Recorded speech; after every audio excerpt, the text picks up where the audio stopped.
Chapter 1. The Arrival of the System. Damn it, it's infuriating that the Iron Sword sect has actually betrayed us. And the Fire Cloud sect as well. Just yesterday we agreed to advance and retreat together today. As soon as the demonic cult's protector arrives, they immediately surrender. I wish I could slap them into oblivion. Different paths do not make for shared plans. Master, I fear the situation is dire. Shut your crow's mouth. If you don't speak, no one will mistake you for a mute. A familiar, yet strange voice of cursing echoed in his ears. Murong Fong lifted his heavy eyelids, only to find a blur before him. His mind buzzed incessantly, akin to the incessant buzzing of thousands of mosquitoes. Who am I? Where am I? What am I to do? These questions struck at the very core of his soul. His head throbbed. It hurt. It hurt. It hurt. Simultaneously, a torrent of chaotic memories surged within his mind, intertwining and stimulating his memory nerves. Those memories felt as if they had been ingrained in him from birth. Moments later, images began to surface one by one in his mind. Murong Fong was astounded. I have actually traversed realms. His dantian shattered, and his internal organs were gravely injured. His cultivation at the pinnacle of the 9 Stars Consolidation realm was utterly obliterated.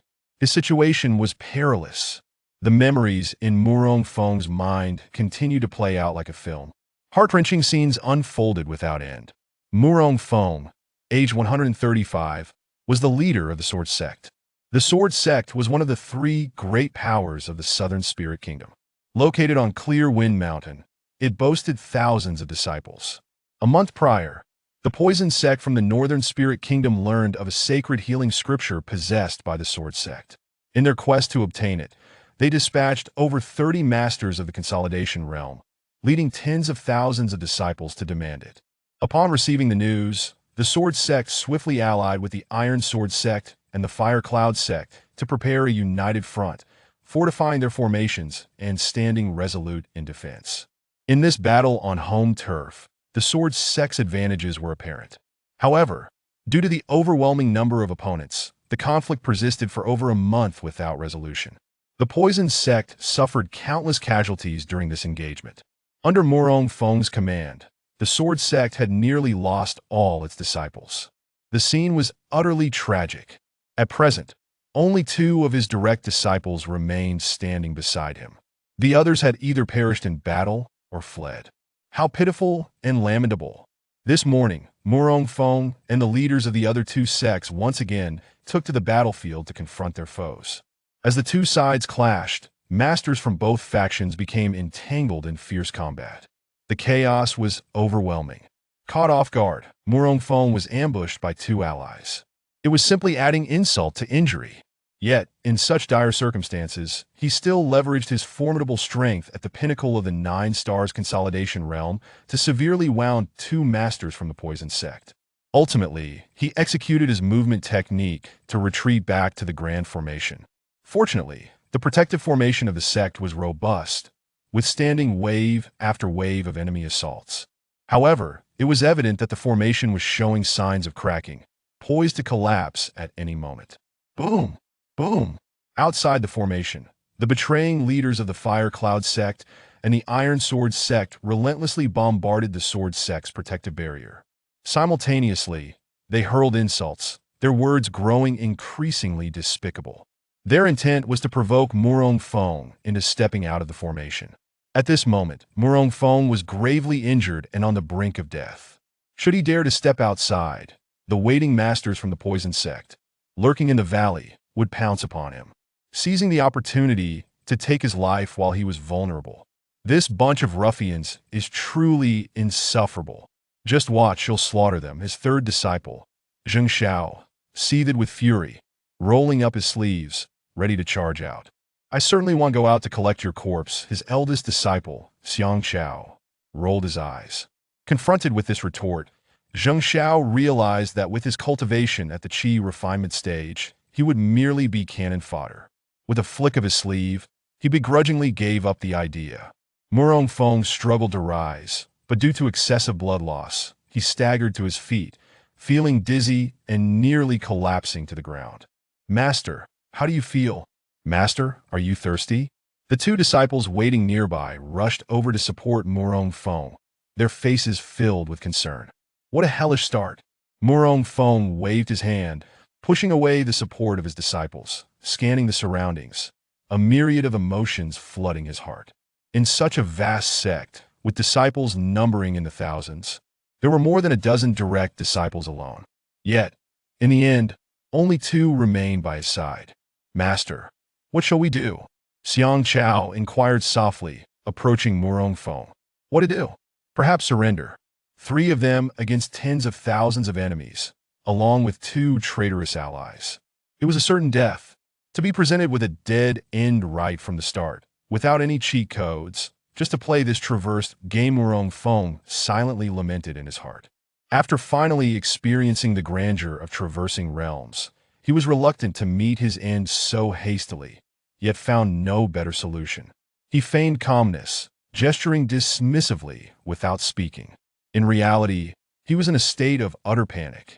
Murong Fong stepped slowly towards the sect's entrance, while his 2 disciples watched from a distance, quietly observing. Buzz! The formation was on the verge of collapse, the cracks becoming more severe. Well, if death is to come, so be it. At least I have checked into this world. Murong Fong could only offer himself this silent consolation. Suddenly, a series of urgent ding-ding-ding sounds resonated in his mind. Following that, a string of prompts, audible only to him, echoed in his ears. Ding-ding, the sign-in system is activating. Ding-ding, the sign-in system has been activated. The host may sign in according to the prompts. Ding-ding, note. The host only needs to control with thought to sign in. Sign in? Cheat code? System? Could it be that the standard issue system for traversers has finally arrived? As a former web novel enthusiast, he was quite familiar with the system, an essential artifact for protagonists. Before he could react, a jolt of electricity coursed through his body. Murong Fong's consciousness automatically connected with the system, and information regarding the system began to download in his mind. This was a sign-in system. The host could set a permanent sign-in point for daily check-ins. Furthermore, the system would periodically issue random tasks, and the host needed to complete these tasks as stipulated to receive rewards. When Murong Fong processed the information that the sign-in system would issue tasks, his thoughts froze for 2 seconds. Why is the system activated only after reincarnation?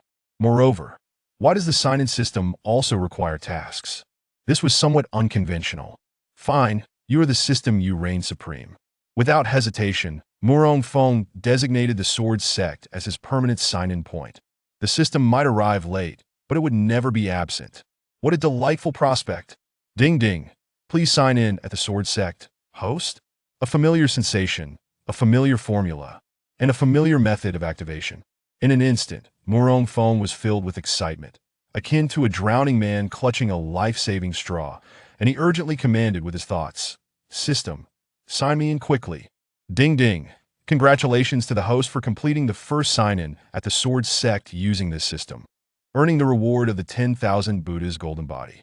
As the prompt faded, a beam of golden light shot down from the heavens, enveloping Murong Fong. Om, Ma, Ni, Bed, Mi, Hum. The 6-character mantra of Buddhism resonated in Murong Fong's ears. The lingering echoes persisted, refusing to dissipate. Suddenly, myriad golden Buddha forms appeared in the skies, creating an utterly breathtaking scene. What is happening? Why do I suddenly feel an impulse to become a monk? Everyone was astonished by this unexpected thought. The 10,000 Buddha's golden body. Murong Fong murmured as he gazed up at the Buddha forms in the sky. At the same time, a piece of information entered his mind. The 10,000 Buddha's golden body is a top-tier martial art in the continent, possessing the defensive capability to withstand a single man against 1,000 foes. When cultivated to its peak, it can both attack and defend, invincible in battle. At that moment, the golden Buddha forms surged into Murong Fong's body as if they were alive. In an instant, Murong Fong's skin turned golden from head to toe, as if he had been coated with a thin layer of golden paint. The system employed a simple, yet forceful method to impart the 10,000 Buddha's golden body to Murong Fong in an incredibly short time, as if he had trained for hundreds or even thousands of years. Suddenly, A series of ding-ding prompt sounds echoed once more in his ears. Chapter 2.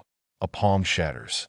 Ding-ding. In light of the host completing their first sign-in, the system grants an additional big gift pack. Would you like to check it? One must admit, having a system is indeed remarkable, constantly bringing endless surprises. Just as the effects of the 10,000 Buddha's golden body settled, yet another surprise arrived. Murong Feng's spirit soared, and he hurriedly thought, quick, check the big gift pack. Ding ding, the big gift pack opens. Congratulations to the host for obtaining the 9 Dragon Soul Refining Technique, the Heaven and Earth Qinquan Formation, the Dragon Source Revitalizing Pill, and 2 experience skill cards for the Heavenly Wrath Divine Fire. Under the system's guidance, the usage methods for the Heaven and Earth Qinquan Formation, the cultivation method for the 9 Dragon Soul Refining Technique, and related explanations seamlessly integrated into Murong Feng's mind. Even the obscure parts were annotated for clarity, making it remarkably user-friendly. The Heaven and Earth Qinquan Formation is one of the 10 ancient defensive formations, serving as the protective array of the Heaven and Earth sect. Legend has it that when the top 10 masters of the Central Plains besieged the Heaven and Earth sect, they bombarded this formation for 10 days and nights without managing to shake it in the slightest. The value of such a formation is beyond measure. Simultaneously, Murong Feng sensed the sudden influx of 81 strands of dragon energy, which surged into the meridians, ultimately converging entirely within his dantian. 9 Dragon Soul Refining Technique. Murong Feng read the information with fervent anticipation gleaming in his eyes. This technique was an ancient divine-level martial art. To cultivate this art, one must refine a total of 81 strands of dragon energy. For every 9 strands refined, a dragon soul would emerge, which, when attached to the practitioner, could directly elevate their cultivation level, though it necessitated continuous refinement over time. As Murong Feng absorbed the information, an unprecedented surge of exhilaration coursed through him. A fervent, unquenchable zeal flooded his heart. At that moment, he extracted the Dragon Source Revitalization Pill from the system. Renowned as a top-tier healing elixir, the Dragon Source Revitalization Pill boasted gentle, yet swift efficacy, possessing the miraculous power of resurrection. Placing the pill in his mouth, it dissolved instantly, akin to cotton candy. As the elixir melted, a potent healing energy radiated throughout his body, coursing through his meridians and swiftly mending his injured organs and the shattered dantian. Within moments, his internal injuries and the damaged dantian were completely restored. The system interface materialized before his eyes. Host Murong Feng. Cultivation level 9-star channeling realm. Identity Sect Master of the Sword Sect. Martial skills Golden Body of 10,000 Buddhas. Technique 9 Dragon Soul Refining Technique. Items Heavenly Wrath Divine Fire Experience Skill Card X2 Universe Formation Array. Others none. Had he not possessed any martial skills previously? Murong Feng nearly spat out a mouthful of blood. Disbelief etched across his features as he exclaimed, "Why am I only at the 9-star channeling realm? Isn't this a top-tier healing elixir? Is this all it amounts to?" Standing beside the mountain gate, Murong Feng cradled his head in his hands, utterly speechless. What trickery is this? Tai Qiao gazed at the perplexed Murong Feng, who oscillated between joy and sorrow, utterly bewildered. Yanlong was equally puzzled. In their perception, Murong Feng was the sort of individual who would repay any grudge and return any favor. Murong Feng's reluctance to engage them in battle took them by surprise. It seemed they had not fully grasped the magnificent manifestation of the 10,000 Buddhas. Observing Murong Feng, who had buried his face in his hands and remained motionless, Yanlong pondered for a moment before exclaiming, "Murong Feng, stop the charade, it's not too late to surrender now." Yanlong wore an expression of enlightenment and discreetly signaled Tai Qiao with a knowing glance. Upon hearing Yanlong's speculation, Tai Qiao's eyes widened in realization it was indeed a ruse. He snorted coldly and declared, "How audacious of this fool to attempt to toy with us." With that, he waved his sleeve, unleashing a torrent of fierce energy that surged toward the array's barrier. Bang! Crack! With a single strike, the protective array of the sect was riddled with cracks, nearing its threshold for sustaining damage. Seeing this, Tai Qiao's expression brightened, and he quickly urged Old Yin, Let us join forces to break the array. Murong Feng's pupils constricted, sensing impending danger, and he swiftly retrieved the Universe Formation Array disk from the system. He then crouched down and placed it on the ground before him, pressing the activation button on the disk. Click! A plume of azure smoke ascended, rapidly merging with the existing protective array. It swiftly began to mend the array's fractured barrier. Simultaneously, the azure light began to replace the original white barrier. Tai Xiao's brows knitted in concern, realizing the array was being repaired. He bellowed, "Old Yin, unleash your full power." "He is restoring the array."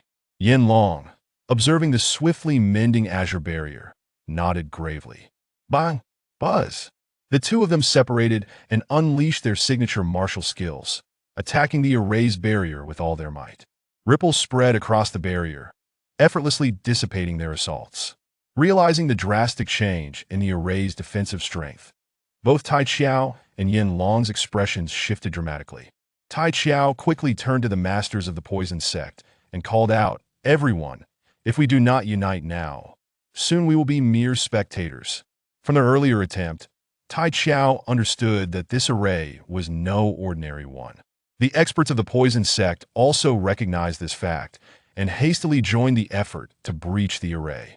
They spread out, employing a multi-pronged approach to strike simultaneously. Bang! Bang bang! Booz booz booz! Yet, the outcome remained unchanged. Their combined efforts against the array felt akin to striking a pillow with heavy fists, failing to budge it in the slightest.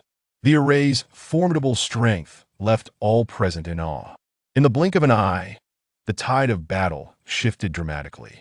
My master truly has hidden aces up his sleeve. Gazing at the azure barrier that had replaced the white one, still steadfast against the onslaught of numerous experts from the poison sect, Xiang Chao's expression radiated admiration as he exclaimed, "This array is simply too formidable. Experience has proven its worth." Zheng Xiao marveled. "My master is the strongest," Xiang Chao declared defiantly. Simultaneously, he silently added in his heart, "But he's still not as handsome as I am." Paying no heed to his disciples' flattery, Murong Feng shifted his focus to the Heavenly Wrath Divine Fire experience card. The Heavenly Wrath Divine Fire was the supreme skill of the Heavenly Gate from yesteryears. After reading the description on the experience card, Murong Feng gained a newfound understanding of the power of the Heavenly Wrath Divine Fire. He extracted a Heavenly Wrath Divine Fire experience card from the system. Stepping forward, he cast a cold gaze toward Tai Xiao and Yin Long, holding a transparent card between his middle and index fingers. At the pinnacle of martial arts, the strong reign supreme. Today, you shall pay the price for your deeds. With a decisive motion, Murong Feng crushed the Heavenly Wrath Divine Fire card. Boom! A burst of 7-colored flames suddenly appeared, hovering in the palm of his hand. The radiant hues dazzled the eye. Simultaneously, the temperature within a radius of several dozen meters surged dramatically with the emergence of the 7-colored flames. What is happening? What is that thing in his hand? A desperate struggle, mere theatrics. If not for this array, he would have perished 100 times over. The members of the poison sect regarded the 7-colored flames in Murong Feng's hand, feeling no sense of threat. They had long since deemed Murong Feng a dead man. It was merely a matter of time. At this moment, they could only watch as Murong Feng stood within the array, displaying his might, utterly helpless. "What martial skill is my master employing?" Xiang Chao inquired, filled with curiosity. "I have no idea," Zheng Xiao shrugged. The two of them fixed their gaze on the 7-colored flames in Murong Feng's hand, feeling the suffocating heat emanating from its proximity. Murong Feng then spread his hands and gently pushed, sending the 7-colored flames toward Tai Xiao and Yin Long as if it were an ordinary fireball. Is this yet another low-level illusion? With a newfound confidence, Tai Xiao leaped forward and scoffed. "Murong Feng, have you run out of tricks? Resorting to such childish deception? Watch as I shatter it with a single strike." Chapter 3. A most gracious welcome. Tai Xiao San let out 3 hearty laughs. Then with a swift motion, unleashed a fierce palm strike, sending a formidable wave of palm-shaped energy hurtling towards the 7-colored flames. Murong Feng, well aware of the terrifying nature of the heavenly wrath divine fire, understood that it was not something that could be easily dispelled by a mere casual strike from Tai Chiao San. As he observed their impending collision, a thunderous explosion resonated. The palm-shaped energy dissipated in less than a second, crumbling swiftly and transforming into sustenance for the seven colored flames, further augmenting their form. This is no mere trick. Tai Chiao San's pupils constricted as he realized he had underestimated the seven colored flames. Immediately, he summoned all his strength and struck again with both palms. Another explosive sound echoed, and once again, the seven colored flames swelled larger. Tai Chiao San's face turned pale. These two strikes had been executed with all his might, yet had failed to even slightly shake the seven colored flames, instead feeding its ferocity. Meanwhile, Yin Long was equally astonished. This seven-colored flame is indeed peculiar. The two swiftly retreated, shouting to their disciples in the distance, "Fall back! Fall back!" However, the opportunity for retreat had already slipped away, that a ruthless glint flickered in Murong Feng's eyes. The sword sect was not a place where one could come and rampage at will. Surveying the perimeter of the formation, the experts from the poison sect were equally alarmed and hastily fled towards their sect leader. Suddenly, the massive seven-colored flames split apart, forming 9 smaller flames that relentlessly pursued the fleeing poison sect experts. Their speed increased exponentially, charging straight towards the members of the poison sect. Upon witnessing this, the poison sect leader's lips curled in anger as he cursed, "A bunch of useless fools," ignoring the expressions of the surrounding devilish protectors. He dashed towards the larger of the seven-colored flames, ready to take action. Yet, to his astonishment, the 9 flames simultaneously detonated. Boom, boom! The continuous, deafening explosions reverberated through the sky, painting 9 magnificent mushroom clouds above. The remnants of the explosions ignited the valley. In an instant, thick smoke billowed and flames surged skyward, with the heat palpable within a 10-mile radius. The seven-colored fire serpents danced wildly in the air and valley. Just as the explosion subsided, a torrential wave of air swept through, causing trees within a few miles to snap cleanly in half, as if cut by a knife. Simultaneously, in the distance, the gathered spectators atop several mountains were knocked to the ground by the shockwave. Those of lower cultivation could not even grasp onto the trees and were blown away several hundred meters. All along, he was merely concealing his strength. His power is simply astounding. It won't be long before the names of the Sword Sect and Murong Feng echo throughout the entire Southern Spirit Kingdom and even the southeastern coastal nations. Farewell, everyone. I am off to the Sword Sect to seek a master. Once the aftershocks faded, the speaker rushed towards the Sword Sect. As the crowd picked themselves up and gazed towards the center of the explosion, they beheld a roaring inferno reaching heights of 100 feet. The valley was filled with cries of despair, resembling a hellish realm. Simultaneously, a thick scent of charred flesh permeated the sky, lingering for a long while. The Sword Sect, under the protection of the formation, had narrowly escaped disaster. Xiang Chao and Jing Xiao were utterly astonished, their mouths agape in disbelief. Good heavens, our master possesses such formidable abilities. This move is simply too powerful. It annihilated everything in an instant. They both exclaimed in excitement as they observed the devastation wrought by the explosive shockwave. Murong Feng gazed into the valley, where amidst the swirling dust, a few disheveled figures emerged, still flickering with embers, darting towards the eastern horizon with lightning speed. Simultaneously, a distant voice echoed, "We will return." The tone was laced with boundless hatred, reminiscent of a trio of vengeful spirits, making bold threats. Who cannot do that? Murong Feng mused. Watching the figures vanish into the horizon, he silently retracted the other Heavenly Wrath Divine Fire Experience card he had been holding, a satisfied smile gracing his lips as he declared, "A most gracious welcome." Though unsure if they had heard him, maintaining his momentum was crucial. Millennia later, the Heavenly Wrath Divine Fire and the Celestial and Terrestrial Formation would once again affirm their names. Observing the raging flames in the valley, which showed no signs of extinguishing, little did he know that years hence, the scene would be entirely different. Murong Feng exhaled deeply. It was finally over, with the Celestial and Terrestrial Formation in place. Even had he not utilized the Heavenly Wrath Divine Fire Experience card, the Poison Sect and others would have found no means to contend with him. After all, this formation was one of the ancient great formations. But when others came knocking, how could one refrain from striking back? Following this battle, particularly with the achievement of a single strike that decimated the field, the Sword Sect would undoubtedly gain fame across the Southern Spirit Kingdom and even the southeastern coastal regions. Visitors and factions seeking to ally with them would likely not be few. Suddenly, a chime echoed, "Ding! Host has repelled a formidable enemy. Main system quest activated. Please cultivate and expand the Sword Sect," making it the strongest faction on the continent. Time limit: 100 years. Reward. In an instant, Murong Fong staggered, nearly losing his footing, but he promptly murmured, "System, what happens if I fail to complete the task?" Testing the waters with his inquiry, he was met with silence. To elevate a sect from obscurity within a weak nation to the pinnacle of power on the continent within 100 years was an unimaginable feat. He stood frozen, akin to a statue, paralyzed by the gravity of the task. That moment. Behind Murong Fong, two disciples gazed at the fleeing figures, their faces alight with joy, and rushed towards him without hesitation. They then knelt heavily a meter behind him, bowing their heads in unison, proclaiming, "Master, invincible in the world, may you live forever, Murong Fong."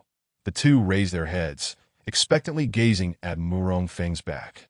An awkward sensation washed over him. He felt as if he were the antagonist in a tale. Who in their right mind would utter such slogans? Fortunately, he had a thick skin and managed to maintain his composure.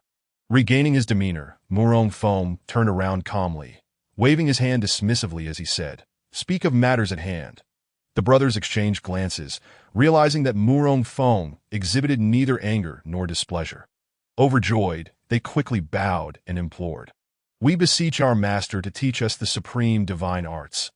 Upon hearing the word supreme divine arts, Murong Fong comprehended the underlying intentions of his two disciples. They were clearly enamored with the heavenly wrath divine fire he had just demonstrated. However, such a technique was likely beyond their grasp for a lifetime. After all, systems of this nature were not commonplace. Murong Fong chuckled, "No problem. Thank you, master. Don't be hasty in your gratitude. My words are not yet finished." As he walked towards the mountain, he gestured towards the valley and continued, "Endure in that flame for a day before we speak further." Xiang Xiao, Jing Xiao. The two stared at the roaring flames in the valley, involuntarily swallowing hard, their faces turning ashen. The flames were so powerful that even numerous experts from the Poison Sect could not withstand them. Two mere chi refining disciples would be reduced to ash without a trace, lacking even the right to become jerky. Exchanging a resigned glance, they then scampered after Murong Fong, heading towards the mountain peak, no longer daring to mention their desire to learn the heavenly wrath divine fire. Upon returning, the two diligently began their tasks, laboring throughout the night to bury the bodies of their many junior disciples. Additionally, there were numerous structures at the foot of the mountain and the 4 palaces atop it that awaited restoration. With just the two of them, their efforts were undeniably limited. Xiang Xiao cast a glance at Jing Xiao, who was laboring diligently, and chuckled, "Third junior brother, you carry on with the cleanup. I need to visit the restroom to take care of some urgent business." Jing Xiao, not looking up, replied, "No problem, you go ahead. I'll manage here." "All right." Xiang Qiao hastily exited the East Hall, heading northward. Not long after Xiang Qiao's departure, Zheng Xiao took the opportunity to glance around, a smug smile creeping across his face. Before he too dashed out of the East Hall, heading southward. Murong Fong had risen early that day. The early bird catches the worm. As he reached the entrance of the main hall, the familiar chime resonated in his ears. This was the daily sign-in reminder. Upon taking a seat in the northern hall, he calmly murmured, "System sign-in. Ding, congratulations, host sign-in successful. Reward, 1 junior teleportation talisman." Chapter 4, Master, something's wrong. To his astonishment, it was a teleportation talisman. Murong Feng's spirit soared as he extracted the talisman from the system, gazing at the yellow card-shaped talisman in his palm with immense joy. Simultaneously, the system had already transmitted the usage methods and effects of the junior teleportation talisman into Murong Feng's mind. As the name implies, the teleportation talisman was a type of talisman that allowed for teleportation. However, being only a junior talisman, its teleportation range was limited to a maximum of 2 kilometers. Though the distance was not excessively grand, it could prove invaluable in a crisis. Murong Feng sat for quite some time, but did not wait for his two disciples to arrive. Rising from the main hall, he proceeded to the training grounds, which were empty and devoid of any figures. That a hint of perplexity crept into Murong Feng's heart as he mused. Could it be that those two ran away in the night? Regarding the sudden disappearance of his two disciples, Murong Feng did not pay much heed. He felt that the current sword sect had long lost its former glory, and with the poison sect looming like a vulture, no one was inclined to remain within a sect that offered no glimmer of hope. With a deep sigh, he reflected on the vicissitudes of life and then returned alone to the training chamber, immersing himself in the cultivation of the Nine Dragons' soul refining technique. Only with power can one lay claim to true authority. The first level of the Nine Dragon Soul refining technique required the refinement of 9 streams of dragon energy. Remarkably, he completed it in just half a day. Murong Feng felt like a genius. Exhilarated for quite some time, that as the first dragon's soul entered his body, his realm surged directly to the pinnacle of the 9-star Meridian realm, merely a step away from the body refinement realm. Closing his eyes in deep concentration, he sensed the dragon's soul coiled near his dantian, a stark contrast to the remaining 72 streams of dragon energy. Just then, outside the training chamber, a sudden and urgent knocking echoed. Bang, bang, bang, master, master, something terrible has happened. The enemy is attacking. The voices of Xiang Xiao and Zheng Xiao rang out. Not having fled yet, that shows some conscience. Murong Feng opened the door, but before he could speak, both Xiang Xiao and Zheng Xiao knelt, bowing their heads and exclaiming loudly, Master, there are many people in black outside the mountain gate. Indeed, a vast throng was present. Some were audaciously bombarding our protective array. This was nothing short of provocation, a declaration of war. Such an affront cannot be tolerated. The two grew increasingly agitated, as if their ancestral graves had been desecrated. Upon hearing this, Murong Feng's brow furrowed deeper. Could it be members of another faction? Logically, after the sword sect had just repelled the poison sect, it should not be possible for anyone to dare assault them in such a short time. Unless it was forces from the southeastern coastal regions beyond the South Spirit Kingdom. Follow me to take a look. Murong Feng strode ahead, with Xiang Xiao and Zheng Xiao closely trailing behind. Soon, the three arrived at the mountain gate. Outside the formation, there were indeed numerous individuals, all dressed in the uniform of officials from the South Spirit Kingdom. Whether they had issued a challenge was uncertain. Seeing Murong Feng arrive fashionably late, one pale-faced man approached with an air of displeasure, exuding an extreme femininity. You must be Murong Feng. The white-faced man looked down at Murong Feng haughtily, raising his left hand with an affected gesture, pointing at him. This demeanor and voice were unmistakably reminiscent of a eunuch. If I am not Murong Feng, then who are you? Murong Feng retorted indifferently to the white-faced eunuch's rudeness, almost on the verge of exclaiming. Are you foolish? The eunuch scrutinized Murong Feng from head to toe, nodding to himself before producing a yellow scroll from his robe, proclaiming loudly, on behalf of His Majesty, I come to confer and summon you. The Emperor of the South Spirit Kingdom wishes to meet me. Murong Feng was unaware of the reason behind this summons, but instinctively felt it could not bode well. That I apologize, but I am currently engrossed in my training and have no time for other matters. Without a moment's hesitation, Murong Feng flatly rejected the request. Do you not wish to hear what I have to say? The eunuch's arrogant expression faltered, his composure shattering as he glowered, and after a pause continued. His Majesty values your abilities and wishes to confer upon you the title of Protector of the Nation to serve the South Spirit Kingdom. The eunuch deliberately emphasized the title Protector of the Nation. No need for that. I have no interest in serving in the court. Murong Feng waved his hand dismissively, turning to leave with a final remark. See yourself out. He then walked straight back up the mountain. The eunuch's attitude irked him greatly. You, the white-faced eunuch, who had arrived with high spirits, was utterly taken aback by this setback. What do you mean by you? Do you not understand my master's words? Zheng Xiao stepped forward to confront him angrily. Xiang Qiao also moved a step forward. Gazing at Murong Feng's retreating figure, the eunuch shouted sternly, Do you know that defying a royal decree is a capital offense? Even if the Emperor Yongqing were present, I would say the same. Murong Feng replied as he walked away, not looking back, that I am not a court official. Do not use that to pressure me. Aside from the system, everyone else is beneath me. Why should I comply with your demands? Murong Feng was thoroughly resistant, even repulsed by the eunuch's threats, You better watch your tongue. The white-faced eunuch's pallid visage darkened ominously. Clang! Zheng Xiao drew his short sword, pointing it at the eunuch's nose, declaring, "If you utter another word, do you believe I won't slay you? Get lost. You are not welcome here." Xiang Chao added. The eunuch, agitated, exclaimed, "Merely a declining sect dares to defy a royal decree. I shall report to the emperor, and you shall all be executed." At that moment, when the eunuch mentioned reporting, he deliberately raised his voice. However, Murong Feng's only response was the sight of his back as he ascended the mountain. Zheng Xiao, however, glared fiercely, prepared to fight to the death. Seeing this, the eunuch furiously flicked his sleeve and led his entourage away in a huff. Zheng Xiao sat on the steps, pondering. Do you think the court will send more people? It wouldn't matter how many come. With a single move, my master can teach them a lesson. Xiang Chao lazily leaned against the steps, watching the retreating figures of the white-faced eunuch and his entourage.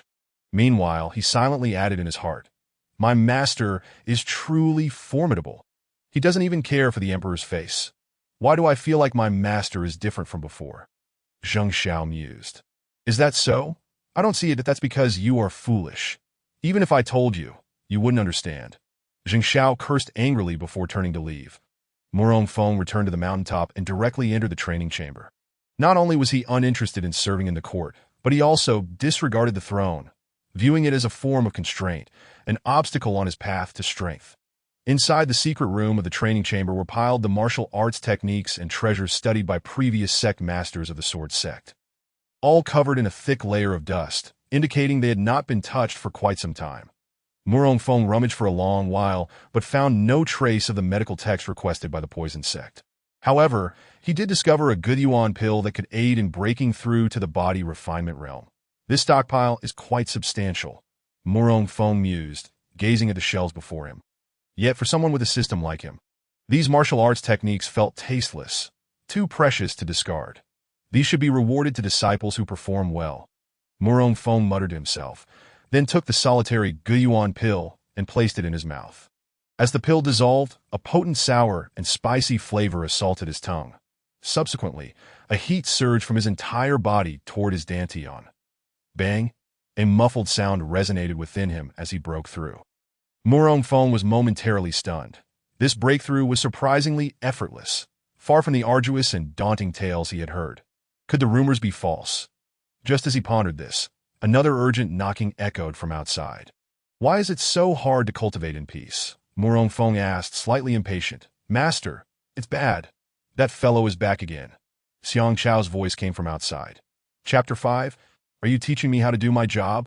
Murong Feng opened the door to the training chamber and stepped out. "Master, that white-faced fellow has brought a group of people, looking quite aggressive." Xiang Chao spoke breathlessly. Without a moment's hesitation, Murong Feng headed down the mountain again. He felt that being the sect leader was indeed frustrating. Every visitor required a personal audience. He silently resolved to establish a system so that not just anyone could see him. Otherwise, his authority as sect leader would be undermined.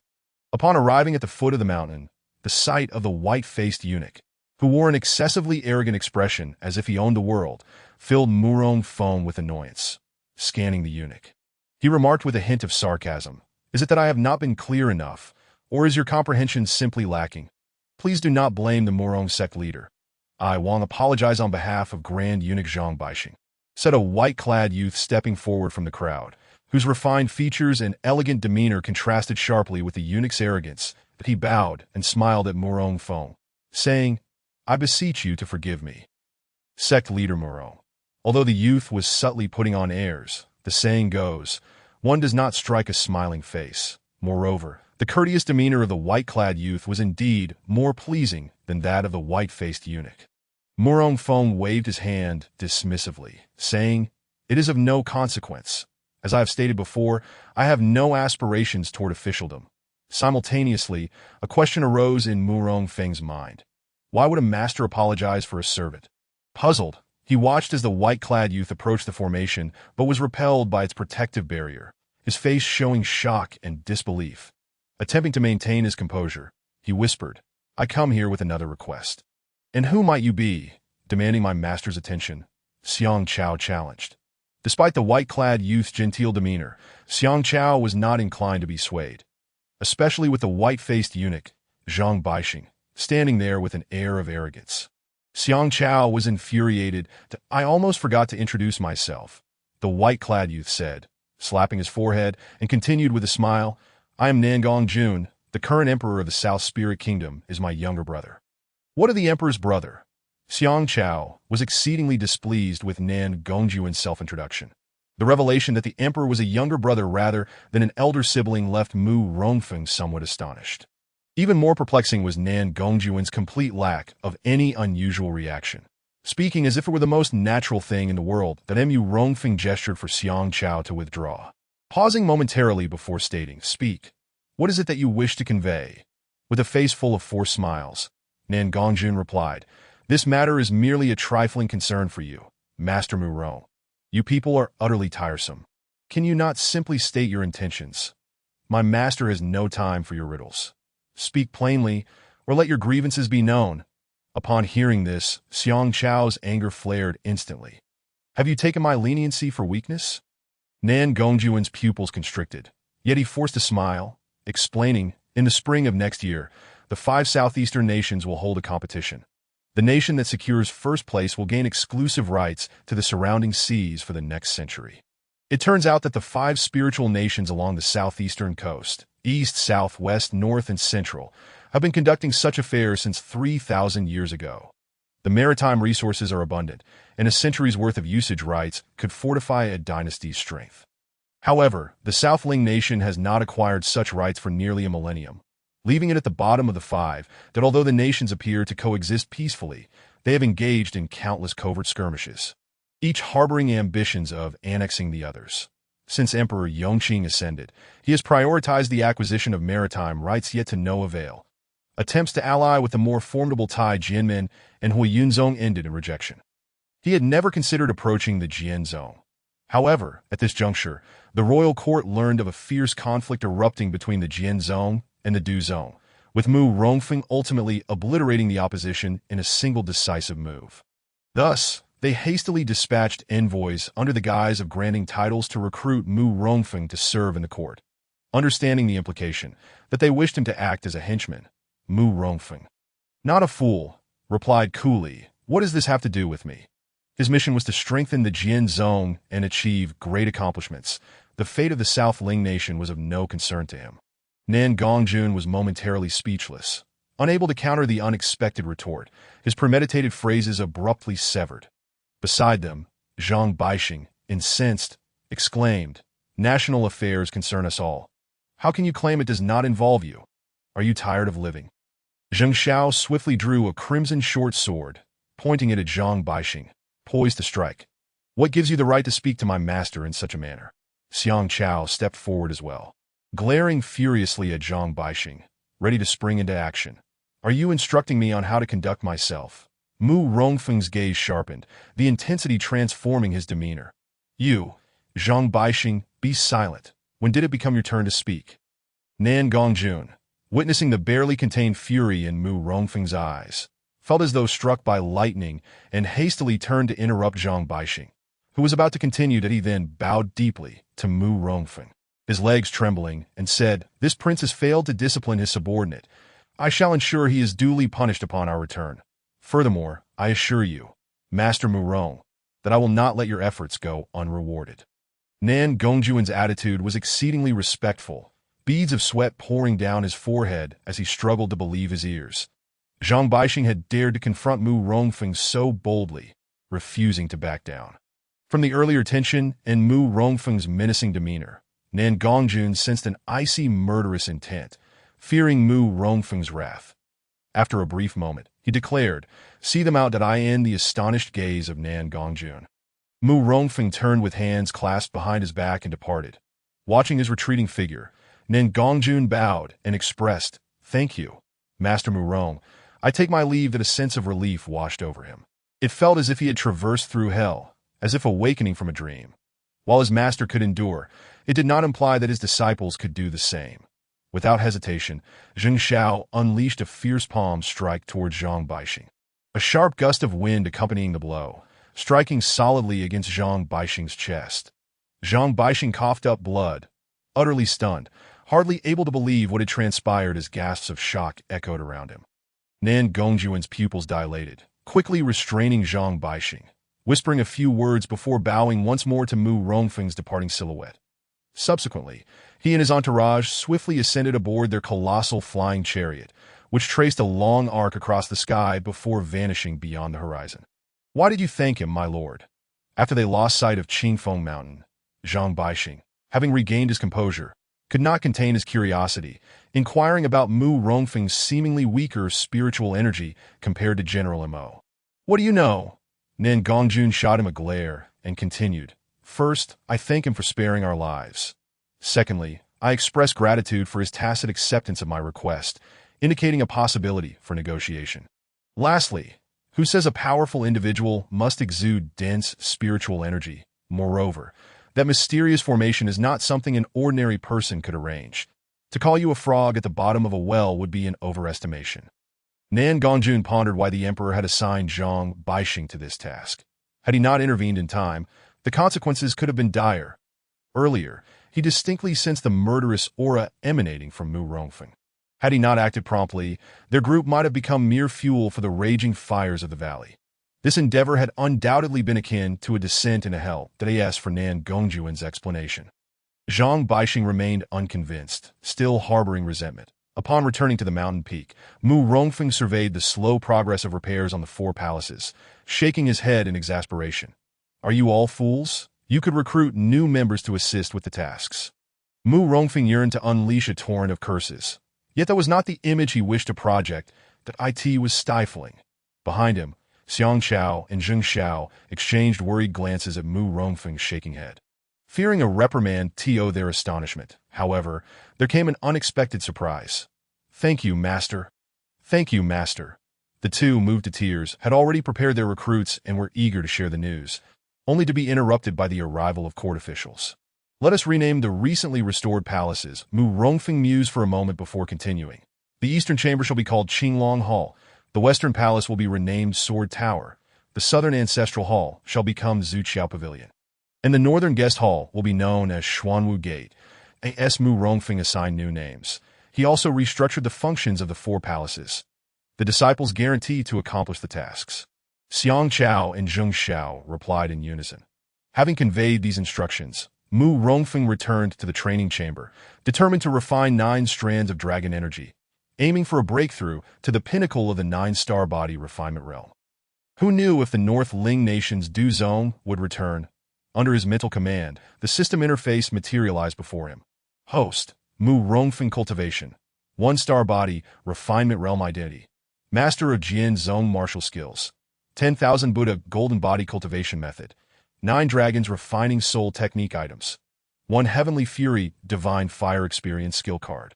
1 basic teleportation talisman main quest.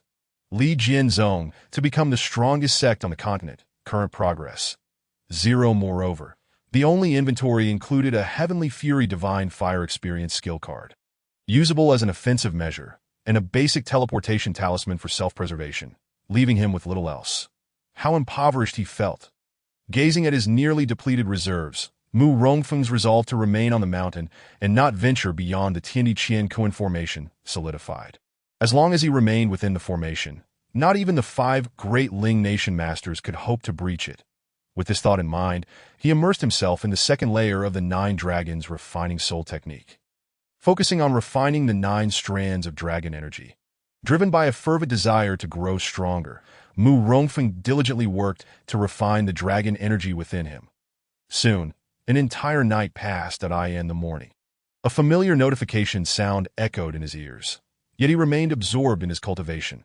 Another hour slipped by, and finally, with a long exhale, the sound reverberated through the enclosed training room that Mu Rongfeng slowly opened his eyes. Gently moving his arm, the bones within cracking in response, that he extended a finger to lightly tap his skin, feeling a significant increase in strength compared to yesterday. Rising to stretch, he sensed a remarkable enhancement in his body's resilience.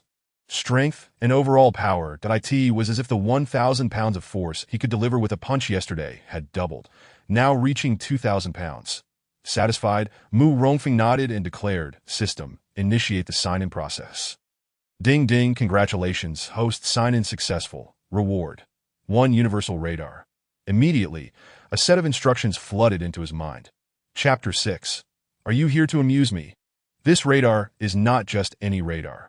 The description stated that the universal radar was crafted by the former god of the universes.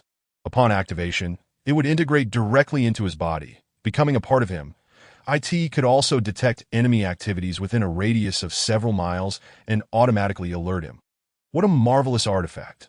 This item is precisely the resource he currently lacks. Mu Rongfeng retrieved the multiverse radar and studied it meticulously for a while.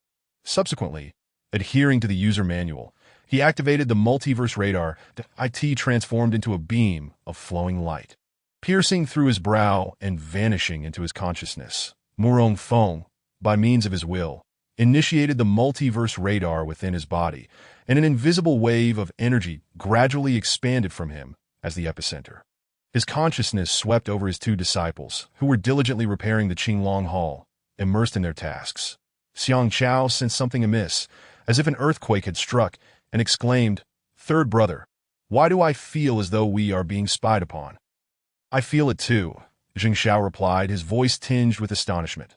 "Could it be that Master is testing us again?" Jing Xiao quickly deduced based on past experiences. Unbeknownst to Mu Rongfeng, his disciples had noticed his actions. With the multiverse radar, Mu Rongfeng felt as though he could perceive everything within Qingfeng Mountain, clearly sensing every blade of grass and tree, as if every corner were equipped with infrared sensors. Overwhelmed with excitement, he was suddenly interrupted by a notification. Ding ding. Please proceed to Jingyan Mountain to complete the task of accepting Situ Shui as a disciple within 1 day. Task difficulty: 1 star. Reward for task completion: a portion of the Iron Sword Sect's inheritance that I in an instant. Mu Rongfeng's eyes widened in disbelief, unable to fathom what he had just heard. Jingyan Mountain was the territory of the Iron Sword Sect. And just a few days prior, he had eliminated the entire assembly with a single strike, some of whom were likely members of the Iron Sword Sect, possibly including its leader, Tai Chiao-san. System, I suspect you are deliberately causing trouble. Mu Rongfeng stared blankly at the system notification interface, his mind brimming with resistance. The timing of the task release was completely contrary to his initial intentions, presenting him with a significant dilemma. After pondering for a moment, he gritted his teeth and made a decision. Risks and opportunities coexist that if it could be deemed an inheritance, it must be worth the risk. Thus, since he could not resist, he resolved to comply silently. Before embarking on the task, he needed to inform the sect about his whereabouts. Although there were formations in place, he promptly walked to the soon-to-be-renamed Xuanwu sect. In the Great Hall, both disciples were present. Master, may you be blessed with longevity and unparalleled prowess. Upon seeing Mu Rongfeng's arrival, they hurriedly knelt and bowed, their voices seemingly elevated on purpose, stretching the last syllable. Having grown accustomed to this, Mu Rongfeng ascended to the main seat of the hall and spoke slowly. I must venture out today. I wish to accompany you, Master. I, too, wish to follow you, Master. The 2 disciples, with their pitch-black eyes sparkling, vied to express their eagerness, fearful of falling behind. Xiang Chao, the eldest disciple, was now at the peak of the 9-star Qi refining realm, on the cusp of the spirit condensation realm. His 3rd disciple had also reached the 9-star Qi refining realm, demonstrating commendable strength, far surpassing their master, who was only at the 9-star body refining realm. Taking one disciple along to handle any minor troubles that might arise seemed prudent. Senior brother shall accompany me. Mu Rongfeng feigned contemplation, pondering for a moment before directing his gaze to Jing Xiao. Third brother, oversee the reconstruction of the Four Directions Palace and ensure timely completion. As you command, Master, I will ensure the task is completed. Upon hearing this, Xiang Chao's face lit up with joy. I shall obey. Jing Zhao's eyes flickered with a hint of disappointment, but he quickly concealed it. Mu Rongfeng, having noticed, continued, should you manage to complete the repairs with high quality, I will teach you a high-level Xiantier martial technique. Upon hearing this, Zheng Zhao's spirit soared, and he cast a proud glance at Xiang Chao before bowing. Thank you, Master. I will certainly complete the task that up to this point, the highest martial technique Mu Rongfeng had imparted to Zheng Xiao was merely of the intermediate Xiantier. Thus, The prospect of receiving a high-level Shin-tier martial technique as a reward filled Zheng Xiao with elation. Instantly dispelling his earlier gloom, Murong Feng nodded and then rose to walk towards the entrance of the Great Hall. Xiang Chao followed closely behind, cheerfully inquiring, "Master, where are we going?" "To Jingyan Mountain." Jingyan Mountain. The Iron Sword sect? Xiang Chao paused for a moment before a look of realization crossed his face, muttering to himself, "Eliminate the roots to prevent future troubles." At these words, Murong Feng nearly stumbled. He could not be bothered to clarify Xiang Chao's assumptions. Sometimes, explanations only serve to exacerbate misunderstandings. Upon reaching the foot of the mountain, Xiang Chao took the initiative to pilot a small flying chariot. Murong Feng glanced at the excessively refined flying chariot and thought to himself, "If only I had a Boeing aircraft." Leaping onto the chariot and settling into the front seat, Xiang Chao dutifully stood at the back to steer. Jingyan Mountain lay to the east of the Iron Sword sect, approximately 500 miles from Qingfeng Mountain. For cultivators of the Spirit Condensation realm, the round trip would take about 14 to 15 hours. However, for those at the Qi refining realm, even above 9 stars, it would consume more than 20 hours. Despite the mere half-step difference in realms, the disparity in their strengths was considerable. The flying chariot of the Iron Sword sect, albeit small and only accommodating 2 or 3 individuals, boasted a speed that far surpassed ordinary Spirit Condensation realm cultivators, requiring only a piece of mid-grade spirit stone for a journey. The chariot not only offered rapid transit, but also conserved energy, making it an excellent mode of transportation. A veritable bargain. As Murong Feng sat poised in the flying chariot, feeling the wind whip past him painfully against his face. He took no protective measures. It was not that he did not wish to. On one hand, his cultivation was too low to manifest the protective aura necessary, and on the other, he could not yet activate the 10,000 Buddha golden body, which required at least the Qi refining realm. Thus, he was far from the mark and could only endure the fierce wind with his physical body, gritting his teeth and remaining steadfast. The flying chariot was entirely unlike the magical treasures he had envisioned. This shabby contraption could not shield him from the wind, leaving Murong Feng exasperated yet compelled to endure.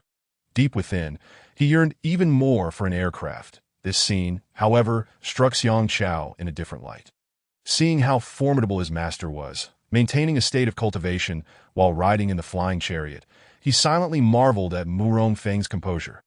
The two, each with their thoughts, exchanged no words until they soon reached the territory of the Iron Sword sect. Murong Feng instructed, "Let the chariot land in an inconspicuous spot on Jingyan Mountain," that he felt that landing directly atop Jingyan Mountain would be too ostentatious and akin to provocation, so to avoid unnecessary troubles, he decided to ascend on foot. Just as they disembarked from the chariot, a voice called out sharply from behind, "Halt!"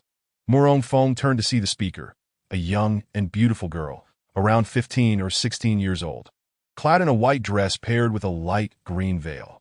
Her large eyes darted between Murong Feng and Xiang Chao, filled with scrutiny. "Who are you?" rather than responding immediately to the white-clad maiden's inquiry. Murong Feng carefully appraised her. Prior to their landing, the radar within him had sensed something amiss and conducted a preemptive risk assessment, concluding that it was safe to proceed. Thus, he allowed Xiang Chao to land there, confident that the young woman posed no threat to them. Unfazed by Murong Feng's gaze, the white-clad maiden scrutinized the small flying chariot behind them, which they had yet to retract. She chuckled lightly. "Are you two here to amuse me?" Although small flying chariots were common, it was her first encounter with 2 grown men sharing one. Her words, Murong Feng froze, a question rising in his mind. Could she possibly have had a similar experience? Chapter 7. The Black Bear. The white dress girl's comment left Xiang Chao bewildered. However, considering that she was a lady, he politely inquired, "What do you mean, miss?" The white dress girl perceived Xiang Chao's gaze flicking to her chest, and her smile vanished in an instant. Simultaneously, a sharp sword aura shot forth from her fingertip, exuding a penetrating force that reached Xiang Chao in an instant. Spirit Condensation realm? Xiang Chao was taken aback, never envisioning that this beautiful girl would possess such terrifying strength and be so unreasonable as to attack without provocation, let alone with lethal intent. He swiftly twisted his body to evade, the sword aura narrowly missing him, tearing his clothing and nearly piercing his chest. Surviving by a hair's breadth, Xiang Chao did not immediately express his anger. Instead, he regarded the white-clad girl with interest. Saying, "Miss, are you perhaps envious of my handsome appearance?" The white-clad girl remained silent, casting a dismissive glance at Murong Feng and Xiang Chao. Ignored, Xiang Chao raised an eyebrow, his eyes brimming with desire, and then turned to bow deeply. "Master, I request permission to engage." Their hasty exchange and Xiang Chao's request pulled Murong Feng's thoughts back to the present, that a high-level Xiantir finger technique. No wonder she is capable of unleashing her formidable energy at the level of the 3-star refinement realm. Otherwise, one would need to reach at least the 9-star refinement realm to even barely achieve such a feat. Murong Feng discerned, at a glance, the level of martial arts employed by the young girl in white. He then gestured dismissively to Xiang Chao, signaling him to step aside. With a regretful flick of his arm, Xiang Chao retreated to a distance, realizing that the two were indeed master and disciple. Before Murong Feng could speak, the girl remarked, "How audacious of you two roguish fellows to dare tease someone as formidable as Ida." She silently rejoiced at having restrained her tongue, narrowly avoiding revealing her true identity. "Someone as lofty as me." To refer to herself in such a manner, the only plausible explanation for her youth would be that she is a princess. Murong Feng seized upon this subtle, yet significant information, pondering the girl's identity in silence. Xiang Chao was about to retort when Murong Feng once again obstructed him, inquiring tentatively, "Are you acquainted with the Keyboard Knight?" He awaited her response with a heart full of trepidation. "You are merely envious of my handsome visage, fearing that I might eclipse your glory, are you not?" Surely that must be the case. Xiang Chao, interpreting Murong Feng's intervention as a desperate attempt to salvage the situation, concocted a rationale of his own. "What is this Keyboard Knight?" The girl propped her chin in contemplation, displaying a look of confusion. After a moment's thought, she shook her head and earnestly replied, "I have heard of the Shadow Blade Knight, but the Keyboard Knight is unfamiliar to me." Upon hearing this, a flicker of disappointment crossed Murong Feng's eyes, suspecting that her words were merely an unintentional slip of the tongue. "I have pressing matters to attend to. May our paths cross again by chance," he declared, turning towards the summit of Jingyun Mountain. Despite the earlier unfriendly encounter, it did not deter Xiang Chao from expressing his admiration, albeit in a hushed tone to avoid incurring Murong Feng's wrath. "May I inquire your esteemed name?" "Fair maiden, I am the unchanging and unyielding South Spirit Wanderer, Sidu Shui," she proclaimed with hands on her hips, exuding pride. "Sidu Shui, you seem quite fond of the title of Wanderer," Xiang Chao remarked, clasping his hands in greeting. "That I have matters to attend to. Do remember to visit me at the Sword Sect when you have the opportunity." "Farewell, Sword Sect." Sidu Shui tilted her head, seemingly recalling something to— "Oh dear, master, you startled me," Xiang Chao exclaimed, as he nearly collided with his master Murong Feng upon turning. He had never anticipated that his master, who was supposed to leave, would return. Could it be that he intends to reprimand me for my loose tongue? However, his master brushed past him without a glance to— "Oh master, how could you almost ruin my dashing image?" Xiang Chao silently grumbled to himself. "What is your name?" Murong Feng approached Sidu Shui, inquiring with an air of confirmation. His question interrupted her train of thought. "I am Sidu Shui," she replied. Upon receiving her response, Murong Feng could not suppress his inner mirth. To traverse the realms in search of something only to have it fall effortlessly into my hands. How fortuitous! The system's task lies before me, and I almost let it slip away, observing Murong Feng's peculiar expression. Sidu Shui instinctively retreated several paces, her voice trembling. "Why you? Who are you? What do you want?" "I am Murong Feng, the master of the Sword Sect," he responded with unwavering confidence. Simultaneously, he scrutinized Sidu Shui from head to toe, nodding in satisfaction. Based on his recollections, he discerned that Sidu Shui possessed exceptional innate talent, a faint trace of purple aura subtly emanating from her features. The purple aura, in ancient lore, signifies imperial essence. This girl is certainly extraordinary. Indeed, the system had orchestrated this encounter with remarkable clarity, that is he truly the one who can vanquish an entire army with a single strike. Upon hearing Murong Feng's succinct introduction, Sidu Shui's eyes widened in disbelief. Her expression one of utter astonishment. That moment, she became oblivious to everything else, her mind echoing only those few words. After a brief pause, a smile crept across her lips, her eyes shimmering with an ethereal light, as if delicate beings dance within them. Suddenly, she knelt before Murong Feng, beseeching, "Might you take me as your disciple? Xiang Chao, please accept me as your disciple." Situ Shui continued, "I've heard tales of your prowess. That with a single move, you can repel hundreds of thousands that I sought to pay my respects, but instead, I took a wrong turn and ended up here on Jingyan Mountain." Hundreds of thousands? The tales grow ever more exaggerated. Murong Feng thought, his facade of indifference unwavering. Just then, Xiang Chao interjected, "You wish to become my master's disciple? Then first, you must seek my approval as the most handsome senior brother, if one were to attribute the sword sect's quest for recognition." Xiang Chao would undoubtedly claim the first position, with Zheng Xiao trailing closely behind.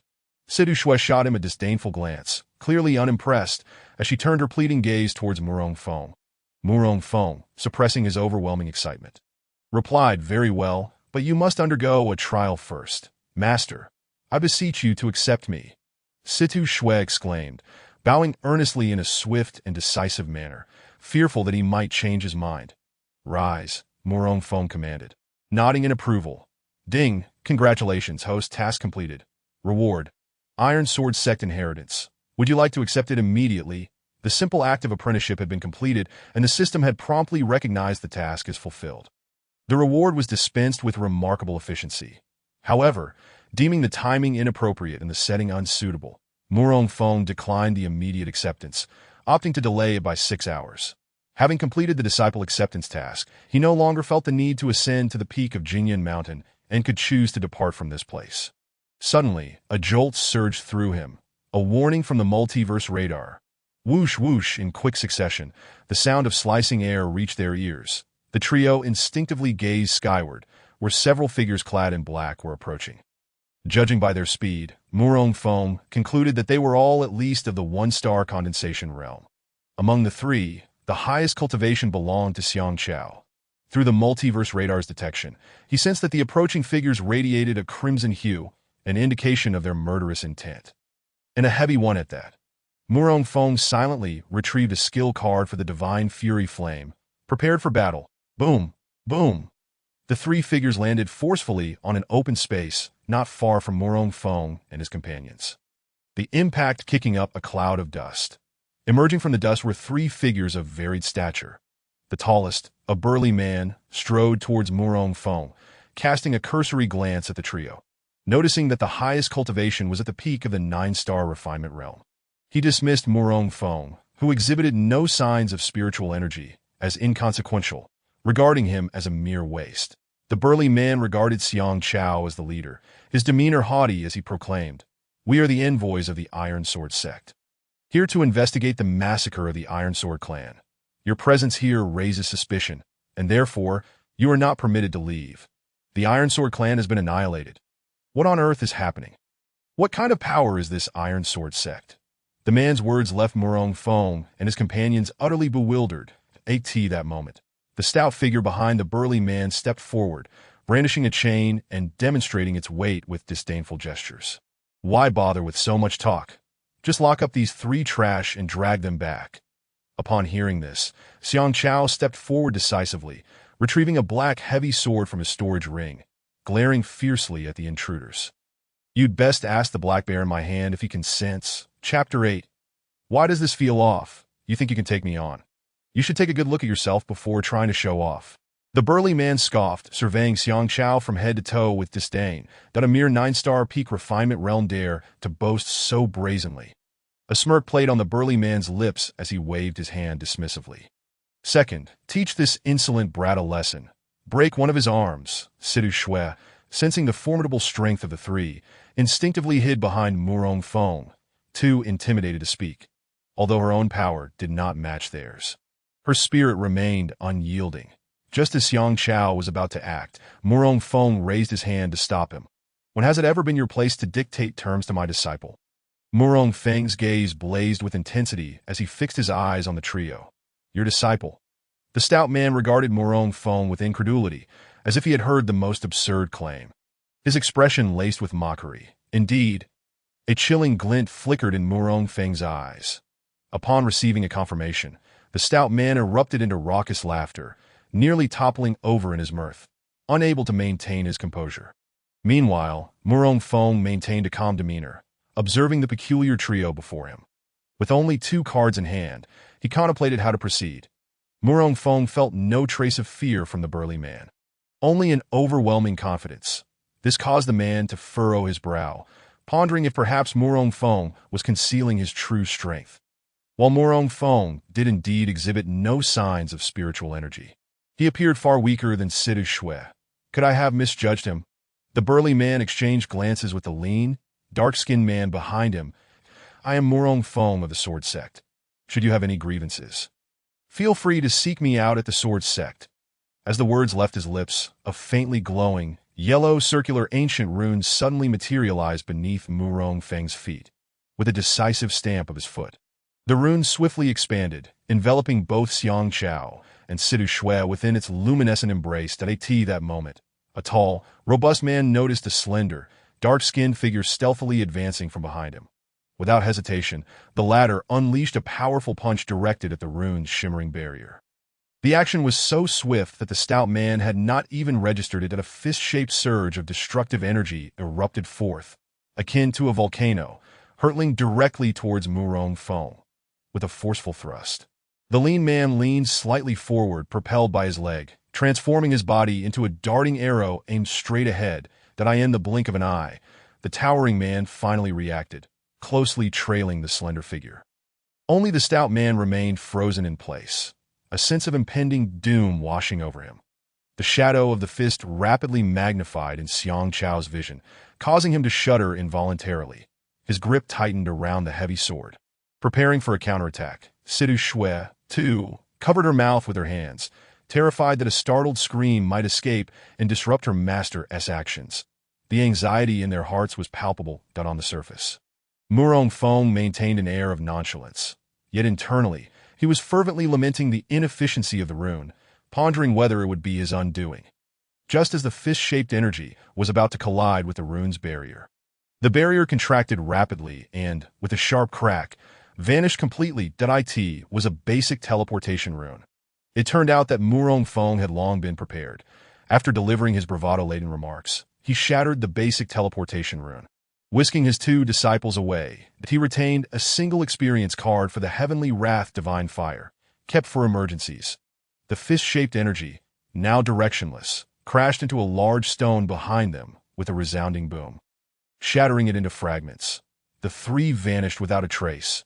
The lean, dark-skinned man, having missed his target, let out a furious roar, slamming his fist into the ground, which quickly cracked beneath the force. He shot a glance at the stout man, his eyes filled with reproach and disbelief.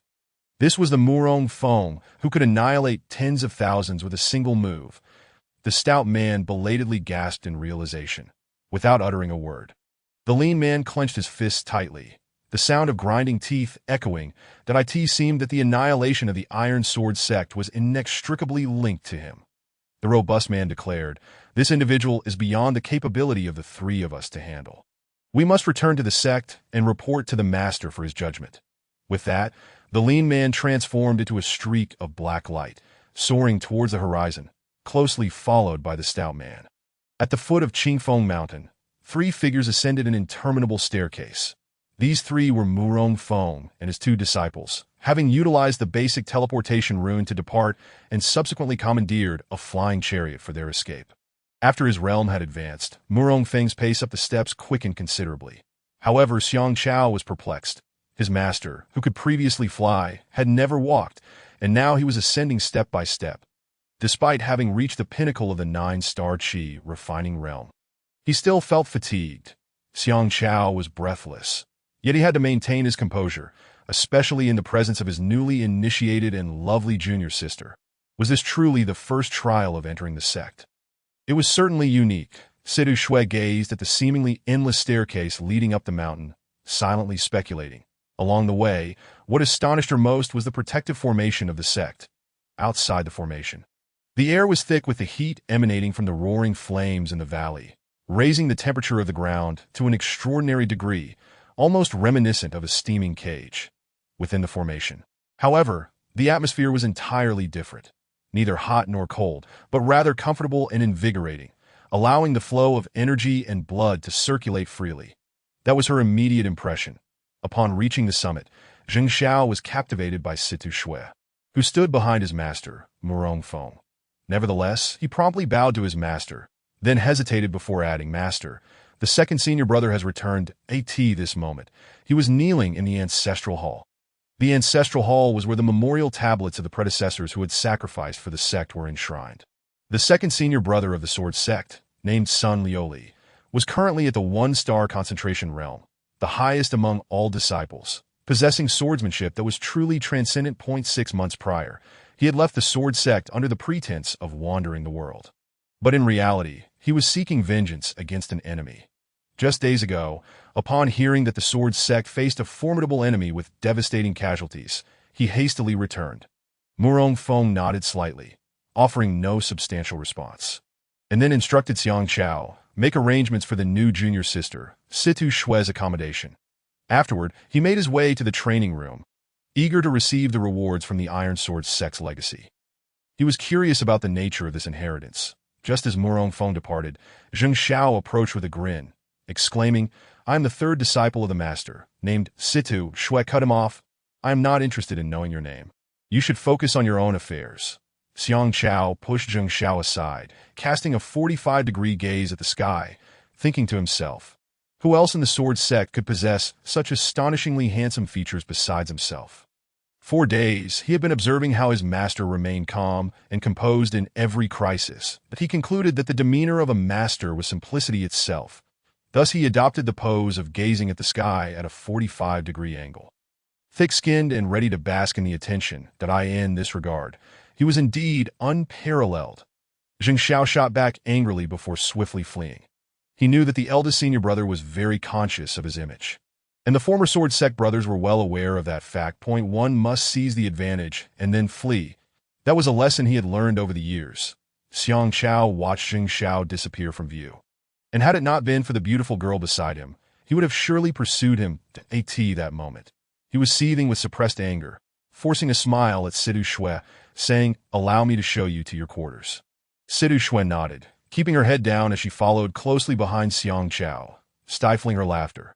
The sword sect was neither too large nor too small. As they walked, Xiang Chao introduced the surroundings, intending to ease the awkwardness, assuring her that should she require anything in the future, she could find him without hesitation.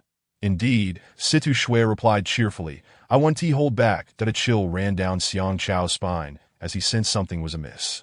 Chapter 9. You are the second senior brother. Upon returning to the training room, a notification chimed, initiating Iron Sword Sect inheritance. Time limit, 15 minutes. Suddenly, Murong Feng felt a gentle, refreshing energy entering through the acupoints atop his head, flowing through his major meridians before converging in his dantian, filling it to capacity. Simultaneously, a martial art technique named Heavenly Sword Technique began to manifest in his mind. A phantom figure appeared before him, demonstrating the sword techniques, while a voice, audible only to him, elucidated the key points and precautions involved in executing the moves. The Heavenly Sword Technique was swift in execution, with a razor-sharp swordplay that targeted vital points, making it an essential martial skill for offense and assassination. Before long, the 15 minutes elapsed. Murong Feng rose to his feet, forming his fingers into a sword-shaped as he executed the sword technique. An intangible sword energy manifested at his fingertips. This ability to condense energy into form was a characteristic of the concentration realm. Murong Feng was astounded. Indeed, this technique was formidable, though he was uncertain of its rank. He moved to a corner of the secret chamber, locating a discarded sword to test its efficacy. With a sharp crack, the sword broke upon contact, falling to the ground with a piercing metallic clang. Murong Feng inhaled sharply. The sword energy was astoundingly sharp, rivaling that of a precious treasure. Meanwhile, the three robust men had returned to the Iron Sword Sect, where they were presently reporting the situation to the sect leader in the Iron Sword Hall.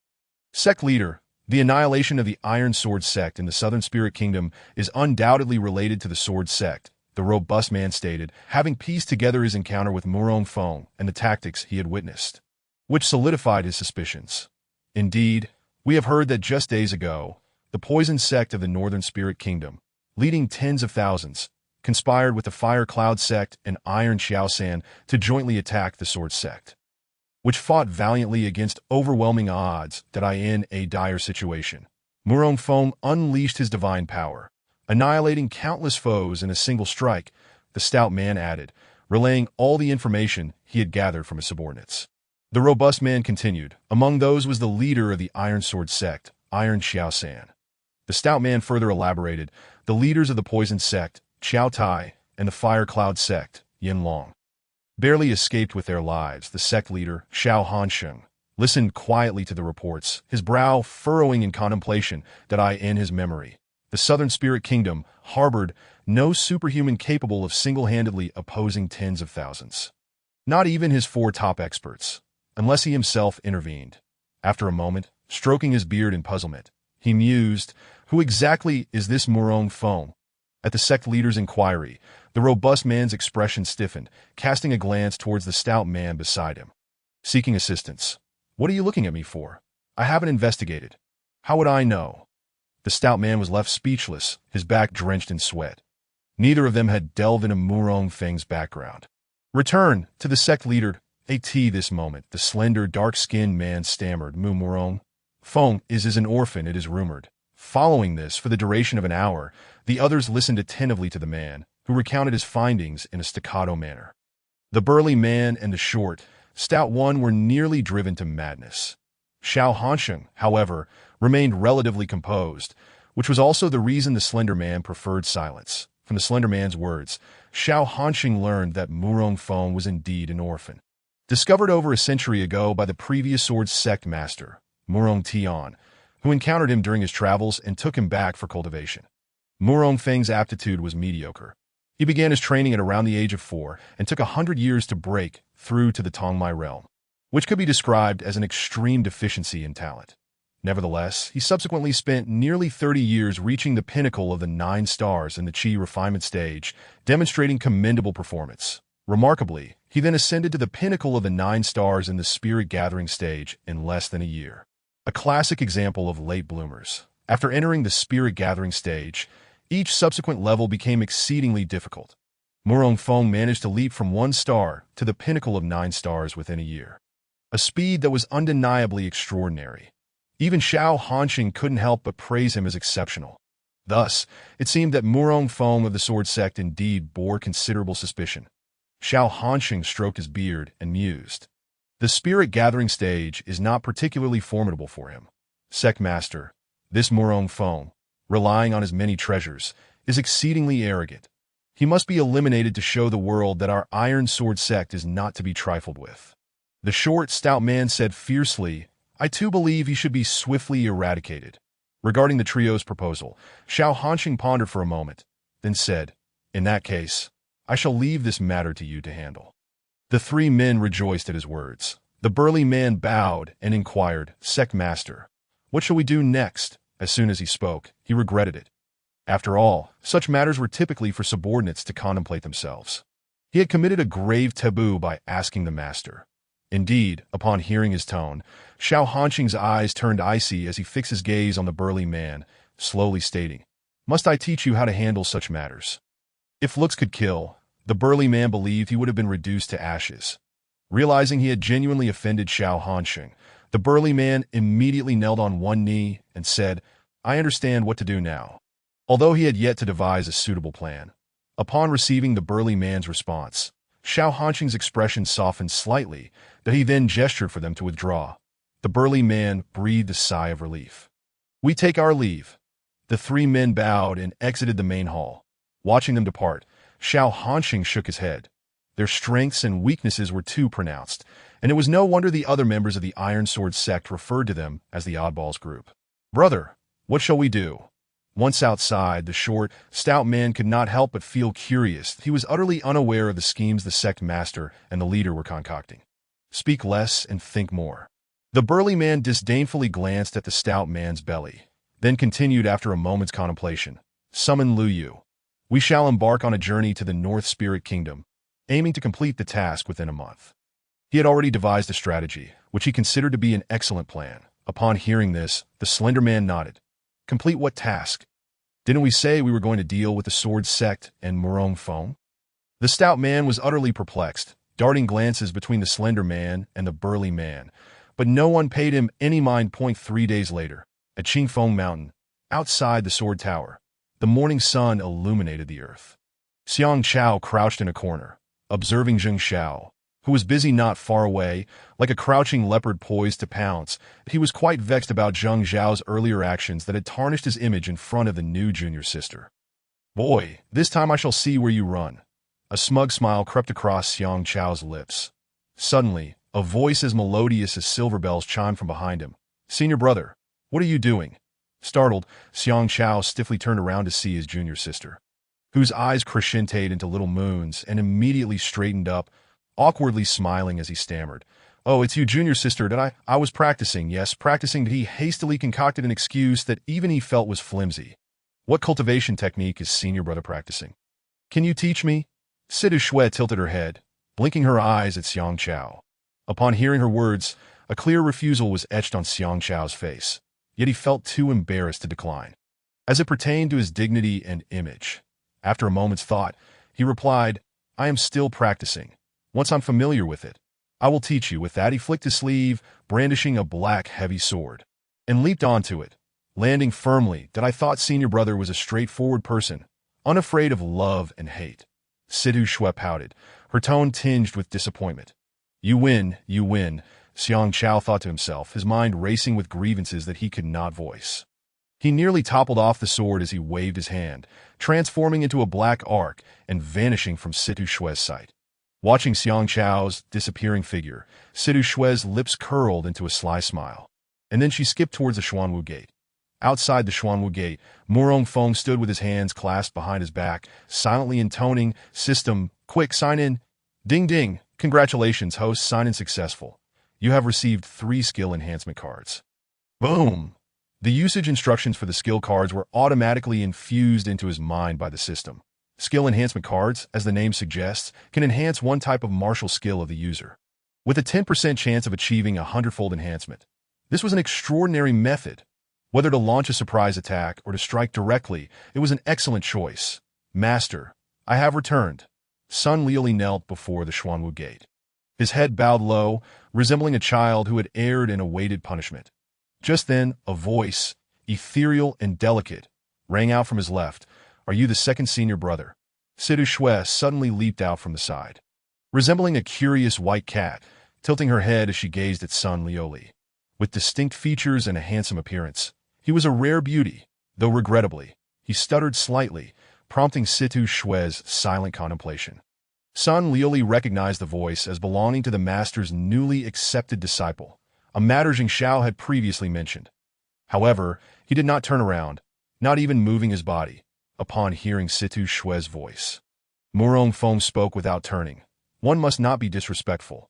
There must be order in seniority."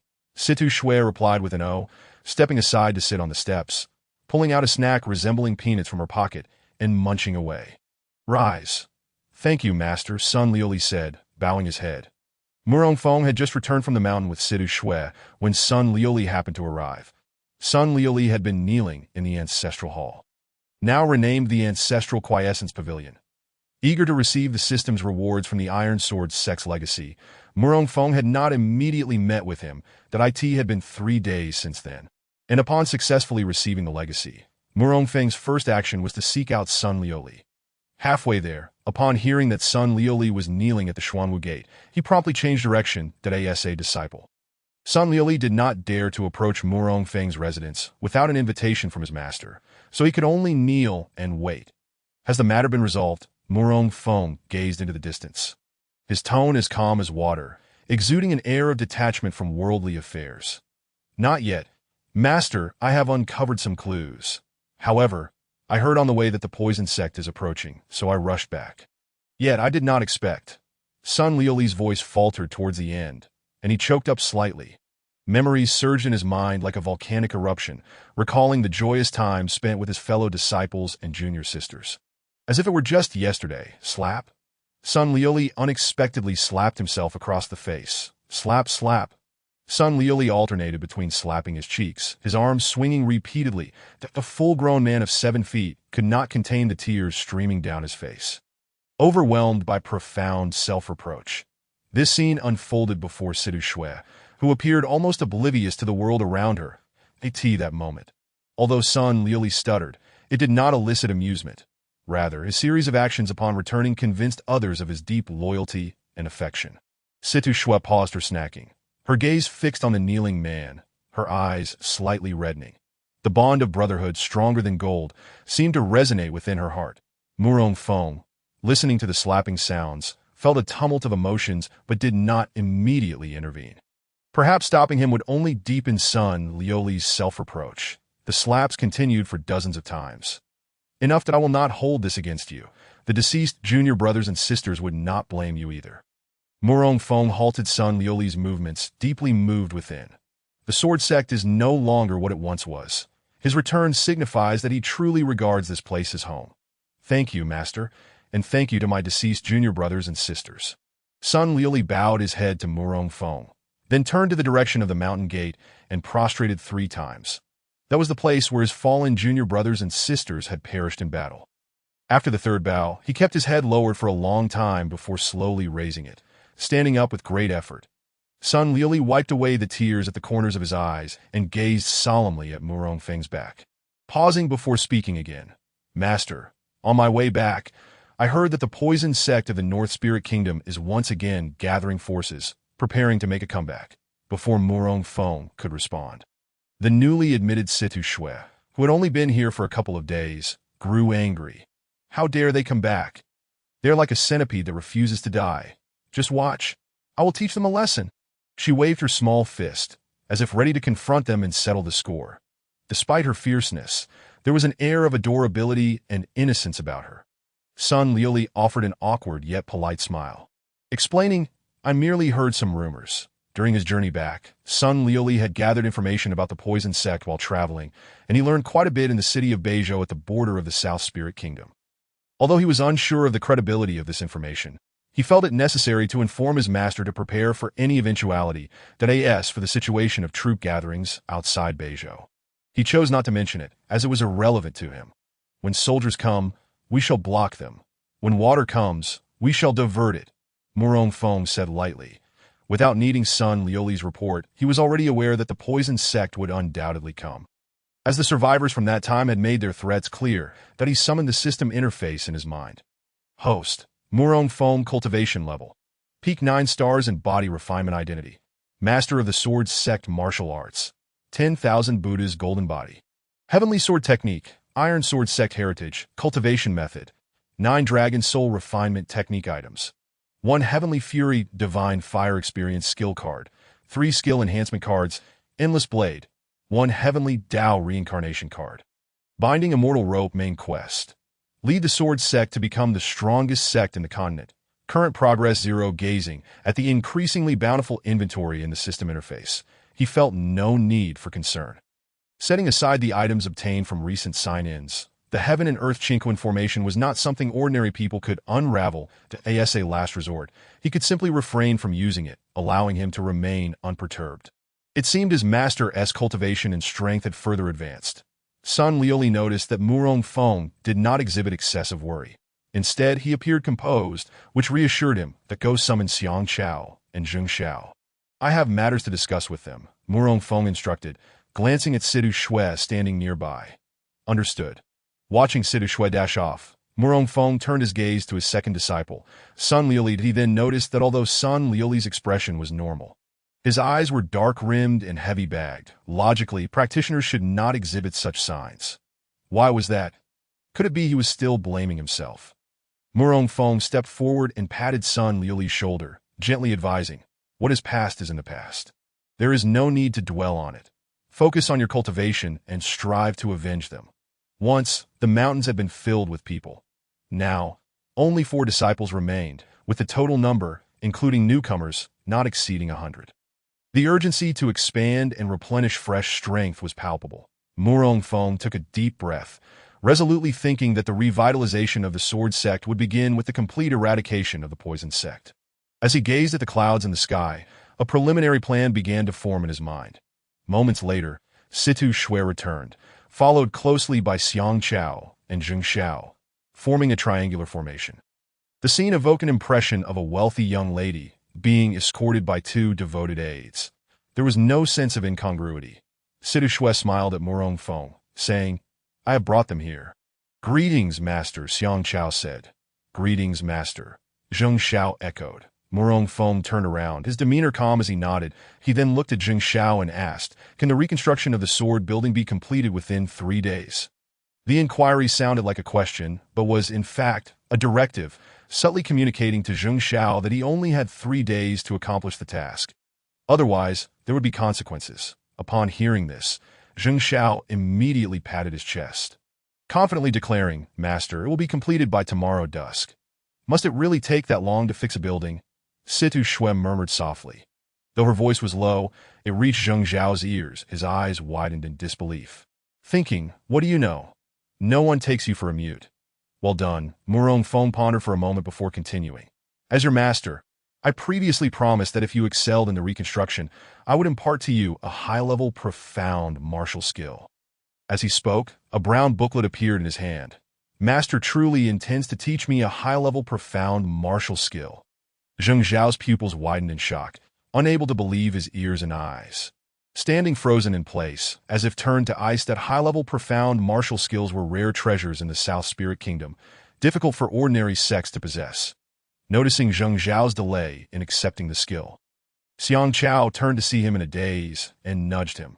This push snapped Zheng Xiao back to reality, and he suppressed his overwhelming joy and, with trembling hands, accepted the booklet, repeatedly expressing his gratitude.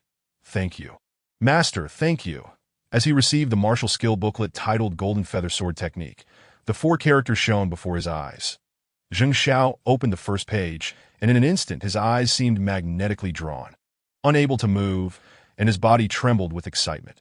Murong Feng observed Zheng Xiao's fervent reaction, further solidifying the importance of clear rewards and punishments, and he himself must lead by example. Situ Shui and Xiang Chao looked on enviously at Zheng Xiao's abundant gains. "Xiang Chao, you already possess a high-level, profound technique," Murong Feng said, shifting his gaze to Xiang Chao. "This time, I shall impart to you a high-level, profound martial skill that complements the technique you previously cultivated." In the realm of cultivation, it is rare for martial skills and techniques to be compatible. Each set possesses its unique characteristics. However, one must exercise extreme caution during cultivation, for a moment's lapse can lead one astray. Upon hearing this, Xiang Chao's heart raced, rivaling Zheng Xiao's earlier excitement, that he had previously cultivated the Elephant Mountain technique, which progressed slowly in the early stages, taking months to years. However, once mastered, one's spiritual power would increase exponentially. Fortunately, he had succeeded. Murong Feng retrieved the Elephant Mountain sword technique found in the secret chamber and handed it to Xiang Chao. Xiang Chao accepted the martial skill with elation, his eyes and face brimming with joy. He knelt on one knee, repeatedly expressing his gratitude, and eagerly opened the first page, which indicated that one must cultivate the Elephant Mountain technique to a high level before attempting this martial skill. If both the technique and martial skill were cultivated to their peaks simultaneously, their combined power could reach the level of an initial Earth-tier skill, that point. Even a peak 9 stars Chi refinement cultivator could contend with a 1-star spirit gathering expert. After presenting the Elephant Mountain sword technique to Xiang Chao, Murong Feng turned to son Liuli, asking, "Liuli, how is your progress with the lightness sword technique?" Disciple is dull-witted and has yet to grasp the essence of lightness. "I have not been able to cultivate it to a greater level," son Liuli admitted, feeling ashamed of his shortcomings. Murong Feng waved his hand dismissively. "No matter. Although this sword technique is merely of mid-level profound rank, its myriad of transformations and power is not significantly inferior to high-level profound techniques." Son Liuli nodded in understanding. Murong Feng paused briefly before continuing. "This time, I shall impart to you a set of Gale sword techniques. While it may not compare to Xiang Chao's comprehensive techniques, it is still a rare martial skill that can be used in conjunction. What do you think?" Upon hearing this, son Liuli's eyes sparkled with excitement, and he immediately bowed, saying, "Thank you, master." Murong Feng was pleased with son Liuli's attitude, appreciating his humble and uncontentious demeanor. After retrieving the sword technique manual from his storage ring and handing it to Sun Lioli, he glanced at the three of them, continuing, "The poison sect is returning. A great battle is imminent. You must dedicate yourselves to your training. The sooner you master your martial skills, the sooner you can confront them." Confront them?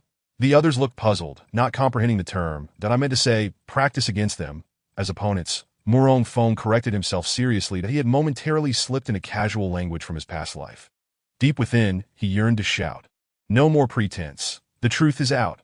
I am just an ordinary person who occasionally enjoys cursing. Fortunately, he managed to control his thoughts. Understood, Master. Thank you for imparting the martial skills. They all excitedly bowed once more before departing joyfully.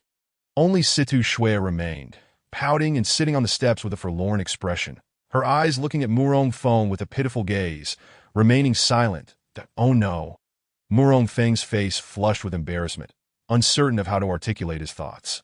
After all, the other three had received varying degrees of rewards, while she had gained nothing at all at that moment. His favoritism was apparent. Situ Shui lowered her gaze, murmuring softly, "He must think that since I joined later, I haven't contributed anything, so he is unwilling to teach me his martial arts. Oh, if I said it was an accident, you would surely believe me, right?" Murong Feng replied with a tender smile. "The best is reserved for you." On Jingyan Mountain, Situ Shui's advanced martial technique, the finger sword energy, left a deep impression on Murong Feng. Thus, he recalled a particular martial art that would be perfectly suited for Situ Shui's cultivation, promising to yield results with half the effort. Upon hearing this, Situ Shui's eyes sparkled like crescents, her previous discontent evaporating as she excitedly clung to Murong Feng's arm, exclaiming, "I knew Master thought the most of me." Murong Feng, taken aback by her exuberance, felt a twinge of embarrassment at her childishness. "At your age, behaving this way is quite unbecoming," he thought. Situ Shui giggled. "I'm still young. It's no trouble." Murong Feng couldn't help but ponder that she was no longer as young as she claimed. Given their interactions, he sensed that this young lady was beginning to mature. Were Situ Shui to uncover the wicked thoughts lurking in his heart, she might very well explode in indignation, pointing a finger at him and exclaiming, "Master, you beast." Maintaining his composure, Murong Feng retrieved a manual from his storage ring and handed it to Situ Shui. Upon receiving the martial arts manual, linking one finger, Situ Shui stole a glance at it and was instantly captivated. Unable to tear her gaze away, it was indeed tailor-made for her. "Master is so kind to me," Situ Shui mused happily. The four disciples returned to their respective training rooms, determined to hone their newly acquired martial techniques with fervor, aiming to elevate their combat prowess before the impending battle, thus contributing to the defense of their sect. After imparting the techniques, Murong Feng returned to his training chamber, having relocated it to the Qinglong Hall. Abandoning the previous training rooms and secret chambers in the secluded chamber, he began to condense dragon energy, practicing throughout the night. The following day, just as dawn broke, a disciple from the Sword Sect, tasked with patrolling the mountain gate, stumbled upon a black, iron object on the ground. "What is this?" he wondered aloud. "These two characters seem to be a challenge letter," exclaimed another disciple, astonished. The words challenge letter were inscribed above, but the text below was indecipherable to them. "You two stay here.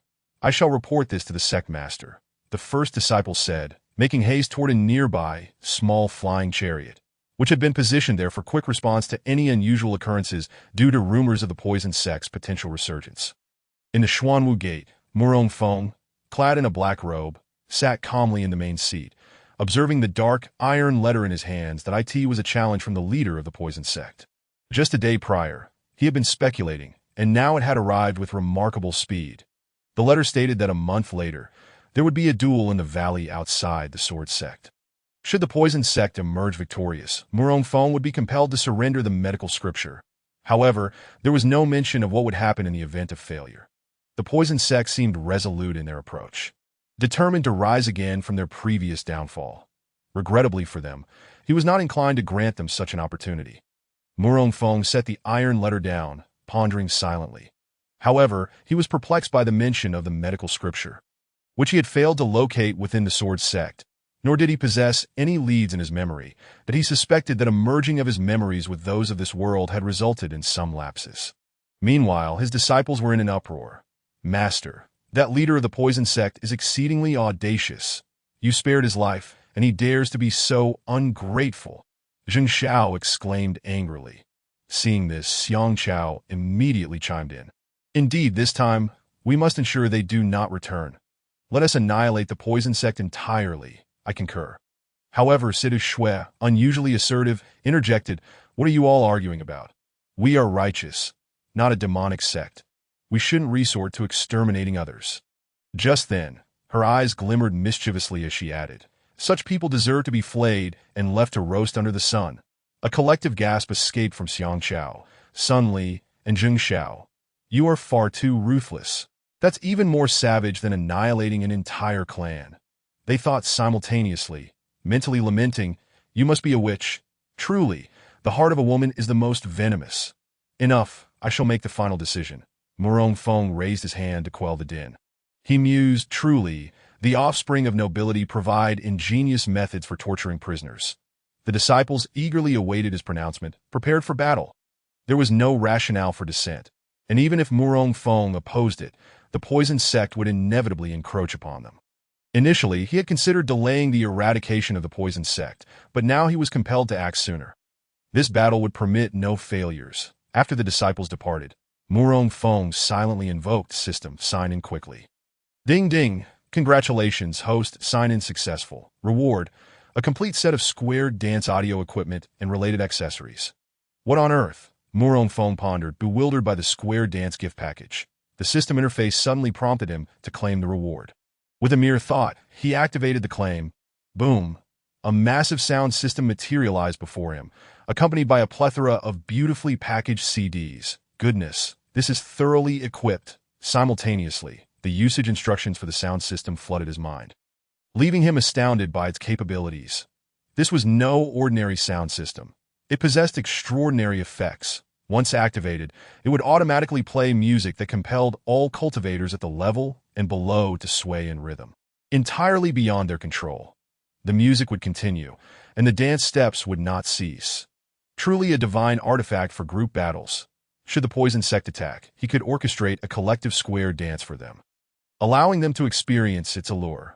Murong Feng envisioned a horde of ruthless individuals dancing uncontrollably, a smile creeping across his face. Just as the thrill subsided, another system notification chimed in his ears. Ding ding, system task.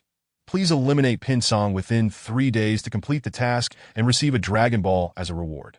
Dragon Ball? Could it be the legendary orbs that grant wishes when gathered in sufficient numbers? If so, that would be immensely powerful. A single wish could resolve all issues. Yet who was Pinsong? He had no knowledge of this person, nor any relevant information in his memory.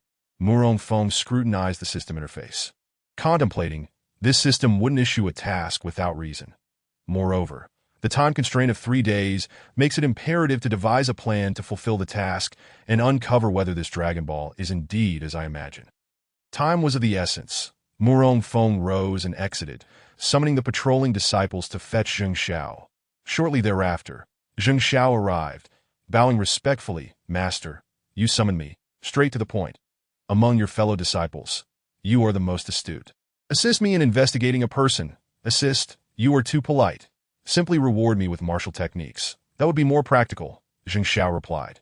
You need only know the name Pin Song with Pin as in 3 mouse and Song as in warehouse. I possess no further information.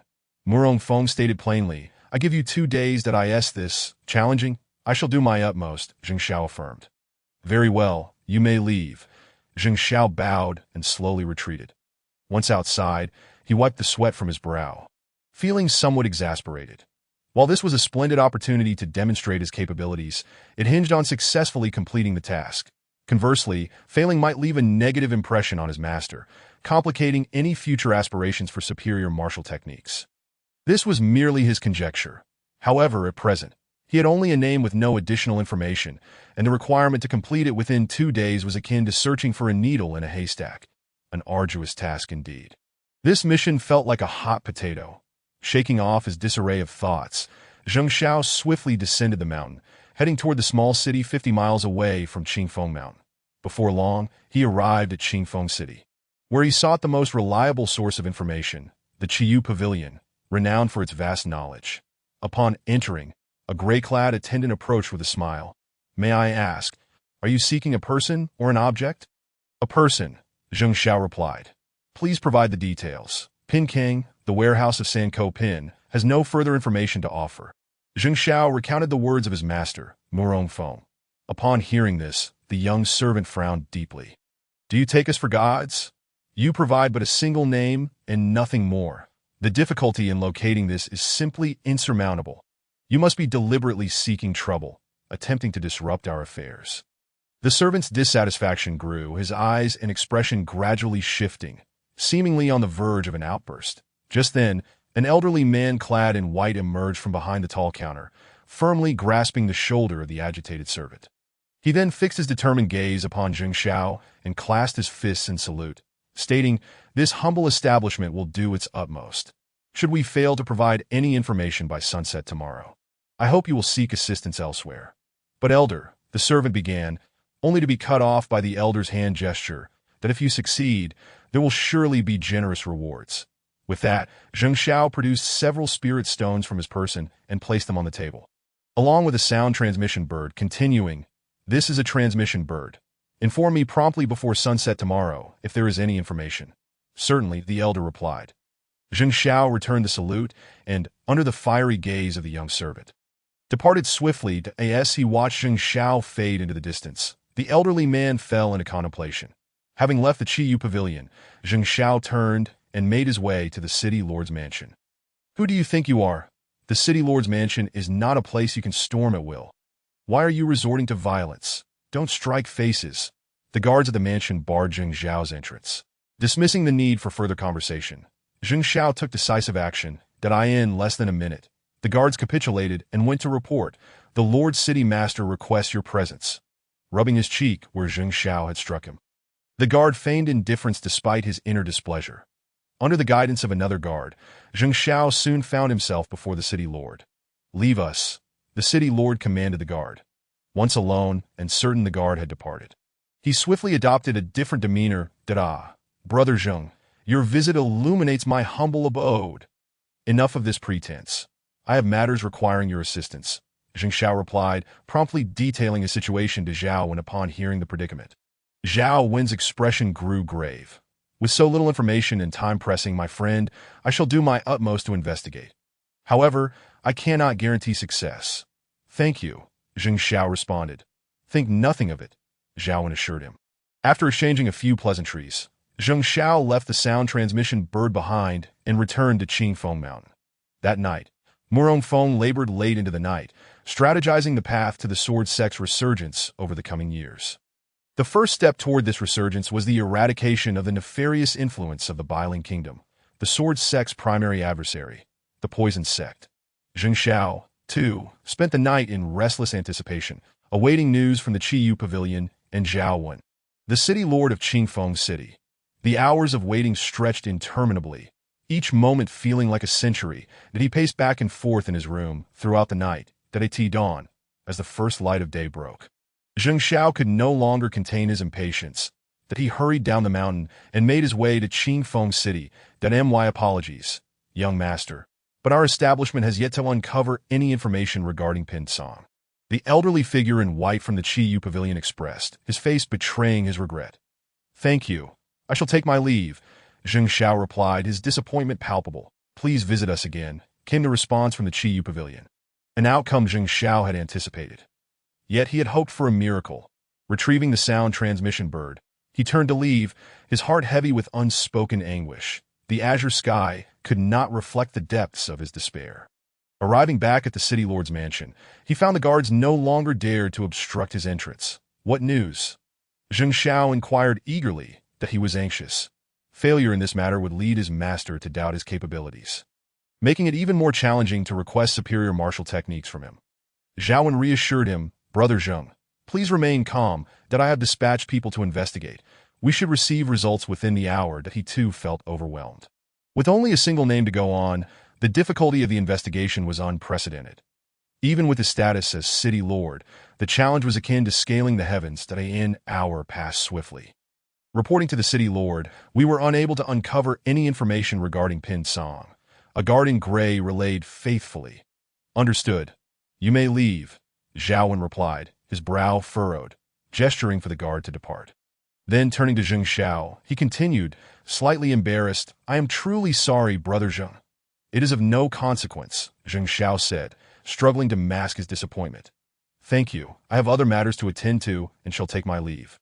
"Take care," came the response. The desired results remained elusive, leaving him to ponder alternative solutions.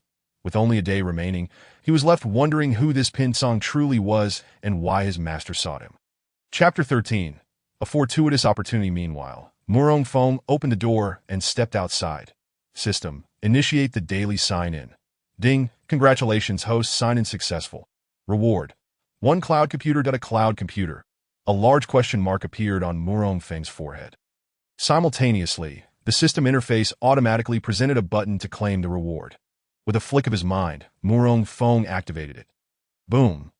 A surge of light flooded his consciousness, and information cascaded into his mind.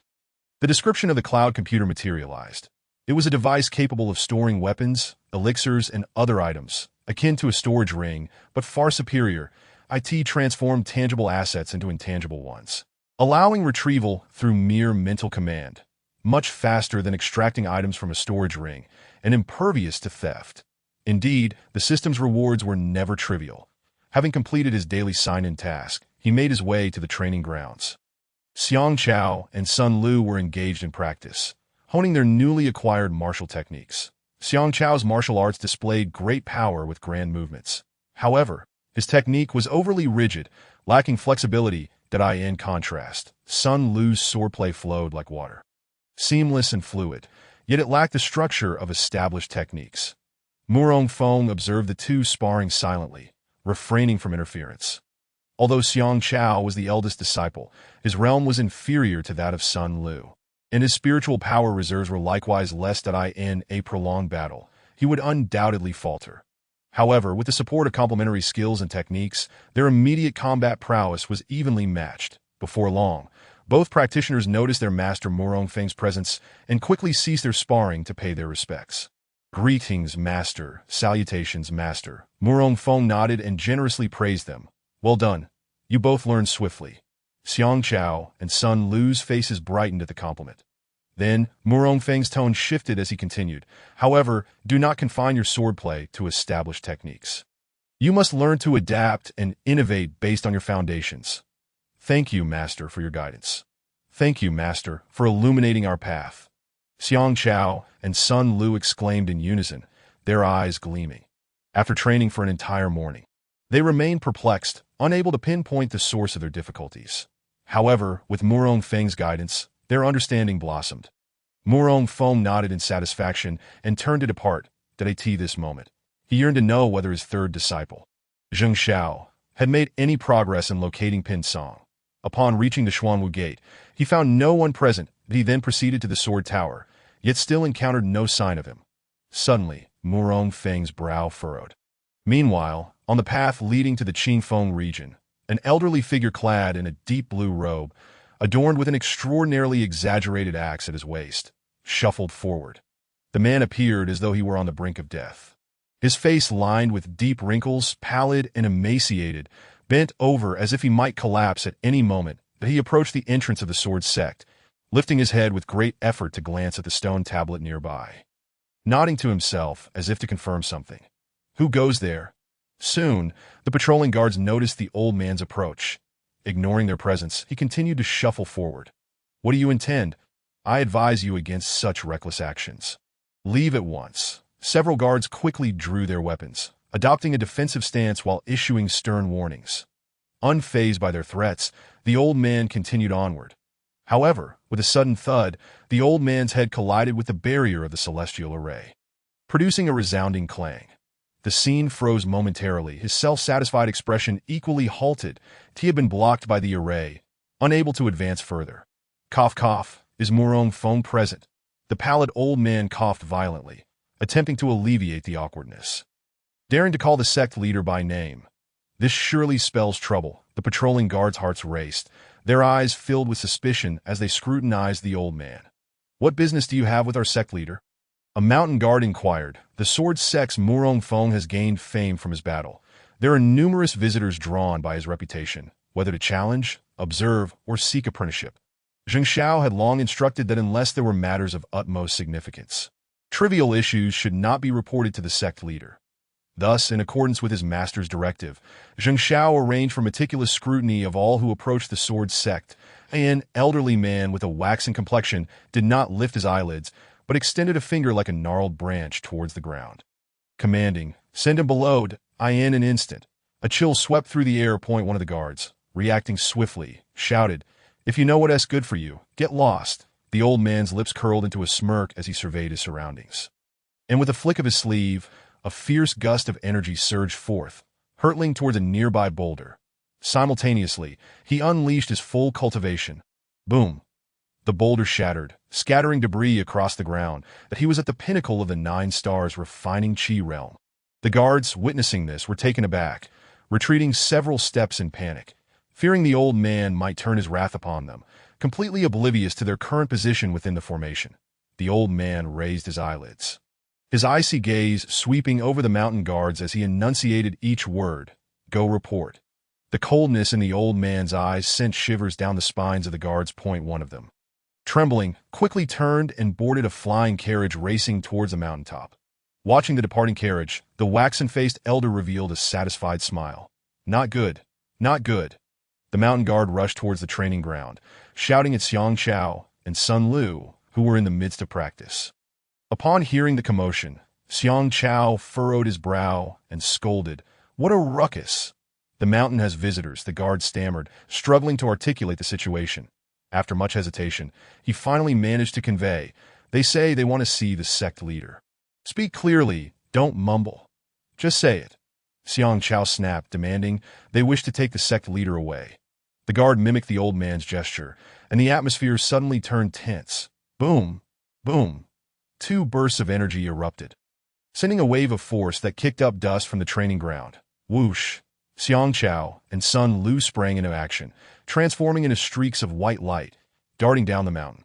Upon their arrival at the foot of the mountain, they found chaos at the sword sect's entrance, with dust swirling and the sounds of explosive energies echoing. The two quickly focused their attention and saw Zheng Xiao engaged in battle with the waxen-faced man. It turned out that Zheng Xiao, upon returning, had inquired about the old man, and the question had ignited a fierce confrontation. Both combatants unleashed their full powers, with Zheng Xiao, at the 9 stars refining chi realm, fiercely contesting the elder.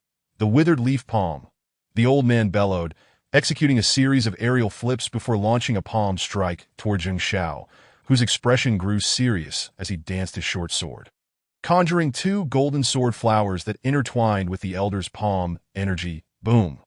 The 2 forces collided, producing a deafening explosion that a shockwave followed, and Zheng Xiao's red short sword quivered, slicing through the turbulence as he advanced once more. The old man, exuding arrogance, unleashed a flurry of palm strikes. Boom! Bang! Buzz! Zheng Xiao managed to parry the first strike, but several subsequent blows landed on his chest, sending a wave of numbing pain coursing through him. Had he not retreated into the protective formation just in time, he might have suffered severe injuries. "The sword sect is nothing remarkable," the waxen elder observed Zheng Xiao, who had been forced back several paces. His disdain growing ever more palpable, he recalled how someone had warned him of the sword sect's strength, advising caution, but having typically acted boldly in the North Spirit Kingdom, he had dismissed the warning. Now, without even drawing his weapon, he had bested a prominent disciple of the sword sect, further solidifying his belief in the sect's lack of merit. Xiang Chao glared at him, but chose not to engage further. Supporting Zheng Xiao, he inquired with concern, "How are you holding up?"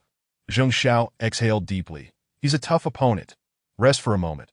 "I shall face him," Xiang Chao remarked. He had observed the old man's appearance, unremarkable and seemingly starved, but his palm techniques were exceptionally sharp. Moreover, the elder had a strange axe at his waist that had yet to see use. The true extent of his power remained unknown to Xiang Chao. "Xiang Chao of the sword sect. May I ask your name?" Xiang Chao inquired. "Pin Song," the elder replied. Upon hearing this name, Zheng Xiao felt a surge of excitement. The very person he had been searching for had appeared at his doorstep.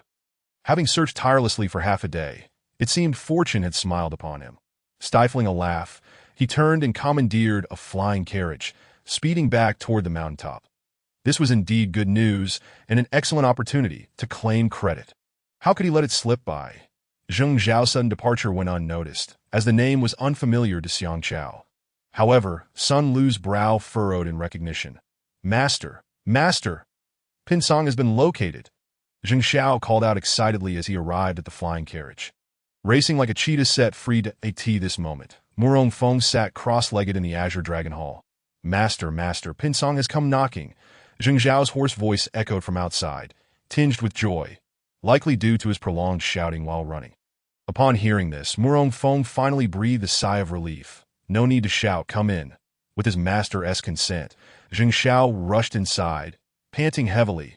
The Pinsong you were looking for is at the foot of the mountain. Before he could finish, Murong Feng raised a hand to interrupt him, continuing, I am already aware. The two of them are sufficient to handle the situation.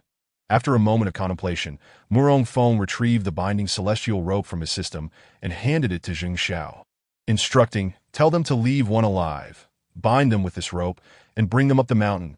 I need to interrogate them. Understood, master. Zheng Xiao accepted the rope and slowly exited the room. Master actually knew. He is truly impressive. This realization marked the official end of his attempt to claim credit.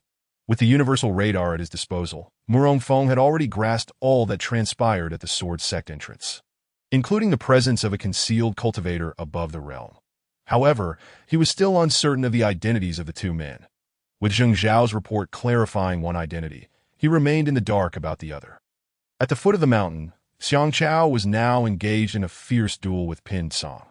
Their strengths were evenly matched, and as fists and legs exchanged blows, the wind surged.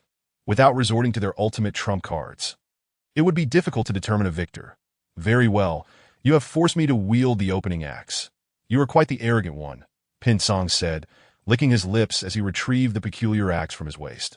He made a swift cut across his palm, drawing blood that dripped onto the axe in an instant. The axe glowed crimson.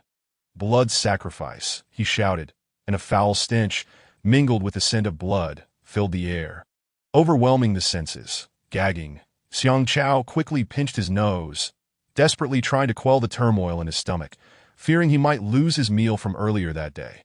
After a brief moment, as he blinked away the dryness from his eyes, he finally opened them wide, only to discover that the noxious odor had vanished. He cast a startled glance at Pinsong, who wore a sly smile. Blood sacrifice technique. Sun Lu, having heard of such dark arts, warned Master Brother, be careful. This fellow is up to something. In his moment of anxiety, he found himself no longer stuttering. Just as he finished speaking, Pinsong charged at Xiang Chao with the axe, shouting, open the heavens. With a circular swing of his arm, he brought the axe down, unleashing a crimson crescent wave of energy that spiraled towards Xiang Chao with the ferocity of desperation. From a distance, it resembled a moon stained with blood hanging in the sky. Xiang Chao's eyes flickered with gravity as he swiftly drew his black bear greatsword, eschewing any flamboyant maneuvers and instead channeling all his energy to brace it against his chest. Clang buzz! The crimson energy collided with the black bear greatsword, both forces clashing fiercely, unwilling to yield even an inch. Suddenly, boom! A deep, resonant thud echoed as Xiang Chao, wielding the black bear heavy sword, stumbled backward in rapid succession. With each step he retreated, deep footprints were imprinted into the ground, and it was only after more than 10 steps that he managed to stabilize his stance. You think you're impressive? I haven't even exerted myself. And yet you're already faltering, Pinsong remarked, observing Xiang Chao's struggle with an overwhelming sense of confidence that he immediately entered a mode of collective mockery. You lot are nothing but trash. You are all unworthy opponents. Perhaps you should summon your master. Such arrogance and audacity filled the air. What was happening? Zheng Xiao, who had just returned, looked utterly bewildered as he surveyed the deep footprints left by Xiang Chao. Having just descended from the mountain, he was completely unaware of the preceding events. However, from Pinsong's taunts and the traces left behind, it was evident that Xiang Chao, as the senior disciple, had been at a disadvantage in their earlier confrontation. Could it be that even the senior brother was not a match for him? Sun Lu interjected. It seems this person has concealed his strength. Concealed his strength. Did the senior brother use his ultimate technique? Zheng Xiao inquired. No, Sun Lu replied. Zheng Xiao cast a glance at Ping Song before shouting at Xiang Chao. Senior brother, quickly employ the mountain elephant technique. In the earlier clash, Xiang Chao had refrained from utilizing the accompanying mountain elephant sword technique, relying solely on his personal prowess to withstand the attack. This approach served two purposes: to probe the opponent's intentions and to gauge his own capabilities to discern the true extent of their strengths. Xiang Chao shook off the dust from his attire, pointing the heavy sword at Ping Song. He declared, "You do possess some genuine skill. Since that is the case, I shall now unleash my full power." Ping Song merely shook his head, perceiving Xiang Chao's words as mere bluster. Yet within Xiang Chao's gaze, a shadow of pitch-black light flickered, subtly morphing into an exceedingly sharp blade. This time, he was no longer careless and directly employed the mountain elephant sword technique, unleashing his full might. The mountain elephant sword technique, when paired with the elephant mountain formula, was sufficient to challenge a cultivator at the one-star concentration realm, a level which Ping Song had evidently not yet attained. The black bear heavy sword in Xiang Chao's grasp shimmered with a faint gray aura, alive in his hands, dancing upon the sword's surface. Each swing of the sword, whether cleaving, chopping, piercing, or prodding, was executed with grandiosity. Each strike aimed at his opponent's vital points. Faced with the onslaught of Xiang Chao's sword shadows, Ping Song's pupils trembled as he gripped his crimson-headed axe, straining to fend off the assault. Inwardly, he acknowledged the significant surge in Xiang Chao's combat prowess. Ping Song, however, was no pushover. After his blood sacrifice, each move he executed was directed towards Xiang Chao's lethal spots, as if he intended to carve him apart. Yet, each time he seemed on the verge of success, Xiang Chao managed to evade disaster. Ping Song, seasoned and composed, did not rush, maintaining a balance of offense and defense. Were it anyone else, their mental state would have crumbled long ago. Suddenly, after observing for a considerable duration, Zheng Xiao seemed to recall something and shouted to Xiang Chao amidst the fray. "Master said to leave a live capture." "I understand," Xiang Chao responded. Upon hearing this, Ping Song's expression darkened, and he retorted with evident displeasure. "What arrogance!" He simultaneously accelerated his movements that, in his view, if his opponent still had the presence of mind to respond, it indicated a lack of pressure. He was determined to teach Xiang Chao a lasting lesson. With a resolute mindset, Ping Song unleashed a powerful punch, and in an instant, a fist imprint surged forth with the force akin to an avalanche cascading down a mountain. He then swiftly retreated, creating distance between himself and Xiang Chao at the same time. He gripped his axe with both hands, raising it high and channeling all his strength into a downward strike. Split the earth! Boom! A tremendous wave of energy followed the fist imprint, sweeping through the air like a tide, stirring up fallen leaves and dust in its wake. Xiang Chao, observing the impending wave of energy, took a step back, gripping the black bear heavy sword tightly and thrusting it forward with determination. The mountain elephant technique shattered the impasse. Whoosh! The sword energy surged forth with an intensity that pierced through all. Bang bang! Upon contact, a massive explosion ensued. Simultaneously, Xiang Chao, wielding the black bear sword, surged through the explosion's aftermath, aiming directly for Ping Song's throat. Ping Song's arms clamped around the approaching black bear sword, a bead of cold sweat trickling down his forehead. He narrowly avoided disaster. At that moment, a surge of gray sword energy, accompanied by a wave of heat, erupted from the heavy sword, hurtling straight toward Ping Song's face, like a mantis stalking a cicada. Ping Song, being a seasoned veteran, quickly reacted, sidestepping the attack, then raising his hand to deliver a swift axe strike against the sword energy. As the axe made contact with the sword energy, Ping Song's expression suddenly changed. Why was it that a mere sword energy, which should have been easily cleaved by his blood-sacrificed axe, proved immovable? A sense of foreboding welled up within him. Bang! The sword energy repelled Ping Song's axe, and Xiang Chao swiftly rotated the black bear sword, delivering a heavy blow to Ping Song's chest. Simultaneously, he struck out with his left fist, landing a solid hit on Ping Song's left shoulder. The imprint of his fist energy instantly penetrating Ping Song's body and wreaking havoc upon his internal organs. "This is bad. Damn it. I was careless." Ping Song cursed inwardly. Ping Song coughed up blood, his body hurtling backward, blood gushing forth in a crimson arc through the air. Crash! He landed heavily on the ground. Just as he attempted to rise, he found himself pinned down by the pitch-black sword tip. Looking up at Xiang Chao, who wielded the heavy sword, he tossed his head back defiantly, saying, "Kill or maim. I leave it to your discretion." He had never anticipated being defeated by Xiang Chao, who was of the same realm. In previous years, he had dispatched numerous opponents of this caliber, and he believed it was merely an accident that led to his downfall, attributing it to carelessness. Deep down, he could not accept that he was inferior to Xiang Chao. "Who sent you to provoke my sword sect?" Xiang Chao queried, his gaze piercing through Ping Song. Ping Song spat out a mouthful of blood, a flicker of determination gleaming in his eyes as he replied, "No one sent me. I came here of my own volition. A man of honor has his principles. He believed that certain things, even if it meant death, should never be done, such as betrayal and treachery." Zheng Xiao, uninterested in further pleasantries, swiftly hurled the binding immortal rope, ensnaring Ping Song tightly, and no matter how he struggled, he could not loosen it even by a fraction. "Indeed, it is a fine treasure," the others silently praised. "Stubborn, are we? Let's see how my master deals with you," Zheng Xiao exclaimed, slapping Ping Song on the back of the head in frustration. Ping Song glared angrily at Zheng Xiao, yet found himself powerless to retaliate. The three then escorted him up the mountain. Meanwhile, not far off, by a large rock, a figure clad in a gray robe, with a pallid visage, suddenly appeared, and a glint of malice flashed in his eyes as he muttered in discontent, "Had I known, I would not have sought out this useless pawn." Chapter 15. My patience is limited at this moment.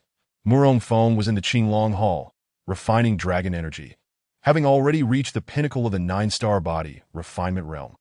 He was but a half-step away from the Qi refinement realm. Although he was so close, the prospect of breaking through remained as daunting as climbing a mountain. He was even uncertain how to achieve this breakthrough. Once he truly stepped into the Qi refinement realm, the first thing he intended to do was to test the rumored supreme martial art, the 10,000 Buddha Golden Body, to see how formidable it truly was. After all, it was the first and most mysterious reward he had received. Suddenly, a series of urgent knocks resonated from outside the door. "Master, we have captured Ping Song." It was Xiang Chao's voice. Capturing Ping Song was within expectations. After a moment of contemplation, Murong Feng decided against conducting the interrogation here. "Bring him to the Xuanwu Gate. I will arrive shortly," he instructed. "Understood," Xiang Chao replied. With the capture secured, Murong Feng felt less urgency than before. His primary objective was to extract useful information from Ping Song, that he had come to Qingfeng Mountain either on orders or driven by interests. There must be a reasonable explanation behind his actions. Otherwise, he would not have chosen to confront the sword sect at such a critical juncture. Once these matters were clarified, he would then decide whether to execute Ping Song for the sake of the mission reward. At the same time, he activated the 10,000 Realms radar again, confirming that the hidden mysterious cultivator at the concentration realm had yet to depart from Qingfeng Mountain. Who could this person be? This question lingered in Murong Feng's mind as he made his way to the Xuanwu Gate. Disciple pays respects to master. Disciple pays respects to master. Disciple pays respects to master. Upon entering, he was greeted by the synchronized salutations of his three disciples. Murong Feng nodded in acknowledgement before proceeding to the main seat, his gaze settling upon the bound Ping Song, that he noted that Ping Song appeared emaciated, resembling a beggar who hadn't eaten in days. Yet his eyes gleamed with a sharpness akin to a dagger. The binding immortal rope restrained Ping Song's body, limiting his movements while also sealing his internal spiritual energy, rendering him a physically robust individual unable to utilize his cultivation. Murong Feng stroked his beard, scrutinizing Ping Song with eyes that glimmered like blades, stating, "I grant you the opportunity to confess honestly. Those who resist will face severe consequences." His tone bore an unmistakable air of authority. Upon hearing this, Ping Song's already sallow countenance collapsed further. He spat disdainfully and defiantly declared, "Spare me the feigned compassion. Just give me a quick end. Killing is but a mere act of striking the earth." He has long since cast aside any concern for his own life or death, showing no fear of mortality. Xiang Chao delivered a sharp slap, exclaiming, "Ah, my master means well, so you ought to recognize his kindness." Zheng Xiao quickly chimed in, adding a kick to Ping Song, seizing the splendid opportunity to showcase their prowess, ensuring that the senior brother did not monopolize the moment, perhaps feeling unsatisfied after the kick. He summoned his strength to deliver a punch, leaving Pin Song dazed, his head buzzing, his face aflame with pain, while his entire being was ensnared by the binding ropes, suffering unbearable agony, coupled with the blows from Xiang Chao and Zheng Xiao. The torment pierced through to his very soul. Yet despite it all, he remained tight-lipped. Murong Feng fixed his gaze upon Pin Song, silent. You refuse to speak. Do you believe I lack the means to make you? You have clearly never tasted the bitter fruits of society's harshness, unaware of its treacherous nature. Very well. Today I shall broaden your horizons. With a smirk, Murong Feng raised his thumb in a gesture of mock praise. Leaving the true intent of his words ambiguous, he continued, I possess myriad methods to torment you, while you can only plead for death, yet it will elude you. Care to give it a try? Pin Song shot a dismissive glance at Murong Feng, his expression seemingly conveying, Do you take me for a mere child? I am not easily frightened. Noting Pin Song's lack of reaction, Murong Feng pointed at Zheng Xiao, stating, Zheng Xiao, come here. With a heart full of trepidation, Zheng Xiao ascended the steps to stand beside Murong Feng. That it was his first time occupying this position, and an inexplicable sensation welled up within him. Realizing that indeed, the view from above was distinctly different, Murong Feng whispered, prepare a basin of water. And also, Zheng Xiao dutifully took note of every item his master mentioned, his expression tinged with confusion. Pondering what purpose these items could serve, observing Murong Feng's peculiar demeanor and Zheng Xiao's unusual expression, Pin Song felt a surge of anxiety, his mind racing with turmoil. What could that old man possibly have communicated to him? What should I do? Shortly thereafter, Zheng Xiao returned, laden with an assortment of items that as they gazed upon the disarray, not only Xiang Chao and Sun Li, but even Zheng Xiao bore expressions of bewilderment. Is this it? I expected something far more formidable. Pin Song's face displayed an expression of audacity, likely convinced that the mundane items, water, cloth, chili peppers, were too commonplace to inflict any harm upon him in an instant. His confidence reignited. Murong Feng, seated in the master position, regarded Pin Song with an air of calmness and declared, Lastly, I grant you one final chance. Pin Song resolutely replied, Proceed as you wish. A glint of coldness flickered in Murong Feng's eyes as he responded, Very well.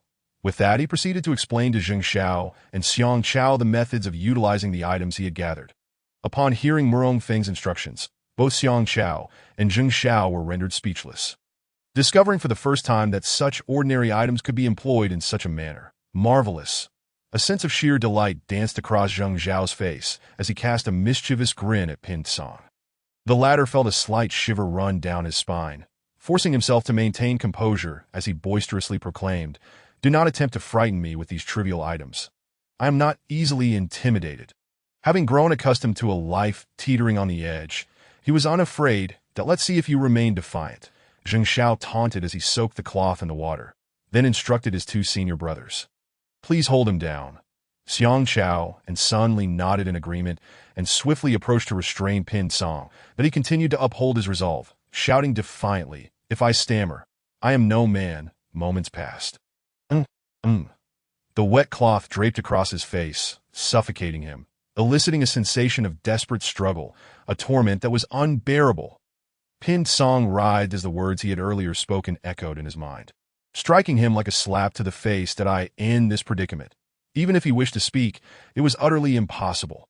Fearing he would jeopardize his master's plans, Xiang Chao devised a clever method and kindly suggested, If you come to a realization and are willing to speak, just nod.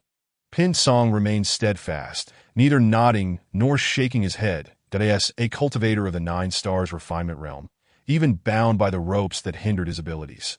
He could endure without breathing for a short duration. However, prolonged deprivation would soon take its toll. Murong Feng sat quietly in the master seat of the Xuanwu Gate, patiently awaiting. He was in no rush, possessing ample time to play with Pin Song. Such juvenile methods of torment were nothing new to him. He had witnessed them countless times in both television and novels that as the seconds ticked by. A quarter of an hour slipped away, yet Pin Song remained resolute. His waxen face turned crimson from the exertion. During this time, Zheng Xiao had cleverly adapted, grinding the chili peppers in a powder, sprinkling it into the water before dousing the cloth on Pin Song's face. The chili-infused water flowed down the corners of his mouth, igniting a fiery assault upon his tongue. Simultaneously, it seeped into his eyes, inducing an unbearable burning sensation, akin to being engulfed in flames. You are hardly a reputable sect, but rather a band of rogues, Pin Song inwardly lamented, thoroughly exasperated. The prolonged absence of fresh air intensified his sense of suffocation, his abdomen heaving faster, and his head began to thrash wildly in a futile attempt to dislodge the wet cloth. Yet it proved ineffective. After a few more moments, he cried out, "You are demons. You have won." Pin Song nodded vigorously, conceding defeat as he relinquished his resistance, along with his dignity that he had never anticipated that suffocation would be so excruciating. Xiang Chao, witnessing Pin Song's frantic nodding, turned to his master. Murong Feng nodded in acknowledgement, prompting Xiang Chao to remove the damp cloth. Pin Song inhaled deeply, relishing the fresh air. The sensation of breathing was blissful. However, he was soon overtaken by a violent coughing fit. He had surrendered without any real confrontation. It was exceedingly dull. "Speak, for my patience is limited," Murong Feng stated coolly. Pin Song steadied his breathing, his gaze dimmed with despair as he uttered, "Zhang Baixing." Chapter 16. The mysterious powerhouse. The T.O. discovered that it was this scoundrel once more ignited a fierce desire within him to immediately confront him with a blade. Upon hearing Zhang Baixing's name, Zheng Zhao's temper flared, his eyes ablaze with fury.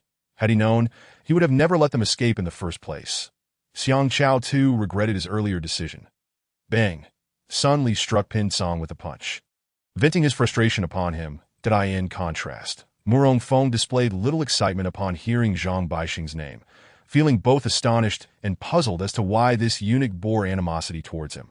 Initially, he suspected it was the poison sect sending individuals to test the sword's sect's strength, never expecting it to be that pale-faced eunuch scheming behind the scenes. What could be his motive? Murong Feng inquired. What was his reason? Pin Song took a deep breath, savoring the sweet air before gasping. He didn't say, nor did I inquire. Moreover, even if I had asked, he would not have divulged a quintessential example of acting without thought, completely neglecting whether the situation was within his control. He foolishly continued forward. Was this not akin to delivering oneself to slaughter? Murong Feng categorized him as a brute with a simple mind, declaring that calling him a pig's brain would be an insult to pigs. Xiang Chao, upon hearing this, felt as though oil had been poured upon his flames, igniting his fury. Do you think my sword sect is a mere marketplace where one may come and go as they please? I could easily strike you down. Zheng Xiao, equally incensed, asserted, "Senior brother, step aside. I will cleave him in two," just as Zheng Xiao was eager to take action. Sun Li, without uttering a word, struck Pin Song's thigh with a punch. Though such a blow would not claim a life, the lingering ache would be unforgettable. Tears streamed down Pin Song's face from the pain, yet he remained silent. Perhaps feeling unsatisfied, Sun Li landed 2 more blows. Pin Song held firm, refusing to vocalize his agony. Zheng Xiao, impressed by Sun Li's decisiveness, gave him a thumbs up, preparing to deliver a kick. However, Xiang Chao intervened, blocking the two, but just when Pin Song thought Xiang Chao had come to his rescue. He heard him say, "Brothers, take it easy. Do not end him in one blow. We need to devise more methods to torment him." While he spoke, Pin Song endured several more punches and kicks to his abdomen. Good heavens, they truly were wolves in sheep's clothing, masquerading as a reputable sect while behaving like a pack of rogues. Pin Song's mind was rife with grievances against the sword sect's current actions. Yet he could not voice them all at once. Murong Feng glanced at the scene. Sensing it was time to intervene, he waved his hand, signaling for his disciples to cease their assault. That will suffice. Let him go down the mountain. What? Zheng Xiao stared wide-eyed, scarcely able to believe his ears, and exclaimed, "Master, we cannot so easily let him go. Indeed, allowing him to descend the mountain would be akin to nurturing a tiger to its own peril. A veritable release of the beast back to its lair. No, we must not release him." Upon hearing that he was to be set free, Xiang Chao and the others immediately expressed their discontent, voicing their objections with fervor. "You are still too young," they proclaimed. You fail to grasp the true intent of your master." Murong Feng spoke with an undeniable authority. "My decision is made. There is no need for further discussion." Realizing the futility of their attempts to change his mind, the trio acquiesced. Disciple obeys. Disciple obeys. Disciple obeys that as the three brothers prepared to escort Pin Song away. Murong Feng retained Jing Xiao by his side. This scene left Xiang Chao perplexed. Could it be a reprimand for the earlier confrontation? He cast a sidelong glance at Jing Xiao, as if to say, "You're on your own." Jing Xiao, bearing a look of distress, feared he would face admonishment or punishment. Once the others had vacated the Xuanwu Gate, Murong Feng turned to Jing Xiao and solemnly declared, "I entrust you with a task. Find a way to disseminate the news of Pin Song betraying Zhang Baixing before sunset today." Upon hearing this, Jing Xiao felt a wave of relief wash over him, and a look of realization crossed his face as he understood his master's motives for allowing Pin Song to leave. He silently praised, "What a clever tactic, using a knife to kill." Indeed, experience speaks volumes. With renewed enthusiasm, Jing Xiao declared, "Disciple guarantees the completion of this task." After exiting the Xuanwu Gate, Murong Feng slowly rose, his mind still mulling over the reason behind the eunuch's provocation. And whether Nangong Jun had secretly stirred the pot, that or perhaps it was a matter of public humiliation that the eunuch sought to avenge. As Murong Feng reflected on the events of that day, he found himself unable to untangle these thoughts, and so he decided to set them aside, that he then summoned the system interface to review the tasks, which were still marked as incomplete, before long. Someone else might complete this task for him, but he also felt a sense of anticipation regarding the Dragon Ball, wondering if it would meet his expectations. With no other matters at hand, Murong Feng strolled leisurely towards the Qinglong Hall, returning to his studies of the Nine Dragons soul refining technique in hopes of achieving a breakthrough soon. Upon arriving at the Qinglong Hall, he immersed himself in his training. Meanwhile, at the Sword Sect's mountain gate, Xiang Chao untied the binding ropes that held Pin Song captive and shouted, "Get lost! If it weren't for the master's orders, you wouldn't be leaving Qingfeng Mountain." With a swift kick to Pin Song's back, he sent him stumbling, nearly falling over. Pin Song turned to glare at Xiang Chao and Sun Li, menacingly declaring, "The humiliation I suffered today shall be repaid 100-fold in the future." Xiang Chao merely glanced at him with disdain, retorting, "Go home and train for another 100 years before you dare speak." Without another word, he leapt on his flying chariot and soared towards the mountaintop. Before departing, Pin Song cast one last furious glance at the Sword Sect, his heart filled with unresolved anger as he limped down the mountain. Not far away, behind a large rock, a figure clad in gray finally moved, stealthily following Pin Song with a weapon concealed in their sleeve. When they reached the foot of the mountain, the gray-clad figure revealed a ruthless expression, dashing forward and launching the concealed weapon, which pierced through Pin Song's chest. Blood gushed from the wound as Pin Song turned, stunned to see the face of his assailant before uttering, "You, how cruel you are!" With that, his eyes widened in shock, and he collapsed, lifeless. The gray figure snorted derisively, spitting on Pin Song's corpse, declaring, "A useless wretch. Living is a waste of resources. Ding ding. Pin Song is dead. Ding ding." The system has determined that Pin Song's death bears little direct relation to the host, resulting in a reduction of original rewards. Ding ding. Congratulations to the host for receiving the reward of continuous good luck. Note: valid for 3 days. Immersed in his training, Murong Feng was abruptly interrupted by a series of notification sounds.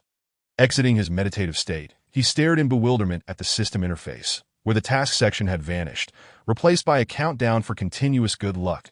The countdown was reminiscent of a 21st century Earth timer. 259,181 seconds. 259,180 seconds. 259,179 seconds. The numbers steadily decreased at this moment. The details of the continuous good luck reward finally transmitted to his mind as the name suggests. It promised an unceasing flow of good fortune. Thus, in the next 3 days, he was certain that good things would come his way.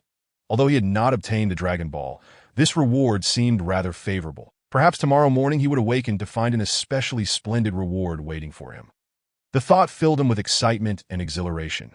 Suddenly, Murong Feng's pupils dilated, as if recalling something, and he hastily activated the multiverse radar. Instantly, his gaze deepened, fists clenched. The mysterious expert in the concentration realm had seemingly vanished without a trace. Chapter 17. A call for help. On the second day of receiving continuous good luck, Murong Feng awoke early, emerging from his meditative state. The first order of business was the unwavering ritual of signing in. With the enhancement of continuous good luck, he prayed for a grand reward. Eagerly, he declared, "System, let us sign in." Ding ding, congratulations to the host. Sign in successful. Reward. 1 summoning talisman. Simultaneously, a yellow card inscribed with ancient symbols materialized on the system interface. Murong Feng instantly grasped the usage of the talisman, but had no time for further examination when a series of urgent knocks echoed from outside. "Master, I have matters to report," came Zheng Zhao's voice. It must be said that being interrupted at such an exhilarating moment was rather irksome. Murong Feng sighed, surmising he could guess what Jing Xiao wanted to convey. "Speak," he instructed. "The first matter is that this morning, the disciple received news that Pin Song was killed with a single blow at the foot of Qingfeng Mountain. This was information Murong Feng was already aware of. And the second matter?"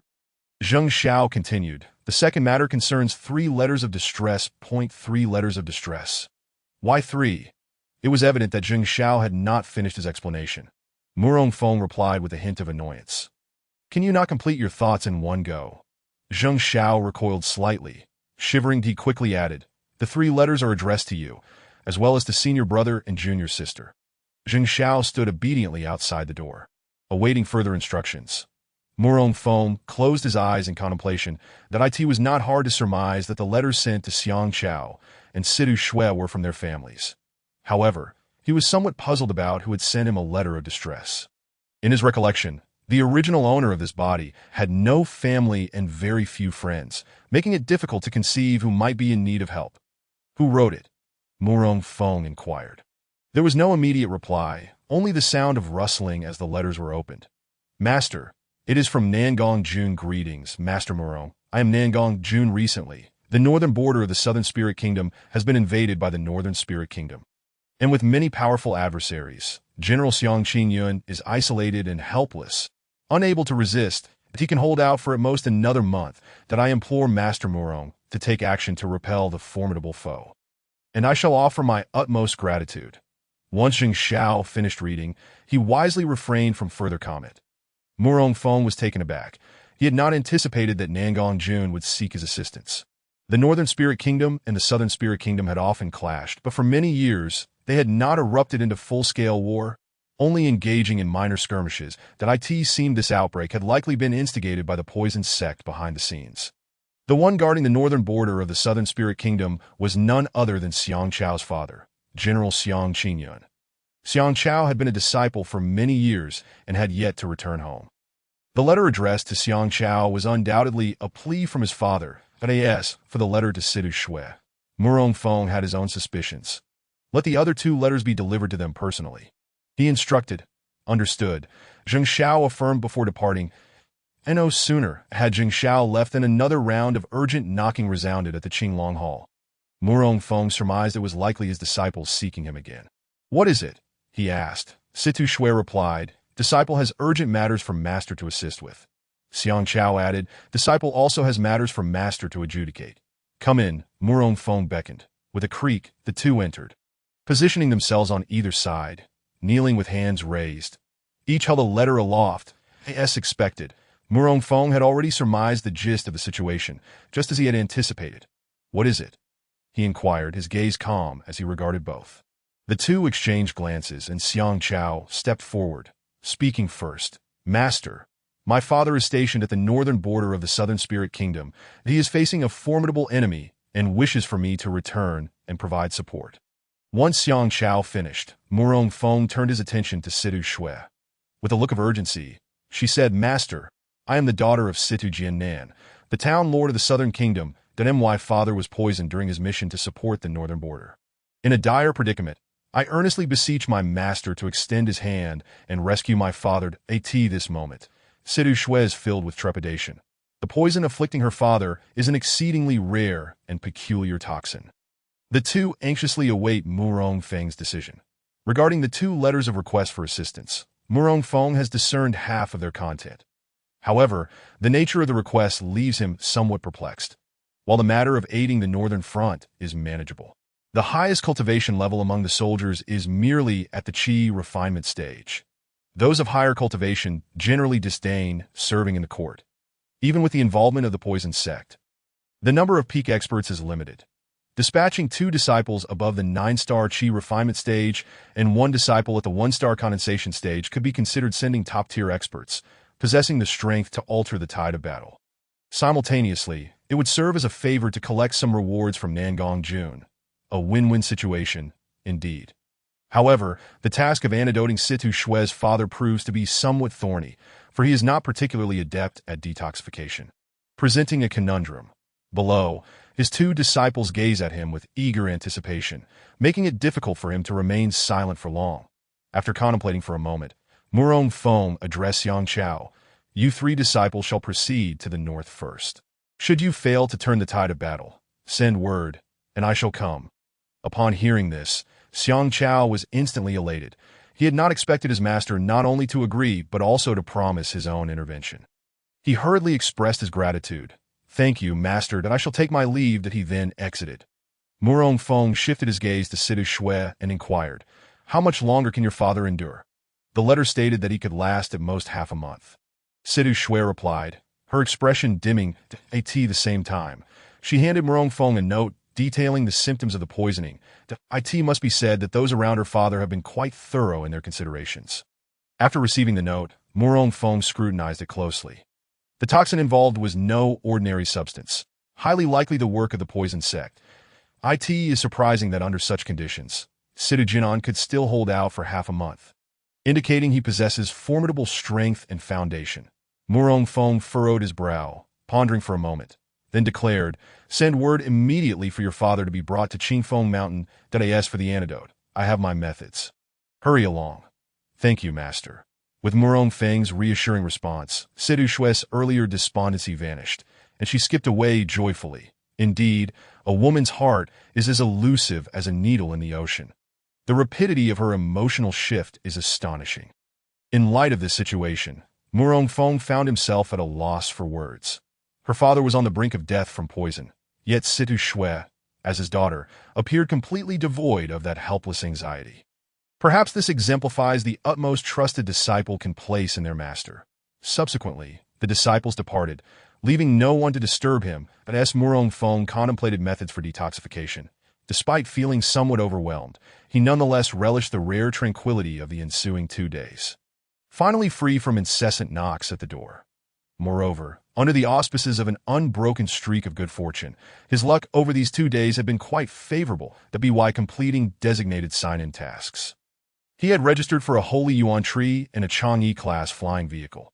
The so-called flying vehicle resembled the enhanced fighter jets from his past life, albeit with a more pronounced emphasis on size and combat capabilities. The aspect that brought him the greatest joy was that Holy Yuan Tree that on the 3rd day following Situ Shue's message, Situ Jinan was brought to him aboard a cloud-chasing vessel. It must be said that as a high-ranking general, the treatment he received was markedly different. The speed of this vessel was astonishing, capable of covering almost 800 li in a single day. Master, is there still hope for my father? Situ Shui, abandoning her usual demeanor, gazed anxiously at the solemn-faced Murong Feng. This disciple, truly. What about trust between people? Please remove that if from your statement, and then we can discuss further, shall we? After a moment of internal contemplation, Murong Feng waved his hand, took a deep breath, and was about to assure her that it would be fine. However, before he could utter a word, Situ Shui interjected, exclaiming, what? There is no hope. I implore the esteemed Murong sect leader to save my lord. In an instant, several soldiers knelt in unison, creating a scene reminiscent of a deeply moving tale. You all. Must you not allow me a moment to breathe before I finish speaking? Murong Feng was rendered speechless. What I meant was that there is indeed hope. Wiping the sweat from his brow, he added, where did your thoughts wander? Upon hearing Murong Feng's words, the soldiers' hearts finally settled, and they sheepishly scratched their heads, their eyes glistening with tears of excitement. Situ Shue's anxiety also dissipated in an instant, and she playfully stuck out her tongue at Murong Feng. Your transformation is far too swift. If you were not a leading actress in my era, I would have smashed the television. Murong Feng shook his head, filled with emotion, that he then produced a pale yellow, translucent fruit from his robe, its surface exuding a faint white mist, reminiscent of something freshly retrieved from an ice cellar. Simultaneously, it emanated a subtle, yet enchanting fragrance. What is this? Could it be that he intends to use this seemingly inconspicuous fruit as an antidote? I had thought the leader of the sword sect was formidable. Yet it appears he is but a charlatan. At that moment, several young soldiers whispered among themselves, convinced that bringing the prince here to seek help was merely a desperate gamble. Murong Fong chose to ignore their remarks. For time is the only measure of truth. Let them await the revelation. While Murong Fong maintained his composure, his disciple Sidu Shui could not contain herself, immediately rebuking, "Do not think that just because you are my father's confidants, you can speak recklessly. Beware lest I have my father punish you." Just then, an elder soldier exclaimed, "Holy Yuan fruit, Brother Wang." "What is holy Yuan fruit?" a young soldier beside him inquired, unable to contain his curiosity. Situ Shui also turned her gaze towards Wang Chong, awaiting his explanation. Wang Chong clearly recognized the holy Yuan fruit, his face awash with shock and reverence, his eyes sparkling. Holy Yuan fruit is an antidote fruit. Upon hearing this, the other young soldier's expression instantly dimmed, muttering softly, "An antidote? That is not particularly remarkable." This remark reached Wang Chong's ears, and he immediately reacted with a fierce glare, slapping the young soldier while cursing. "What do you know?" The young soldier, disoriented and seeing stars, struggled to regain his bearings. Wang Chong cast a disdainful glance at the young soldier before shifting his gaze back to the holy Yuan fruit in Murong Fong's hand. His eyes gleaming, "I once read a description of holy Yuan fruit in an ancient text. Both its color and aroma are identical to that in Murong sect leader's possession. It is said that this fruit blooms once every 100 years. Bears fruit once every 100 years, and takes another 100 years to mature, with no more than 50 mature fruits produced in the end." Wang Chong paused before continuing, "Just this one fruit in Murong sect leader's hand, if word gets out, could ignite conflicts among multiple nations along the southeastern coast." Having said this, Wang Chong did not continue further. The soldiers were left speechless, their mouths agape in astonishment, their eyes glimmering with a hint of greed. It is an immutable truth that rarity begets value. Who would have thought my master would treat me so generously, presenting such a precious item? Sidu Shui's cheeks flushed slightly, her eyes and face brimming with admiration and excitement. At the same time, she silently vowed to herself, "Who would have guessed that a mere soldier could possess such extensive knowledge and even recognize the holy Yuan fruit, a legendary antidote? However, you are only half correct. There are far more than 50 fruits on this tree," said I in astonishment. Murong Fong swiftly placed the holy Yuan fruit in Sidu Jinan's mouth, simultaneously channeling a surge of vital energy into the fruit to catalyze its effects. Within a short span, he would awaken. Having completed these actions, Murong Fong returned to the main seat at Xuanwu Gate, sitting quietly as he awaited the outcome. Sidu Jinan, in a daze, sensed the cacophony around him as an unbearable noise. Wishing to curse but unable to open his mouth.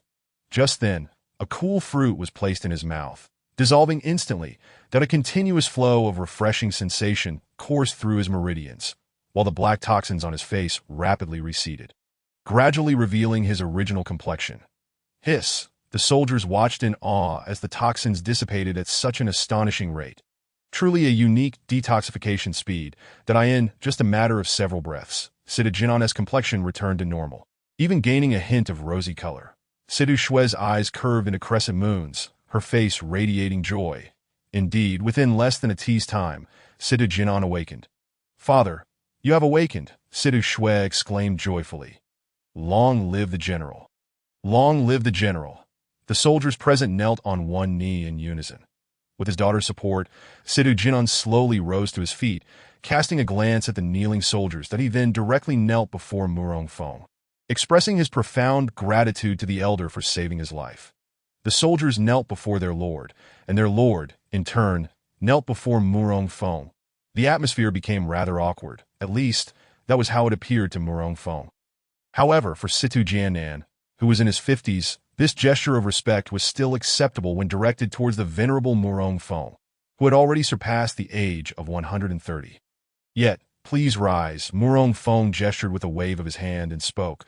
"Although there is a significant age disparity between us, ethically, we may be considered peers," he continued. "You are the master of Sidu Shui, and as her father, it would be somewhat inappropriate for you to address me as a senior." "Thank you, sect leader Murong," Situ Jianan replied, adjusting his address. "Father, Wait a moment. I will bring you a chair.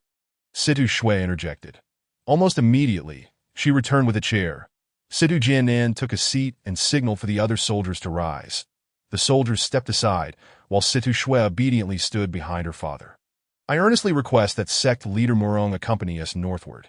Situ Jianan pondered for a moment before suddenly rising and declaring, with numerous high-level cultivators from the North Spirit Kingdom joining the fray.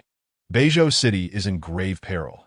The turmoil has already encroached upon the world of cultivation, a matter beyond the resolution of ordinary folk like us.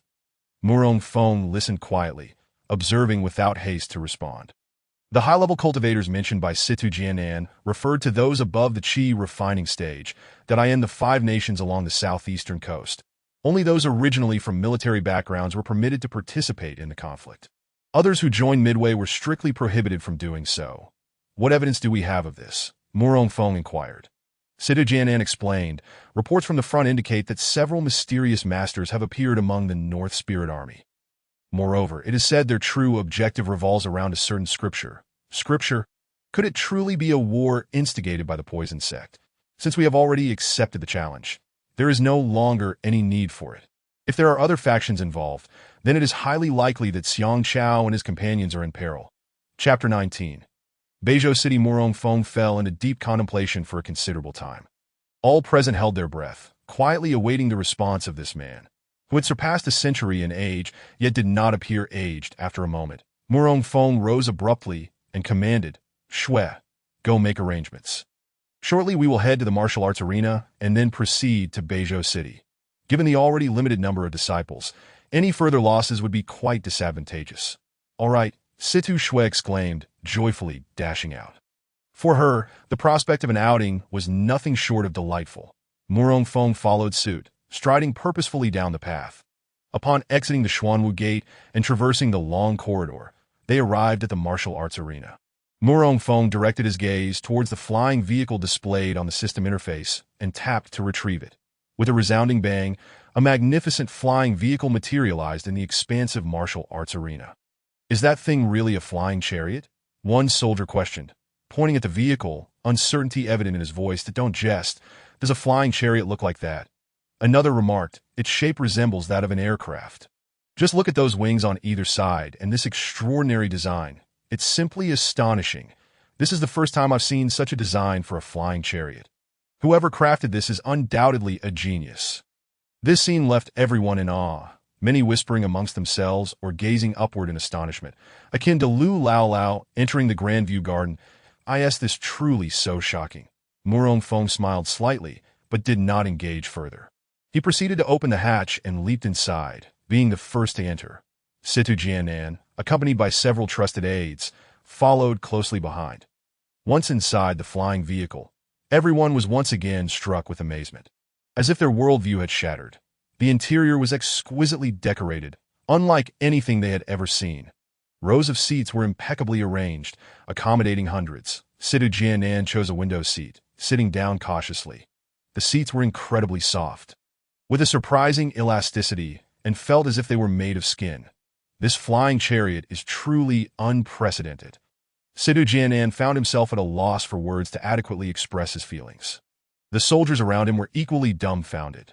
Before long, Situ Shui arrived, initially suspecting that an enemy had infiltrated, and had it not been for Murong Feng's timely appearance aboard the flying vehicle, she might have attempted to dismantle it. Upon stepping inside, she was so astonished that she lost all composure.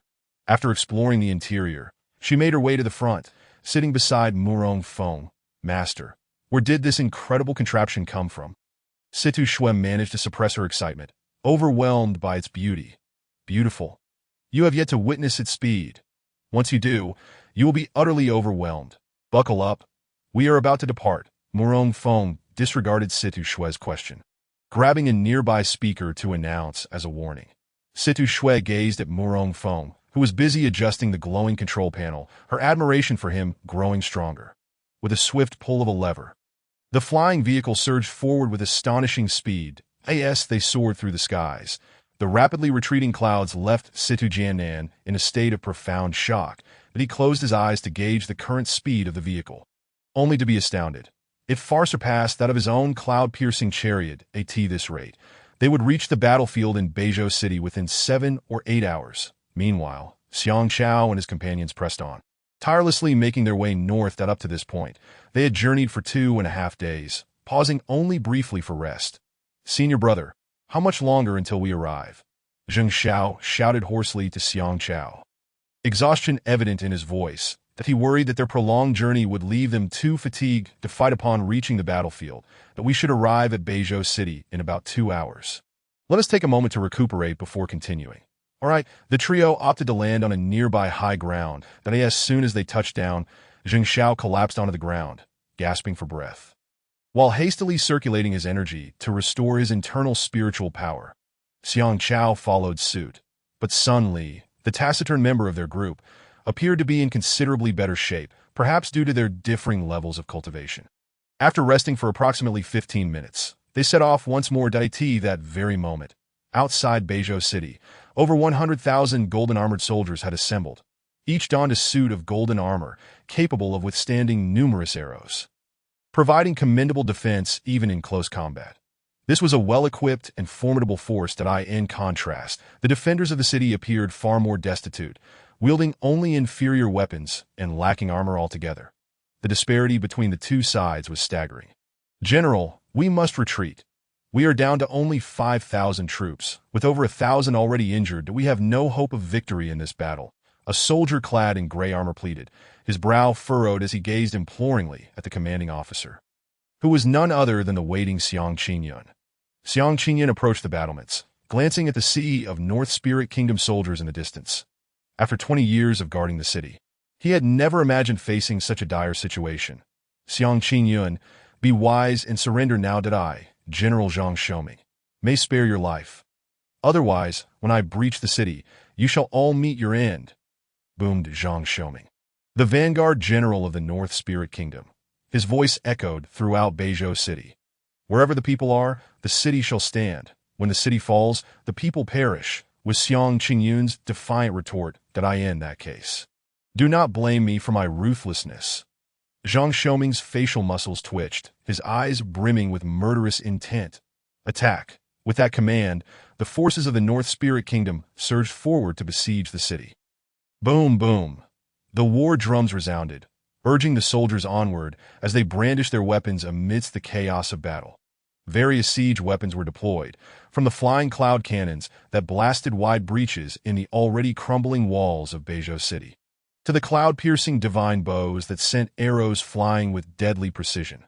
First vanguard raised the iron shields. Second vanguard tossed the flaming logs down upon the city. Xiang Qingyun shouted as he deflected incoming arrows, directing his soldiers to resist with all their might, desperately attempting to defend their position. Suddenly, amidst the ranks of the North Spirit Kingdom, several figures clad in gray leaped into action. 3 of them charged towards the city, effortlessly slaying dozens of defending soldiers with a single move, while 3 others made a beeline for the city walls, their sights set firmly on the defending general, Xiang Qingyun. They knew that capturing him would effectively determine the outcome of the war. As Xiang Qingyun observed the approaching assailants, he realized they were nearly upon him within mere moments. As a 3-star Qi refining cultivator, he recognized that the fluctuations of spiritual energy emanating from his foes indicated they were at least 5-star Qi refining cultivators. A surge of energy erupted, rushing towards Xiang Qingyun. "General, be careful." A nearby guard, quick on his feet, yanked Xiang Qingyun aside, stepping in to take the blow. In an instant, the guard was slain, and with a clang, a powerful force shattered the long sword in Xiang Qingyun's grasp. "Old horse." Xiang Qingyun's eyes burned with a crimson hue, fixated upon the 3 figures clad in gray. In the 20th chapter, I shall strike but once. The gray-clad men remained silent, their gazes fixed on the unceasingly falling soldiers of the Southern Spirit Kingdom, their faces betraying only expressions of smug satisfaction. Victory was within reach. Xiang Qingyun's complexion turned ashen. With a swift motion, he drew his blade, pointing it defiantly at the approaching foes, and bellowed, "Life and death together." He then charged forth to engage in combat. The clash of blades resonated, each stroke intertwining with the other. Behind him, the desperate cries of "life and death together" echoed like a thunderclap across the plains. The 3 gray figures encircled Xiang Qingyun, employing a strategy of attrition to deplete his stamina without directly resorting to lethal force. As he scanned his surroundings, he realized the overwhelming numerical disadvantage of his comrades, compounded by the disparity in equipment and the presence of 3 formidable cultivators in the Qi refinement stage. Before long, the defending forces of Beizhou City, once 5,000 strong, dwindled to fewer than 2,000. The ground lay strewn with corpses, rivers of blood flowing freely. Witnessing the inevitable defeat, a glimmer of resolve flickered in Xiang Qingyun's eyes as he turned to the elder in red and declared, "A true man knows when to act and when to refrain.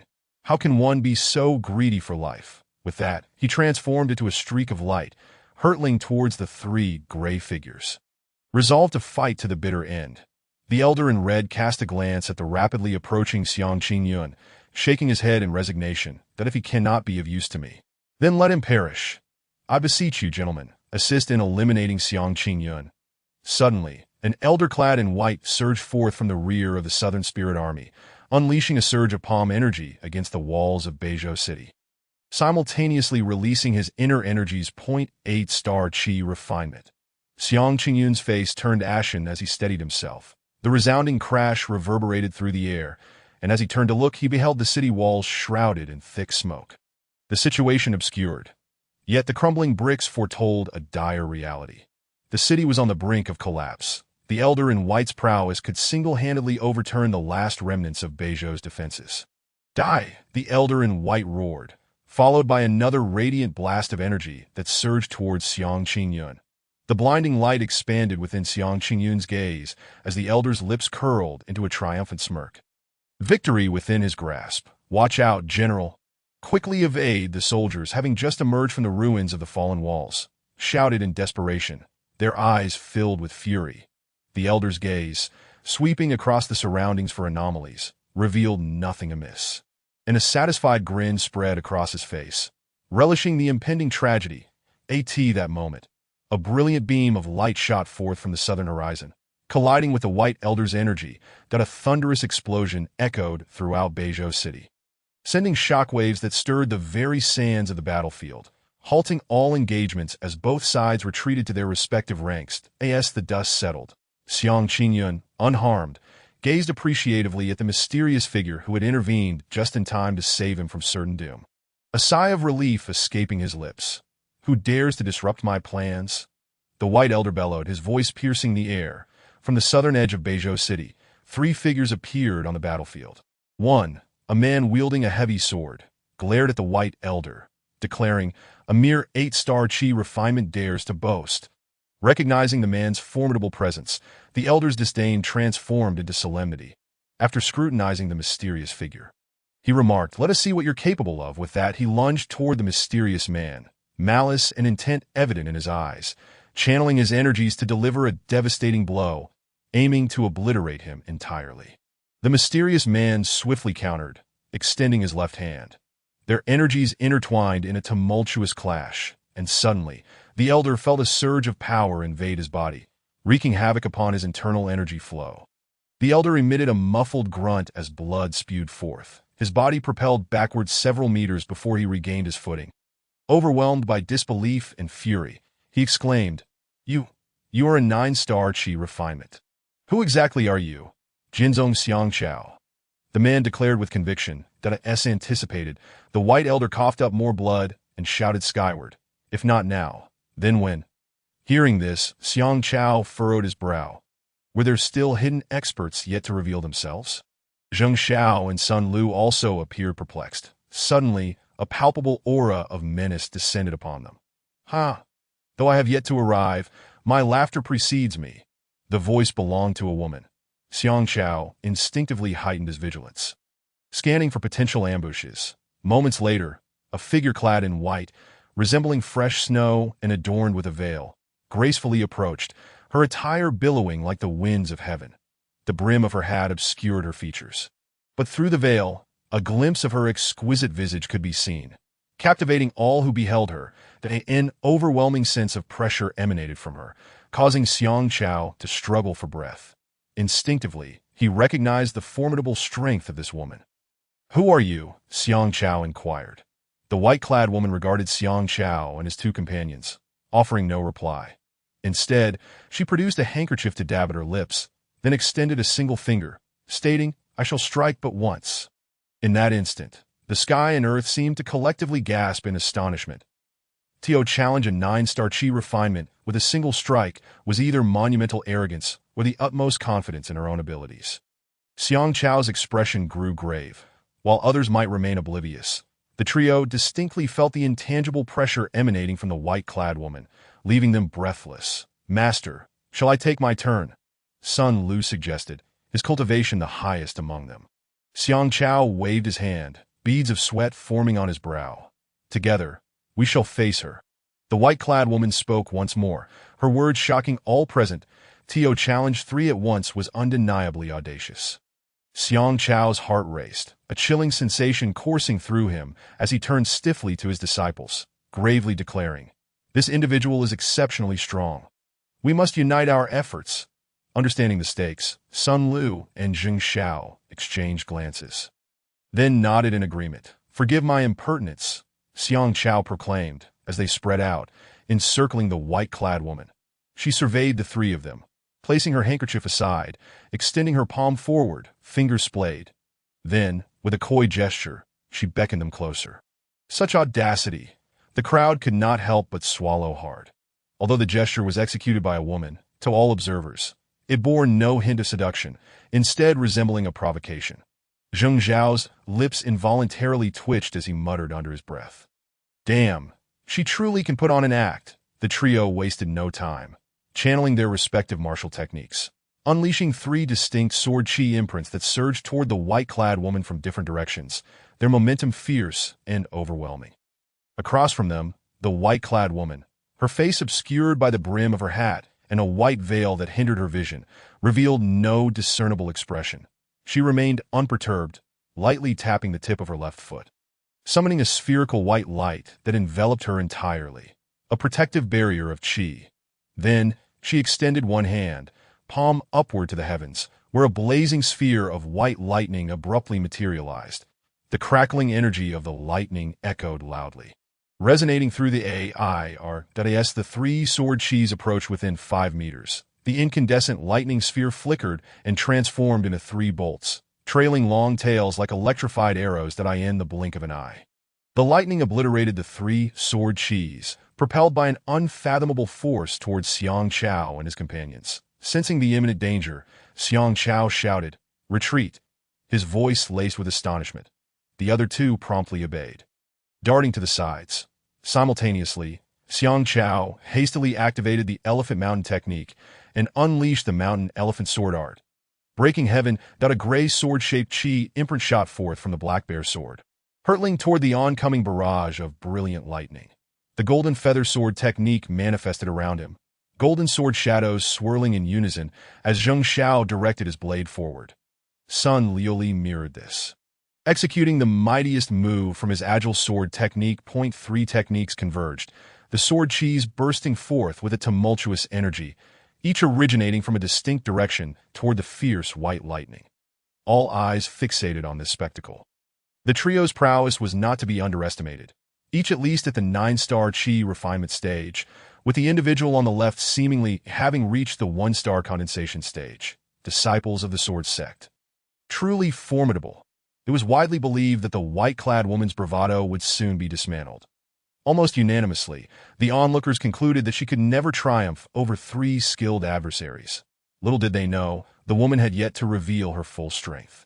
At that moment, a thunderous explosion erupted as the lightning collided with the 3 sword-shaped chi, releasing a blinding flash that seared the eyes of all present. Yet the lightning did not dissipate. It instead redirected its pursuit towards the trio. "This is bad." The thought simultaneously flickered through Xiang Chao, Sun Liuli, and Zheng Zhao's minds as they stepped onto the void, retreating in an attempt to evade the relentless lightning. The white-clad woman observed the fleeing trio, a smile gracing her lips as she softly proclaimed, "With your current strength, you cannot escape my 3 thunder techniques." Her voice, though not loud, sent shivers down the spines of all who heard it.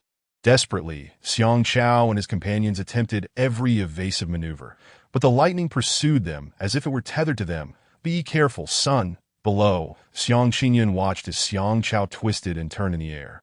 Struggling to evade, yet still unable to shake off the relentless pursuit. The other two fared no better than I in that moment.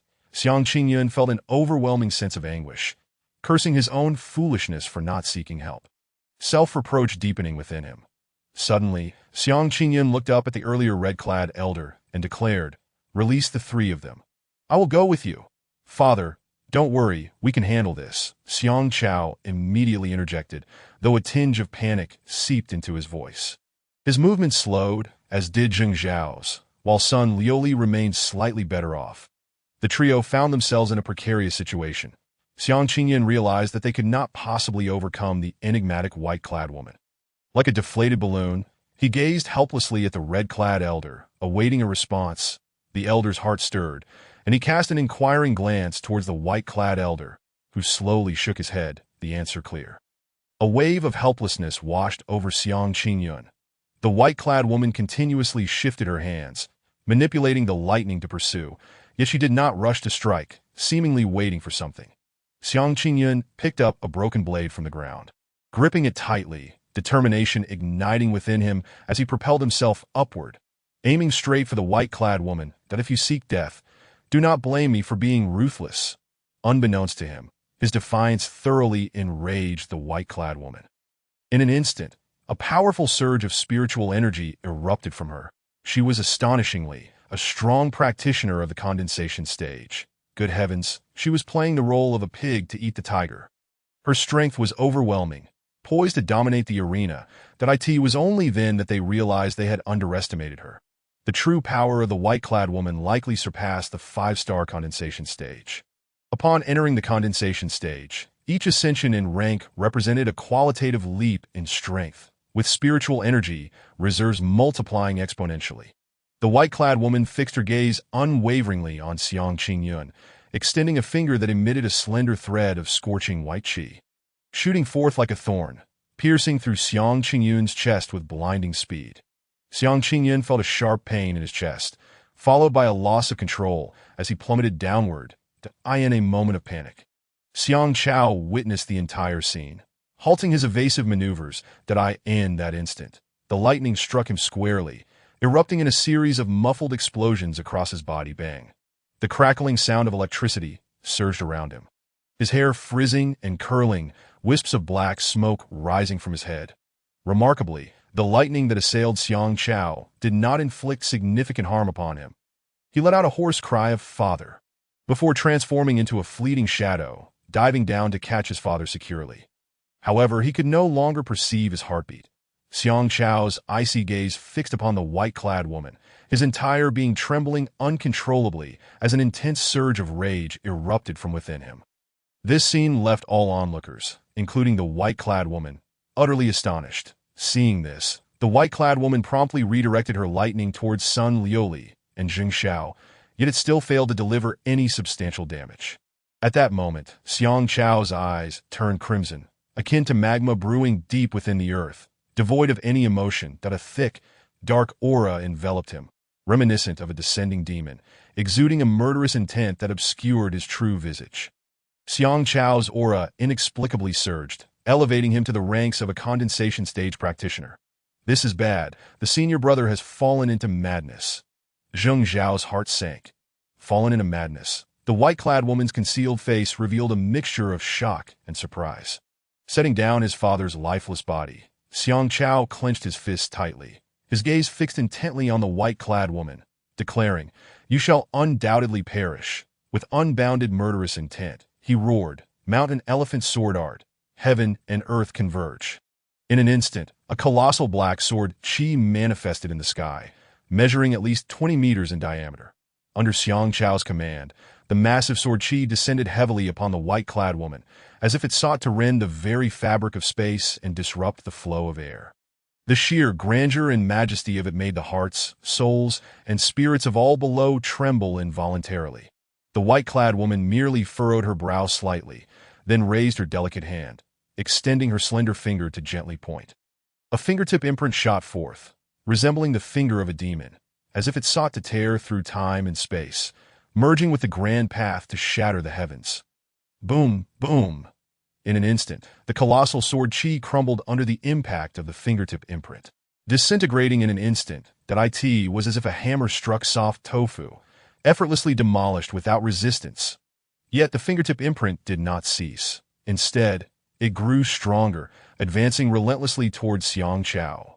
Zheng Xiao and Sun Liuli, sensing the peril, quickly summoned their spiritual energy, preparing to engage. Just then, Xiang Chao's voice rang out, strained and desperate. Fall back. Although Xiang Chao had succumbed to madness, he had not entirely lost his reason. He understood the wisdom of biding his time for revenge. However, Sun Liuli chose to defy this logic and charged directly at the immense fingertip imprint, his body emanating a torrent of qi. Second junior brother, retreat.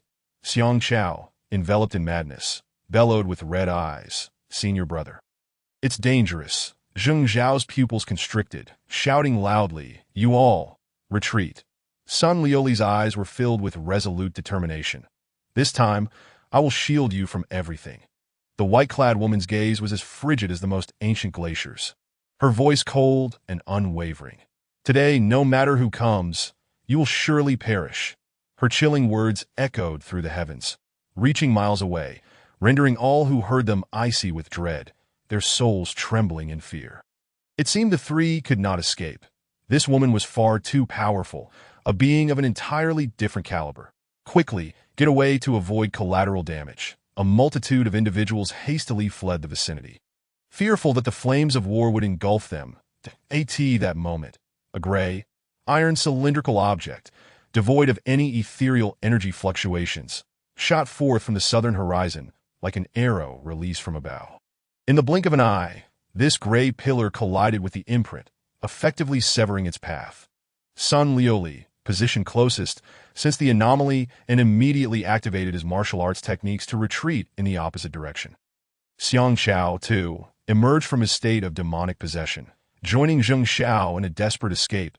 That instant, a deafening explosion resounded, reverberating through the heavens like a thunderclap, leaving all present in a daze as their minds buzzed with confusion. They gazed in disbelief at the colossal gray-white mushroom cloud, towering nearly 100 zhang and reaching for the skies, gradually obscuring the surroundings, as if it were silently erasing existence in that moment. The area appeared to freeze in time. Everyone stood motionless, their perception shattered, resembling statues. Was this merely an iron pillar? How could it possess such immense destructive power? This question haunted all those present. After a brief interval, a scorching wave, laden with countless grains of sand and the acrid scent of gunpowder, surged forth like a tumultuous tsunami, swiftly sweeping across the entirety of North State City, causing even the mountains to tremble. Xiang Chao, Sun Liuli, and Zheng Xiao were equally astonished. Not far away, the previously self-satisfied gaze of the woman in white solidified, her heart churning with turmoil, disbelief etched across her face. She had distinctly sensed the iron pillar's lack of energy fluctuations, and it concluded it posed no threat. She never anticipated such a horrifying explosive power. Who dares? The woman in white exclaimed, her voice laced with fury as her eyes scanned the heavens and the earth. The sound of her voice echoed like a resounding wave. My disciple shall not be subjected to your insolence. A booming voice, seemingly originating from nowhere, pierced the air.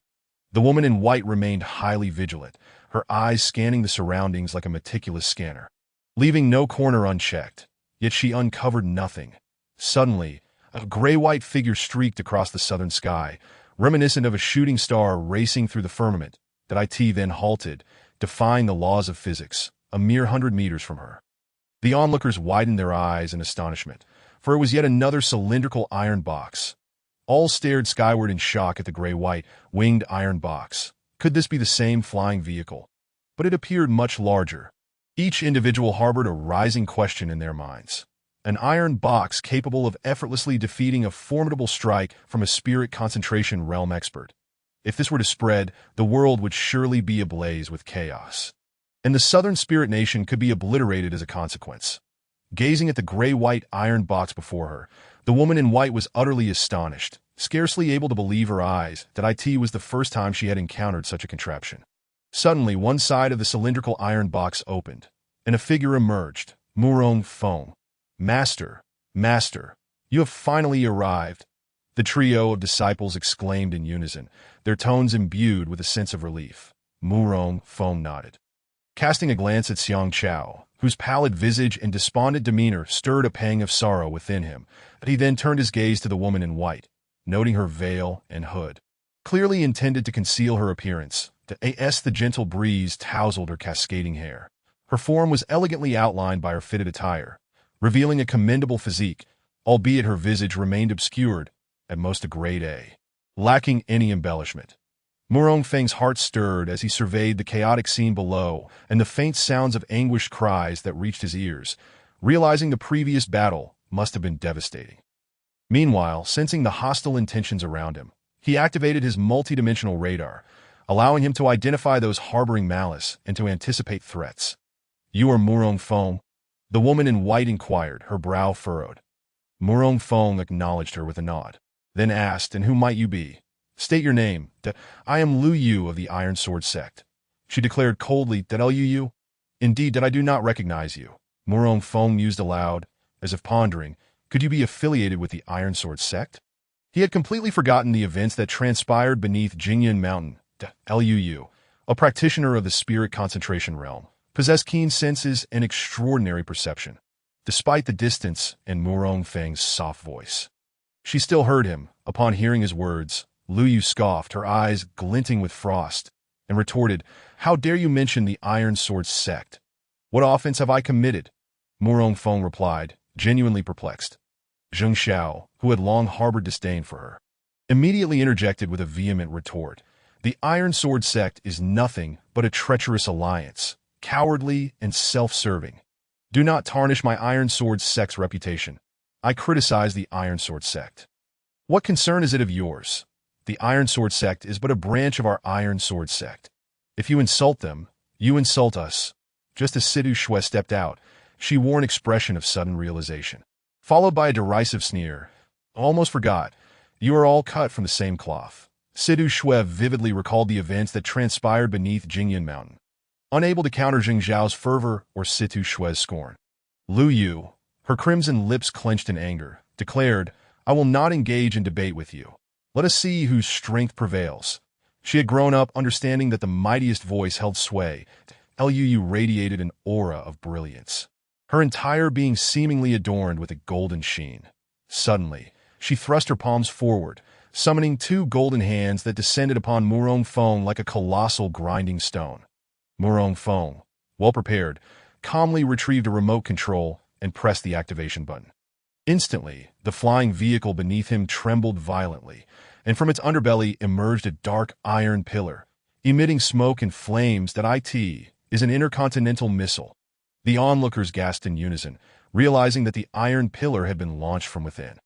They beheld the flying vehicle for the first time, astonished by the sight of this attack-capable contraption, rendered speechless by the revelation. This was a far cry from their preconceived notions of flying vehicles, and one could only imagine the uproar that would follow once word spread. That moment, whoosh! The intercontinental missile swiftly approached Lu Yu, a mere 3 zhang away, having learned from the previous encounter. Lu Yu did not dare to be complacent. She activated her defenses and shouted, swiftly maneuvering her fingers to unleash a torrent of formidable energy towards the missile. In an instant, the palm imprint collided with the missile. Before the astonished gaze of the onlookers, a blinding white light erupted, followed by an earth-shattering roar that echoed for 10 miles. Within that radius, all were left reeling, as if their eardrums had burst. Their minds shaken, some even suffered grievous injuries, blood streaming from their orifices, a ghastly sight. Before long, a thick, acrid scent of charred debris wafted through the air, driven by the tumultuous waves. Such a powerful iron pillar. Never before have I witnessed such a bizarre flying vehicle. Indeed, it can autonomously attack. It is simply astounding. On a nearby hill, several elderly spectators, unable to believe their eyes, exchanged incredulous glances, each reflecting a glimmer of greed.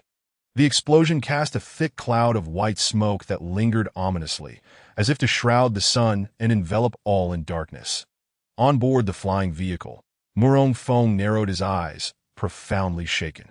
He had not anticipated the missile's destructive capacity, Nor could he fathom that a spirit concentration realm expert's mighty strike could withstand such a force that if that were the case, the destructive potential of even higher-tier practitioners was unfathomable.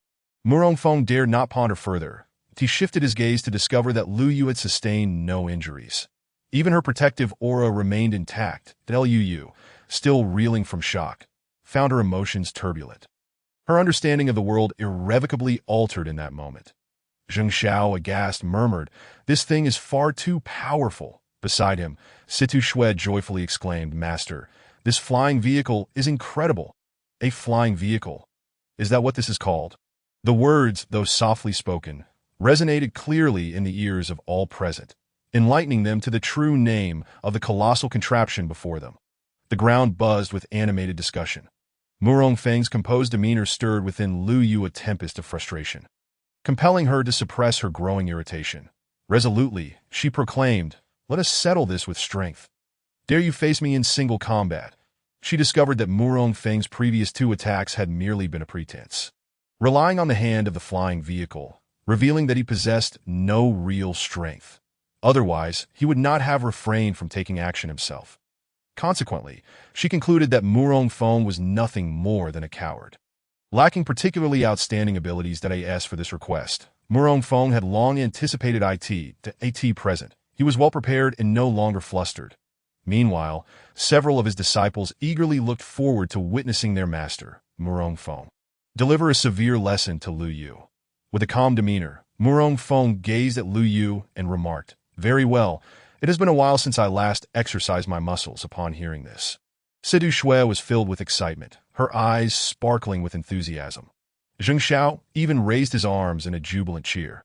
Receiving an affirmative response, Lu Yu retrieved a sword from her storage ring, a weapon as delicate as a cicada's wing and 3 feet long.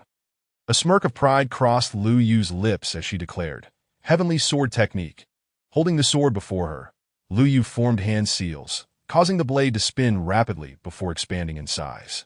This was the signature martial skill of their Iron Sword sect, one of the pinnacle techniques of their sect. Suddenly, Lu Yu's expression shifted dramatically, her pupils constricting in shock.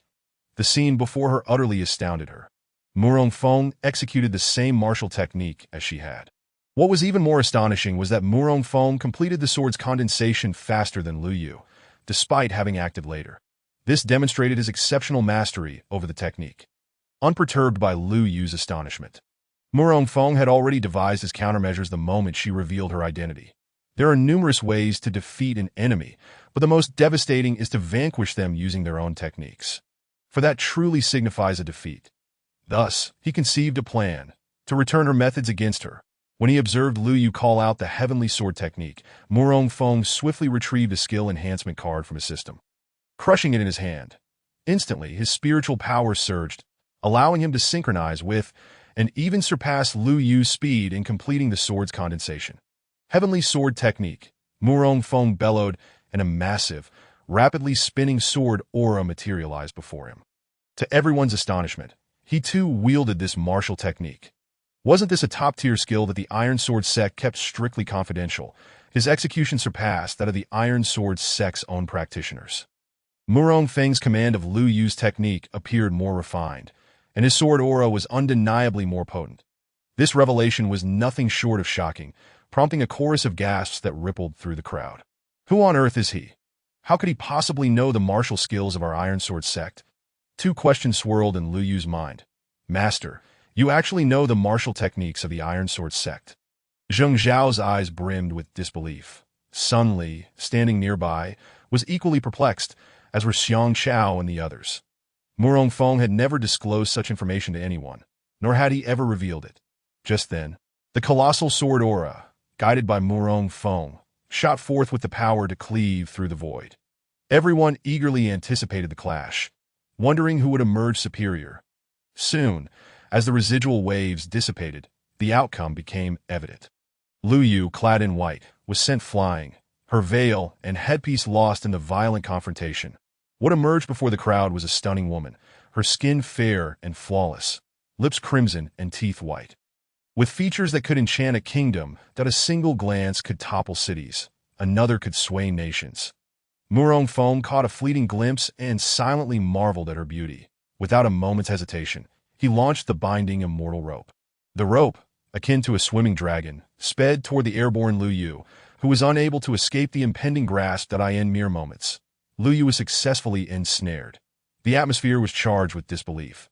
The pinnacle clash between experts of the condensation realm had concluded in less than the time it takes to brew tea. It felt almost like a jest, yet no one found humor in it. Master, master, you are the best. Situ Shui's cheerleader-like shouts jolted everyone back to reality, and thunderous applause erupted in North State City. Outside the city, soldiers of the Northern Spirit Kingdom had already fled in disarray. Even the few formidable gray-robed figures and the elderly red-clad man had vanished without a trace, bound by the binding immortal rope. Lu Yu found her spiritual power suppressed and could not utilize her abilities, plummeting toward the ground. The impact was heavy, creating a significant crater upon landing. Aside from the pain, she suffered no severe injuries. What kind of wretched rope is this? Not only can I not break free, but it also suppresses my cultivation, rendering me unable to harness spiritual power. Struggling to sit up, Lu Yu's eyes still reflected astonishment. Yet she was unwilling to remain restrained, fighting against her bonds and frustration. Realizing her efforts were futile, Lu Yu shouted to the heavens, "You incompetent fools! Why don't you come out and help me?"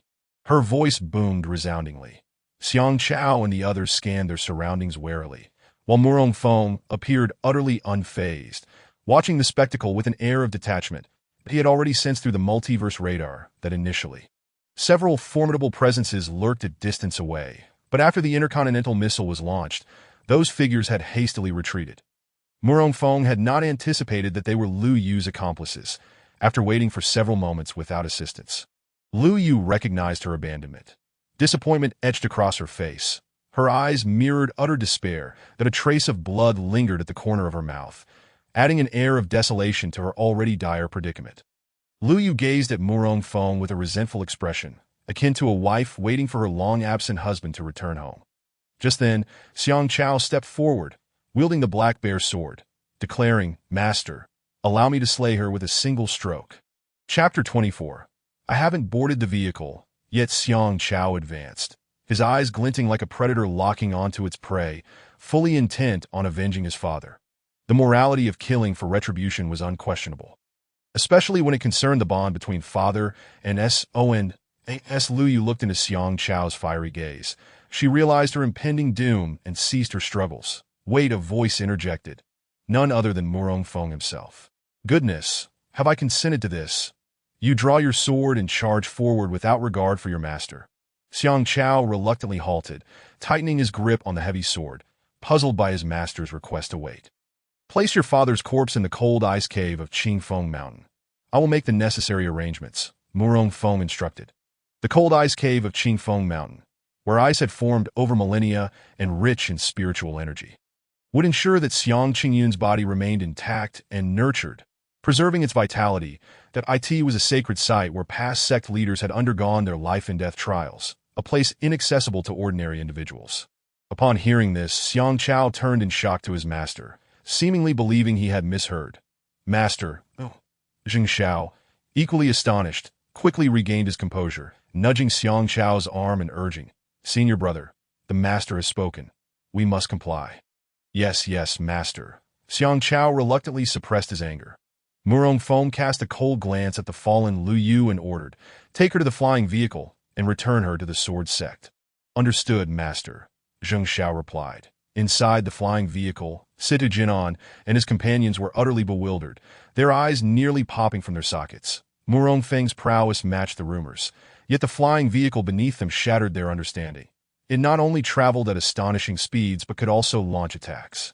The most astonishing aspect was that a single strike equated to the power of a 3-star condensation realm expert. Unheard of and unseen, their worldviews crumbled in that instant, leaving them feeling as though they had wasted decades of their lives. At that moment, Situ Shui landed the flying vehicle outside the city, and Situ Jinan disembarked, surveying the devastated surroundings both inside and outside the city walls. But he efficiently directed the surviving soldiers to begin clearing the battlefield and aiding the wounded. Zheng Xiao and Sun Li followed instructions to transport Xiang Qingyun's remains into the flying vehicle, with Xiang Chao trailing closely behind, his expression forlorn. Upon entering the flying vehicle, the two stared in wide-eyed shock, their faces painted with disbelief as if they had stumbled upon a new world. Where on earth has Master been storing such a massive contraption? Murong Feng surveyed the area, satisfied to find that the threat had been neutralized. Nodding approvingly, he said, "Let us depart," but he was the first to return to the flying vehicle, directing Situ Shui to pilot them away, contemplating a future where he could take on the role of a refined master while allowing them to handle the driving. This battle served as a formidable deterrent that if you possess the capability, then slay me with a single stroke. Inside the cabin, Lu Yu's frustrated cries echoed, her defiance unyielding. Yet under Murong Feng's orders, no one paid her any heed, confining her to a small chamber while she shouted in vain. Having learned from her earlier observations, Situ Shui now navigated the flying vehicle with much greater proficiency. Just as the cabin doors sealed shut and preparations for takeoff commenced, Lu Yu's voice rang out, "I haven't boarded yet, I haven't boarded yet." Zheng Xiao shouted loudly, announcing his arrival with a package, only to find himself locked out. Fortunately, Situ Shui discovered him, and the group was able to set off smoothly. That night, within the resplendent halls of Xuanwu Gate on Qingfeng Mountain, the atmosphere was alight with brilliance. Aside from Xiang Chao, everyone else was present. Murong Feng scrutinized Lu Yu, the crown princess, and spoke coolly.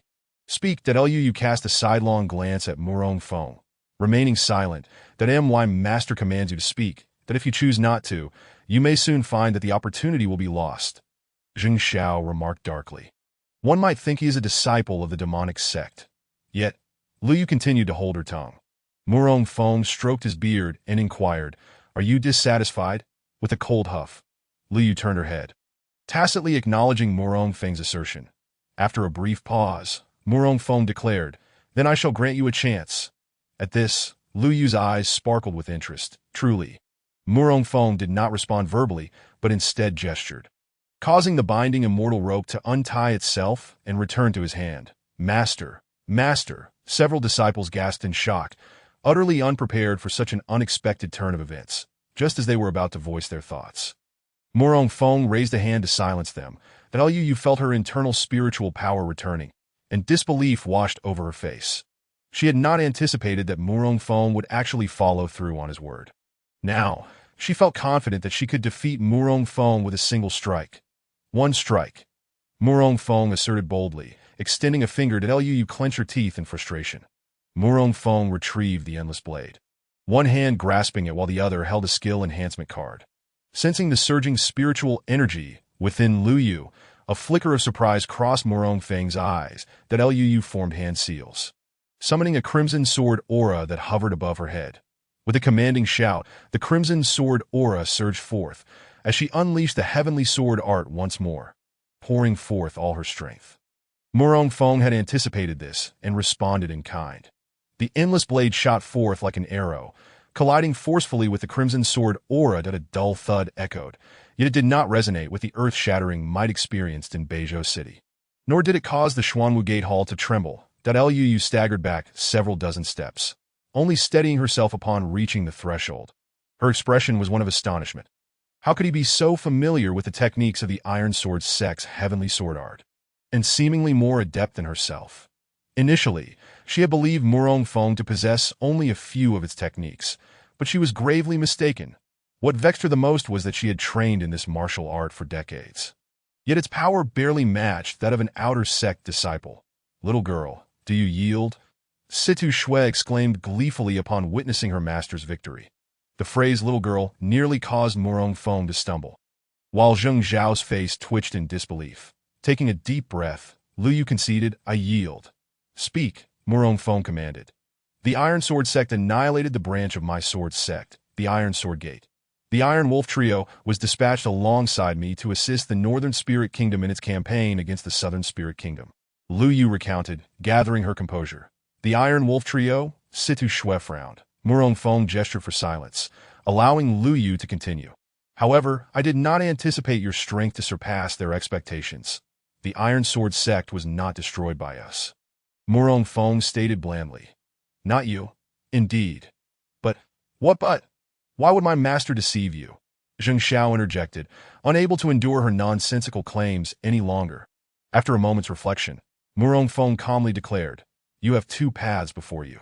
First, leave the Sword Sect and do not return to the Iron Sword Sect. Should we meet again, you may not be so fortunate. Second, remain in the Sword Sect. You need not rush your answer. Take your time. Surely not. Surely not. My master cannot genuinely have feelings for her. Certainly he does. Otherwise, why would he go to such lengths to keep her here? Though the bonds of brotherhood were profound. The matter of their master's lifelong commitment was of no trivial concern. Given his intentions, he would surely find a way to resolve it. Soon, Zheng Xiao reached a decision, and Sun Lu also wore a knowing expression. Situ Shui shared their sentiments, her eyes darting as realization struck, followed by a look of disbelief. Master, this individual is the murderer of senior brother's father and should not be allowed to remain here. Indeed, for the sake of harmony within the sect, I too believe this is prudent. Agreed. The trio was united in their stance. What do you mean? I never said I intended to stay, and yet you all wish to drive me away. Very well, then I shall not leave. This presents a perfect opportunity to investigate the circumstances surrounding the annihilation of the Iron Sword Gate. Upon witnessing the collective opposition to her staying, a rebellious spark ignited within Lu Yu. As her words fell, she sensed the peculiar expressions of Murong Feng's three disciples. Could it be that I have fallen into their trap? She mused, an ominous premonition stirring within her. Murong Feng rose and walked towards the door, instructing Xiao Shui, take Lu Yu to rest. With that, he vanished from their sight. After Murong Feng departed, the expressions of his three disciples, particularly Zheng Xiao and Situ Shui, caused Lu Yu's hair to stand on end. Returning to the Azure Dragon Hall, Murong Feng entered the secret chamber and summoned the system interface. Host, Murong Feng Cultivation. 9-star peak body, refinement realm identity. Sect master of the Sword Sect martial arts. 10,000 Buddha golden body. Heavenly sword art, inheritance of the Iron Sword Sect. Cultivation method. 9 dragons refining soul method items. 1 heavenly fury, divine fire experience skill card. 1 skill enhancement card, endless blade. 1 heavenly Tao reincarnation card. Binding immortal rope main quest. Lead the Sword Sect to become the strongest sect on the continent. Current progress. 0 since achieving the 9-star peak body refinement realm days ago. The refinement of Dragon Chi had become increasingly arduous, with no signs of a breakthrough in sight. Today, he had also consumed 2 skill enhancement cards. Before long, he would face the challenge from the Poison Sect. He hoped to acquire some valuable resources during this time.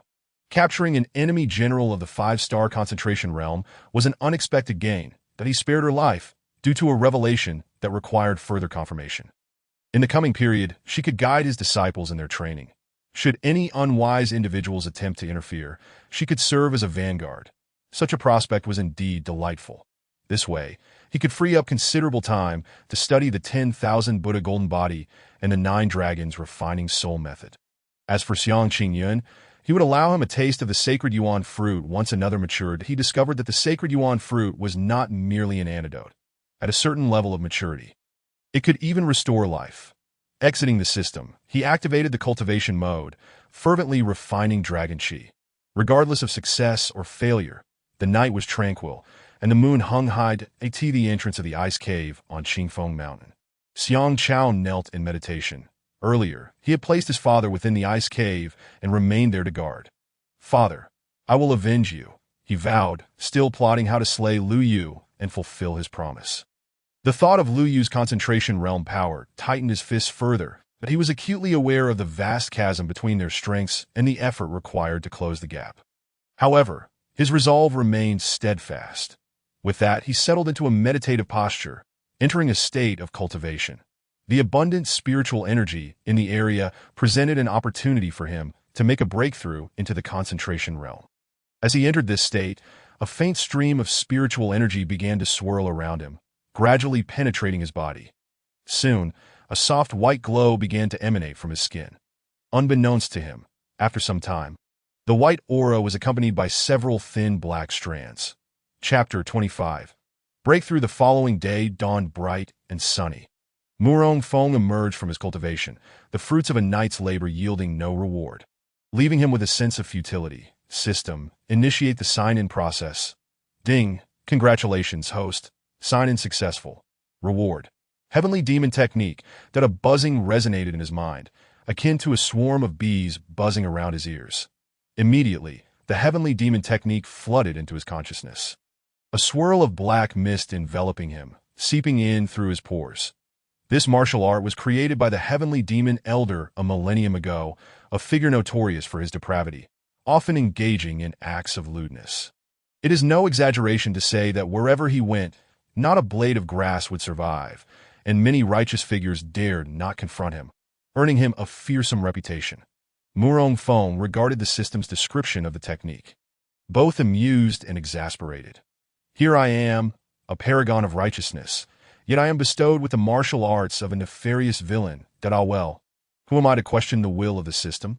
At that moment, Murong Feng's myriad world radar sensed an anomaly in the direction of the ice cave, that a remarkably dense aura of spiritual energy was coalescing above Qingfeng Mountain, spiraling towards the ice cave. Upon closer inspection, it was indeed Xiang Chao. Since the previous night, he had been cultivating here, seeking to break through his shackles and ascend to the spirit concentration realm by harnessing the rich spiritual energy of the ice cave. At this juncture, the faint white light that had once enveloped him was entirely replaced by darkness. Blood flowed from his facial features and orifices, while a formidable demonic energy gradually coalesced within him. Suddenly, his eyes snapped open, revealing a crimson glare, as black energy surged from his entire being, rendering him a vision of an infernal deity. This was dire. His impatience had nearly led him to succumb to madness. Realizing the gravity of the situation, Murong Feng rushed out, hastening towards the ice cave. The unusual phenomenon in the sky did not escape the notice of Zheng Xiao and others, who also instinctively dashed towards the ice cave. Lu Yu looked up at the gathering spiritual energy in the sky, her heart stirred with tumultuous emotions. She recalled that after she had slain Xiang Chao's father, he had once succumbed to madness, only to quickly regain his senses. This time, however, the descent into madness felt markedly different. After a moment of contemplation, she too made her way in that direction. With a thunderous roar, a black-red demonic energy shot skyward, seemingly striving to pierce the heavens. Hiss! The disciples of the sword sect inhaled sharply, panic-stricken. It was unprecedented. What were they to do? They had never encountered such a scene before, and fear gripped them. Murong Feng gazed at his disciple, enveloped in an endless shroud of black energy, and called out loudly, "Xiang Chao, hold fast to your true self. Do not allow the demonic thoughts to erode your spirit." At that moment, Xiang Chao had not yet fully succumbed to madness. If he could maintain his resolve and endure this trial, he would undoubtedly break through to the spirit concentration realm. However, if he faltered and allowed the demonic energy to consume him completely, he would transform into a mindless killing machine. At that point, unless Murong Feng resorted to the Heavenly Tao reincarnation card to send Xiang Chao into reincarnation, thus preserving his cultivation and memories, he would be ensnared in the demonic path, forever doomed to never transcend. That would indeed be a true descent into the abyss. With Murong Feng's admonition, Xiang Chao's emotions began to stabilize, and the demonic energy around him gradually receded. The color of his pupils began to fade, and his consciousness started to clear. Observing this, Murong Feng let out a long breath. The senior brother has succumbed to madness again, Zheng Xiao exclaimed, arriving on the scene, his face a mask of shock. Following closely were Situ Shui and Sun Liuli, both equally astonished. Yet it seemed that the situation had been stabilized by their master, and the three could not help but feel a sense of relief. Just then, Xiang Chao's eyes suddenly widened, and the faint demonic energy around him abruptly contracted. The dissipating demonic energy began to coalesce once more, visibly racing to re-enter his body, as if it had a life of its own. Murong Feng realized that Lu Yu had arrived as well. Cursing inwardly, he thought, "Fool." Her presence was undoubtedly adding fuel to the fire, exacerbating the situation and causing the demonic energy that Xiang Chao was beginning to control to spiral out of control, unleashing chaos within him. At that moment, a rumble echoed above Qingfeng Mountain as dark clouds gathered and thunder roared, that a bolt of lightning struck directly at Xiang Chao's forehead, coursing rapidly across his body. In that instant, Xiang Chao soared into the air, his aura escalating swiftly from the peak of the 9-star refinement realm to the 1-star spirit concentration realm, and then to the peak of that realm. Showing no signs of halting, The surrounding demonic energy thickened, and the tempest intensified that if the situation was not promptly contained, the consequences could be unimaginable. Xiang Chao's gaze fixed firmly on Lu Yu. If looks could kill, she would have perished 1,000 times over. Her heart quaked at the intensity of his stare, sending chills down her spine. Shifting her gaze to the unresponsive Murong Feng, she shouted, "Murong Feng, do something. Are we to accompany him to the grave? Think of something. I am indeed contemplating my next move. Had you not come, the situation would have been under control by now. There are no other options left." He retrieved the Heavenly Tao reincarnation card from his system, clutching it tightly that he was reluctant to use it until the very last moment. Yet at present, he could conceive of no better solution. Amidst the chaos, Situ Shue's anxious voice rang out. "This is bad. The senior brother is about to become a great demon." Zheng Zhao's eyes filled with dread as he instinctively stumbled back several steps. In the southeastern 5 spirit kingdoms, no one had succumbed to madness for a millennium to 1,000 years ago, a practitioner at the peak of the 9-star spirit concentration realm from the southern spirit kingdom. In a desperate bid for a breakthrough, had accidentally fallen into madness that he could not hold on to his true self and was consumed entirely by demonic energy, plunging into the demonic path. His powers surged exponentially, ultimately reaching the 7-star life and death realm, leaving the entire southern spirit kingdom in a state of terror. That individual had wrought rivers of blood and mountains of corpses, shocking the world. Eventually, it was only a wandering hero who had journeyed to the southern spirit kingdom that managed to quell that cataclysm. But if Xiang Chao were to become such a demon, although he might not inflict the same level of devastation, he would still be destined for death. A great demon. What if I were to use poison against poison? The heavenly demon art also absorbs demonic energy for refinement, leading to a breakthrough that if I were to harness this demonic energy for my own advancement, could it possibly work? Murong Feng suddenly recalled the technique he had just signed for, and his eyes brightened with newfound determination. At that moment, the demonic energy in the heavens thickened even further. "Everyone, retreat to the Xuanwu Gate. No one is to emerge without my command," Murong Feng commanded with authority. With his orders, everyone retreated to the Xuanwu Gate.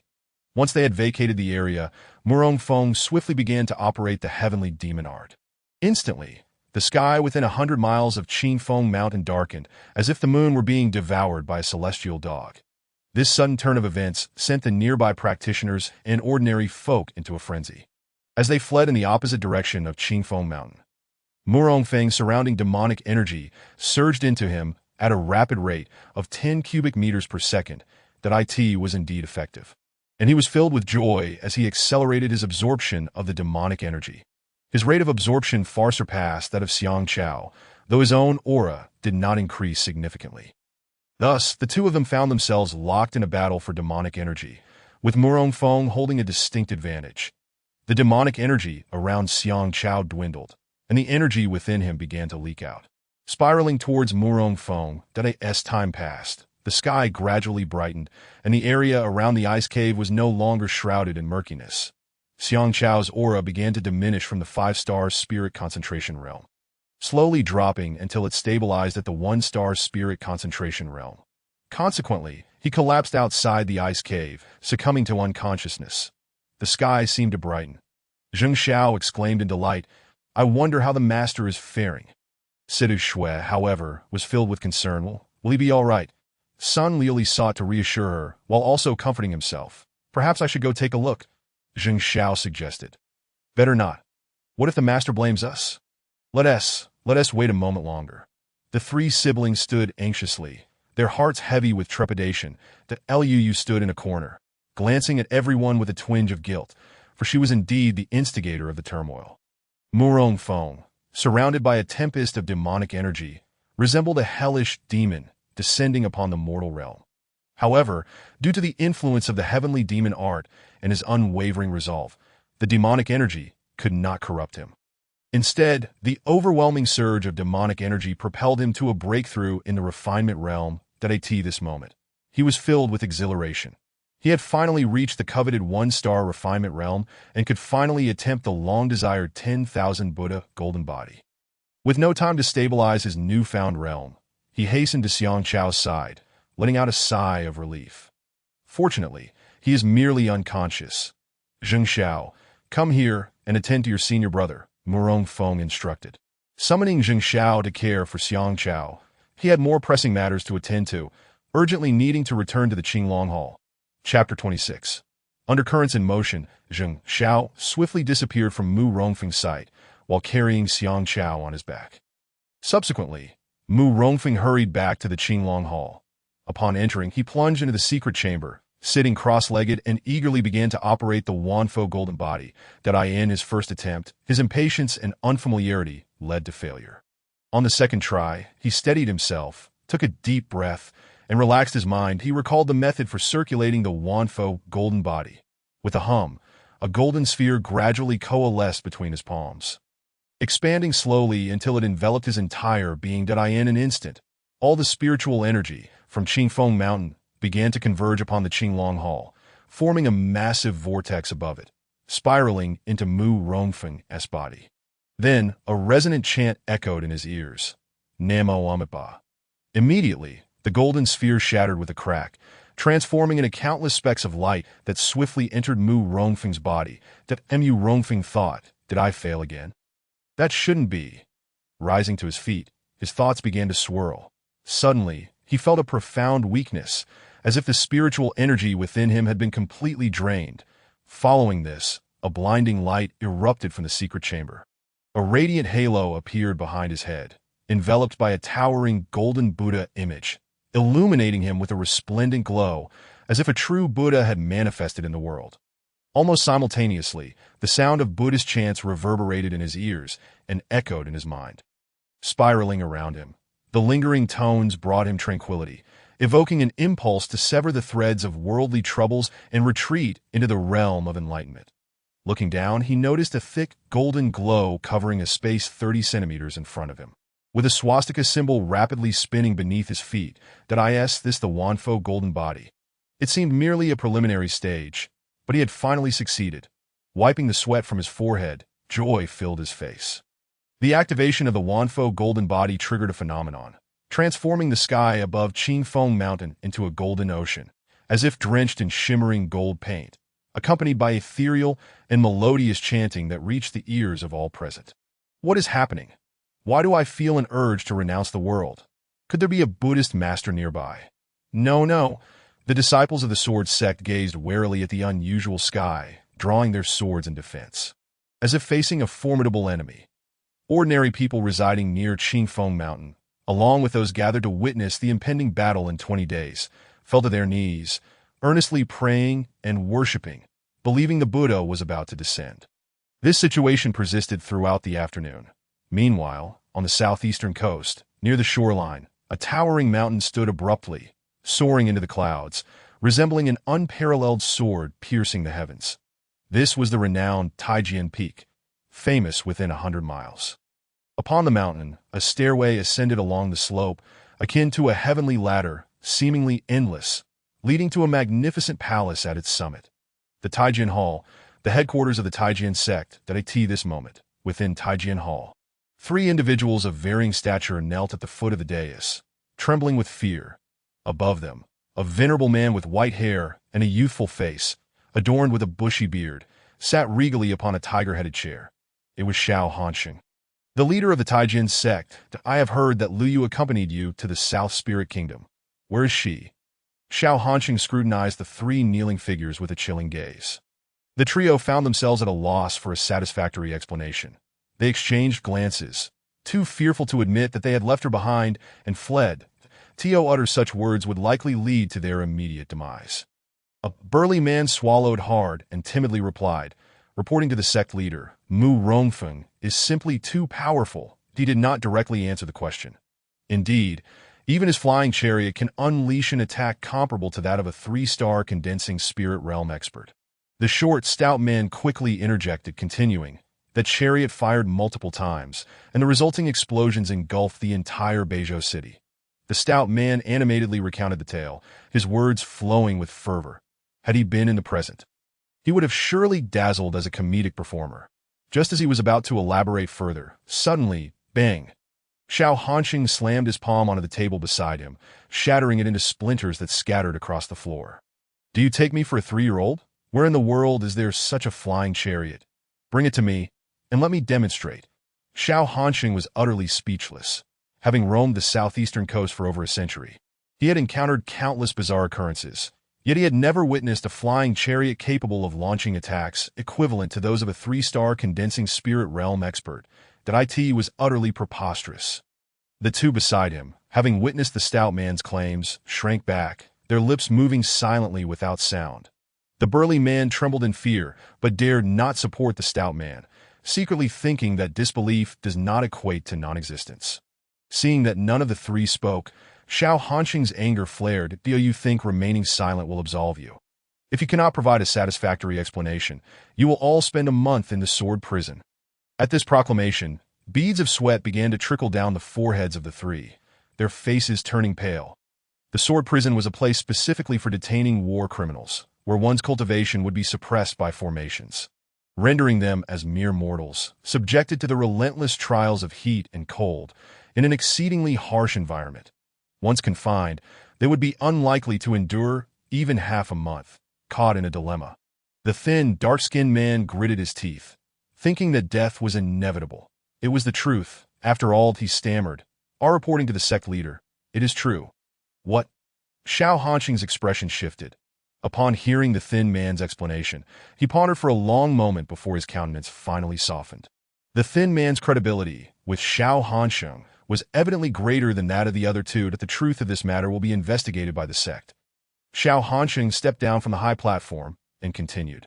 Lu Yu went missing along with you, so you shall be responsible for finding her. That if you fail to do so, you will come to me with your heads. Yes, the three departed with exceptionally grim expressions.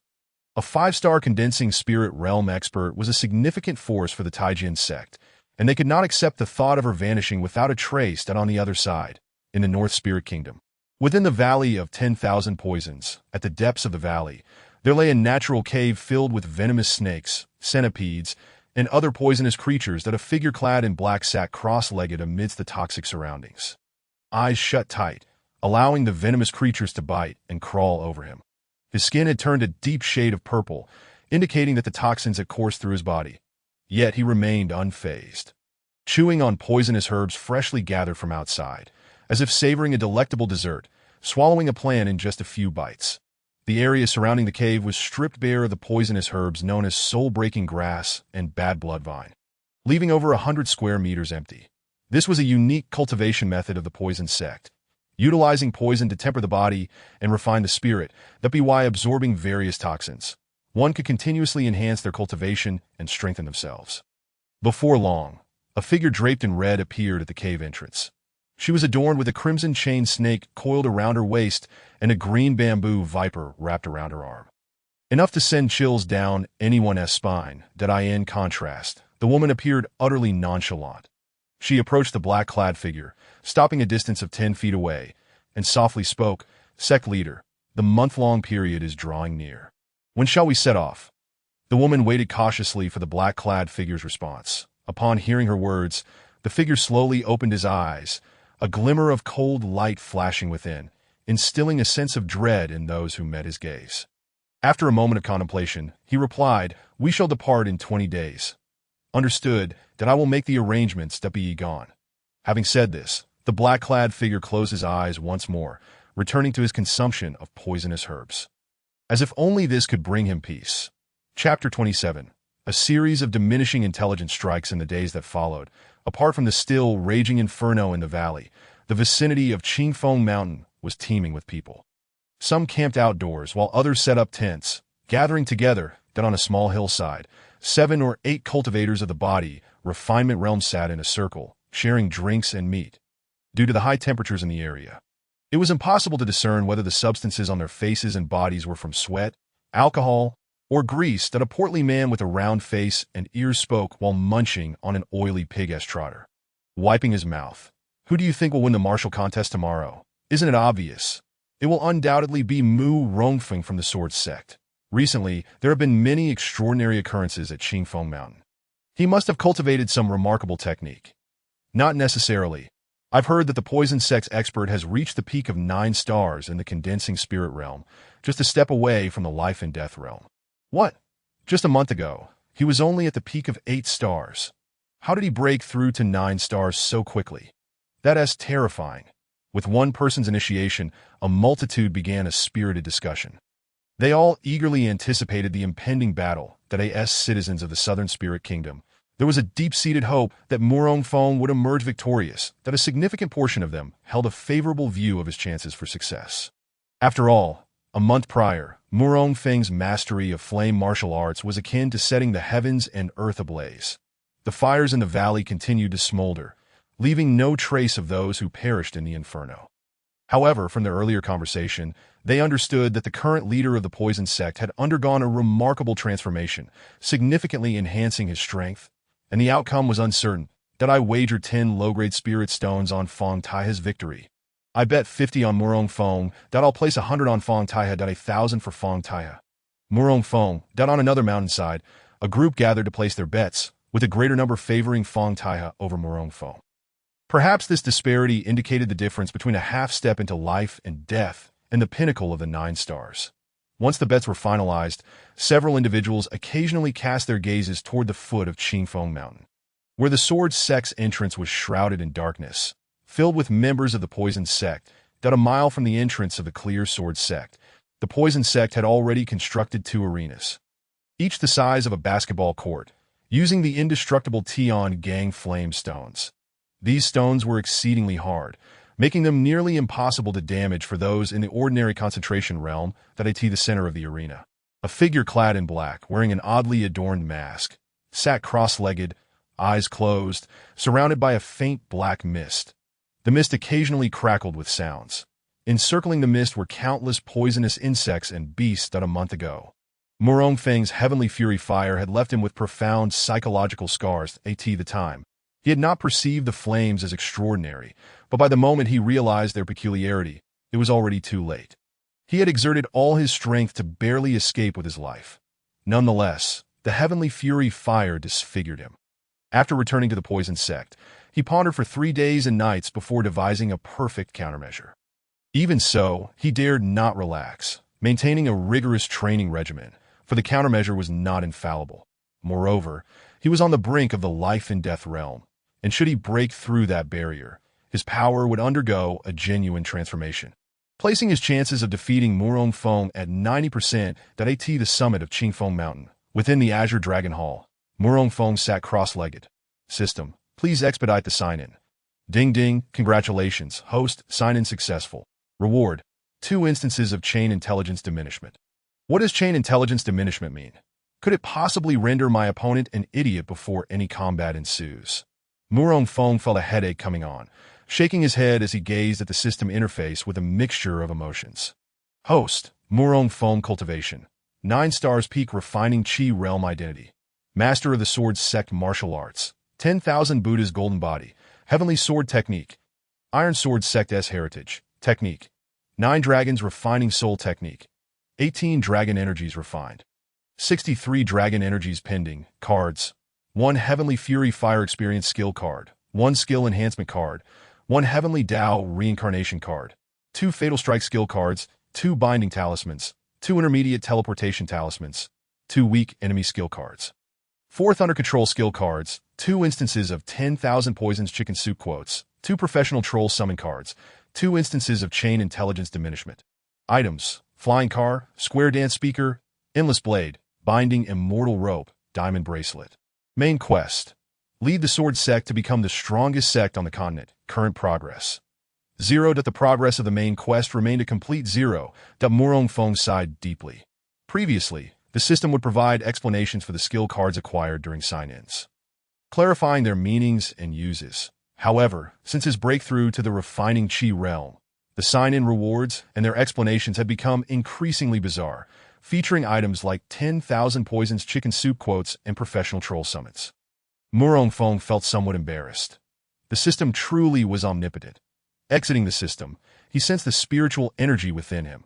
His cultivation had stabilized at the 9 stars refining Qi realm's pinnacle, that he had also refined 9 more dragon energies, allowing his Dantian's dragon soul to transform into 3. That the progress of the 10,000 Buddha's golden body cultivation had been slow. After over 20 days, he had only barely reached 1%. Now, with no room for further advancement, he stepped out of the Azure Dragon Hall. Outside, everyone awaited him. "Welcome back, Master. Welcome back, Master. Welcome back, Sect Master." Except for Lu Yu, everyone knelt on one knee to greet Murong Feng's emergence. He nodded, raising a hand to signal them to rise. "Master, you have returned," C2 Shui exclaimed, tugging at Murong Feng's arm playfully. "Master, Nangong Jun has sent a letter." Zheng Xiao bowed and presented the letter with both hands. Sun Li hesitated to speak, but decided against it, as conversing would consume too much time, that Lu remained silent, leaning quietly against a pillar, a stark contrast to her cheerful demeanor when she first met everyone in Beizhou City. During Murong Feng's seclusion, she had been the one guiding Zheng Xiao and the others in their training. As for Xiang Chao, he had been caring for his father, and thus had not arrived in time. Before entering seclusion, Murong Feng had given him a holy yuan fruit, and it was this ripe fruit that successfully rescued Xiang Qingyun, astonishing everyone at the time. No one expected Murong Feng would be willing to part with such a miraculous herb. Consequently, Xiang Chao's resentment over Lu Yu's vendetta against his father had significantly diminished, though he still harbored some grudges, believing time would heal all wounds. Murong Feng accepted the letter, not rushing to open it. Instead, he calmly surveyed the energetic young faces surrounding him, noting a lack of maturity and composure. It seemed time to find some older individuals. After all, having an elder in the family is akin to possessing a treasure. Resolving this, he walked slowly toward the Xuanwu Gate, with the group following closely behind. Upon entering the Grand Hall, Murong Feng ascended the high platform and took his seat, lost in thought. After a moment, he spoke softly. "During my seclusion, I gained considerable insights and identified certain issues." Everyone listened attentively as he continued. "From this day forth, I have decided to impart the heavenly sword technique to you all. The degree of comprehension and mastery you achieve will depend solely on your innate talents." Upon hearing this, the eyes of several disciples sparkled, their faces radiating joy. The heavenly sword technique, an esteemed martial art of the Iron Sword sect, had been introduced to them by Lu Yu, who explained it was a low-grade heavenly technique with extraordinary power upon mastery. Such a martial art was an invaluable treasure for them to at that moment. Xiang Chao arrived, bowing deeply. "Greetings, Master." Since experiencing the demonic incident in Beizhou City, Xiang Chao had undergone a transformation, shedding his previous cool and suave demeanor. Murong Feng nodded at Xiang Chao and then turned his gaze to Lu Yu, saying, "Regarding the cultivation of the heavenly sword technique, I hope Miss Lu Yu will take extra care." "Certainly," Lu Yu replied succinctly. Murong Feng nodded in satisfaction, then shifted his gaze back to Xiang Chao, stroking his beard thoughtfully before stating, "Xiang Chao, you have encountered various challenges and succumbed to demonic influences multiple times recently. This is quite perilous that if measures are not taken promptly, it could lead to severe complications, even threatening your life." Upon hearing this, the expressions of those present changed dramatically, concern etched on their faces. They had all experienced the dire consequences firsthand and did not perceive the Master's words as alarmist. Xiang Chao's current state was one of latent danger. If not eradicated at this juncture, the potential for a resurgence could lead to unimaginable consequences. Lu nodded in agreement, having heard of such situations before. Xiang Chao grew anxious, quickly bowing and pleading, "Please, Master, save your disciple." Since Murong Feng had made such a statement, he surely had devised a solution. He raised a hand to calm them, saying, "I have already formulated a strategy. However, this path will not be easy. I am not afraid of hardship," Xiang Chao declared resolutely, his eyes fixed determinedly on Murong Feng. Murong Feng met Xiang Chao's gaze, and after a moment he said, "Determination alone is insufficient. The suffering you will endure is not something an ordinary person could withstand. I am willing to be that extraordinary person." Murong Feng pondered deeply. The heavenly demon technique was indeed the most effective current method to control Xiang Chao's descent into demonic influence, and the best approach. By utilizing the unique workings of the heavenly demon technique, he could guide the latent demonic energy within him and refine it for his own use. Once this technique was cultivated, retreating would become exceedingly difficult. A concern that weighed on Murong Feng's mind, he dismissed the others, leaving only Xiang Chao, and slowly approached him, producing the meticulously inscribed heavenly demon technique. In a hushed tone, he said, "Take a look at this first, and decide carefully." Xiang Chao received the booklet with the imprint, and the four characters Tianimo de Fa caught his eye that he held his breath, gently turning to the first page that I in an instant. His pupils jolted, and a myriad of colors flickered in his gaze, causing his breath to quicken. Murong Feng also sensed Xiang Chao's transformation, but chose not to interrupt him, merely observing in silence. Soon, 10 minutes had passed, and a look of incredulity adorned Xiang Chao's face. The Tenno Fei emphasizes the mastery of demonic arts. Those who delve into these practices, or who are already ensnared by them, find their efforts exponentially more fruitful. They can directly refine and absorb the demonic energy within, allowing for rapid growth and breakthroughs, significantly swifter than that of ordinary practitioners. Moreover, it enables effective control over the continuously proliferating demonic energy within, thus averting the potential crisis of an uncontrolled outbreak. The Tianimo de Fa is truly extraordinary, seemingly tailor-made for those on the brink of losing themselves to madness. Marvelous, inexpressibly marvelous, Xiang Chao bowed deeply. His eyes ablaze with fervor, earnestly imploring his master to impart the Tianimo de Fa to him. He could hardly contain his eagerness to cultivate this formidable technique and eradicate the lurking dangers of demonic possession. Upon hearing this, Murong Feng fell into contemplative silence, gazing into Xiang Chao's eyes, where he discerned a flicker of crimson pulsing faintly. Despite his master's unwavering stare, Xiang Chao remained resolute. After approximately a quarter of an hour, Murong Feng exhaled deeply and spoke slowly. Very well. This is the first layer of the Tianimo de Fa. Return and study it diligently. If you encounter any uncertainties, do not hesitate to seek my counsel. Do not forcefully practice it on your own. Additionally, remember to keep this discreet, for we are a reputable sect. Disciple thanks Master for this invaluable grace, that I shall take my leave. As Xiang Chao's figure receded, Murong Feng found himself uncertain whether granting him access to the Tianimo de Fa was indeed the right choice, that he hoped that the path of cultivation would prove to be smooth sailing. Once alone, Murong Feng retrieved a letter from Nangong June. The letter read, Master Murong, I extend my gratitude for your assistance in averting the crisis in Beizhou City as a token of my appreciation. I wish to present a breathtaking secret that I wonder if Master Murong would be interested, that if so, the letter abruptly ended there. Murong Feng was left speechless, mentally berating the sender for their cryptic style. Could they not simply state their intent directly? This was utterly maddening for someone with a penchant for order. Murong Feng resolved that the next time he encountered Nangong Jun, he would administer a series of clever reprimands to instill some sense into him. Frustrated, he exited the Xuanwu Gate, crumpling the letter and casting it aside for the wind to carry away. He strolled to the training ground, where scarcely a soul was present. The desolation was palpable. Murong Feng sighed, reflecting on the daunting task ahead. Completing it within a century seemed exceedingly arduous. It appeared that the plan to recruit new members needed to be expedited, a notion he had already entertained.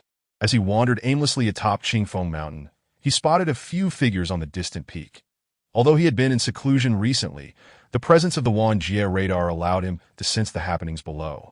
As well as the vicinity of Qingfeng Mountain, he was acutely aware of the strength of the poison sect's leader, Fang Taihe, who had reached the pinnacle of the 9 stars in the condensed spirit realm. He had been contemplating strategies to confront this threat and had devised 3 plans of action. Unbeknownst to him, he had arrived at the summit of Qingfeng Mountain, where he could clearly see the arena constructed by the poison sect at the foot of the mountain. He cast his gaze there on the arena. Fang Taihe suddenly opened his tightly shut eyes, swiftly lifting his head to gaze up at Qingfeng Mountain. Remarkably perceptive. Murong Feng was taken aback. He had not anticipated that merely looking would elicit such a response. Fang Taihe's perceptiveness was indeed astounding. Murong Feng offered Fang Taihe a warm smile. Beneath his mask, Fang Taihe's lips twitched, revealing an expression hidden from all. That he then closed his eyes once more. From Murong Feng's gaze and smile, he perceived no trace of the tension typically associated with impending conflict. It was as though Murong Feng were an outsider, leaving him perplexed. This time, I shall ensure you witness the true might of the poison sect. Fang Taihe vowed inwardly, a smirk playing at the corners of his mouth. The two were separated by several miles, engaged in a silent clash of perception and observation. Chapter 28. The preliminaries the following day.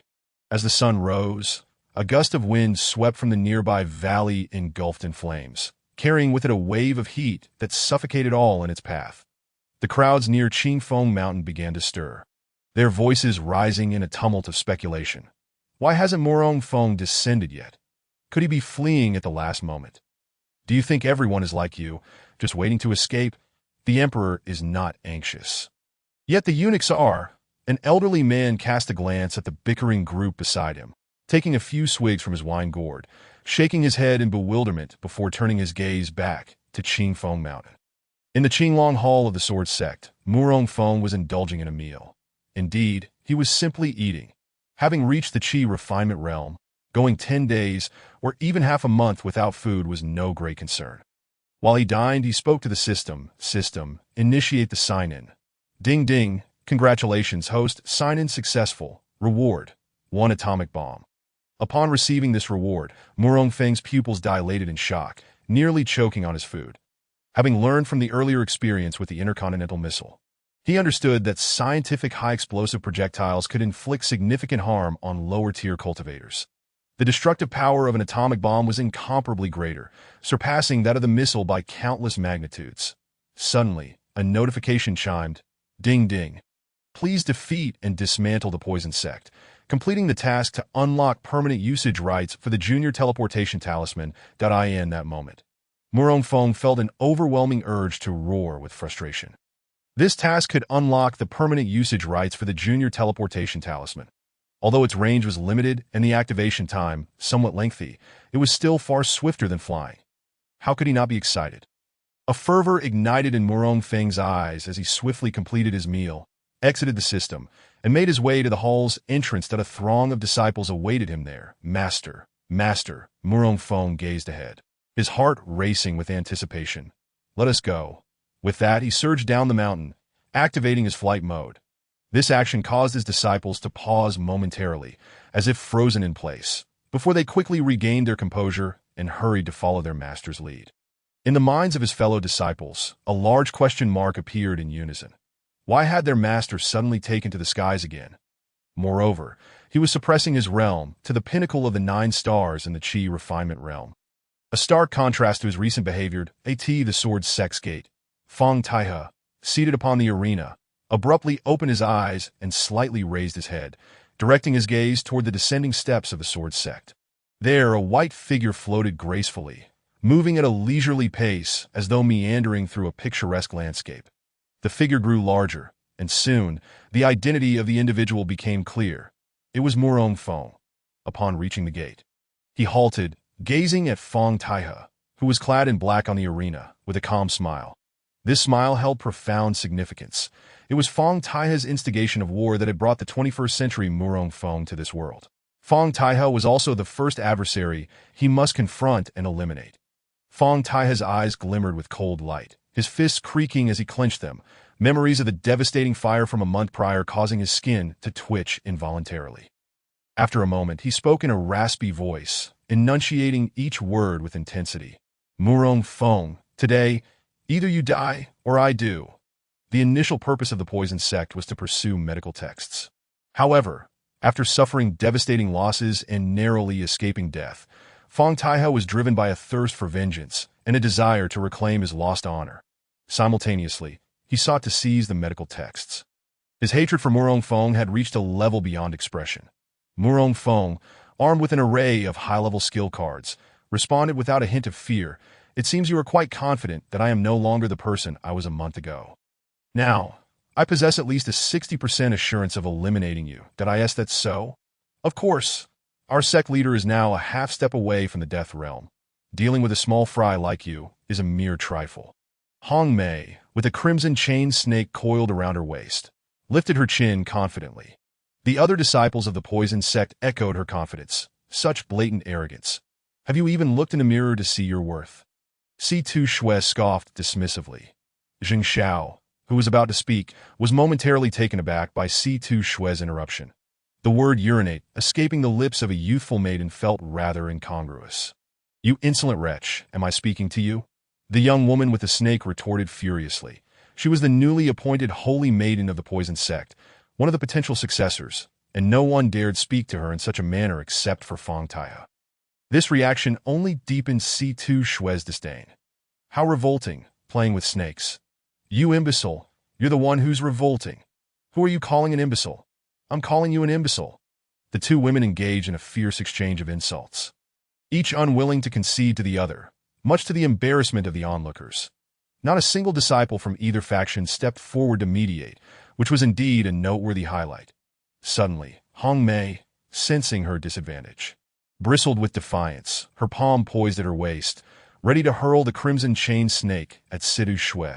Observing this, Mu Rongfeng cast a glance that made Hong Mei falter. Without looking back, he calmly said, "That's enough, Xiao Shui at oh." Situ Shui pouted, visibly displeased. Hong Mei thought to herself, "Your master ain't even helping you. Let us see how you contend with me." Instantly, she lifted her chin and puffed out her chest, exuding the pride of a victorious rooster. Just as her spirit soared, Mu Rongfeng remarked, "If a dog bites you, you mustn't bite back to at once." The atmosphere became tense, and Hong Mei's expression froze. However, Situ Shui beamed brightly, nodding obediently as if to say, "Understood." Fong Tai he intervened, stifling Hong Mei's desire for a verbal duel, and coolly remarked, "Mu Rongfeng, when did you learn to engage in such verbal sparring?" Mu Rongfeng remained silent, merely tapping his toes lightly before leaping gracefully onto the arena, managing to masterfully control his spiritual energy at the pinnacle of the 9-star refining chi realm, neither a fraction more nor less. This level of mastery is truly rare in the world, a feat remarkable beyond measure that Liu felt a surge of astonishment. He was indeed the foremost master of the Southern Spirit Kingdom. Fong Tai he, observing the scene, bore an expression of disbelief. The pinnacle of the 9-star refining chi realm. What on earth is happening? After a moment of contemplation, he concluded that Mu Rongfeng must be deliberately feigning weakness to mislead his opponent, intending to strike unexpectedly. How despicable and shameless. "You underestimate me too much." Fong Tai, he seethed inwardly, that Mu Rongfeng. Noticing Fong Tai he lost in thought, inquired, "How shall we proceed?" Chapter 29. Distinguishing High and Low. Deciding life and death. Fong Tai, he summoned his spiritual energy, projecting his voice to resonate throughout the entirety of Qingfeng Mountain, that he wanted everyone to hear and understand that he, Fong Tai he, possessed sufficient power, strong enough to overcome the individual who had crushed him merely a month prior. The distant crowd, upon hearing this, was momentarily stunned before erupting into gasps and exclamations, a cacophony of astonishment filling the air. It seemed Fong Tai he truly had a trump card up his sleeve.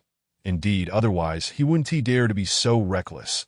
This spectacle had become increasingly captivating, while it was common knowledge that Fong Tai he had made significant advancements. No one had anticipated such confidence facing Mu Rongfeng. This man's confidence is utterly inflated. He was just soundly thrashed by his master last month that it seems he has overindulged in poison, numbing his senses and driving him to madness. Agreed. The disciples of the Sword Sect scoffed at Fong Tai he's unfounded confidence. The memory of the previous month's inferno felt fresh in their minds. "I have no objections," Mu Rongfeng replied dismissively as he gazed at Fong Tai he, who was beginning to gather spiritual energy. "That do you truly believe you have me at a disadvantage? I fear you shall be sorely disappointed." That Mu Rongfeng observed the area within a 20-meter radius around Fong Tai he. A dark mist began to coalesce with each gesture he made. The dark gas thickened gradually, its hue shifting ominously. Throughout this, Mu Rongfeng remained motionless, silently watching Fong Tai he as though he were a mere spectator. This scene left everyone present puzzled, speculating whether Mu Rongfeng was somehow intimidated by Fong Tai he's aura. As Fong Tai he continued to weave his spell, he kept a keen eye on Mu Rongfeng, noticing his complete stillness as if the true challenger were a trivial figure. "What do you mean by this? Do you look down on me?" he thought, anger igniting within him. That if that's the case, allow me to demonstrate the might of the 10,000 poison scripture. In a moment of fury, he accelerated his movements, and the dark mist coalesced into a vibrant green poison. 10,000 poison scripture. Raging tides of green. With a thunderous shout, the immense wave of emerald toxin surged forth, roaring towards Mu Rongfeng, as if intent on engulfing him entirely. Clearly, the sect leader aimed to conclude the battle with a single blow. Indeed, he is commencing with his most formidable technique. "Our leader shall prevail. Our leader is the strongest."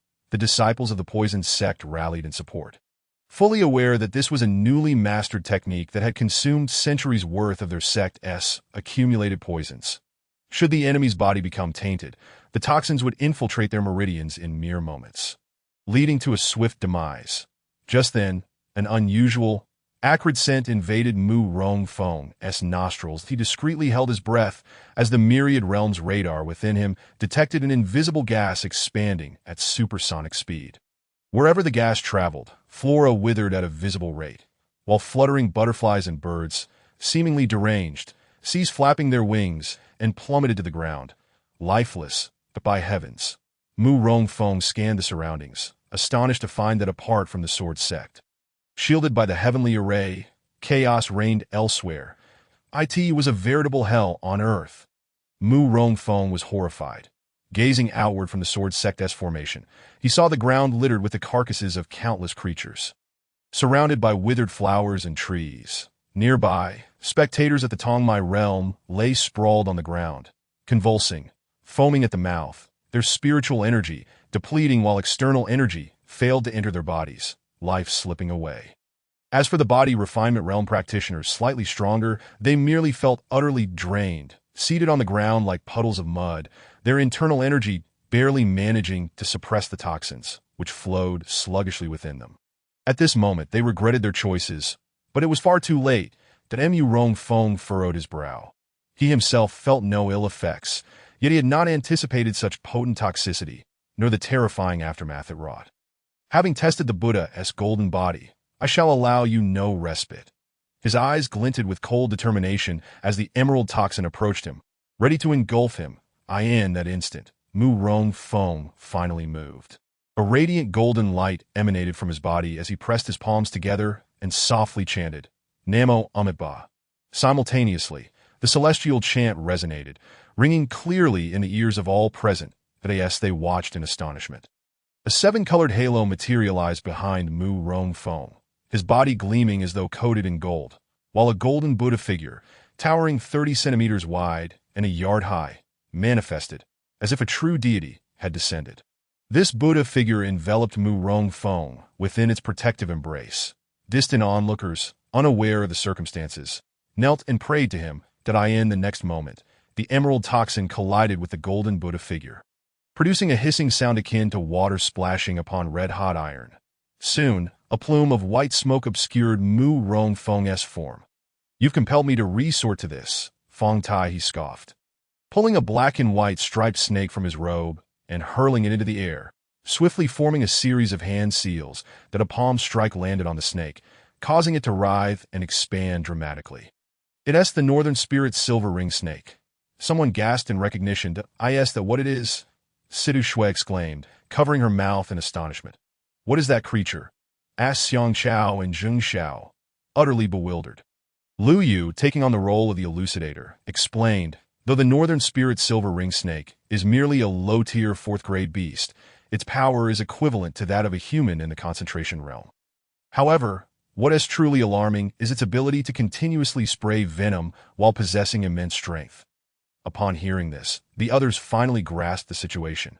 But even so, it seems unlikely to pose a threat to our master. They mused. Indeed, in their eyes, Mu Rongfeng was at the pinnacle of the 9 stars, the strongest in the Southern Spirit Kingdom. At that moment, the Northern Spirit silver ring snake hissed, its greedy gaze fixated on Mu Rongfeng. Resembling a beast starved for days, finally spotting its prey, it coiled its body, like a taut bow ready to unleash its power, and under Feng Tai's command, it surged forth like a black streak, hurtling towards Mu Rongfeng with unstoppable momentum. The force it carried, compounded by its inertia, was easily comparable to 100,000 pounds of pressure. Not even a mountain could withstand such a collision. As it neared Mu Rongfeng, it suddenly opened its gaping maw, unleashing twin jets of venom from its fangs, splattering violently against Mu Rongfeng's golden form, producing a series of sizzling sounds. Simultaneously, its entire body crashed against the golden figure. The sound reverberated like the tolling of an ancient temple bell, a melodious note radiating from Mu Rongfeng's center, echoing throughout the surroundings. Hiss! The sudden assault by the monstrous beast left many in utter disbelief. as this was their first encounter with such a spectacle, and the scene was nothing short of breathtaking. Contrary to expectations, Murong Fong was not sent flying by the Northern Spirit's silver-ringed snake. Instead, the serpent found itself colliding with obstacles, stumbling in disarray, its eyes filled with stars and blood gushing from its mouth, clearly gravely injured, on the verge of demise. Seeing this, Fong Taiha's pupils widened in shock. "Your shell is remarkably resilient. I wonder how many more impacts you can withstand." A glint of ruthlessness flashed in his eyes as he manipulated the emerald poison to continue his assault while simultaneously commanding the Northern Spirit's silver-ringed snake to prepare for another strike. However, he soon realized that despite his efforts, the serpent remained immobile, akin to a lifeless remote control, unresponsive to his commands, rendering all his attempts futile. The crowd gasped in astonishment as they noticed the fear reflected in the serpent's eyes. As if it was contemplating retreat, that moment, Murong Fong, peering through the thin veil of white smoke, saw the serpent suddenly shudder and turn to flee. "You coward!" Fong Taiha shouted in anger, swiftly forming hand seals as he declared. 10,000 poison scripture, green wave tsunami. Instantly, the emerald liquid surged forth, akin to a mountainous tidal wave, ruthlessly battering against Murong Feng's golden Buddha figure, again and again, each wave more ferocious than the last. Although it was merely a low-tier form, its defensive capability was astounding. Through this trial, Murong Feng gained profound insight into the 10,000 Buddha golden body. The expenditure of spiritual energy was significant.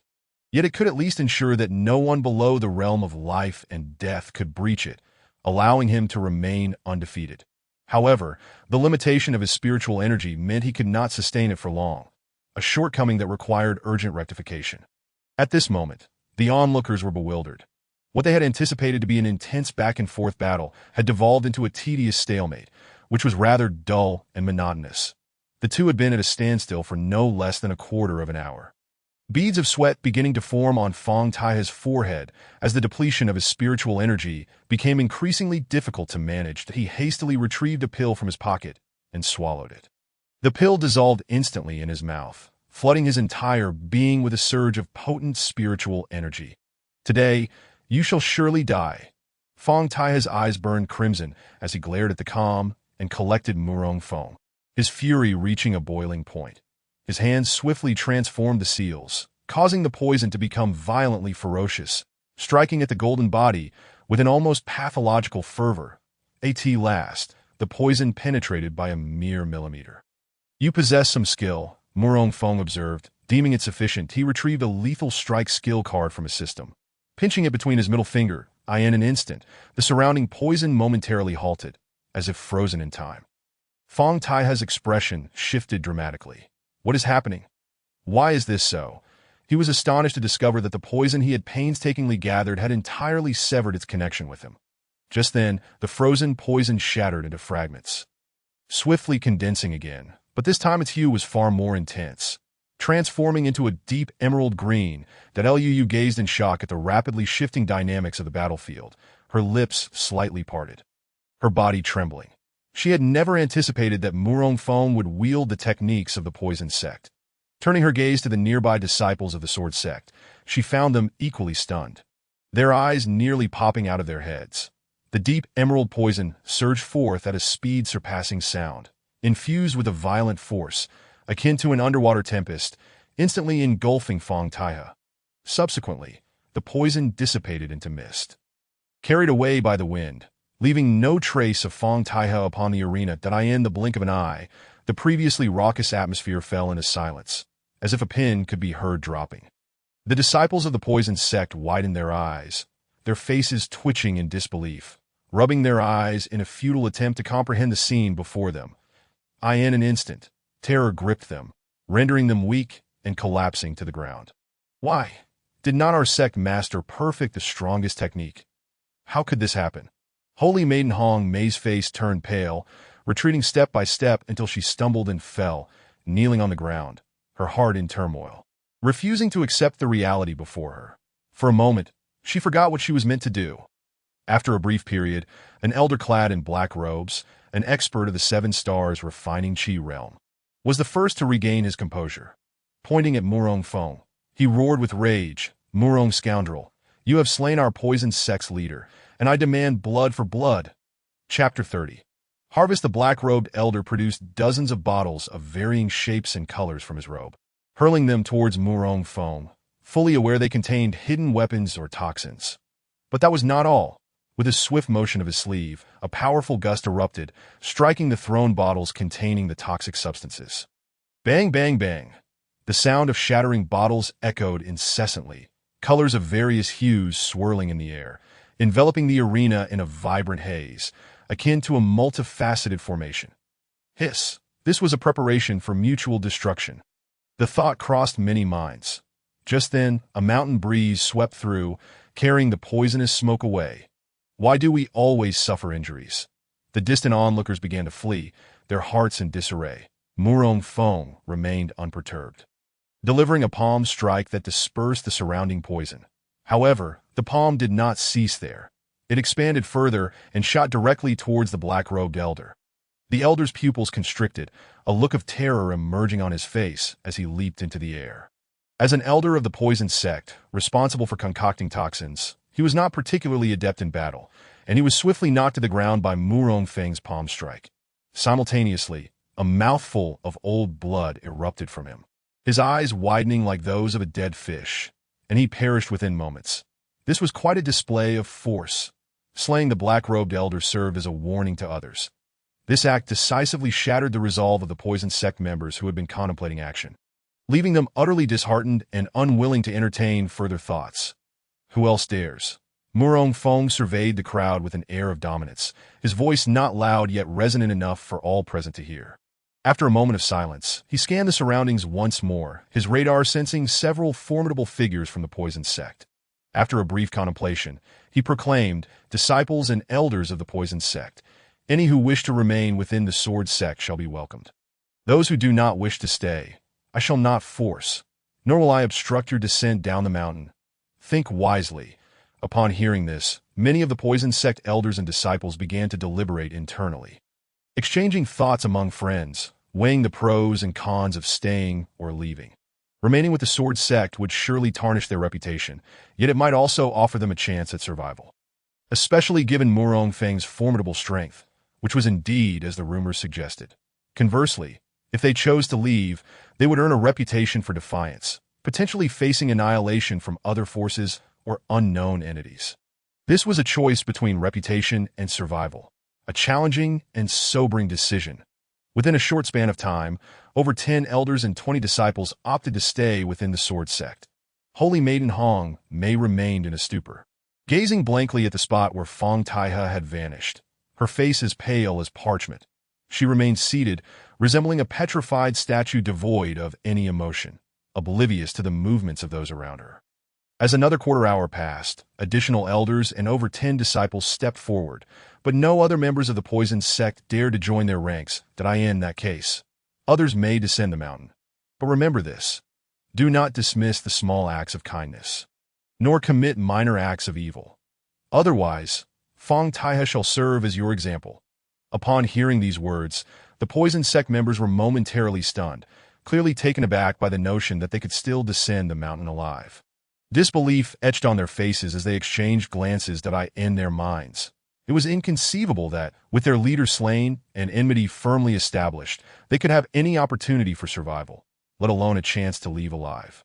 Even if Murong Fong spared them, the resentment within them had not diminished. Their eyes brimmed with hatred, wishing to rend Murong Fong to shreds. Had their glares possessed lethal intent, Murong Fong might have already been reduced to mere fragments, serving as nourishment for the flora. Moreover, those who had recently entertained malicious thoughts were quelled by Murong Feng's subtle yet firm warning, involuntarily shivering at the thought. Internally, they cursed, wondering how dare he meddle so deeply in their affairs, as they were not members of the sword sect. However, these words remained unspoken. The outcome was quite favorable. Murong Fong nodded in satisfaction. As over 60 individuals stepped forward, he deemed those who did not come forth unnecessary to retain or eliminate, as doing so would only add to the bloodshed. Now be gone. Yes, depart quickly, that we are not responsible for your meals or accommodations, that do not compel us to chase you away. The disciples of the sword sect began to clamor. issuing a decree for departure. The remaining poison sect members glared fiercely at their surrendering comrades. "Pa, a group of cowardly wretches. How could you betray our leader, who treated you so well? You are lesser than dogs and pigs. Such a conscience has been devoured by dogs. They are indeed beasts. They have consumed their own conscience." The departing disciples of the poison sect are filled with indignation, spewing vitriol, while those remaining in the sect completely disregard their insults. Yet, aware of their own shortcomings, they refrain from retorting verbally, only internally countering with the notion that they are a bunch of fools, for it is the wise who recognize the times and adapt. Good birds nest in good trees. Two factions, you disdain me, and I disdain you, teetering on the brink of physical confrontation to resolve their grievances. Those disciples intent on leaving the poison sect begin to gather in pairs or trios, making their way toward the foot of Qingfeng Mountain. Among them, several elder men with white beards cast a sorrowful glance at the saintess, shaking their heads in quiet lament, before slowly approaching her side and assisting her down the mountain. Throughout, the saintess Hong Mei remains in a daze, the impact of this setback overwhelming to the point of being unbearable. Ding ding. The poison sect exists in name only. Congratulations to the host for completing the task and successfully unlocking the basic teleportation talisman usage rights. With the demise of Fong Taihe and numerous elders defecting to the sword sect, the remaining strength of the poison sect no longer poses a threat. Once, the poison sect was a dominant force among the two great spiritual nations of the north and south. Although Fong Taihe had only reached the pinnacle of the 8-star condensed spirit realm, the sect's overall strength was formidable, compounded by their connections to the demon sect, making them a force no one dared provoke. Thus, they conceived the idea of seizing the medical scriptures from the sword sect. If given another chance, would he still choose to attack the sword sect? Onlookers observing the situation at the sword sect's gates realize that the poison sect has been utterly vanquished, and they begin to depart in droves. Those who succumb to poison are buried on the spot, while those who survive, aided by their companions, limp away. The scene is tinged with sorrow. Upon arrival, they had journeyed in pairs or small groups. Never anticipating such a conclusion, Murong Feng remains on the platform, with the world radar fully operational, perceiving all situations within the radar's maximum detection range. His eyes gleam with gravity, pondering how long it will take for the toxins in the soil to dissipate. How long until the poison flora and fauna can flourish anew? An hour later, only the sword sect and those who defected from the poison sect remain on the scene, with no other factions present. Since you have chosen to abandon darkness for light, I warmly welcome you all. Murong Feng gathers his composure and turns his attention to the former poison sect members. However, given that you were once adversaries, I must ask you to rest at the foot of the sword sect for a time. After a certain period, I shall arrange for your formal induction into the sect. How do you all feel about this? Thank you, Sect Master. Thank you, Sect Master. They all exhibit a keen awareness of their situation. Murong Feng nods in satisfaction before instructing Zheng Xiao to organize the construction of accommodations on a small hillside beside the sword sect's gates. Simultaneously, he cautions the former poison sect members against the indiscriminate use of poisons or the careless nurturing of toxic creatures.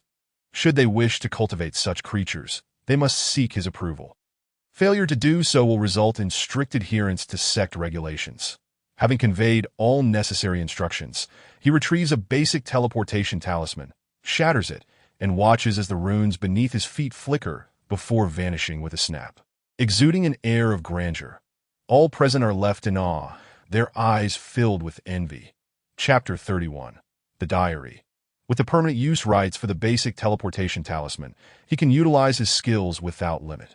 In an instant, he teleports from the foot of the mountain to the Qinglong Hall, an effortless endeavor.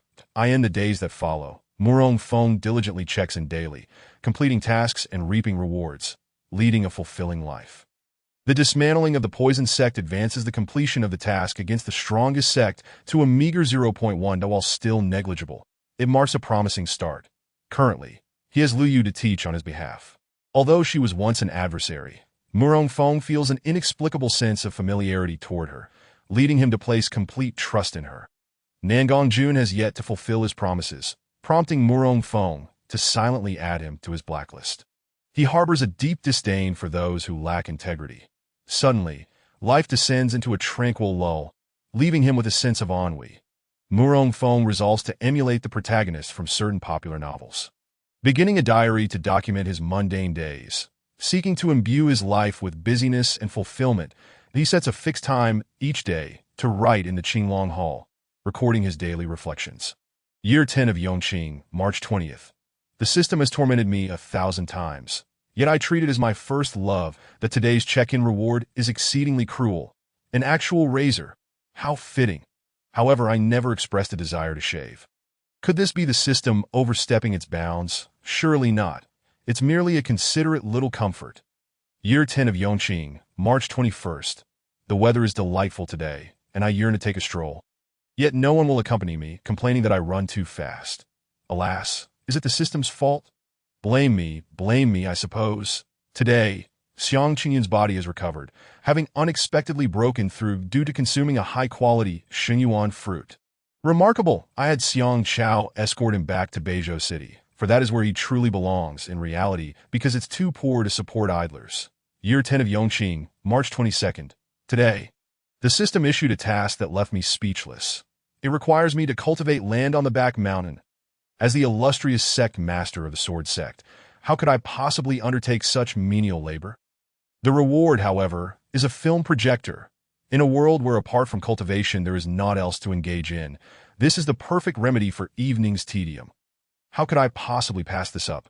Year 10 of Yongqing, March 23rd. Signing in brings me joy.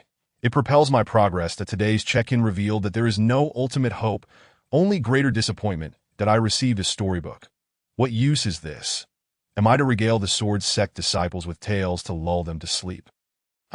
Thankfully, it includes illustrations. Otherwise, who would read it? Nonetheless, I must admit, some stories have delightful segments that add a touch of joy to my otherwise dreary existence. Year 10 of Yongqing, March 24th. Today, the untrustworthy Nangong Jun finally wrote to me again. He was exceedingly sincere in his tone, but what of it? He didn't even mention that earth-shattering secret. What good is that? I quietly circled his name and marked it with 3 large black dots. Year 10 of Yongqing, March 25th. Today, I instructed them to prepare for an entrance assessment slated for 1 month from now. Anyone with adequate talent may sign up for the trial. Those who pass will be allowed to join the sword sect, laying the groundwork for their ascent to greatness. The century deadline looms closer, though only a few months have passed, and I find myself somewhat eager.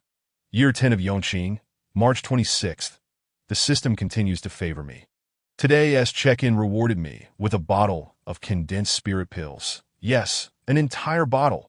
This elixir is perfect for breaking through to the condensed spirit realm. It seems my breakthrough is imminent. Abundant supply ensures satisfaction. The system goes to great lengths to ensure my advancement. How commendable! I genuinely feel a sense of admiration for the system. If only it could hear my heartfelt sentiments, it would surely be moved to tears. Wait a moment. How lacking must my talent be to require a bottle of condensed spirit pills? Does it look down upon me? Year 10 of Yongqing, April 24th. Today marks the official commencement of the sword sect's entrance assessment trials. Several disciples are well prepared. Preliminary statistics show that over 40 to 50,000 have registered, with 30,000 passing the first round of screening. The second round is even more brutal, with only 15,000 advancing. The third round is even stricter, eliminating 7,000 and ultimately, only 4,000 pass the final review. This acceptance rate is neither high nor low. By the way, I recall something peculiar. Year 10 of Yongqing, April 25th. Newcomers have officially joined, temporarily placed under the guidance of several earlier entrants for training, with the eldest disciple, Xiang Chao, overseeing management, and Lu Yu providing instructional support. They are affectionately referred to as Supervisor Xiang and Instructor Lu.do. They feel like pig herders? It feels rather odd that I suspect they are doing it intentionally. Moreover, since Xiang Chao's encounter with demonic possession, his personality has shifted significantly. He no longer displays the same flamboyant tendencies as before. Whether this is good or bad remains to be seen. The other disciples show little change. Sidu Shui has broken through to the 5-star Qi refining realm, progressing rather swiftly that I wonder when I can sign in for a pill that treats stuttering, so that we can feel less discomfort and we can listen with greater ease. That I look forward to it. Year 10 of Yongqing, April 26th. Today's check-in rewarded me with a guardian beast, which may sound unbelievable, but it is a teddy dog from Earth, capable of handling the elements, and it's male. My heart is shattered, and I refuse to accept this. Can I return it? Alas, there is no possibility. Fortunately, I haven't clicked to receive it yet. Otherwise, I shudder to think of whether the local wildlife on Qingfeng Mountain would become pregnant, leading to a mountain teeming with the offspring of this teddy dog. The thought is terrifying. Enough of this. I shall watch a movie now. Year 10 of Yongqing, April 27th. Having been here for a few months, the rewards have been satisfactory. How wonderful it would be to return to Earth. In this day and age, everything seems agreeable, yet the freedom to express oneself remains elusive, leaving one feeling quite constrained. I find myself in search of an opportunity, a moment that shall allow me to truly liberate my spirit, though I remain uncertain as to when it shall arrive. My anticipation for it grows ever stronger. On the 12th year of Yongqing, the 28th of April, I completed my daily check-in task, preparing to advance to the concentration realm. On the 12th year of Yongqing, the 29th of April, I completed my daily check-in task, preparing to advance to the concentration realm. On the 12th year of Yongqing, the 1st of May, today that wretched Nangong Jun has written to me again. This time, he refrained from his usual lengthy discourse and straightforwardly revealed the so-called grand secret. He stated, Master Murong, this grand secret I have investigated for quite some time is undoubtedly worth a glance. That it is said that no one has broken through to the life and death realm for a millennium. It appears that this realm has become a dead end. The medical scripture sought by the poison sect contains the secrets of cultivation, and it is said that if one cannot resolve a particular issue, they shall remain forever trapped in the half-life and death realm. The medical scripture, again with the medical scripture. Where on earth could it be?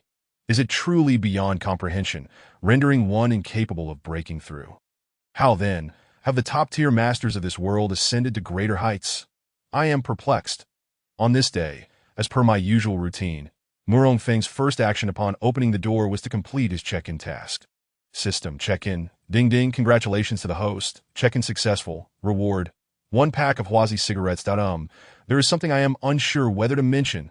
Casting a glance around, seeing no one, I retrieved a pack of Huazi, took out a cigarette, and ignited it with a flicker of flame from my fingertips.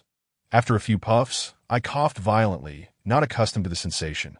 Gradually, I became more accustomed to it, and began to exhale smoke rings. My thoughts abruptly drifting to that azure planet. A wave of homesickness surging from the depths of my heart, but a quarter of an hour later, Murong Feng traversed the small square and arrived at the martial arts arena. At this moment, although the sun had just risen, many disciples had already begun their practice within the arena. The adage holds true. Without practice, one shall regress, with the exception of Murong Feng, that as he immersed himself in watching their practice. Suddenly, the universal radar within him jolted, emitting a warning signal. Furrowing his brow, Murong Feng turned his gaze toward the southeast, where a formidable aura was rapidly approaching Qingfeng Mountain, bearing an aggressive intent. Chapter 32. Assault on the formation in an instant. That aura arrived. The individual's target did not appear to be the Sword Sect, as they moved directly northwest. However, their altitude was not particularly high, and due to a lack of attention, they collided headlong with the luminous barrier of the Tiandi Qianquan formation, producing a dull thud. Simultaneously, the formation was activated, and verdant spiritual energy surged within. This sound captured the attention of everyone within the Sword Sect's martial arts arena. All paused their movements, instinctively looking up at the illuminated barrier above. The newcomers felt a twinge of anxiety, their palms beginning to sweat involuntarily. Who is this person? Could it be yet another challenger for the sect leader? Alas, peace was short-lived, as someone had arrived again within just 2 months. Wait, it seems to be a rather attractive woman. The more seasoned disciples of the Sword Sect, peering through the activated barrier, discerned that the figure outside was indeed a woman of commendable beauty. Instantly, a wave of excitement surged among the male disciples, their earlier apprehension dissipating. The woman donned a light green fitted outfit, her waist-length hair tied into a ponytail, and on her back rested a massive cleaver, exuding an air of striking vigor. Foolish formation, daring to obstruct my path. Witness as I shatter you with a single strike. The green-clad woman furrowed her brow, her face betraying her displeasure as she casually surveyed the incessantly flowing formation. The corners of her lips curling into a slight smirk, her eyes brimming with disdain. Merely a trivial skill. Murong Feng gazed skyward at the green-clad woman gathering her energy, aware that she was preparing to break the formation. However, his expression remained stoic. Although her strength was considerable, she would likely require several centuries of cultivation to breach such a formation. Murong Feng observed with an air of amusement. Indeed, this Tiandi Chinkan formation had withstood meticulous scrutiny from over 10 of the continent's foremost quality inspectors since ancient times. Its quality was undeniably top-notch. Wait, her initial target does not seem to be our sword sect, so why did the Universal Radar issue a warning? This aspect puzzled Murong Feng. Meanwhile, the green-clad woman had removed the great blade from her back, gripping it with both hands above her head, her expression still one of disdain. This moment. Murong Feng finally comprehended her intent. With a swift motion, she brought the blade down, unleashing a colossal blade-shaped energy imprint that surged forth from her weapon. Imbued with boundless momentum, as if intending to cleave the very heavens asunder, the blade imprint descended upon the formation's barrier. The green-clad woman's beautiful eyes sparkled with excitement, as if she had already envisioned the formation's destruction. Her smile growing ever more pronounced, in that instant. The imprint struck the Tiandi Chinkan formation with a resounding crash, akin to a small stone cast into a tranquil lake, creating ripples that spread outward. Before long, the formation returned to its original state. The green-clad woman's pupils dilated in shock, her earlier triumph abruptly faltering, her body frozen in the pose of her strike, resembling a famed discus thrower statue. Momentarily rendered speechless, this strike had only utilized half her strength, akin to merely dusting off the formation, failing to inflict any damage whatsoever. Within the formation, at the martial arts arena, the reactions were muted. Is that it? You startled me, too. What a false alarm. I thought she was formidable. Who knew she was merely for show? Perhaps our formation is simply too strong. All is well now. Let us disperse. Yes, let us disperse. Return to our duties. The previously elevated tension among the disciples eased in unison, and they collectively exhaled a sigh of relief. The sensation of release was delightful. The green-clad woman cast a glance at the crowd below that was gradually dispersing, her expression darkening further, her grip on the great blade tightening, her silver teeth clenched, her beautiful eyes seemingly ablaze with fury. Having roamed far and wide for many years, I shall not believe that there exists a formation I cannot breach. Today, I shall not depart without breaking you. The green-clad woman glared fiercely at the formation once more, lifting her hands high, closing her eyes, focusing her mind, feeling the rapid flow of spiritual energy within her. Gathering it gradually between her arms, that a torrid sensation surged through her arms, as if scalding water had been poured over them. Suddenly, she opened her eyes wide and bellowed, with my waist and horse unified. I shall strike down. A far more massive and potent energy imprint than before descended with a thunderous crash, still targeting the Tiandi Chinkan formation. This time, she exerted nearly 90% of her strength. Bang! A tremendous sound reverberated in the ears of the green-clad woman, nearly rendering her deaf. She had not anticipated the reverberation of the formation to be so deafening. That moment, the barrier shimmered with countless white specks of light, buzzing as if on the verge of shattering.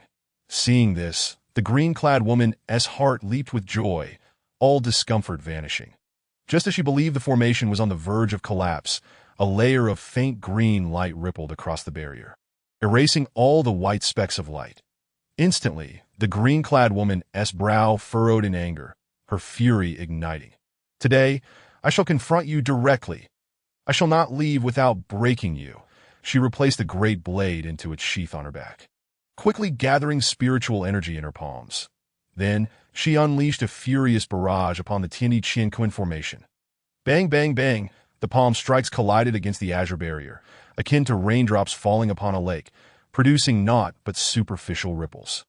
Witnessing the futile impact of her strikes against the formation, the green-clad woman felt a tempest of emotions surge within her, coupled with immense frustration that the most renowned formation-breaking prodigy of Dongling Kingdom. Having dismantled countless formations and garnered acclaim for her own creations, she had achieved the status of a master at such a young age, the envy of many. She never imagined encountering such a formidable formation in these remote mountains. Young lady, our sword sect bears you no grudge. What is the meaning of your actions? Unbeknownst to her, Murong Feng had appeared atop the Tiandi Chinquan formation, observing the green-clad woman with calm scrutiny. What I wish to do is of no concern to you. The green-clad woman, already seething with anger, found Murong Feng's inquiry further igniting her competitive spirit. Once more, she rapidly gathered her spiritual energy between her palms. The energy coalescing into a more ferocious tempest than before it appeared she was prepared to go all in. Murong Feng initially had no intention of intervening, but her relentless assault on the formation was beginning to disturb the cultivation of the Sword Sect disciples. Should any of them fall into a frenzy, would not the Sword Sect risk being renamed the Demon Sect? Such a scenario did not align with Murong Feng's intentions. Thus he had no choice but to step in and halt her antics. Clearly, she had never experienced the harsh realities of society. Murong Feng shook his head, intending to teach the woman in green a lesson to make her understand that beyond the mountains, there are mountains. And beyond the heavens, there are heavens. He retrieved a card from the system, one that would induce a series of intelligence-degrading strikes, and crushed it in his hand, that a fine thread of white light shot forth and swiftly entered the mind of the woman in green. What followed was a scene that left even Murong Feng in awe. Chapter 33, All Must Die. After Murong Feng activated the intelligence-degrading strike card, the woman in green's furious expression instantly vanished, replaced by an innocent smile reminiscent of a docile creature. However, to Murong Feng, this smile appeared somewhat foolish. The woman in green gazed at Murong Feng with an almost silly grin, embodying the likeness of a naive girl. Unconsciously, she tugged at a strand of her hair, playing with it shyly in her hands. This was entirely unexpected. Murong Feng exclaimed, "Good heavens! This intelligence-degrading strike is truly miraculous. Not only does it reduce intelligence, but it can also render someone utterly foolish." His face was alight with surprise. He never anticipated that this card possessed such power, transforming a fierce bandit into a silly girl in the blink of an eye. If he were to face other formidable opponents, a single card could allow him to clock out for the day. However, he seemed to overlook one crucial detail. Under normal circumstances, such cards must have a time limit. Otherwise, if one were to simply toss a card at anyone they disliked, chaos would surely ensue. The foolish girl is hungry. She wants to eat, the woman in green pouted, shaking her shoulders, casting a pitiful look towards Murong Feng. This scene left the disciples below utterly stunned. Due to the distance and the formation, they could not clearly hear the words of the woman in green. They could only observe her coquettish antics before Murong Feng. In an instant, their jaws dropped in disbelief. They had initially thought the two would engage in a fierce battle, possibly even to the point of bloodshed. However, the reality was starkly different from their imaginings, and they cast envious and jealous glances at one another. Goodness, the sect master is incredibly powerful. With just a few words, he has tamed the wicked woman. Please accept my admiration. When it comes to charming ladies, the sword sect master can effortlessly spread sweetness. Why can't my damn charm work properly? I want to learn this. Some disciples were eager and enthusiastic, while others lamented their inadequacy. Nevertheless, they remained fixated on the duo in the sky, fearful of missing any details of the charm technique. Yet, reality was not as it seemed. Murong Feng felt a twinge of discomfort as the expressions of the woman in green shifted dramatically, now bashful, now serene, now furious. Her emotions were exceedingly unstable, perplexing him greatly. "You are a bad person," the woman in green pouted. "But I did not bully you." "Why am I a bad person?" "Because you are such a bad person." "Give me a reason. If you don't feed the foolish girl, I will tell Grandpa." In a huff, the woman in green produced a peculiar object from her bosom, which from a distance resembled a piece of bamboo. She shot Murong Feng an unhappy glance and then twisted the bottom of the bamboo. With a crack, two streams of light shot forth from the bamboo, soaring into the sky as they reached their apex. They exploded, scattering into a massive, bizarre symbol that reminded Murong Feng of fireworks from a past life. Having completed this display, the woman raised her chin arrogantly and rolled her eyes at Murong Feng, as if to say, "I've called for reinforcements. You are finished." Murong Feng was taken aback. Was she not affected by the intelligence-degrading strike? How could she still summon help? Could it be a defective product? He gazed at the strange symbol above, realizing it was a special signaling device, a strong premonition rising within him that something significant was about to transpire. It appeared the earlier warning was not directed at her, but rather connected to her in some way. In his line of sight, the bizarre symbol lingered in the air for nearly the duration of a tea break before slowly dissipating in the gentle breeze. Murong Fong furrowed his brow, choosing to remain silent and observe the woman in green, fearing that speaking would lead her, still under the influence of the intelligence-degrading effect, to accuse him once more. What faction did that strange symbol belong to? He racked his brain but could find no information that in his memory. He had neither seen nor heard of a similar symbol. Given its intricacy, it was undoubtedly not from an ordinary faction that moment. Noticing Murong Feng's lack of response, the woman, now fuming, spoke up. "The foolish girl's grandpa is on his way. You better prepare yourself to be beaten." A triumphant and blissful smile adorned her face. "Your grandpa?" My grandpa is extremely formidable." "Who is your grandpa?" "Why should I tell you? You are a bad person." Murong Feng sighed, acknowledging the futility of their communication and the impossibility of extracting any useful information. He closed his eyes, seated cross-legged in mid-air, opting for silence. The woman continued to glare angrily at him, as if fearing he might flee the scene. Below, all disciples of the Sword sect looked up. Lu Yu's expression grew somewhat unnatural upon seeing the symbol, catching the attention of Xiang Chao nearby. Once the symbol vanished, he glanced at Lu Yu, wanting to inquire if she had seen such a symbol before. However, the events in Beizhou City still weighed heavily on him, leaving him unsure how to broach the subject. He could only jab his elbow into the side of Zheng Xiao, desperately signaling him to grasp his intentions. Yet, reality proved him overly optimistic. "Senior brother, why are you poking me? Are your eyes bothering you?" Zheng Xiao, aware of Xiang Chao's thoughts, felt that the eyes were the windows to the soul, yet he could not be careless. "Do you want me to take a look for you? But I'm not an expert." "Not necessary." "Then why are you poking me?" "You are doing well." Xiang Chao took several deep breaths, forcing out a few words. "What is wrong? Is there an issue?" Lu Yu inquired, glancing at both Xiang Chao and Zheng Xiao. No. Xiang Chao stammered, hastily breaking off the connection. "Oh, you wanted to ask Lu about whether she has seen that kind of symbol before?" Zheng Xiao feigned sudden realization, slapping his forehead. Xiang Chao thought, "I can only help you this far, and since we share the same roof, we will meet eventually. Isn't harmonious coexistence a good thing?" Zheng Xiao had already made up his mind, seizing this opportunity to broker a harmonious agreement between the two. Afterward, he looked pleased, as though he had accomplished a great deed. Lu Yu's words. Her gaze grew complex as she looked up, saying, "I have seen this in both the Eastern and Western spirit nations. They say it belongs to an extremely mysterious faction, but I cannot recall which one it is." "Isn't that equivalent to saying nothing?"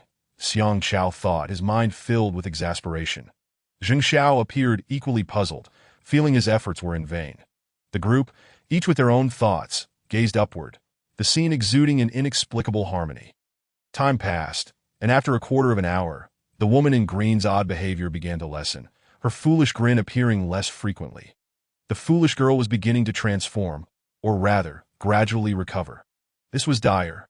The card's effectiveness was waning, that a realization struck Murong Feng like a bolt of lightning. Indeed, this card had a time limit. Once the effect wore off completely, it was likely the woman would erupt in fury. And her grandpa was on the way to that moment. The warning frequency of the myriad realms radar within him began to accelerate as time passed. The woman's gaze grew increasingly sharp, her aura of menace intensifying. Soon, half an hour had elapsed, and wisps of faint green smoke began to rise above her head, only to dissipate in the breeze, vanishing without a trace. The woman in green glared at Murong Feng with eyes as cold as ice, gritting her teeth as she spat. "You scoundrel. Little girl, let us engage in civil discourse. I have not wronged you. Don't think I am unaware of what you did to me just now." Though she had been struck by the intelligence-degrading card, causing her intellect to plummet, her consciousness remained intact. Her body, however, was beyond her control. The words she had spoken earlier were not truly her own. The woman clenched her fists tightly, gritting her teeth as if she wished to devour Murong Feng whole. Although she did not understand how Murong Feng had rendered her in such a state, using this against her was akin to playing with fire. "Today, you will all perish," Chapter 34. The Shadow Queen. To extinguish my sword sect, one must first see if you can breach the formation. Murong Fong regarded the threat from the woman in green with disdain. The transformation she underwent in the span of half an hour was like night and day, leaving the disciples below utterly perplexed. What does this mean? Why does it feel like this woman is angry, and quite severely at that? Do you lack common sense? Remove the word feel. She is indeed angry. Could it be that the sect master's refusal has incited her wrath? Is it possible to provoke someone like this? A collective gasp escaped the lips of those present, their admiration for Murong Fong deepening profoundly. A few of the direct disciples, along with Lu Yu, who possessed relatively higher cultivation, were able to overhear the conversation between the two above. The stark contrast in the demeanor of the woman in green left them astonished, yet they found themselves at a loss for a reasonable explanation. Why do I always feel something is amiss? Is it just an illusion? Zheng Xiao mused, tilting his head thoughtfully. With his remark, Xiang Chao, who had been observing quietly, nodded in agreement. At that moment, Situ Shui inexplicably sprang into view. Noticing that everyone was gazing upward, as if basking in sunlight, only to realize that there was no sun to be found. Curiosity got the better of her, and she inquired, "Everyone, what are you doing?" Watching Master adjust his breath to fend off the enemy, Zheng Xiao replied, relieved he had restrained himself from uttering the word performance. "Where?" she asked. "Right above us," Zheng Xiao pointed out. Situ Shui followed his gesture and, indeed, saw Murong Fong sitting cross-legged.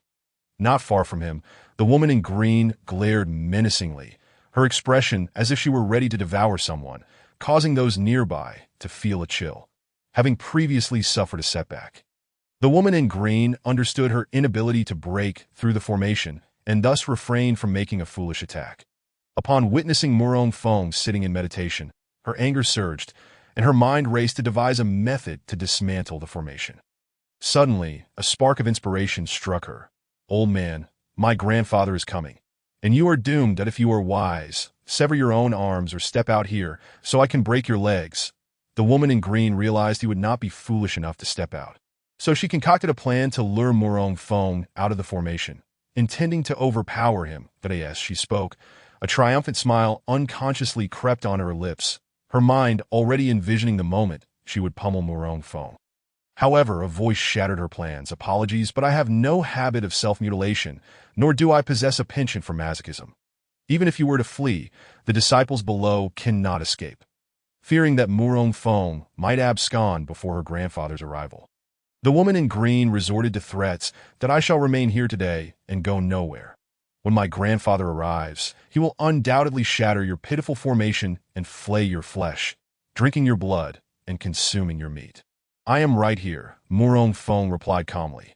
The woman in green, unable to break the formation or strike at him, found herself in a predicament, her fury bubbling beneath the surface with no outlet.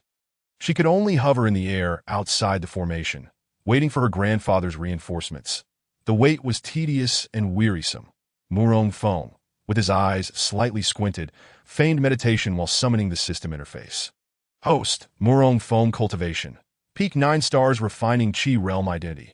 Sect Master of the Swords Sect Martial Skills. 10,000 Buddha's Golden Body. Heavenly Sword Technique. Inheritance of the Iron Sword Sect. 10,000 Sword Immortal Technique. Sword Fury Dragon Slashing Technique. Fire Dragon Palm Cultivation Techniques. 9 Dragons Refining Soul Technique. 24 Dragon Chi Refined. 54 Dragon Chi remaining to be refined. Heavenly Demon Great Method Cards. 1 Heavenly Wrath Divine Fire Experience Skill Card. 8 Skill Enhancement Cards. 1 Heavenly Tao Reincarnation Card. 5 Critical Strike Skill Cards. 5 Fixation Talismans. 4 Intermediate Teleportation Talismans. 2 Weakening Skill Cards. 4 Thunder Control Skill Cards. 6 Recitations of Poisonous Chicken Soup. 2 Summons of Professional Trolls. 4 Intelligence Reduction Strikes. 2 Summoning Technique Skill Cards. Randomly summon Ancient Powerhouses. 5 Random Ability Experiences in Metal, Wood, Water, Fire, and Earth items. Flying Vehicle, Square Dance Speaker, Endless Blade, Binding Fairy Rope, Thunder God Hammer, 1 pack of Huazi cigarettes, 19 packs remaining. Storytelling Session, Film Projector, 1 bottle of Concentration Pill, 1 Razor, Teddy Dog to be claimed, Supreme Treasure Chest Main Quest. Lead the Sword Sect to become the strongest sect on the continent, current progress 0. One gazing at the dazzling array of treasures, Murong Feng smiled knowingly. With dozens of skill cards and a plethora of items amassed during his 1 or 2 months of seclusion at Qingfeng Mountain, he had reaped bountiful rewards from his sign-ins. Such a rich reserve could undoubtedly support him in venturing down the mountain for some escapades. His mind began to wander, envisioning his solitary descent, facing the malevolent forces with valor, slaying gods and Buddhas alike, nearly eliciting a laugh. Steady now, steady. I am the master of a sect, and I must not disrupt my established persona. Murong Feng took a slow, deep breath. Yet he had long since strayed from that persona. Just then, he abruptly opened his eyes, turning his gaze southeast. There, a dense aura of malice surged toward him at an alarming speed. There was no need to guess. It was undoubtedly the reinforcements of the woman in green. The disciples of the Sword Sect followed Murong Feng's lead, turning their heads toward that direction, their pupils dilating in shock. Although the figure was still a distance away, the ominous aura sent shivers down the spines of the surrounding practitioners. The disciples of the Sword Sect wore complex expressions as well, that in the blink of an eye, the figure was less than a mile from Murong Feng. He sensed the overwhelming power of the approaching figure, a strength far beyond that of Fong Tai, and that moment, the figure, propelled by a howling wind, maintained an unnatural stance, finally coming into focus, a white-haired elder. His beard reaching his abdomen, with a particularly conspicuous mole on his crooked nose, that he halted beside the woman in green, and the malevolent aura that enveloped him abruptly dissipated, as if it had never originated from him. His eyes, deep like ancient wells, radiated boundless affection, and a smile graced his lips as he softly asked, "Qingya, you hurriedly summoned me. What is the matter?" The woman in green, shedding her previous terrifying demeanor, feigned innocence. "Grandfather, why did you take so long to arrive?" I encountered a minor issue on the way, which delayed me a little. Grandfather, what would you do if someone bullied our Lin family? I would immediately break one of their legs. And if they bullied the one you cherish most, how would you handle it? Which scoundrel dares to bully your grandmother? I shall not let him live. Oh, I meant that I was the one being bullied. Lin Qing'er interjected. Who is it? I shall immediately render him incapacitated. It is this old gentleman. He relies on his powerful formation to bully your granddaughter, Lin Qing said, lowering her eyelids, her right hand weakly pointing toward Murong Feng. Her expression and gestures conveying the utmost grievance, as though she had suffered the greatest injustice imaginable, evoking sympathy and affection from those around. Indeed, the elder followed Lin Qing'er's finger and turned his gaze toward Murong Feng, his expression shifting dramatically. Murong Feng inhaled sharply, utterly astonished by Lin Qing'er's performance, mentally exclaiming, "A true green tea beach, no doubt." The moment the white-haired elder appeared, Lu Yu's memory was suddenly ignited. Lin Jindong. She articulated, each word heavy with disbelief. Who is Lin Jindong? It is he. Lu pointed at the elderly figure in the sky that he seems like an ordinary old man. Zheng Xiao scratched his head. Perplexed, "You ignorant fool," Sun Liuli rarely retorted, directing her disdain at Zheng Xiao. "Second senior brother, do you know him?" Sidu Shui asked, her curiosity piqued. Sun Liuli nodded, looking toward Lu Yu, as if urging her to share her knowledge. The other disciples gathered around, eagerly straining to hear Lu Yu's explanation. Taking a deep breath, Lu Yu began, Lin Jindong, the foremost expert of Dongling Nation. He is a true half-step Death Realm peak, rumored to be just a thin veil away from the Death Realm. How does he compare to Fong Tai of the Poison Sect? Who is stronger? Zheng Xiao interjected impatiently. Lu shot a glance at Zheng Xiao, dismissing his interruption, and continued, though Fong Tai is also a half-step Death Realm. He is far from the peak of that realm, that if they were to fight, Fong Tai would likely struggle to last 10 moves against Lin Jindong. Furthermore, he is obsessed with various formations, making him a formidable opponent. The disciples gasped in unison, their hearts tightening as they gazed up, understanding the vast disparity in strength. Indeed, Lin Jindong's expression shifted rapidly. The moment he set his eyes on Murong Feng, the smile on his wrinkled face vanished. Replaced by a chilling murderous intent, he scrutinized Murong Feng from head to toe, coldly stating, "You may sever your own arms and deplete your cultivation, and I might consider sparing your life." Murong Feng raised an eyebrow. Bemused, "Did you forget to close the door when you left?" Lin Jindong's brow furrowed, failing to grasp the deeper meaning behind Murong Feng's words. Proud yet lacking in intellect, he retorted, "I never close the door when I leave." The Lin family is the foremost clan in Dongling Nation. Even if the door is left open, no one dares to intrude. Besides, I am the head of the family. Would I need to close the door myself? That is the power I possess. With unwavering confidence, Lin Jindong stepped forward, declaring, "Sooner or later, it will be I who acts." Murong Feng nodded to himself, and then, with an unhurried demeanor, remarked, "Did you forget something when you stepped out? I have no need to carry anything else. Indeed, it seems your mind has also been left behind. Very well. You have successfully provoked my ire. This will conclude within the span of a single incense stick." Lin Jindong was seething with rage. It had been many years since anyone dared to speak to him in such a manner. Chapter 35. The film Emperor Murong Feng gazed at Lin Jindong with great interest. Curious about the audacity of Lin Jindong, who was oblivious to the circumstances that a peak half-step into the realm of life and death. At this moment, Lin Jindong had summoned the entirety of his spiritual energy. His voice cold as he declared, "Let us begin. You still have the right to choose your method of demise. Now, I shall take command." With that, he waved his sleeve, unleashing a torrent of formidable energy that surged forth with astonishing speed. Akin to an arrow released from a bow, accompanied by a whistling sound that sliced through the air as it hurtled towards Murong Feng, that a triumphant smile spread across Lin Jindong's face. He was confident that this strike, utilizing at least 50% of his power, would be enough to flatten not just a person, but even a mountain. In his eyes, Murong Feng was far from the resilience of a mountain. He was merely destined to become a puddle of flesh. That moment, a thunderous crash resounded, reverberating through the air and rendering him momentarily deaf. As he opened his mouth to speak, the smile on his face froze instantly. His expression caught between mirth and despair, more grotesque than a cry of sorrow. His attack had been completely thwarted by the barrier of the heavenly array. Soon, Lin Jindong regained his composure and cast a bewildered glance at Lin Qinger beside him. As if to say, "You actually set me up, old man, grandfather. This fellow is relying on this formation, which is why he is so audaciously flaunting his power." Lin Qinger, taken aback by Lin Jindong's gaze, stammered, "I struck for quite some time without being able to breach to withstand my 50% power strike without a scratch. How could it be anything less than remarkable? This formation is indeed extraordinary."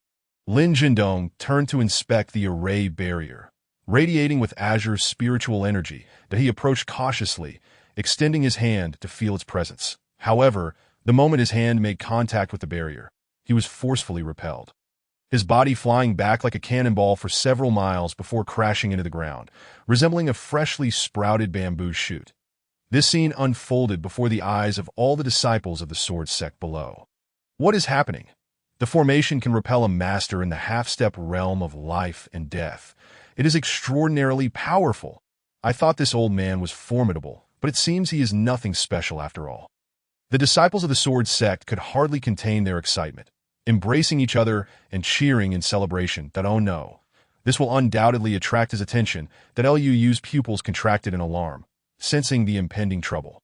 Without shifting her gaze, she fixed her eyes intently on the scene. Before long, Lin Jindong, having regained his footing, returned with an expression of disbelief as he scrutinized the array closely, disregarding both Murong Feng and his granddaughter Lin Qing.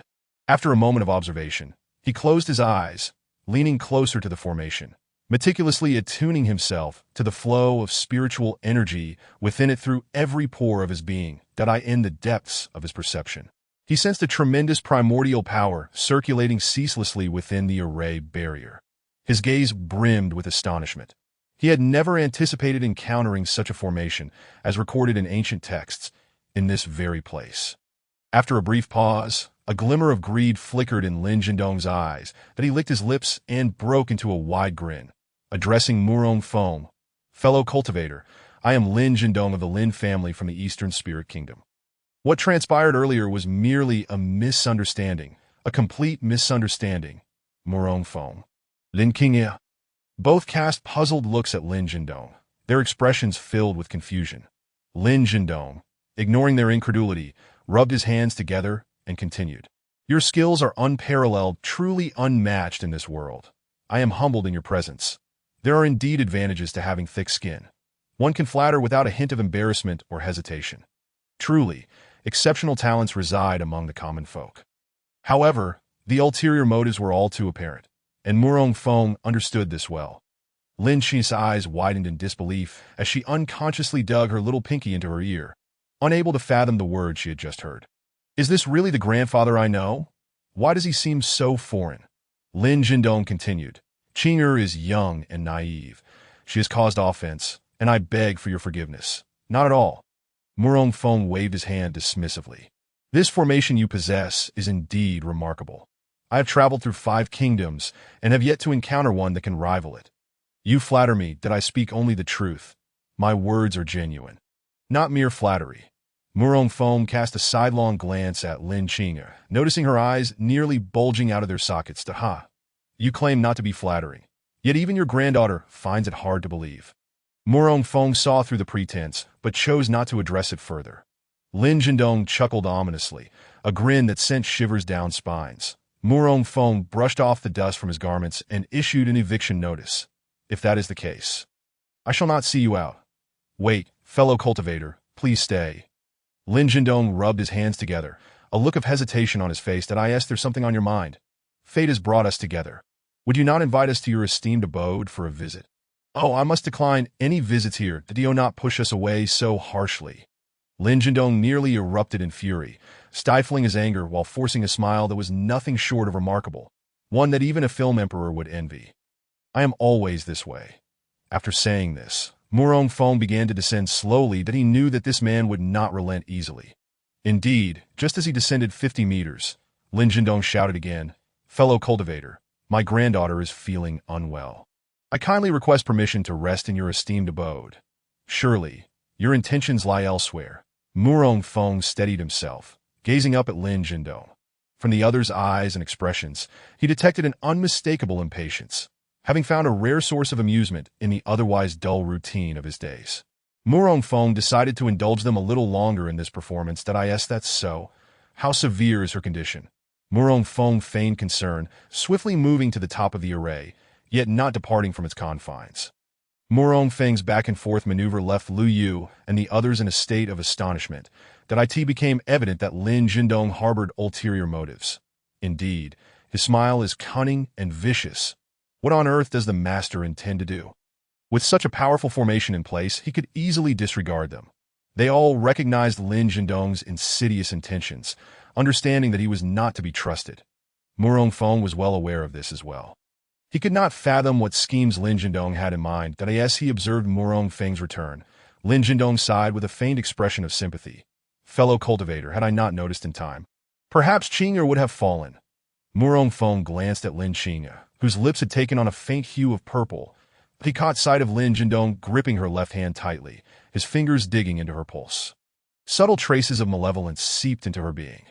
Though Lin Jindong's actions were discreet, they had not escaped Murong Feng's keen observation. What a relentless individual! He was unwilling to rest until his goals were achieved, even at the expense of his own granddaughter, lower than a beast. Very well, I shall play along a little longer. Was she not perfectly fine just moments ago? What has caused this sudden change? Ah, this is an old ailment of hers. She requires proper rest in bed to recover.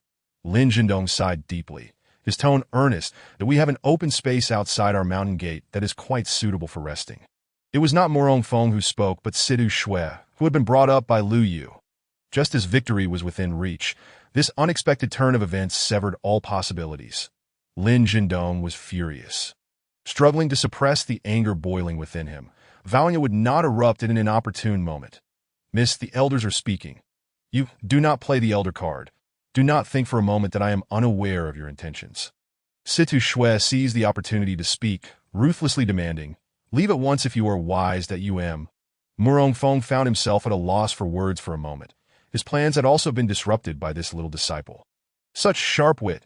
Lin Jindong released his grip on Lin Qing'er, then gritted his teeth and declared, I have spoken kindly, yet you remain ungrateful. Very well, I shall dismantle your formation, locate the array plate, and take it back from my own study. At this remark, Lin Qing'er, who had been keeping her distance, suddenly understood that her grandfather's true aim was this very formation, to obtain it. He had nearly harmed her. Lin Qing'er looked at her grandfather, who was both familiar and foreign to her. As tears streamed down her cheeks, in a fleeting moment, she felt as though she might perish at the hands of her once indulgent grandfather. Wiping the tears from her cheeks, she took flight towards the southeast without a backward glance. The actress had departed, yet the leading man remained. Murong Feng gazed calmly at Lin Jindong, who was baring his teeth in a display of his true nature, as several unique skill cards materialized in his hands. Given such character, he had no qualms about allowing Lin Jindong to serve as a test subject. Chapter 36. A fruitless endeavor at this moment, Murong Feng directed his gaze towards the menacing Lin Jindong, whose aura was thick with malice, far beyond the ordinary. Lin Jindong crossed his arms, his hand seals shifting continuously as the malice surrounding his body accumulated increasingly, the speed of convergence gradually slowing. Before long, it came to a complete halt, seemingly reaching a critical threshold. His half-step pinnacle life and death realm power was unleashed at that instant. This old fellow is saturated with malice. Xiang Chao furrowed his brow. Indeed, senior brother, could it be that this old man truly possesses the ability to breach our protective formation?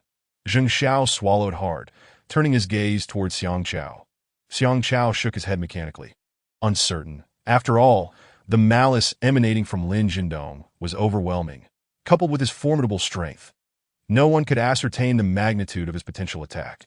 Lin Jindong surveyed the malice enveloping him with satisfaction. An instinctive pride and grin manifesting upon his visage, he cackled. What do you think? Are you frightened? Oh my, I was unaware until now. Not only is he hideous, but he also indulges in these wicked arts. Utterly shameless, C2 Shui remarked disdainfully. You sharp-tongued little wretch, once I shatter your formation and capture you, I shall render your cultivation useless and sell you to a brothel, allowing you to experience the ups and downs of life. Murong Feng interjected, halting C2 Shui, who was eager to continue sparring words with Lin Jindong. I have no time for your prattle. If you possess the ability, break the formation, with no other choice. C2 Shui retreated behind Lu Jidao, sticking her tongue out at Lin Jindong and making a silly face. Naya? Very well. Lin Jindong's hand seals shifted once more, and the malice swirling around him began to flow and coalesce in an eerie manner, slowly forming a long knife as dark as ink. Grasping the hilt, he positioned the blade across his chest, his eyes gleaming with intensity. With a push of his left foot, he commenced an accelerated spin, gaining speed with each rotation, eventually transforming into a human tornado. The knife at his chest morphed into a black circular blade, crashing violently against the formation barrier. Sizzle! The tornado collided furiously with the barrier, the black circular blade relentlessly slicing through it like a cutting machine. The cacophony of the barrier being assaulted resonated painfully, akin to thousands of needles pricking the ears, an unbearable agony. Murong Feng observed Lin Jindong exerting all his effort, yet inflicting no harm upon the formation. Shaking his head in resignation, internally reflecting, fools are plentiful this year. After a brief tea break, the situation remained unchanged. Beside him, C2 Shui remarked in silence, Master, I shall take my leave to rest. Watching someone smash against a barrier like a fool is dreadfully tedious. With that, Lu Jidao escorted her back to the ground. Upon hearing her words, Lin Jindong ceased his actions at that moment. He was drenched in sweat, wiping his forehead before preparing to unleash a significant move. Lin's breaking kill fist. Lin Jindong roared, as the long knife abruptly transformed into a swirling black mist encircling him. Coalescing into malice, he formed hand seals, the malice surrounding him suddenly coursing into his body. His expression twisted in agony, his eyes bulging as if they might pop out. Suddenly, two horns sprouted from the back of his shoulders. After a few breaths, the horns grew longer, matching the length of his arms.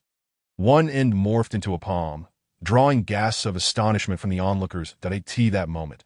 He manipulated four hands to form seals, transforming the palm into a fist, soaring forward to confront the formation barrier. A victorious smile reappearing on his face. Strike, strike, strike! With a furious shout, his four arms moved rapidly, punching and retracting, the speed akin to lightning. Countless fist shadows rained down like a tempest, infused with dense malice, relentlessly battering the formation barrier. Under the frenzied assault of the fists, rippling waves of light surged across the barrier's surface. Damn it! What sort of formation is this? it's exceedingly difficult to breach. Lin Jindong's emotions were complex, and spurred by his competitive spirit, he accelerated his assault upon the barrier once more. Boom, boom, boom. Murong Feng, holding a card, shook his head. Indeed, Lin Jindong's attacking methods were astonishing. Had it been any other formation, it would likely have been breached by now. However, against the celestial and earthly formation, his techniques merely served as a massage, nothing more. Such a barbaric method to breach a formation. I have heard that formation masters employ clever techniques. You are correct. However, while Lin Jindong is fond of formations, he lacks innate talent for them, Lu Yu explained. Upon hearing Lu Jidao's clarification, everyone nodded in unison. The one attempting to breach the formation is truly a fool. Aren't you tired? Murong Feng could no longer contain himself. Watching a person throw punches was dreary, and observing an old man do so doubled the tedium. Murong Feng's words had barely left his lips when Lin Jindong's punching accelerated again, reaching an extreme pace where the shadows of his fists blended into a single line. Bang, bang, bang. The sounds echoed incessantly. Such speed is incredible. Without decades of solitary practice, it would be improbable to achieve such swiftness.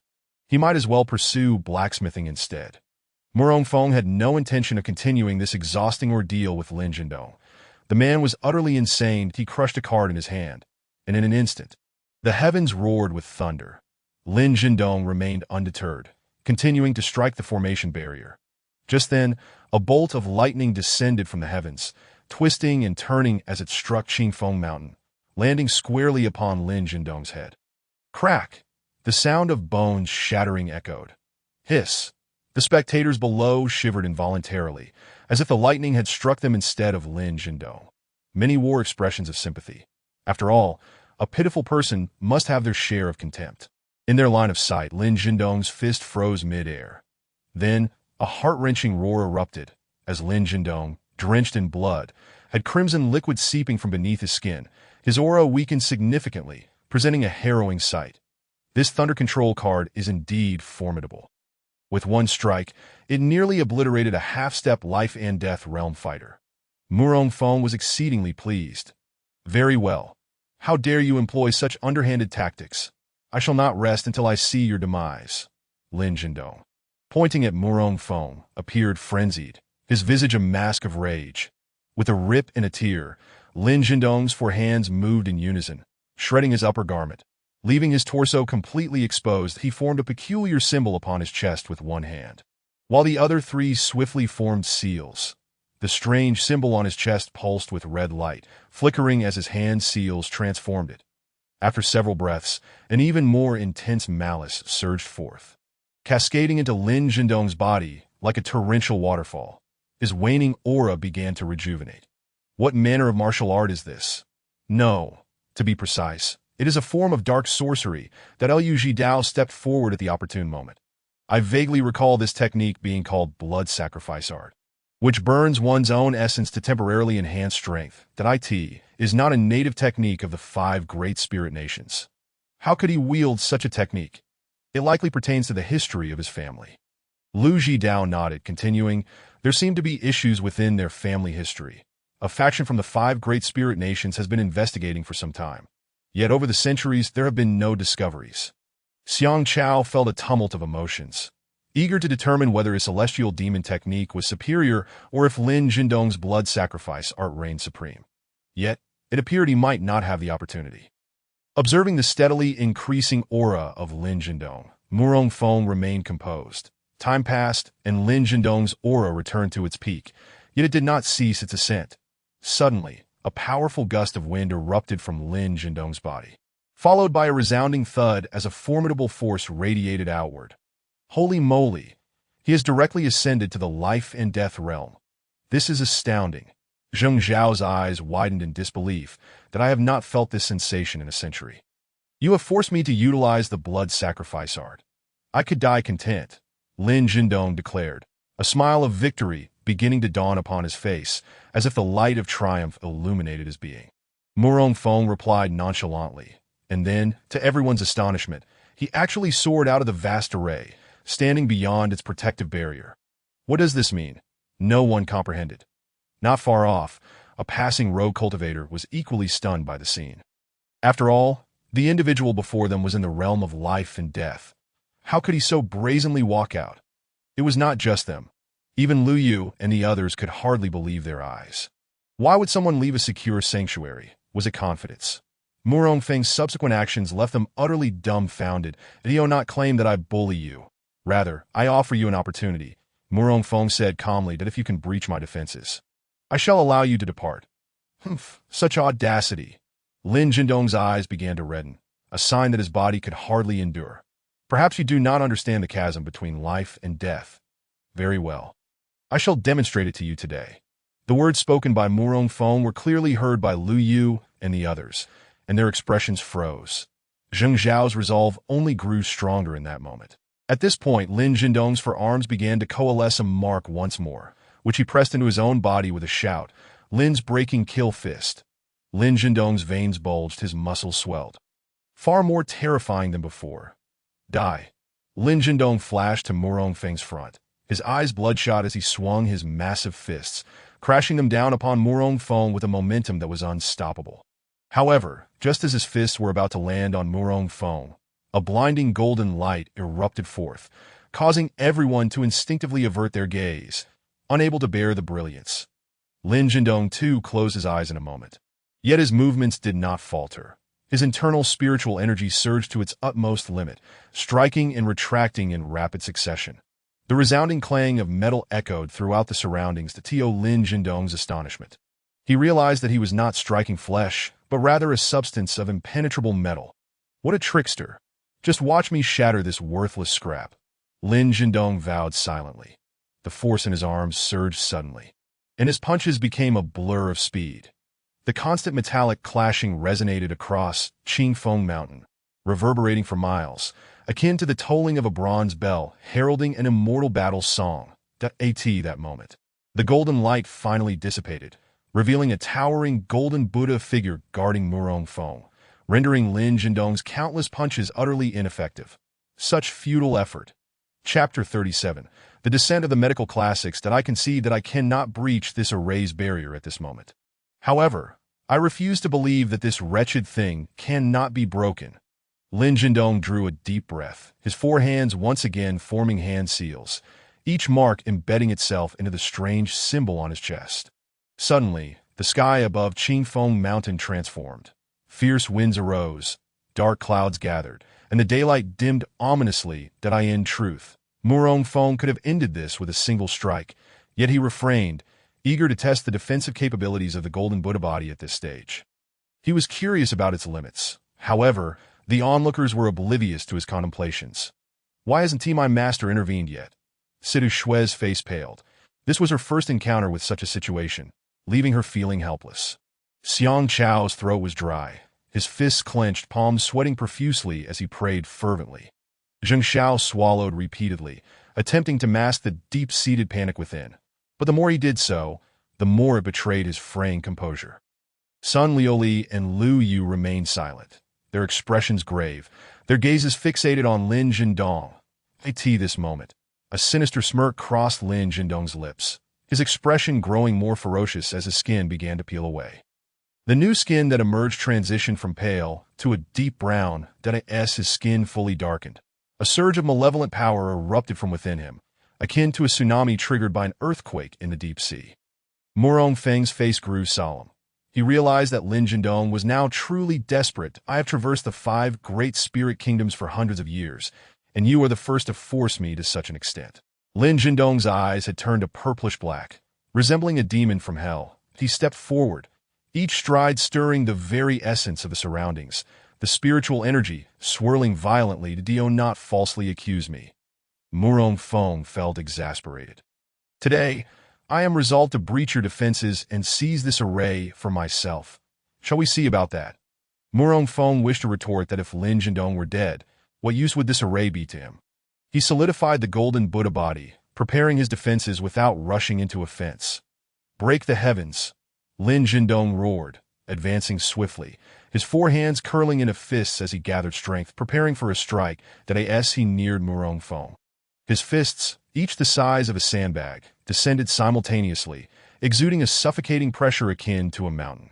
With a thunderous crash, the sound of his fists slicing through the air resonated mightily. The sequence of metallic clashes intensified as Lin Jindong's speed increased, the once distinct sounds merging into a continuous roar. Concurrently, the force of his punches surged like a powerful blower in operation. As his assault continued, the anxious crowd below gradually found solace, for they discovered that no matter how fiercely Lin Jindong struck, the golden Buddha figure enveloping their master remained unchanged, impervious and unyielding. Murong Feng was equally surprised. He had not anticipated that the golden Buddha body at this stage could attain such formidable resilience. He wondered how terrifying it would be when cultivated to its peak. The thought filled him with excitement.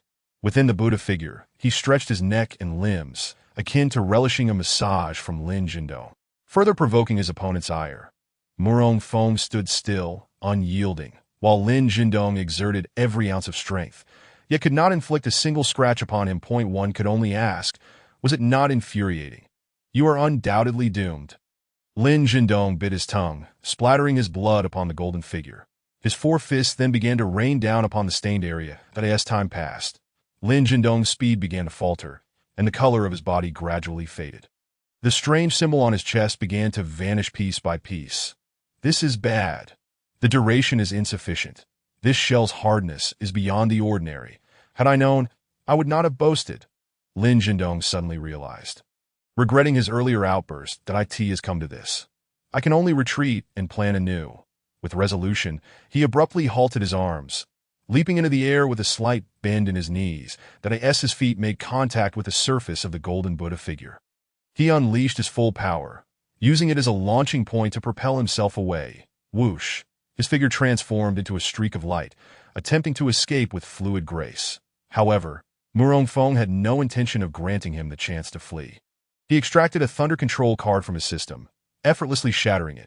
Boom! Bolts of lightning cascaded down, one striking directly in front of Lin Jindong, creating a massive crater 3 meters wide. Lin Jindong quickly steadied himself and redirected his flight towards the northeast. Just then, several more bolts of lightning followed in rapid succession, bombarding around him. Suddenly, his body stiffened as a bolt struck his back, plunging him into a state of chaos, and he began to plummet toward the ground. Murong Feng retracted the golden figure, a rune glowing before him as golden light flashed beneath his feet, instantly transporting him to Lin Jindong's side. Under the relentless assault of the heavenly thunder, Lin Jindong's spirit was already shattered. His internal organs lay in ruin, the vitality within him rapidly slipping away. Coupled with the repeated forced use of forbidden techniques, his body was near its breaking point. Gazing at the suddenly appearing Murong Feng, Lin Jindong gritted his teeth against the agony and managed to utter, Who are you? Oh, I nearly forgot to introduce myself. I am Murong Feng of the Sword Sect. It's you, Lin Jindong gasped. Indeed. Before he could finish uttering the word I, his life force was utterly extinguished, his eyes wide open in death, unblinking, dying with your eyes wide open. Murong Feng remained unfazed as he crouched down, deftly removing the storage ring from Lin Jindong's finger. The ring bore restrictions, yet Murong Feng easily dismantled them. The contents within were remarkably abundant. Murong Feng's consciousness penetrated the ring, revealing a myriad of magical artifacts and martial techniques, easily numbering in the hundreds. Among them, the treasures of earth rank and above were particularly abundant. In one corner of the ring, a piece of pitch-black stone piqued his interest. Upon extracting the stone, he felt a chilling coldness seep into his hands. After a brief moment, the coldness gradually diminished, replaced by an increasing warmth, until the stone radiated a vibrant crimson hue.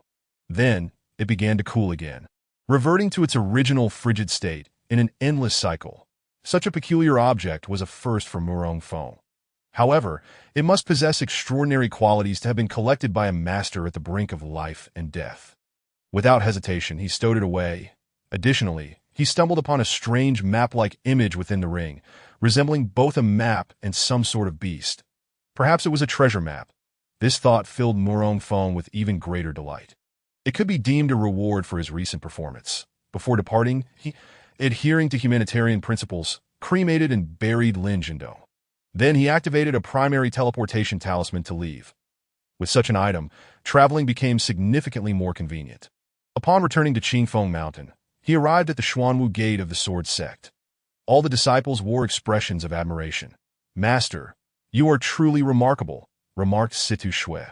"Indeed, it's as if a celestial being has descended to vanquish the wicked." Another chimed in, the Dou lack culture.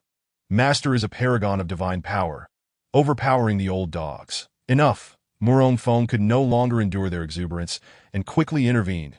"Tio vanquish the wicked. To overpower old dogs? Is this truly what disciples should be saying?"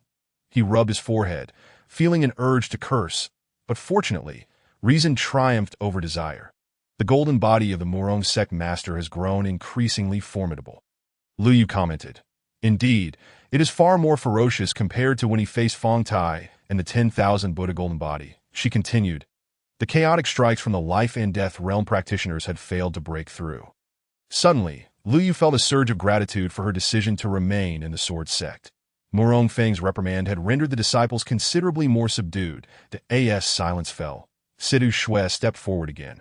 "Master, Nangong Jun has sent another letter." "Bring it here," he commanded. Yes. Upon receiving the letter handed over by Situ Shui, Murong Feng swiftly perused its contents. Situ Shui did not retreat, but lingered nearby, hoping to steal a glance at the letter's contents.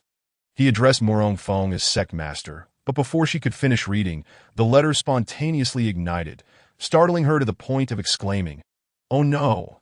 It was a near miss from calling for help to extinguish the flames. When she lifted her gaze, she found Murong Feng watching her with an enigmatic smile. Discovered. Situ Shui's fair face turned crimson, resembling a ripe Fuji apple. Embarrassed and indignant, she hurried away from the Xuanwu Gate. Murong Feng chuckled softly, shaking his head, filled with myriad sentiments. Moments later, he fell into contemplation. In the letter, Nangong Jun mentioned that he had a lead on the medical scriptures, and the information was almost certain. However, it required Murong Feng to personally journey to the imperial capital. Of course, the information would not come free. He needed to promise to assist in securing a favorable ranking in the upcoming competition of the 5 Great Spirit Nations. This was the information conveyed by Nangong Jun, provided the news was accurate. Murong Feng felt it would not be a problem to take action, but he was also curious about the nature of the medical scriptures that possessed such extraordinary power. Casting a glance at the disciples and Lu Yu below, he spoke slowly. "Today, I must take a trip. You all should diligently cultivate on the mountain. Upon my return, I will impart superior martial techniques based on the circumstances." Upon hearing this, the disciples' eyes lit up, and they all knelt, responding in unison, "We shall obey the Master's command." Chapter 38. It is Yudin, the Southern Spirit Kingdom, the capital city, where the Emperor resided, was South Spirit City. Outside the city gates stood a figure clad in green. Hands clasped behind his back, he tilted his head upwards, gazing at the towering city walls, where the ancient characters for South Spirit exuded a profound sense of reverence. The walls, a muted gray, subtly emanated a warm energy. Without being overly heated, one could discern that the bricks forming the walls were crafted from firestone, renowned for its high density and resilience. Even a full-force strike from a master in the might not breach them. The imposing walls stood as a barrier, segregating South Spirit City from the outside world. Such grandeur in fortifications was indeed rare, even among the 5 Great Spirit Nations. The capital, as expected, was far more bustling than Qingfeng Mountain. Murong Feng stroked his beard in admiration, his eyes reflecting approval. This time he ventured here alone, without any disciples in tow. Just then, a commotion erupted at the city gate. Murmurs suggested, the golden-armored warriors have mobilized. Surely, a significant figure is arriving at the imperial city. Who knows? Perhaps a distinguished person has come to eradicate evil and promote virtue. Brother, do you know the inside story? Don't spread it around. Recently, there have been reports of a flower-picking rogue cultivator in the city, and dozens of young women have gone missing. Really? I hadn't heard of that. There's much you haven't heard. It seems this grand procession is to invite a formidable figure. The golden-armored warriors were the Emperor's trusted aides, each possessing a minimum cultivation of making them exceedingly rare. Silver-armored guards had a baseline cultivation of, while those above were responsible for patrolling the imperial city, creating a formidable defensive presence. Murong Feng's had already sensed the approaching troop of 30 armored soldiers, their steps synchronized and resolute. Soon, they stood before him. "Are you the esteemed Murong?" the leading golden-armored warrior inquired. bowing respectfully. Murong Feng did not rush to respond. Instead, he scrutinized the golden-armored warrior, a hint of perplexity flickering in his mind. He had not informed anyone of his arrival in South Spirit City. It felt entirely spontaneous. How could anyone possibly know he was coming? Or was someone behind the scenes certain of his arrival? "It is the Emperor who has sent us to welcome you." Esteemed Murong, the golden-armored warrior elucidated, seemingly sensing Murong Feng's confusion. "And where is he?" Murong Feng inquired, stroking his beard. "The Emperor is gravely ill and finds it inconvenient to come," the golden-armored warrior replied, bowing again. This young emperor, seeking assistance yet unable to humble himself. He will not achieve greatness, Murong Feng mused silently, internally judging the Yongqing emperor as someone unlikely to amount to much. Then, he noticed a peculiar sigil rising from beneath his feet, which vanished with a soft pop. Where did he go? Where has he vanished? The golden-armored warrior searched frantically, failing to locate Murong Feng, his astonishment palpable. The silver-armored guards exchanged bewildered glances, entranced by the surreal disappearance. Feeling as though the burden on their shoulders had inexplicably increased, that if they failed to meet their superiors' expectations in accurately escorting Murong Feng, their heads might very well be forfeit, just as the golden-armored warriors were at a loss. A voice emerged from the palanquin. "What are you dawdling about? Let us proceed." Upon hearing this, the golden-armored warriors and silver-armored guards felt a chill run down their spines. Indeed, he was as formidable as the rumors suggested. The golden-armored warriors forged ahead, while the silver-armored guards flanked him for protection. Although this protection seemed inconsequential, it did not deter the envious gazes cast their way. 8 robust men, identical in height, carried a palanquin with a golden top and red lacquer, adorned with golden silk curtains intricately woven from fine silk. The lavish exterior of the palanquin concealed an interior spacious enough for 4 square meters, meticulously arranged with exquisite tea sets and small tables crafted from rare medicinal materials, all exuding opulence. Only those with the privilege of riding in such a palanquin, accompanied by golden-armored warriors and silver-armored guards, were either the emperor or significant figures invited by him, that in the vicinity of the imperial city.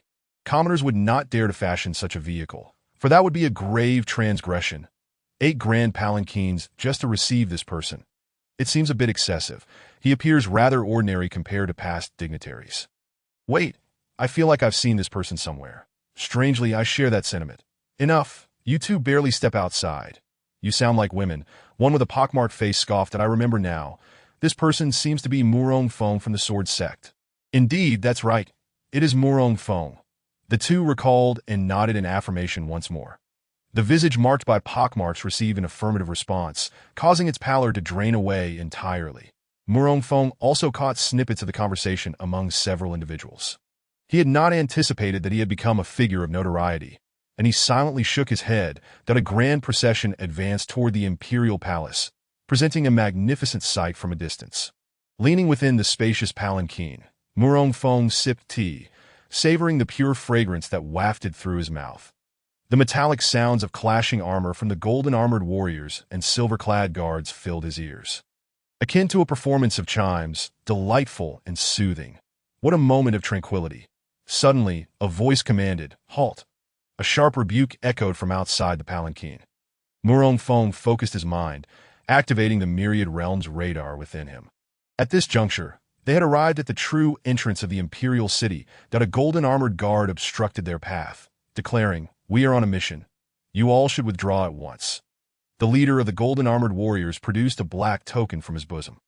Wasn't the black iron token the exclusive insignia of the king of Nanling? Upon seeing it, the guarding warrior's eyes flickered with surprise. After a moment's contemplation, he chose to allow passage. The bond between the king of Nanling and the current emperor was profound. And this was not the first occurrence of such a situation. Their sentinels had grown accustomed to it, especially considering the rank of the golden-armored warrior surpassed his own. Granted permission, the procession continued. Approximately the time it takes for an incense stick to burn, the palanquin came to a halt, yet the metallic sounds of armor grinding did not cease. Rather, they were accompanied by a cacophony of disordered footsteps. Suddenly, a voice cried out, "Intruders! Capture the assassin! The emperor has passed away." In an instant, the air was filled with cries of "Capture the assassin," and the tumult of chaos erupted around him. through the sensitivity of his myriad realms radar. Murong Fong distinctly sensed that within 100 meters, they were encircled by hundreds, if not thousands, of individuals. What play is this unfolding? Murong Fong, intrigued, reached out to lift the curtain of the palanquin and discovered that it was indeed surrounded by golden armored guards. Sealing off all exits, the original bearers of the palanquin and the silver-clad guards had already vanished without a trace. Furrowing his brow, Murong Fong swiftly exited the palanquin, before his feet had even touched the ground. A shout rang out from the crowd. "Seize the culprit!" In an instant, the golden armored guards closed in, surrounding Murong Fong. Almost simultaneously, a wave of formidable battle intent surged forth, accompanied by several powerful pressures that swept through, compelling many of the lower-ranking golden armored guards to prostrate themselves on the ground, unable to raise their heads or straighten their waists. Surveying his surroundings, Murong Fong activated his myriad realms radar to its fullest. Sensing the potent spiritual energies, two of which felt remarkably familiar at that moment, the golden armored guard directly opposite him parted to create a pathway, and several figures approached slowly. Among them were two individuals Murong Fong recognized all too well, Nangong Jun and Zhang Baixing. In that instant, Murong Fong seemed to grasp the unfolding events. Everything that had transpired was a deliberate setup by these individuals, intending to frame him after committing murder and diverting the blame. Unbeknownst to him, he had fallen unwittingly into their trap. However, to him, these golden armored guards were merely cannon fodder, not to be feared. The true adversaries were those lurking in the shadows. "What of the medical treatise?" Murong Fong inquired nonchalantly. Stepping forward, Nangong Jun's lips curled into a peculiar smile, which quickly morphed into one of righteous fury as he retorted, "Murong Fong, the Emperor has invited you to the banquet. Yet you dare to brazenly assassinate him in public. You are truly insufferable. To play such games with me, who granted you the audacity. You shall not leave the imperial city today," Nangong Jun declared. Just by your means, Murong Fong cast a glance at Nangong Jun, Zhang Baixing, and the throng of golden-armored guards. Nangong Jun sneered, his tone laced with malice. "I have a delightful surprise prepared for you." He then clapped his hands, signaling a sudden surge of figures among the golden-armored guards, their auras dramatically escalating. Murong Fong recognized these individuals at a glance, and for the usually composed man, shock manifested on his face. "It is you." Chapter 39, No Mercy. Murong Fong, did you not anticipate this? Yin Long grinned wickedly. Murong Fong had believed Yin Long to be deceased, but he had not foreseen his survival. What astonished him further was that as the former leader of the Fire Cloud sect, one of the three major powers of the Nanling Kingdom, Yin Long now stood at the pinnacle of the 9-star condensation realm. Yet he willingly acted as a hound for the court, following the commands of one weaker than himself. Power and wealth did not seem to be his aspirations, a stark departure from Yin Long's previous modus operandi, suggesting undisclosed dealings were at play. Murong Fong resolved to extract some information. Who would have thought that in mere months, you would become a lapdog? Murong Fong scoffed. Yin Long, unfazed, chuckled ominously. As the saying goes, a good bird chooses a good tree to perch upon. Shall I introduce you to the one behind me? Murong Fong shook his head decisively. No thanks. I am not a mere blade of grass swaying in the wind. This. Yin Long's eerie laughter intensified, provoking an urge to chuckle from those around, while the golden-armored guards suppressed their mirth with great effort. Nangong Jun, however, was more candid, breaking into genuine laughter that echoed around them, prompting some of the golden-armored guards to stifle their chuckles as well. Yin Long's glare, fierce as a predator, silenced their laughter immediately. After a moment of contemplation, Nangong Jun revealed a superior smile. Murong Fong, General Yin Long, has already reached the threshold of the half-step pinnacle life and death realm. He is no longer the Fire Cloud sect leader you once knew. Furthermore, I have bestowed upon him the title of National Guardian General and intend to grant him Qingfeng Mountain. Undeniably, Nangong Jun's ploy to shift blame was somewhat forced, even clumsy. Indeed, upon hearing his words, Yin Long's expression flickered with something unusual, perhaps a lingering memory from the past that had left a profound impact on him. Yet, it was unexpected that Yin Long had advanced to the half-step pinnacle life and death realm, a development Murong Fong had not anticipated. Additionally, the audacious self-reference by Nangong Jun as I shocked Murong Fong, as none of the golden-armored guards dared to refute him. This led Murong Feng to speculate deeper while further puzzling over Zhang Baixing, the pale-faced eunuch beside him, who had once served the Yongqing emperor. He wondered why this eunuch was now allied with Nangong Jun. The last time he had encountered this eunuch, he had been exceedingly loquacious. Yet now he was oddly silent, as if a different soul resided within as for Nangong Jun's desire to bestow Qingfeng Mountain. Even if Murong Feng were to acquiesce, they could not breach the formation. Murong Feng smiled indifferently. Is a half-step life and death sufficient to rely on for my capture? Not one, but two. Nangong Jun replied wickedly, gesturing toward a seemingly inconspicuous petite woman. Turning to regard the woman, Murong Feng observed a delicate veil obscuring her features. Why do the women here favor such entrances? He mused, recalling Lu Yu from the past. How peculiar. Murong Feng raised his hands in a gesture of resignation, arching an eyebrow. It seems you possess considerable confidence. My emperor and I have devised a flawless strategy. Today, you cannot escape. It appeared that their intelligence was lacking. Murong Feng had slain Lin Jindong at Qingfeng Mountain nearly a day prior, yet they had received no word of it, leading them to mistakenly believe that two half-step life and death cultivators could easily subdue a 9-star condensation realm practitioner like Murong Feng. Against Lin Jindong, who had exerted all his efforts, these two half-steps would likely struggle to find success. Murong Feng was curious to see their expressions if they were to learn of his triumph over Lin Jindong. What a spectacle that would be! Is a mere general worth such effort? Murong Feng remained puzzled that a national guardian general should hold little allure for those in the half-step life and death realm. Thus he sought to uncover Yin Long's true motives. Stretching his limbs, Yin Long explained. Why should our sex choices require your approval, General Yin Long? Let him be the one to understand, Nangong Jun said generously. Yin Long fell silent for a moment before responding. Very well, then let you play the wise one. I am all ears. His Majesty has promised our sect the use of the training platform for a year. The training platform? Indeed. This training platform is a relic from ancient times, though its effectiveness has waned.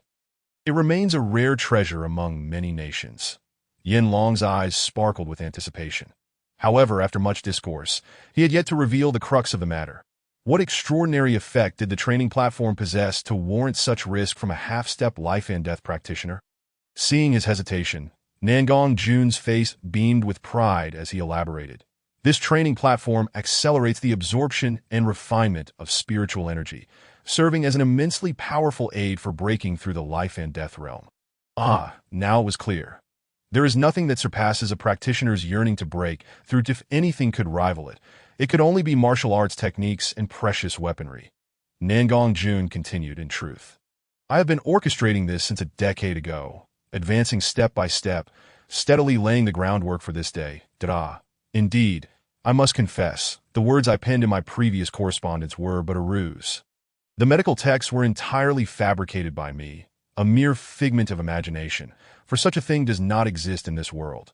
Upon hearing this, if Murong Feng remains oblivious, one can only conclude that he is exceedingly foolish. From the aforementioned discourse, Murong Feng can deduce that the false information regarding the medical texts within the Sword Sect must have been disseminated by Nangong Jun with narrowed eyes. Murong Feng inquired for confirmation. So, you also claim that the news from the Poison Sect was delivered by you?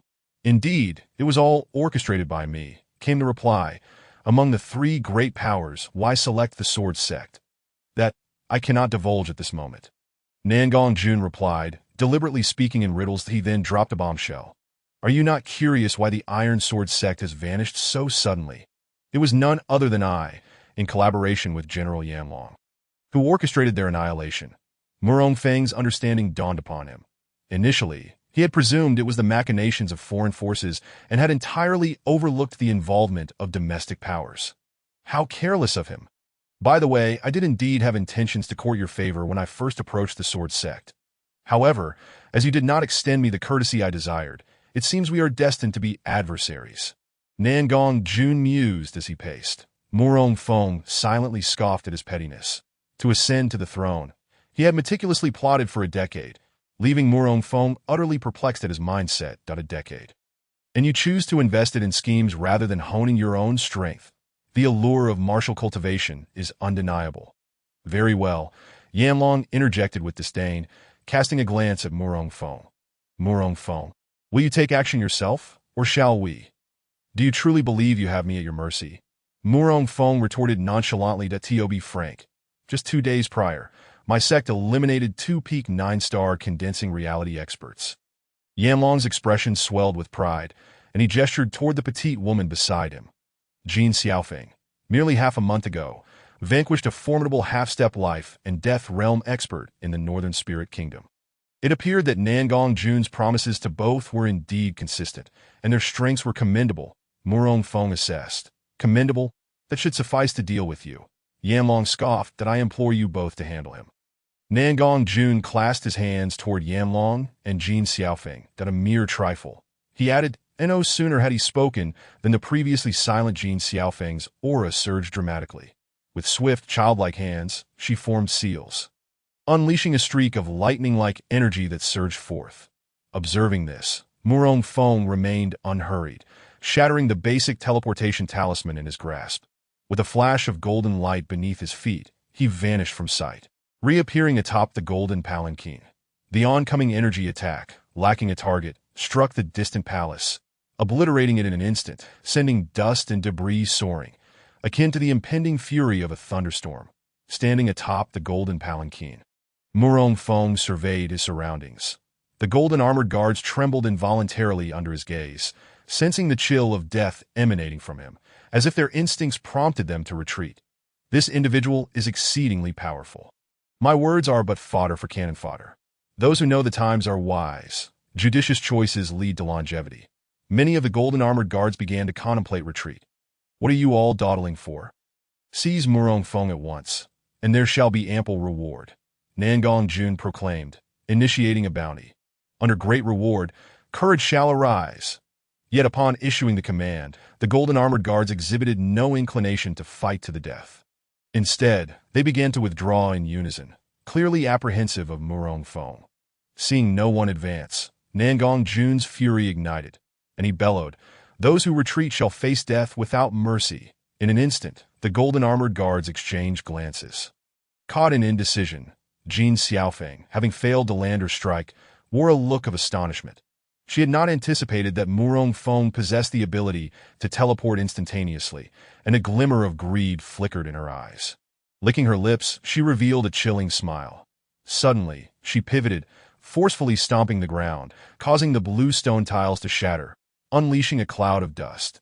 Jin Xiaofeng shot forth like a bolt from a crossbow, propelled by an ear-piercing sonic boom, charging toward Murong Feng atop the golden palanquin. Murong Feng's expression remained unchanged as he regarded the murderous intent radiating from Jin Xiaofeng, that he once again shattered the prepared teleportation talisman. Swiftly relocating to evade encirclement, Jin Xiaofeng's attack fell short once more. Enraged by the loss of her target, she struck the golden palanquin beneath her, venting her frustration. With a resounding crash, the palanquin exploded, sending splinters and golden silk flying before scattering to the ground. Jin Xiaofeng leaped into the air as the palanquin shattered, gracefully landing like a falling leaf. Her gaze swept the surroundings, and her smile gradually froze. Taunting, is this all that a sect master can do? Merely flee. Having missed her target twice in succession, her pride was visibly bruised that if one were to disregard all else and simply observe her, Jin Xiaofeng might appear as an innocent, harmless girl. However, there is an old adage: one must not judge a person by their appearance. Murong Feng wholeheartedly endorsed this sentiment. Standing calmly, he remarked, "This is what one might call a tactical retreat. With your silver tongue, once I capture you, I shall sever your tongue for my enjoyment." Jin Xiaofeng retorted with a huff, then began to form seals with both hands. "Golden Phoenix technique," she cried out. And a golden phoenix apparition enveloped her. The air around her began to boil, akin to water reaching a rolling boil, bubbling and surging. Jin Xiaofeng traced a semicircular arc with her left foot, her right foot swiftly moving beneath it, seemingly inscribing a symbol. Soon, a golden rune emerged as she completed the drawing on the ground. Biting her tongue, she let forth a mouthful of blood that fell precisely onto the rune, coating it in a thin layer of crimson, giving it a slightly eerie appearance. Simultaneously, she formed a single-handed seal, her gestures shifting continually. Suddenly, the golden rune began to shimmer brightly, like the most brilliant star in the night sky.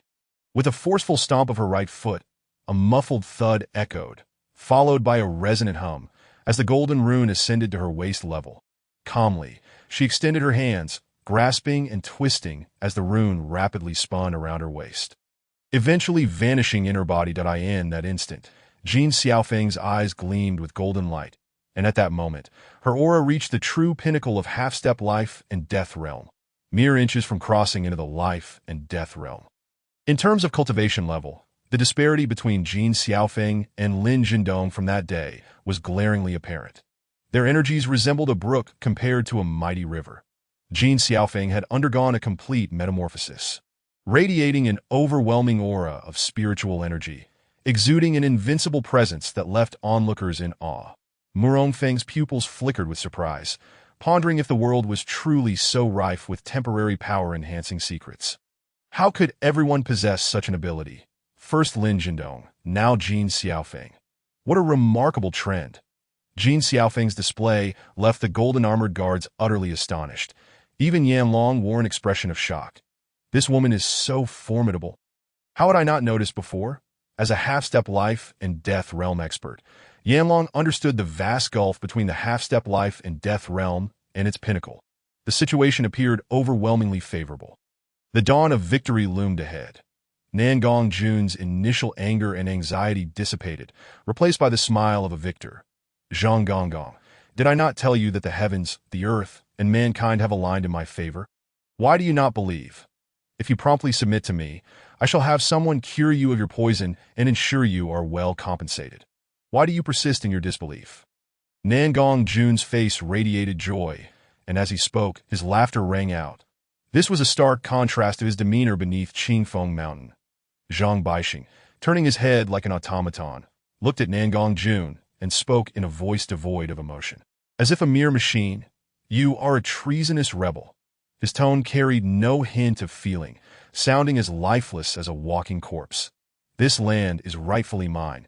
It was merely entrusted to Yongqing for temporary governance. Yet he, in his folly, seeks to usurp it permanently. Such delusions. Nangong Jun's expression grew icy, and with a flick of his sleeve, he exclaimed, "Moreover, I have granted him opportunities. If he fails to cherish them, he has no one to blame but himself for my ruthless heart." Zhang Baixing mechanically pivoted, ignoring the comment, shifting his lifeless gaze toward the encircled area. What kind of martial technique is this? Unfamiliar with it, are you? This is the ultimate technique of the Golden Phoenix Mountain in the Western Spirit Kingdom. The Golden Phoenix technique is truly impressive. It is said that she relied solely on this technique to slay a half-step life and death realm expert that day. Impressive, truly impressive. Who among the two is stronger? A silver-armored guard suddenly posed a question, and several individuals turned to gaze at him, as if he were a fool. The elder silver-armored guard spoke up, "Fool. It is evident that the more accomplished Jin Xiaofeng is far superior. The wisdom of the mind is a precious asset, and I hope you possess it." The others shook their heads in unison, their expressions conveying a clear message of understanding to them. The situation was painfully obvious. A few of them, clutching their sabers, trembled in fear, praying that the flames of battle would not engulf them. Golden Phoenix technique. Phoenix soars to the 9 heavens. Jin Xiaofeng cried out. The ethereal silhouette of a phoenix lifted its head and spread its wings, soaring to a height of 100 meters before changing direction and diving swiftly towards Murong Feng. Its momentum irresistible. Murong Feng gazed at the oncoming phoenix apparition, noting that it was significantly more powerful than the four-handed martial arts unleashed by Lin Jindong previously. In the blink of an eye, it was almost upon him. At last, Murong Feng moved that he was as swift as lightning, raising his right palm and silently reciting a spell to activate the golden body of 10,000 Buddhas. In that instant, a resonant voice emerged from within him, chanting the Buddha's name, its echo resonating throughout the imperial city, reminiscent of the grand Thunder Sound Temple in the Western Paradise. Simultaneously, a golden Buddha figure, nearly 2 meters tall, appeared before the onlookers. Then, a sound akin to metal clashing reverberated through the air, reminiscent of the morning bell tolling in an ancient temple, melodious and profound. The phoenix apparition, unable to withstand the impact, dissipated in less than a second, transforming into countless golden specks of energy scattered across the heavens. Jin Xiaofeng's attack was formidable. Were it to strike an ordinary half-step into the realm of life and death, it would surely result in grievous injury, if not death. In contrast, Murong Feng's golden body remained resplendent and intact. In that fleeting moment, Jin Xiaofeng's expression shifted from shock to wild elation, her eyes glimmering with an intensified greed. Today, she vowed to obtain all of his martial arts and techniques. At the same time, within the imperial city, whether it be palace maids, eunuchs, or patrolling guards, they all found themselves kneeling involuntarily, bowing and paying homage in the direction from which the voice had emanated.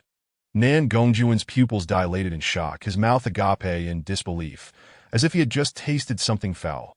When did he learn such Buddhist techniques? Judging by the commotion, this martial skill must be at least of celestial grade. Yin Long gazed on, entranced as if spellbound. His own desires stirred. His defenses were indeed formidable.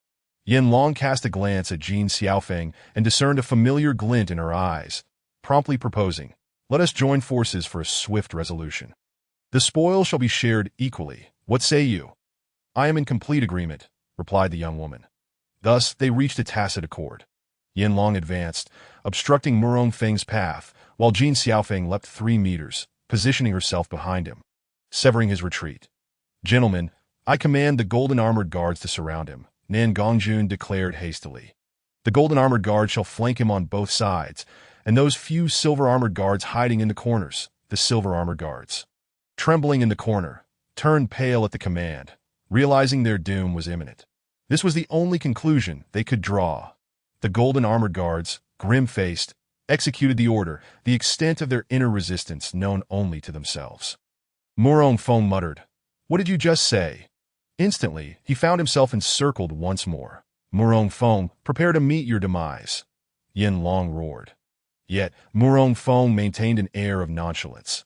Yin Long lowered his gaze, arms crossed upon his chest, murmuring incantations, as a fiery halo rose from beneath his feet, resembling the dawn sun, warming those nearby. Under the horrified gaze of the golden-armored guards, the fire ring ascended to Yin Long's forehead. Just then, the fire ring suddenly constricted, forming a tight band around his head, wisps of white steam beginning to emanate. This was Yin Long's renowned technique, Flame Dragon Technique.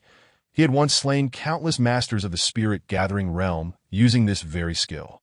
Nan Gongjun recognized it immediately, yet was further astonished to see that after several months, Yin Long had elevated his mastery of this technique to a new level. Such rapid progress left him feeling inadequate. At this moment, Yin Long was enveloped in a fiery glow, akin to a scorching iron, the intense heat causing the cobblestones beneath him to crackle ominously. Jin Xiaofeng glanced at Yin Long, lavishly praising. "Your technique appears impressive."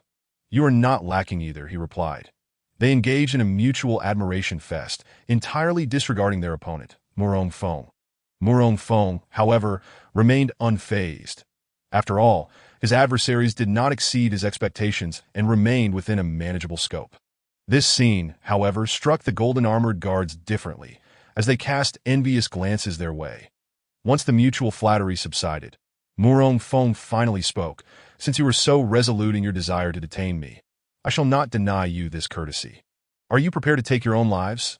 Do not misunderstand. I have no inclination toward such practices.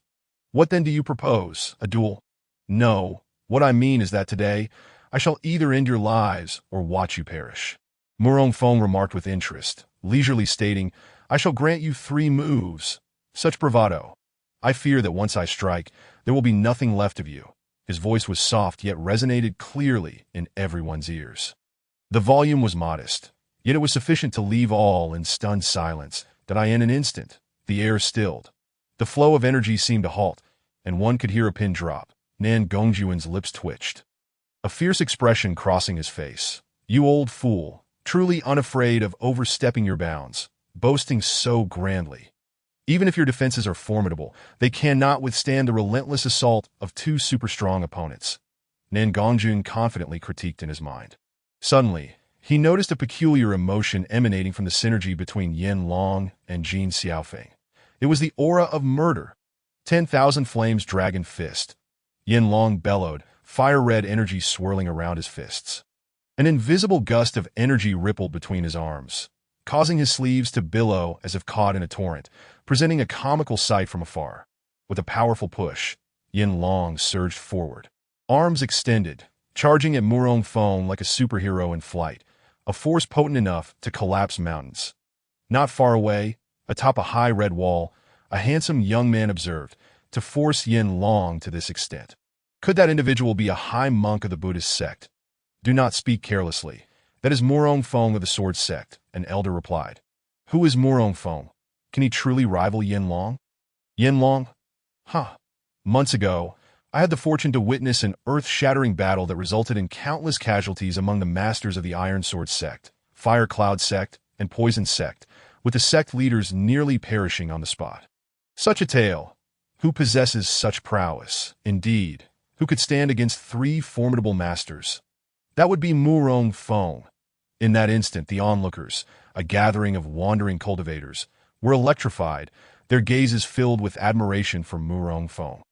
At that moment, Murong Feng activated the golden body of 10,000 Buddhas for defense, while simultaneously retrieving a thunder control skill card from his system, shattering it and sending it hurtling towards Nan Gongjun.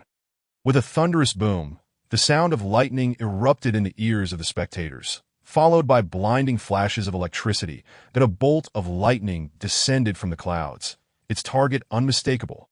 Nan Gongjun, having sensed the danger, immediately unleashed all his power, activating every defense, his movements swift and erratic, attempting to elude the oncoming strike, as proved by the overwhelming disparity in strength. All his efforts were in vain. Indeed, with a resounding crash, Nan Gongjun was struck squarely by the bolt of lightning, the scent of charred flesh filling the air. Upon closer inspection, his hair stood on end, his face blackened, resembling a coal miner returning from the depths of the earth. Just then, the metallic clang of impact rang out as Yin Long's fists collided with Murong Feng's golden body, the moment of contact sending a jolt of excruciating pain through him. Gritting his teeth, Yin Long persevered and unleashed all his might for another strike. The sound echoed like a tolling bell, though the impact was less than formidable. Damn it. The golden body is remarkably resilient. Yin Long could distinctly perceive a formidable resistance impeding his fists, rendering him unable to advance even an inch, regardless of how fiercely he unleashed his spiritual energy. Meanwhile, Jin Xiaofeng was not idle. She once again summoned a phoenix apparition, this time even larger than before. As if the true form of the phoenix were descending, she transformed her initial sprinting assault into a ranged attack, manipulating the phoenix apparition to rain down fiery sparks like meteorites, endeavoring to shatter Murong Feng's defenses. Clang, clang, clang, clouds of dust erupted, resonating with incessant sounds as the force swept across the arena, plunging it into a relentless cycle of offense and defense. Yet despite their relentless bombardments, neither was able to inflict even the slightest harm upon Murong Feng. The two struck with vigor, and Nan Gongjun, seeing the opportunity, raised the stakes, declaring, I shall extend the usage period of the training platform by another year. No problem. Jin Xiaofeng and Yin Long responded in unison. With benefits in sight, their assaults intensified, employing a myriad of techniques, straight punches, hooks, and kicks, yet still unable to alter the situation. Their attacks, against the backdrop of Murong Feng's activated 10,000 Buddha golden body, felt akin to children merely tickling him. This continued for a full incense stick's duration. Then Murong Feng, arms crossed, remained composed, calculating that time was still on his side. This only served to infuriate Jin Xiaofeng and Yin Long, who escalated their onslaught. The three-strike agreement had long since passed. Suddenly, a golden-armored warrior burst through the palace gates.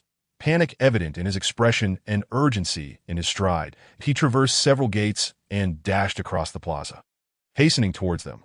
This was the very individual who had escorted Murong Feng earlier. Upon entering the area, he was met with the ongoing battle that a glance at Murong Feng almost caused him to stumble. My heavens, they are still besieging him. What should I do? Should I flee?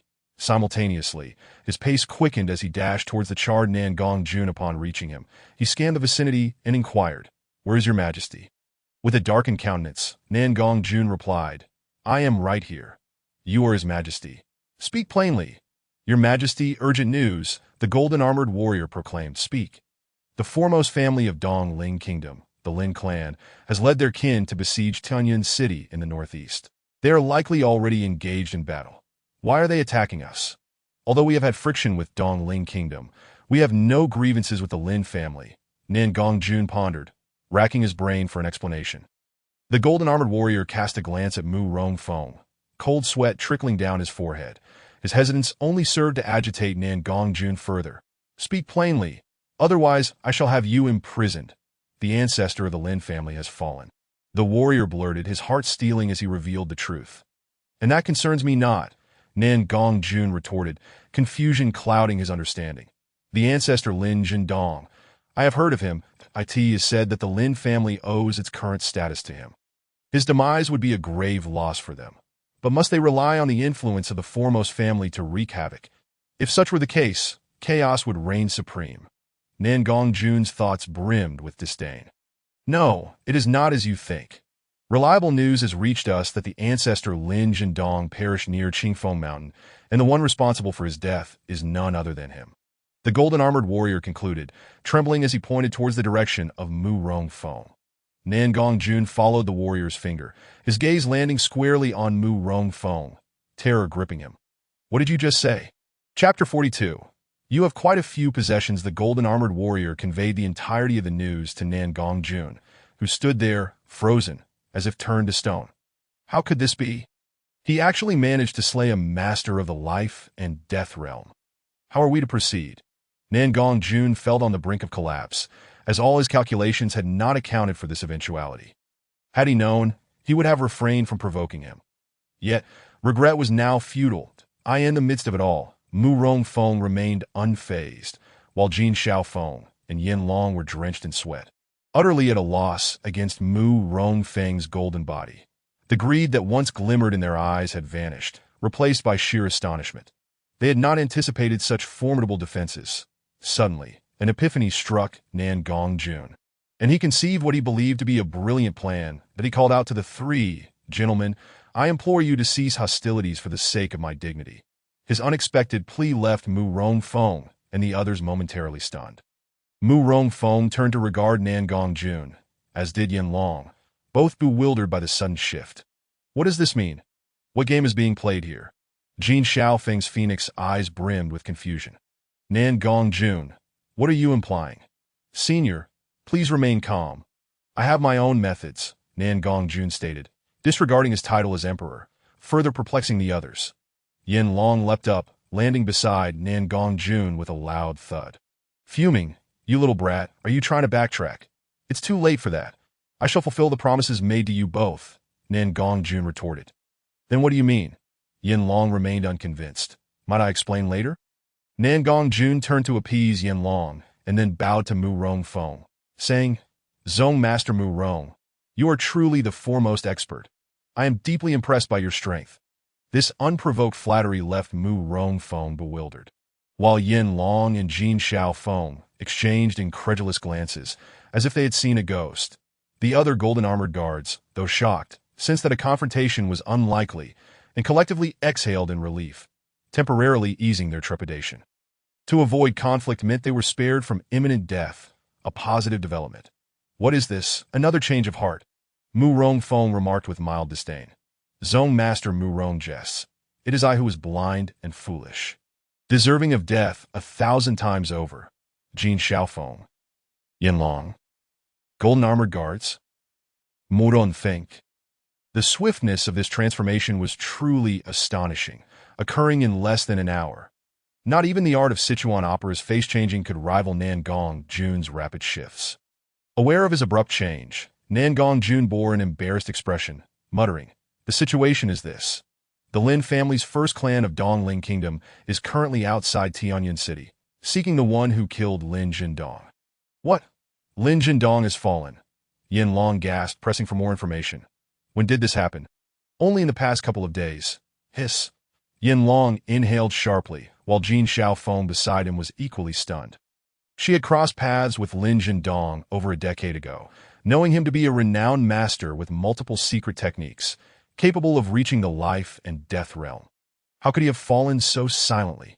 Wait, why has the Lin family come to Tianjin City? At this moment, Mu Rongfeng interjected, "If they wish to seek, then let them come," that he remained nonchalant, yet his words bore deeper implications. Unbeknownst to him, Yen Long's face contorted in horror upon hearing Mu Rongfeng's words. He distinctly heard the phrase, "let them come," rather than "let them go." The difference of a single word carried profoundly divergent meanings. His mind conjured an image of the one who had slain Lin Jindong. Turning to Nan Gongjun, awaiting an explanation at that moment, Nan Gongjun was flustered, his darkened face obscuring his true emotions as he stammered. But Tianyan City is on the brink of collapse. If it collapses, what business is it of mine?" Mu Rongfeng replied coolly. After a moment's contemplation, Nan Gongjun resolved to take a risk, stating, "I have already discovered who slayed Lin Jindong. Are you threatening me?" Mu Rongfeng narrowed his eyes. "No, this is not a threat. How could I dare threaten you?" Nan Gongjun hurriedly denied.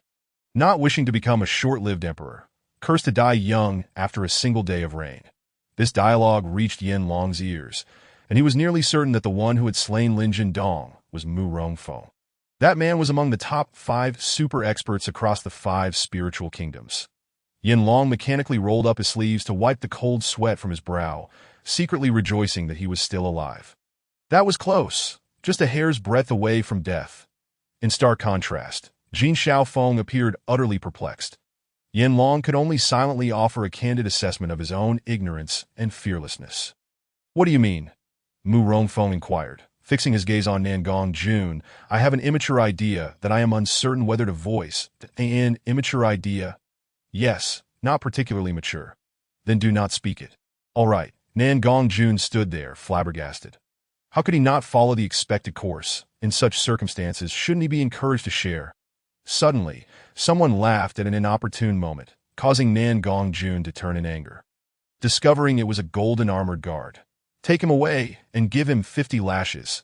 Then imprison him in the heavenly prison." Upon hearing the words, the golden-armored guard's expression instantly transformed into one of despair. Akin to a bitter melon at such a moment, encountering the ill fortune of Nan Gongjun, this guard had surely become a mere outlet for frustration. After dealing with the guard who disregarded the new king, Nan Gongjun stood awkwardly, neither able to speak nor remain silent, feeling exceedingly repressed and uncomfortable. Yen Long observed the furrowed brow of Mu Rongfeng, his heart racing with trepidation, fearing that a mere flicker of displeasure from Mu Rongfeng could unleash a massacre. The memory of the great fire at Qingfeng Mountain was still fresh in his mind. Jin Xiaofeng, utterly perplexed, wondered what on earth was happening. Just as the situation seemed opportune, Nan Gongjun quickly seized the moment, stating, "A few days ago, Lin Jindong suddenly fell ill and attempted to assassinate His Majesty of the Yongqing Empire. Our foremost expert encountered him, and after failing to dissuade him, was left with no choice but to slay him." Jin Xiaofeng, unable to process this information, interjected, "Wait, the assassination of Yongqing shouldn't be?" Before she could finish, Nan Gongjun hastily interrupted, "Indeed, it was this Lin Jindong." His expression was filled with righteous indignation, as if he spoke the truth. Fearing that Jin Xiaofeng might recklessly utter the name Mu Rongfeng, the stakes were far too high now. Should it slip from her lips, he dreaded that Mu Rongfeng would erupt in fury and eliminate them all. Mu Rongfeng gazed at Nan Gongjun with keen interest. He had encountered many who were adept at reading the winds, yet none had employed such tactics with the same audacity as Nan Gongjun. "What exactly do you mean, Nan Gongjun?" Jin Xiaofeng, irritated by his erratic behavior, demanded. "Dare, what I mean is that I wish to request the assistance of both of you to repel the enemies at Tianyan City. I shall also grant an additional year of cultivation platform usage rights." Nan Gongjun quickly clarified that he could not afford to offend Mu Rongfeng, nor could he challenge Jin Xiaofeng and Yen Long. "Is that all?" Jin Xiaofeng frowned. Nan Gongjun nodded affirmatively. Jin Xiaofeng pointed at Mu Rongfeng and continued, "And what about him?" "I will personally escort the esteemed Mu Rongzhongzhu away," Nan Gongjun interjected hastily, filled with trepidation. "Dear lady, could you refrain from naming names so casually?" The simmering resentment within him was inexpressible. Jin Xiaofeng was about to retort when Yen Long, recovering from his shock, covered her mouth and whispered a few words in her ear. Instantly, Jin Xiaofeng fell silent, her expression shifting dramatically to, "Oh my!" The slaying of Lin Jindong was indeed his doing. She swallowed hard, her gaze towards Murong Feng laden with complexity. Murong Feng quietly observed Nan Gongjuan's performance. Having discerned his intentions from the outset, this fellow had swiftly altered his demeanor upon realizing Murong Feng's capability to vanquish a one-star life-and-death realm master, now exuding a palpable desire for survival. Yet, to Murong Feng, he was merely a rebellious pawn. Murong Zhongzhu, what is your perspective? Nan Gongjuan had changed his address to Murong Feng. What do I think? Murong Feng feigned ignorance. You all may leave now. At that moment, Nan Gongjuan belatedly realized that the golden armored guard was still present. Once the guards had departed, he swiftly approached Murong Feng and whispered, Lin Jindong, in a fit of madness, assassinated the Yongqing Emperor and intended to unleash a massacre. Upon learning this, Murong Zhongzhu came to counsel him. Yet when that failed, he was left with no choice but to eliminate the threat to the people. This arrangement rendered the act of slaying Lin Jindong entirely justifiable. Anyone who heard it would find no fault. Nan Gongjuan admired his own ingenuity in crafting such a rationale. Murong Feng regarded him with a knowing glance. You possess quite the arsenal of schemes. I have an arsenal? Nan Gongjuan was momentarily taken aback, failing to comprehend the implication of Murong Feng's words. To avoid awkwardness, he merely chuckled. Murong Zhongzhu, you just do not misunderstand. I am not praising you. Murong Feng clarified. Not a compliment. Well, I shall take it as one nonetheless. Nan Gongjuan's smile began to wane into awkwardness. Noticing Nan Gongjuan's lack of significant reaction, Murong Feng continued, What I mean is that you indeed possess a multitude of cunning tricks. Cunning tricks? Do you truly mean that? Nan Gongjuan thought to himself, filled with a fierce indignation, yet his smile grew ever more radiant. Murong Zhongzhu, you flatter me, flatter. You are tolerating this. Do you genuinely not understand? Or are you merely pretending?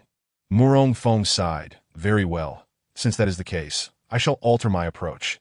Murong Feng felt a wave of exasperation wash over him as he solemnly remarked, Your scheme, while clever, has its flaws. What shall we do about that?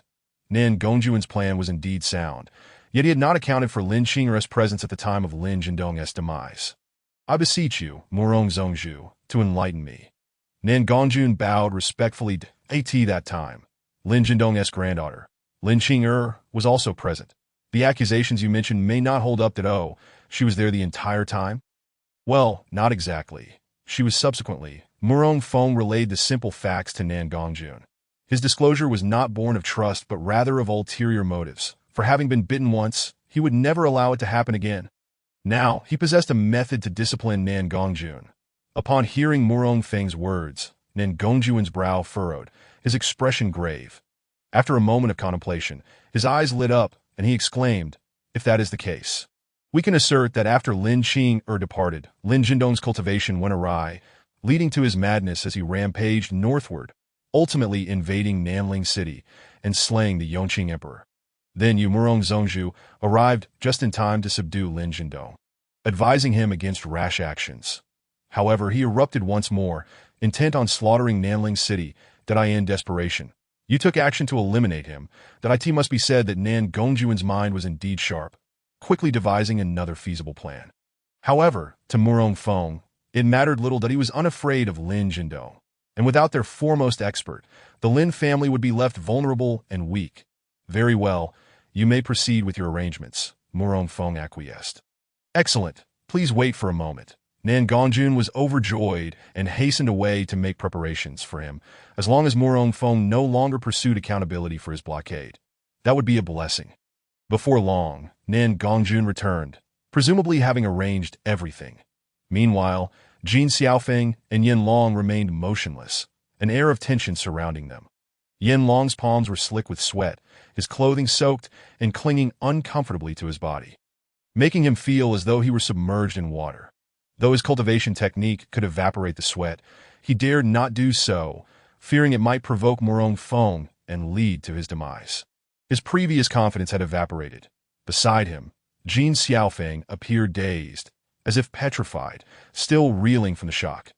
Murong Feng cast a glance at the pair before shifting his expressionless gaze back to Nan Gongjuan, stating, Enough, it is getting late. I must return to Qingfeng Mountain. Upon hearing Murong Feng's intent to depart, Gongjun felt a wave of relief wash over him, quickly bowing in respect. "That I bid you farewell." Murong Zhongzhu, Jin Xiaofeng, and Yin Long shared a moment of covert joy. After a brief pause, the surroundings fell silent. Gongjun assumed Murong Feng had already taken his leave, slowly raising his head only to freeze in place. "Aren't you headed back to Qingfeng Mountain? Why haven't you left yet? Should we summon a grand sedan chair for you?" Gongjun swallowed hard, wanted to say something, but unsure how to begin. Before I came out, my disciples asked me to bring back some local specialties. Yes, I am unfamiliar with this place. I have no idea what specialties Nanling City offers or where to seek them." Murong Feng mused, gazing skyward as if in contemplation. On the surface, it appeared he was merely speaking to himself. Yet in reality, he was addressing the three of them. Upon reaching this point, Gongjun fully comprehended and quickly replied, "If Murong Zhongzhu seeks local specialties, I have plenty to offer. If you desire gifts, you need only ask directly. There is no need for such roundabout speech."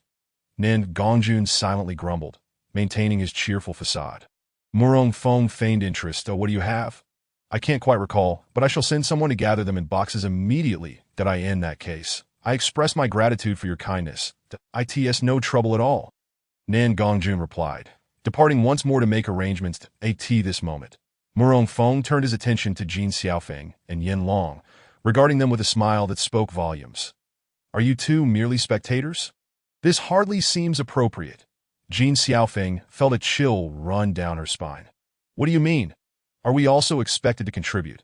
She resigned herself to the situation, retrieving a white storage bag from her waist. She tossed it to Murong Feng, gritting her teeth as she said, "This is a small token from me. I hope Murong Zhongzhu will not refuse. I have pressing matters to attend to and cannot stay longer. Farewell." With that, she transformed into a radiant streak of light and shot into the sky, vanishing from sight. Yin Long, witnessing this, chuckled awkwardly. "I have but a few items to offer," but he too produced a black storage bag and tossed it to Murong Feng. Then, with a powerful kick, he propelled himself away like a cannonball, accompanied by a deafening sonic boom. Watching the pair flee one after another, Murong Feng was left in stunned silence. Am I truly that terrifying? I am not a villain, but rather a beacon of righteousness. But he shook his head and opened two storage bags, revealing an impressive collection of various medicinal pills, spiritual herbs, and martial techniques, all of which filled the bags to the brim. What a bountiful harvest! At that moment, Gongjun, who had just departed, returned with several subordinates carrying two large chests. The expressions of the four guards indicated that the contents of the chests were substantial. Indeed, exceedingly heavy, weighty enough to challenge even the most seasoned practitioners. Curiosity piqued, Murong Feng pondered the contents within. The chests were placed before him. Gongjun dismissed the guards and bowed, saying, "Lord Murong, the items have been delivered.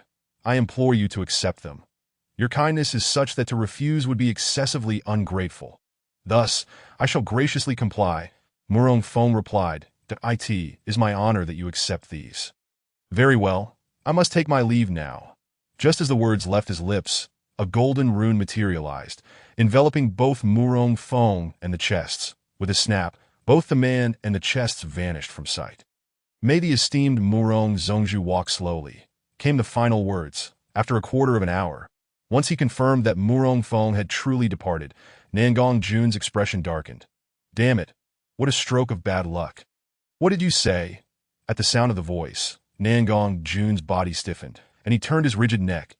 "Does Lord Murong have more to say?" "No, I merely feel that accepting such a large sum of items without cause weighs heavily on my conscience."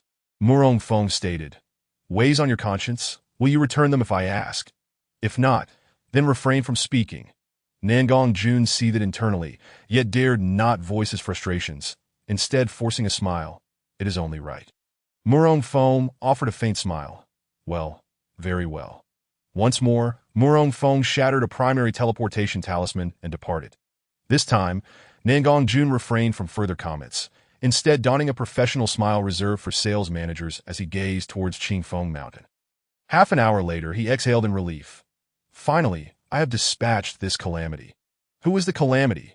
What the hell?" Upon hearing the question, Gongjun internally cursed. With a feigned smile, he turned around. "I was merely referring to the tedious matters following the demise of the emperor." which have greatly strained my spirit. Yes, that is precisely what I meant. Very well. Why have you returned? Murong Feng questioned, troubled that is someone above sending you to deliberately torment me. Could we not be more straightforward? Nangong Jun felt on the brink of madness. Unable to fight back or express his anger, he could only force a smile. If you do not accept them, I shall take my own life as an apology. This sigh. Very well, I do not wish to see a life extinguished in such a manner. Farewell, Murong Feng declared, and with that, his figure vanished once more. Nangong Jun stood there, motionless and silent, until nightfall when he finally felt at ease. Realizing Murong Feng did not return for a third time.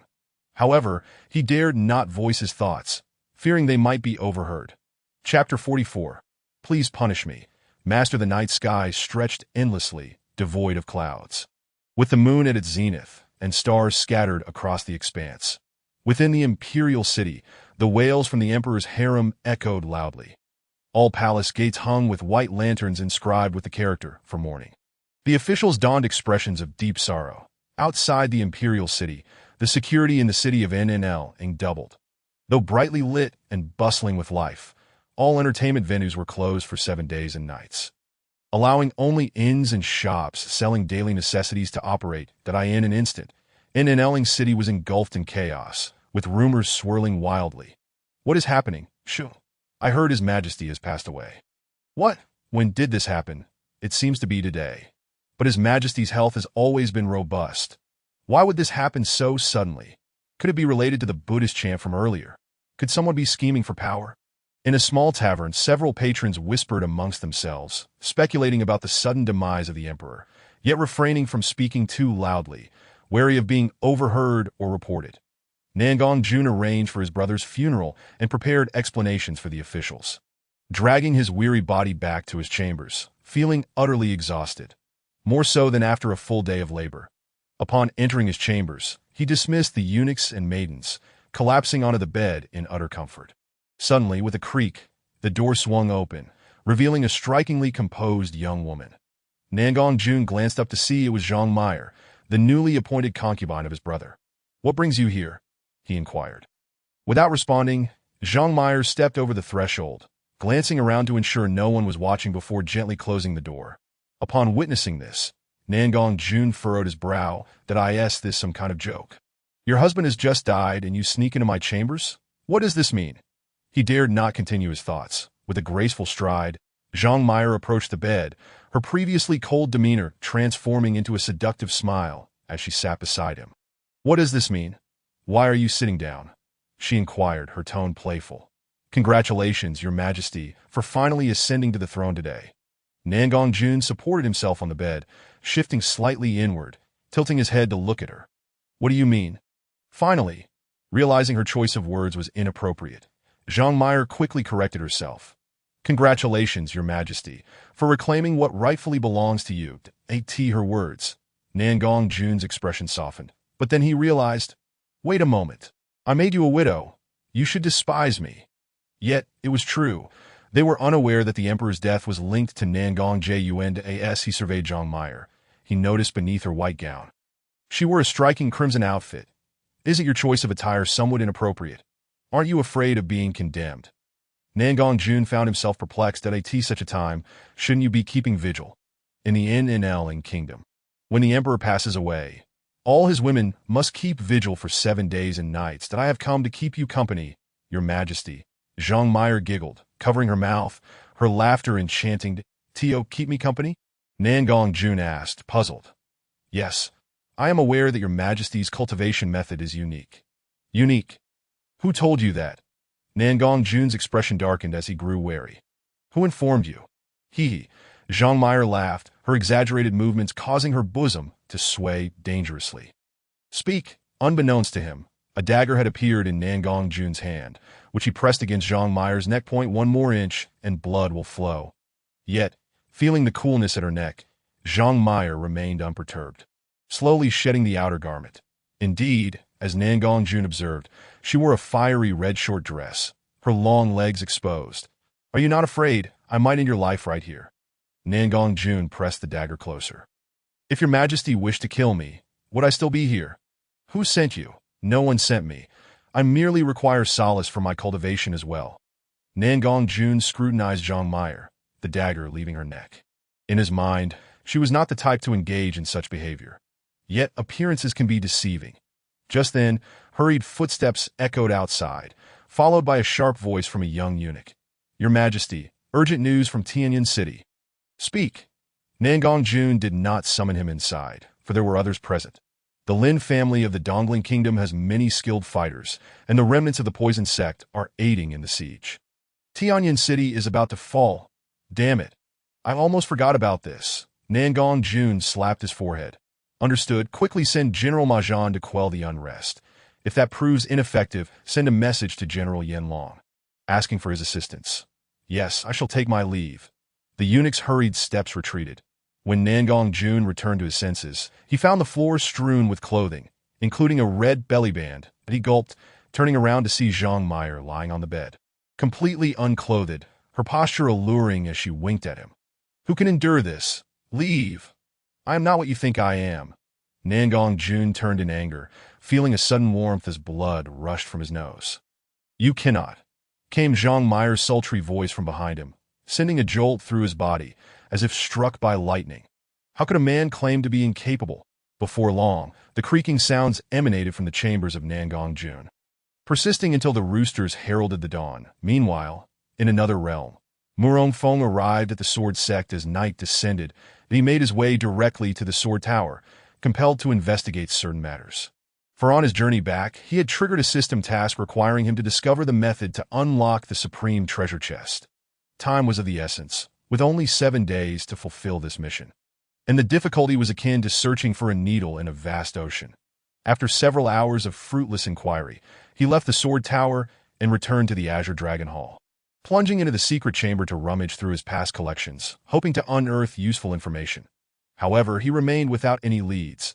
Despite having acquired the treasure chest through initial sign-ins, the absence of a key rendered him unable to retrieve it from the system, thus extinguishing any plans he had to forge a fake key.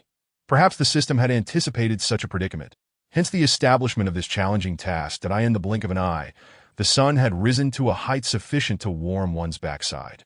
Stepping out of the Azure Dragon Hall, Murong Feng stretched lazily, gazing up at the cloudless sky, though his mood was far from jubilant. System, please proceed with the sign-in. Ding ding, congratulations, host, sign-in successful. Reward, 100,000 disciples. The notification startled Murong Feng, causing him to nearly stumble down the steps. Such a mechanism existed. Disciples could be gifted. At that moment, a deluge of disciple information flooded his mind, and in an instant, Murong Feng's eyes widened, as if he had witnessed the most astonishing sight of his life. Among the multitude of disciples, there were surprisingly over a dozen experts at the spirit-gathering realm, with several even at the half-step life and death realm. The sudden elevation of strength was utterly unexpected. Simultaneously, from the martial arts arena, the thunderous sounds of ha-hey reverberated. Murong Feng slowly approached, and as he appeared, a resounding chorus of greetings greeted his ears. Master, good morning. The impact was profoundly moving. Murong Feng nodded, ascending the high platform, surveying the densely packed crowd, unsure of what to say. Trained diligently and progress daily. Yes. At this moment, Murong Feng descended the high platform with a smile and made his way to the edge of the martial arts arena, where Zheng Xiao and several disciples, who had signed in, were engaged in lively conversation, resembling old friends reunited after many years. So familiar. They had bonded so quickly.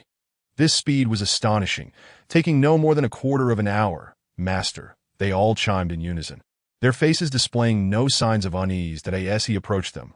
Xiang Chao suddenly knelt with a thud, taking the initiative to speak. Please punish me, master. Why? Are you feeling mischievous? Murong Feng inquired, perplexed. What has happened to you? Have you been provoked? Xiang Chao shook his head in despair.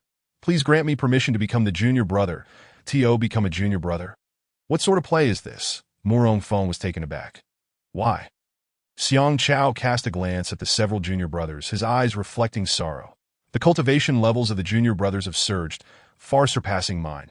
I can no longer maintain the dignity of being the elder brother. Is that all? I thought it was something grave. Murong Feng stroked his beard thoughtfully, Gather the junior brothers and sisters. I shall make the necessary arrangements. Chapter 45. An uninvited guest a quarter of an hour later. Within the Xuanwu Gates Grand Hall, Murongfeng sat regally upon the high platform, gazing down at more than 20 of his direct disciples, his heart brimming with myriad emotions. Over a dozen of them were disciples acquired through the system's sign-in. Not long ago, he had been troubled over the issue of recruitment.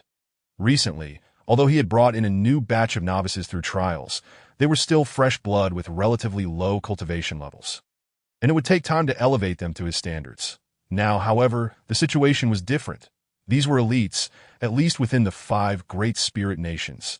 Today, I have summoned everyone here to impart teachings. Murongfeng began slowly. This time, I have decided to present some superior martial arts techniques. Thank you, Master, the disciples responded in unison. Starting with Xiang Chao, each disciple stepped forward in turn to demonstrate their martial skills. I will provide guidance based on your circumstances and identify the suitable techniques for you, Murongfeng stated, his gaze sweeping over each individual present. Having spoken, Xiang Chao, donned in a black robe, was the first to step forward. He retrieved the heavy sword, Black Bear, from his storage ring, channeling his spiritual energy rapidly and initiating the mountain elephant sword technique. His movements exhibited a blend of grand, sweeping motions with a touch of delicacy. The unwieldy Black Bear sword appeared remarkably light in his grasp, a testament to his progress. Brother is advancing quite swiftly, Zheng Xiao remarked. Indeed, in just a month or two, he has already cultivated the accompanying techniques imparted by Master to such a level. It is truly impressive, remarkable. In a matter of moments, Xiang Chao completed his demonstration and respectfully bowed. Please critique me, Master. Murongfeng stroked his beard in silence, not rushing to speak, but rather directing his gaze towards the second disciple. Sun Lu. Feeling the weight of Murongfeng's gaze, Sun Lu promptly leaped into the center, adopting a stance and commencing his performance. Compared to his last demonstration, his lightness sword technique flowed effortlessly this time.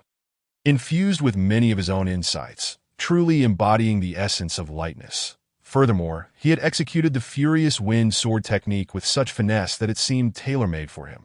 Though his articulation was lacking, his understanding of martial practice was profound, and he was advancing rapidly in cultivation that it was evident that when one door closes, another opens. Murongfeng nodded discreetly in approval. After Sun Lu's performance, Zheng Xiao astutely seized the moment without waiting for Murongfeng's prompting. Seamlessly entering the fray, he leaped into the air, drawing his short sword, a blaze of red light enveloping him. With the short sword in hand, he commenced the golden feather sword technique, his entire being radiated with a fierce aura. And the short sword became an extension of himself, delivering sharp and unpredictable strikes. Were his cultivation to rise further, it was likely that Sun Lu would not stand a chance against him. The arena was filled with surging energy, the short sword slicing through the air with a piercing whistle. He had practiced the longest and likely felt a lingering concern over the previous incident. Realizing that he had overlooked him last time, this time he needed to make amends, lest it seem unfair. Murongfeng mused silently. Just as Zheng Xiao sheathed his sword, Sidu Shui gracefully leaped into the center. Her beautiful eyes sparkling. She did not wield a weapon, but instead formed a sword with her fingers, a thread of energy enveloping her fingertips. Her sword technique was incisive, and the aura of her sword surged forth like a tide. This is the heavenly sword technique, Murongfeng recognized at once. Realizing that Lu Yu had been diligently guiding her in recent times, her mastery was exquisite, and the other disciples likely did not lag far behind. What surprised him was that the others had refrained from practicing, tacitly allowing the junior sister to take center stage. She did not disappoint, executing her technique flawlessly.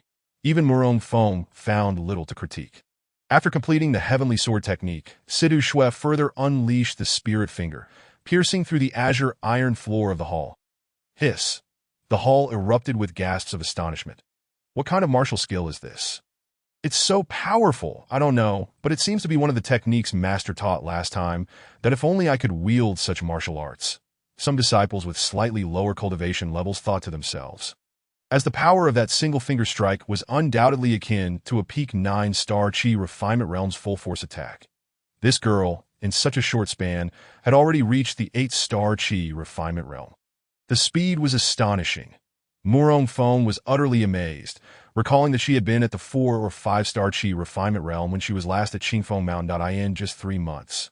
Achieving a breakthrough of 1 star per month was a terrifying rate that it would not be long before she broke through to the spirit-gathering realm. It appeared that he too needed to prioritize his own cultivation. With these thoughts, Murong Feng felt it was time to elevate his own progress towards the spirit-gathering realm, that a whole bottle of spirit-gathering pills should pose no difficulty for him. The demonstrations continued throughout the hall, with the remaining disciples taking their turns. This continued for the entire morning. Once all had completed their demonstrations, they quietly awaited Murong Feng's guidance. What is going on? Are they not suspicious? Murong Feng pondered, perplexed. The sudden appearance of these individuals had not raised any eyebrows among the other disciples. There was not a hint of strangeness, as if they had known each other for ages. Could it be that the system had covertly altered their temporal memories? It was a possibility. Otherwise, how could one explain it? Murong Feng remained deep in thought, unaware that the disciples had already finished their demonstrations and were awaiting his feedback. The disciples, too, were puzzled, believing Master was contemplating everyone's cultivation issues, so they continued to wait. Thus, a quarter of an hour passed in a stalemate. Finally, Murong Feng snapped back to reality, feeling slightly awkward. Your progress has exceeded my expectations. After a moment's reflection, he continued, during my recent excursion, I acquired many martial arts techniques and skills contained within this storage ring. You may take them for your cultivation. Note that each of you is welcome to practice. Should any issues arise, feel free to approach me. As he spoke, a black storage ring, enveloped in a faint azure aura, slowly floated towards Xiang Chao. Overwhelmed with excitement, Xiang Chao firmly caught it, his hand trembling uncontrollably as he exclaimed, "Thank you, Master." The crowd knelt on one knee in reverence, replying, "Yes, Master." Once the others had departed, Murong Feng sent a telepathic message to summon Lu Yu. Dressed in pure white, Lu Yu's attire accentuated her fair complexion, rendering her strikingly beautiful and unique. Goodness, just 1 day apart, and you look even more radiant. It seems your cultivation has also advanced. Impressive indeed. Just as Murong Feng was about to speak, she promptly inquired, "What do you need me for?" With a faint smile, Murong Feng replied, "I have a few questions I'd like to ask. The sun must be rising in the west today. The esteemed sect master of the sword sect actually has questions for me." Lu Yu teased, "You have extensive experience from your time at the Iron Sword sect. As for me, I rarely leave the mountain. Thus my knowledge is quite limited." Lu Yu scrutinized Murong Feng from head to toe, saying, "Go ahead, but I may not have the answers you're seeking." Having spent years traversing the world while at the Iron Sword sect, her knowledge was indeed vast. Is there a universal key within the 5 great spirit nations? One that can unlock any lock? Murong Feng inquired. That a key that can open any lock. Does such a thing exist? Lu Yu furrowed her brow, resting her chin in thought as she struggled to recall. Murong Feng remained silent, patiently awaiting her response. After a stick of incense had burned, Lu Yu shook her head, saying, "I don't believe so. At least, I have never heard of such a thing. However, I can inquire further." "In that case, I thank you," Murong Feng said with a smile. By the way, have you heard of the medical canon? He always felt that the medical canon was not merely a figment of imagination. Although Nangong Jun claimed to have fabricated it, Murong Feng held a differing opinion. Lu Yu pondered for a moment before saying, "I once heard Xiao Hansheng, the sect master of the Iron Sword sect, mention it to as for its existence. I cannot say." This implied that the medical canon undoubtedly existed in this world, albeit its whereabouts remained a mystery, at least within the 5 great spirit nations that it seemed he needed to investigate further. He was eager to discover what the medical canon truly was. Perhaps this was the essence of the unattainable always stirring. "Very well, thank you. You may return to your duties now." After Lu Yu departed, Murong Feng lingered at the Xuanwu Gate for a considerable time, only returning to the Qinglong Hall when night fell. The path of cultivation was indeed simple, yet monotonous, devoid of excitement. Meanwhile, at the foot of Qingfeng Mountain, a group of uninvited guests arrived, dressed in black. Each person carried a massive compass on their back. They did not utilize any flying carriages, opting instead to travel on foot. With each step, they left behind imprints of varying depths on both stone and soft earth. Achieving such mastery over spiritual energy indicated that their control had reached a remarkable level, and their cultivation must be formidable. Chapter 46. The plot thickens that as the sun rose in the east, painting the sky with hues of dawn. The disciples of Qingfeng Mountain, totaling 100,000, rose in an orderly fashion, each proceeding to their respective posts as if it were their own home. Last night, Lu Yu had taken Zheng Xiao down the mountain to assist Murong Feng in investigating the keys rumored to unlock various locks, and the elusive medical cannon, the AS, was his routine. Murong Feng's first action upon waking was to sign in. System, sign in. Ding ding, congratulations host, sign in successful. Reward, soul purification liquid. Suddenly, a piece of information surged into his mind. The soul purification liquid, akin to body wash, but with effects that were worlds apart, that it could cleanse the soul, augmenting its power and drastically enhancing perception. Murong Feng was filled with exhilaration as he hurried back to his room, closed the door, and poured the soul purification liquid over his head. That in an instant, he felt an overwhelming surge of power. What a refreshing sensation. It was as if he had stepped from a sweltering 30-degree day into an air-conditioned room. The coolness enveloping him and invigorating every pore. How delightful! Murong Feng nearly moaned in pleasure. Could this be the legendary enlightenment? He found himself enveloped in a profound state of tranquility. That an hour later, Murong Feng emerged from his room, his spirit revitalized. Compared to before, he experienced a fundamental transformation, though he could not pinpoint the exact changes. That he strolled towards the training ground, greeted by the voices of disciples. Good morning, Master. Greetings, Master. I pay my respects to Master. The atmosphere was vibrant and lively, lifting his spirits. Murong Feng opened the system interface. Host, Murong Feng Cultivation. Peak 9 stars Qi Refinement Realm Identity. Sect Master of the Sword Sect Martial Arts. 10,000 Buddha's Golden Body. Heavenly Sword Technique inherited from Iron Sword Sect. 10,000 Sword Immortal Technique. Sword Fury Dragon Slash. Fire Dragon Palm Cultivation Techniques. 9 Dragon Soul Refining Technique. 24 Dragon Qi Refined. 54 Dragon Qi remaining to be refined. Heavenly Demon Grand Method cards. 1 Heavenly Wrath Divine Fire Skill Experience card. 8 Skill Enhancement cards. 1 Heavenly Tao Reincarnation card. 5 Critical Strike Skill cards. 5 Immobilization Talismans. 4 Intermediate Teleportation Talismans. 2 Weakening Skill cards. 4 Thunder Control Skill cards. 6 Recitations of the 10,000 Poisons Chicken Soup. 2 Summoner Skill cards. Randomly summon ancient powerhouses. 5 random ability experience cards of metal, wood, water, fire, and earth items. Flying car. Square Dance Speaker, Endless Blade, Binding Immortal Rope, Thunder God Hammer. 1 pack of Huazi cigarettes. 19 remaining. Storytelling session, film projector, 1 bottle of concentration pill, 1 razor treasure chest. Supreme treasure chest main quest. Lead the sword sect to become the strongest sect on the continent. Current progress. 1 items pending collection. Guardian Mountain Divine Beast. Taishan Divine Dog. The inventory was increasingly bountiful. Wait a moment. Why does the name of the teddy dog change? Taishan Divine Dog. This name is severely mismatched with its strength. It's just a regular dog.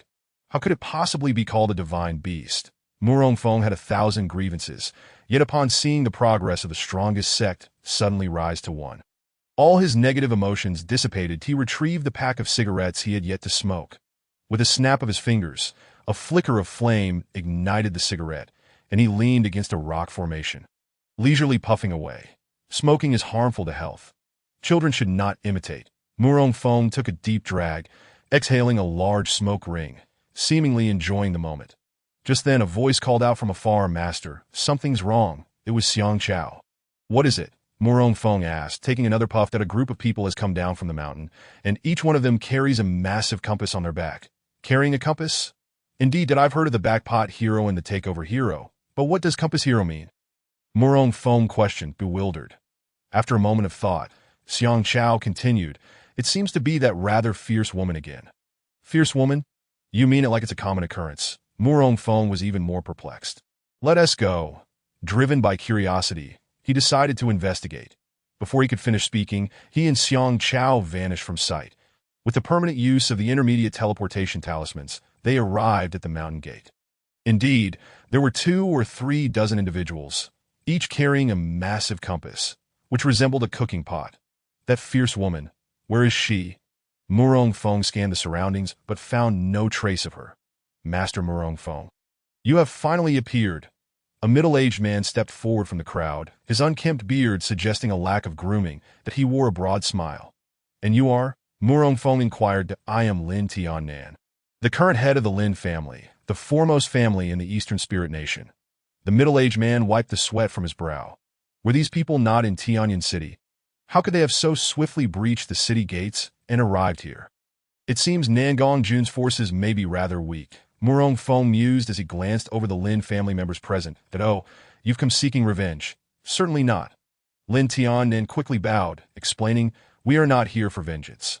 "Then are you here for a vacation?" Murong Fong continued.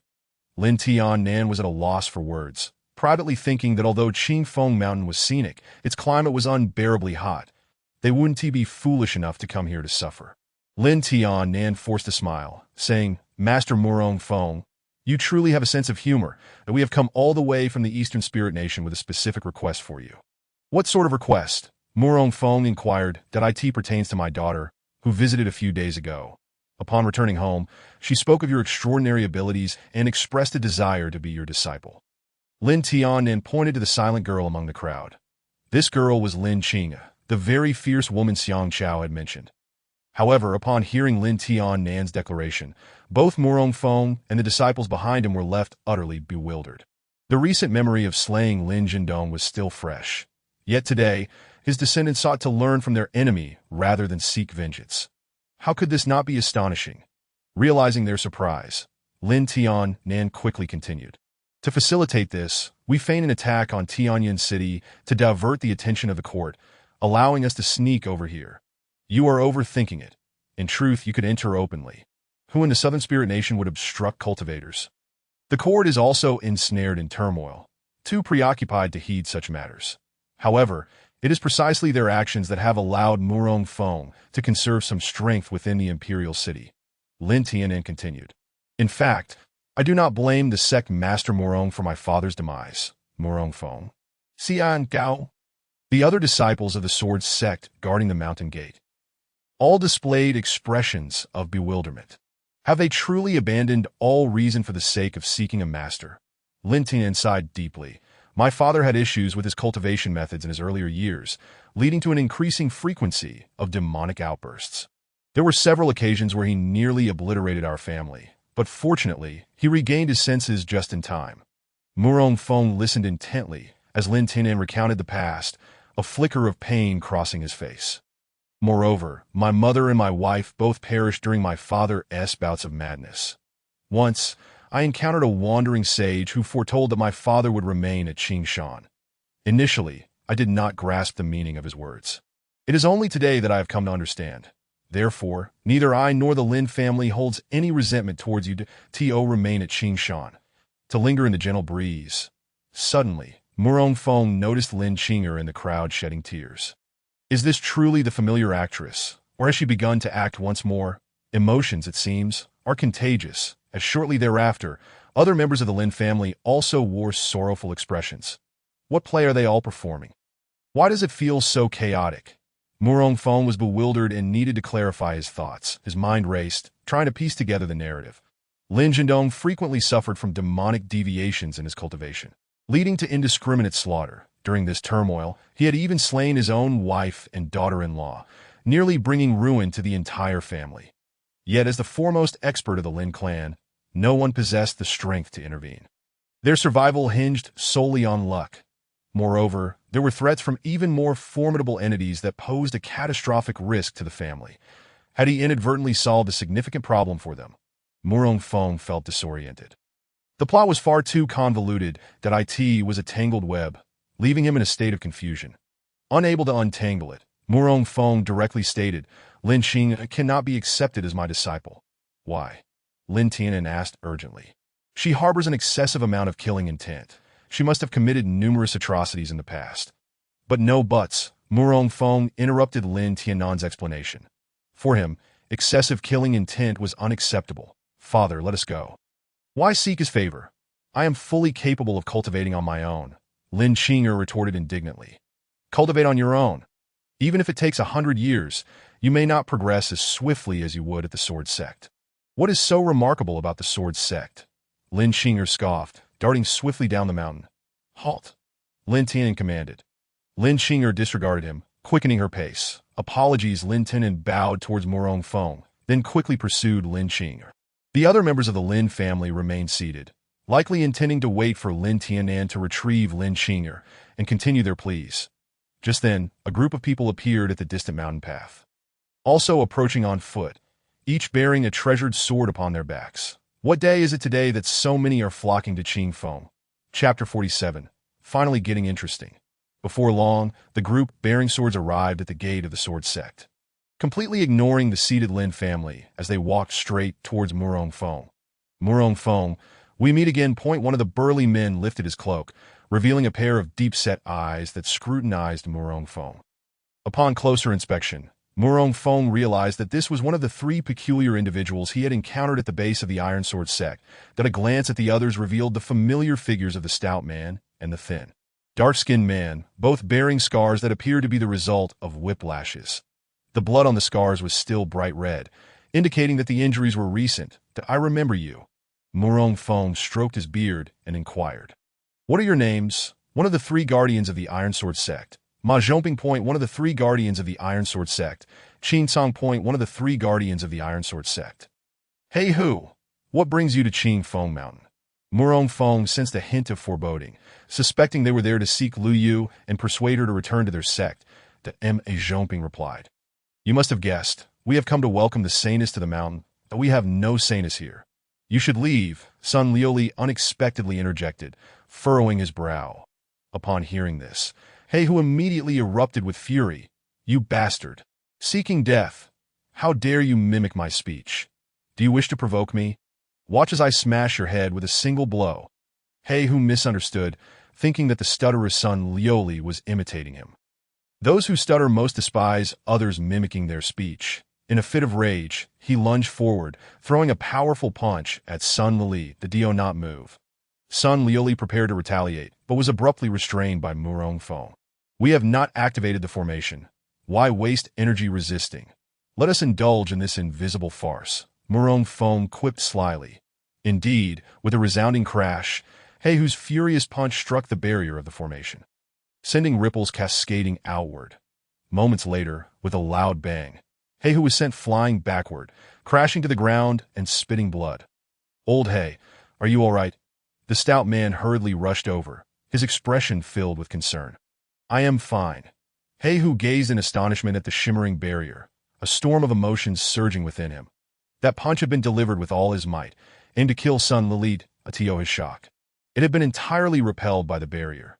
This formation had undergone Murong Feng's enhancements. Previously, the formation merely deflected those who lightly touched it, sending them flying without rebounding the attack. That was undeniably peculiar. However, after earning rewards through the system, Murong Feng had refined the formation, rendering it nearly perfect. Its defensive capability astounded the Lin family and took Ma Zhongping completely by surprise. That was far more terrifying than the sword formations of their Iron Sword sect. Taking a deep breath, Ma Zhongping coldly demanded, Where is the Saintess? Murong Feng replied nonchalantly, She is not here. Even if she were, you could not take her. If we cannot take her, there are others who can. Aside from her own volition, none shall succeed.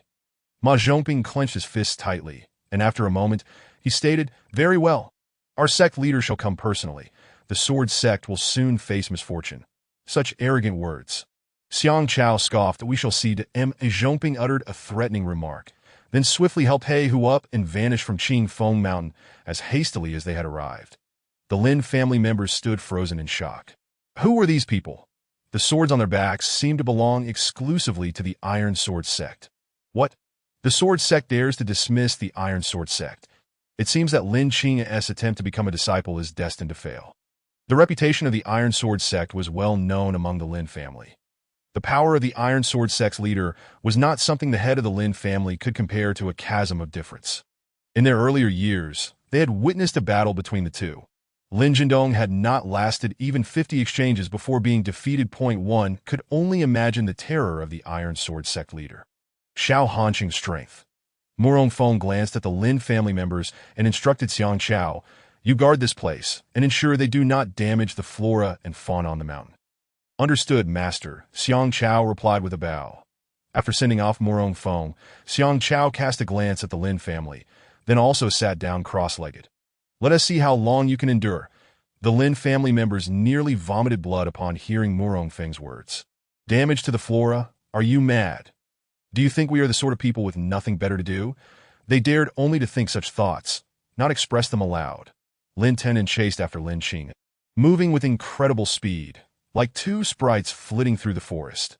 Not far behind them, a trio of individuals maintained a distance of approximately 3 miles, neither closing in nor falling behind. Back at the Qinglong Hall, Murong Feng decided to rest for another day. Leisurely, he retrieved a small mechanical device from the system, a smile of happiness and anticipation spreading across his face. Finally, it was time to take a look. Murong Feng rubbed his hands together in excitement, closing the doors and windows with fervor. Chapter 48, Me in My Hometown.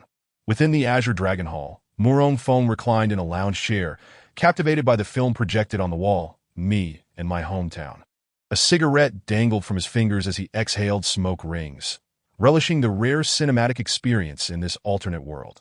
Though the conditions were somewhat rudimentary compared to the theaters of his previous life, they evoked a sense of familiarity within him. That moment, his thoughts drifted far beyond the clouds. Despite his relatively comfortable existence here, a deep yearning for the ordinary blue planet of his past lingered within him. As he gazed at the familiar landscapes depicted in the film, his emotions became complex. That he had often fantasized about becoming a cultivator, living for centuries, or even achieving immortality. That he envisioned himself soaring through the clouds, defying gravity and wielding boundless power. Yet, upon realizing this fantasy, a sense of emptiness enveloped him, as if something vital was missing. With the passage of time, this feeling intensified. Perhaps it was due to the distance from home. He wondered silently if he would ever have the chance to return to Earth in this lifetime. As the film continued to play, he gradually closed his eyes, letting the sounds from the movie wash over him. In that moment, he felt as if he had returned to his hometown, sitting in a cinema with his family, an involuntary smile gracing his lips. Time slipped away, and before he knew it, he had fallen into a deep slumber, a sleep sweeter than any he had experienced since arriving here. He awakened the following midday, roused by the shouts of his fellow disciples practicing. After tidying up the film projector, he dutifully completed his sign-in task. System, sign in. Ding ding, congratulations host, sign in successful. Reward, Super King Kong. A King Kong? Could it be that colossal beast? Murong Feng was ecstatic and quickly turned his gaze to the system interface. Indeed, in the pending rewards section, he spotted the image of an orangutan. It was truly him. The guardian beast had arrived. Double insurance was now in place. Without hesitation, he clicked to claim it. With a resounding bang, he exclaimed, is this really the King Kong beast? System, are you sure you're not joking? It's not even taller than me. Murong Feng stared in dismay at the orangutan before him, which barely reached a meter in height. The King Kong tilted its head, blinking in confusion as if to say, How did I end up here? Where is this place? What am I supposed to do? A sign hung from its neck, barely legible, reading King of Monsters. The King of Monsters? Just this. Murong Feng was taken aback. At that moment, a warm reminder from the system appeared.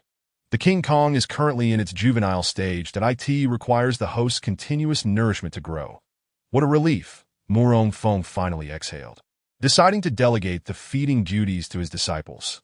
An opportunity for them to hone their skills. He had no desire to be a caretaker, waking early and being disturbed at night. With a firm resolve, he stepped out of the Azure Dragon Hall, ready to embark on a new day of patrol. As soon as he set foot outside, the system chimed again. Ding ding. Please proceed to Tiamo Mountain to find the Golden Peach and nourish the King Kong, aiding its growth. The Golden Peach? What on earth is that? The King Kong certainly had a refined palate. However, there was no choice. The combat prowess of a grown King Kong would be formidable and worth the investment. Thus, he returned to his room to gather the necessary items for his expedition.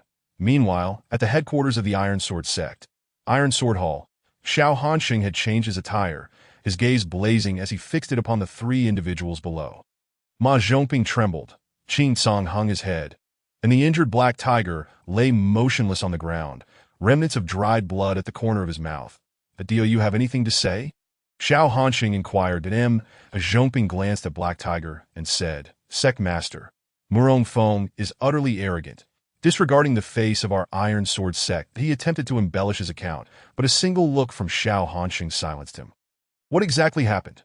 Xiao Hanqing's voice was grave, that a Zhongping stammered sect master, the second disciple of the sword sect, imitated Old Black's speech.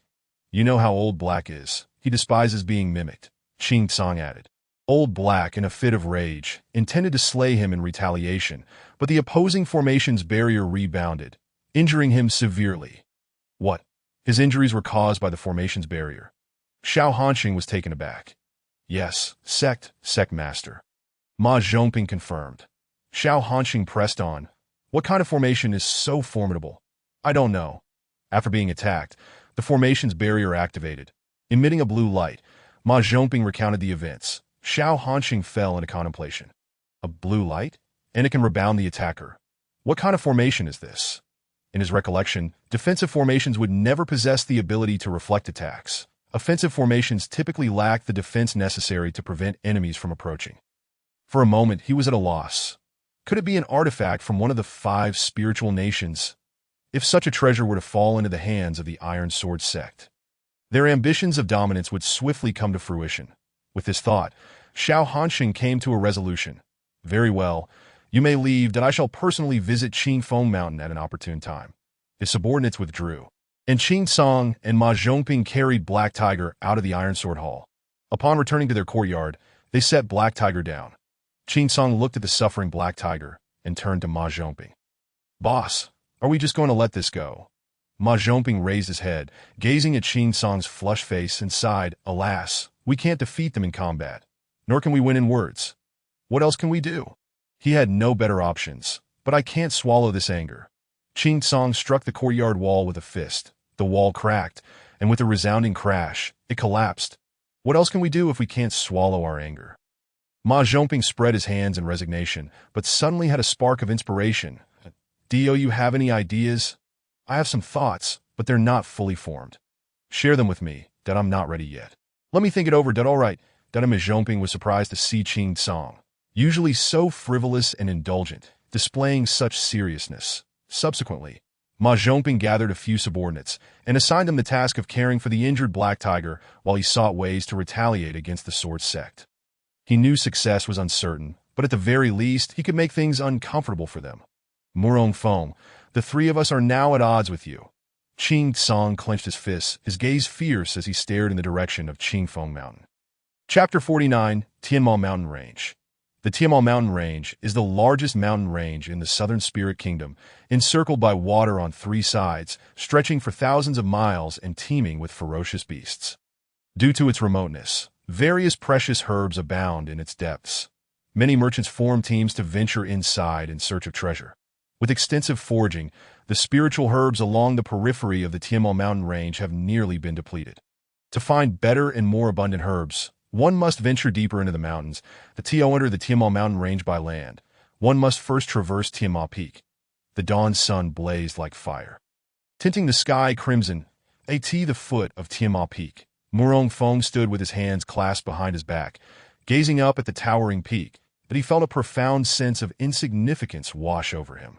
After a moment of reflection, he crushed the low-level teleportation talisman in his hand, and a beam of golden light erupted beneath his feet. He gently stomped, and the golden light spread, enveloping him. Moments later, he vanished from sight. In the next instant, he reappeared halfway up Tianma Peak. He then crushed another talisman and continued his teleportation, repeating the process. After an hour, he finally reached the periphery of the Tianma Mountain Range. As rumored, there was indeed little of value to be found here. Murong Feng discarded a herb from his hand, gazing at the towering mountains that stretched endlessly before him. To locate the Golden Peach, one must delve deeper into the Tianma Mountain Range. However, with the range extending for thousands of miles, the likelihood of successfully finding the Golden Peach was akin to searching for a needle in a haystack. Suddenly, the radar within him pulsed a few times. He concentrated, sensing several faint auras moving slowly towards the Tianma Mountain Range from the northeast, a few miles away. Likely, they were a merchant team seeking treasure. They had likely heard of the Golden Peach. Murong Feng decided to check it out and gather information. In an instant, the golden light below his feet flared once more. Moments later, his figure vanished. Meanwhile, on the other side of the Tiamal mountain range, a group of 5, 3 men and 2 women, equipped for their journey, were cautiously advancing through the outer circle of the Tiamal mountain range in search of herbs. Their backpacks were empty, and their lack of success was evident. "Captain, it seems there are no herbs left to harvest in this area." Bai Shu Dao nodded and said, "Indeed, the outer regions have been frequented too often. Any spiritual herbs of even slight value have already been harvested, so do we really need to delve deeper this time?" Qin Yang inquired. Chen Pai, feeling somewhat helpless, continued, "There's no choice. If we do not venture further, we cannot earn spirit stones, and thus cannot cultivate to break through the body refinement stage." Chen Ping added, "Without a breakthrough, we will have no foothold in Tianma City and will easily fall victim to bullying. Enough talk. Let us hasten our journey, that if we do not make it out before nightfall, we will be trapped. Understood?" The group continued onward, their gazes scanning the ground and trees for any potential spiritual herbs. However, it seemed as if the herbs were deliberately evading them. After more than an hour of walking, they had yet to encounter even a single spiritual herb of second tier or above. They did come across numerous first-tier herbs, but their low value rendered them nearly unworthy of collection. The prolonged lack of success was disheartening, and the group nearly despaired, collapsing onto the ground, their spirits as wilted as frostbitten eggplants. Bai Shu, feeling defeated, said, "Captain, our harvest today has been dismal." Qin Yang echoed, "Indeed, all we have are first-tier herbs. Combined, they likely won't fetch even 10 spirit stones." Chen Ping sighed deeply. "Alas, this may be the most dismal outing in years. Perhaps we should consider returning," Bai Shu suggested. The expressions on the faces of the others varied, and their inner thoughts began to diverge, momentarily testing the group's confidence. Suddenly, a tremendous roar erupted, shaking the very earth as if a comet had collided with it. The 5 of them instinctively huddled together, resembling frightened creatures. The 2 female members trembled in fear. Then, a deafening howl reverberated through the woods for miles around. The 2 girls screamed, followed by a flurry of birds taking flight and ground-dwelling beasts scrambling in panic, some of which were second- or third-tier monsters, akin to practitioners at the body refinement and chi refinement stages that in an instant, the area was engulfed in a chaotic stampede, as if some terrifying entity had appeared. "It must be a high-tier monster." Chun Pai swallowed hard. "Are we doomed?" Qin Yang cried, tears streaming down his face, looking pitiful and heart-wrenching. "Stop being foolish," Chun Pai admonished. Another thunderous roar echoed, closer than before, as the ground shook violently beneath them, making it difficult to stand, akin to an earthquake. Chun Pai thought anxiously, "This is bad. There is definitely a high-tier monster nearby." Drawing from his experience, he knew there was no time to escape now and quickly called to his team. Everyone climbed the trees. In an instant, the 5 of them ascended the trees with the agility of monkeys from the treetops. They peered through the dense foliage, catching sight of the approaching figure that was a 4th-tier black bear. Standing 20 meters tall and weighing several tons, it was the undisputed ruler of the Tiamal mountain range's outskirts, with virtually no natural enemies. Its cumbersome body moved with surprising swiftness as it let out a ferocious roar and charged through the forest like a war machine clearing a path in the wilderness, exuding an aura that signaled death to gods and demons alike as it barreled toward them. Trees were uprooted in its wake, and the flowers and grasses beneath its immense paws were crushed into the ground, rendering them lifeless. The 5 watched in terror, their hearts racing.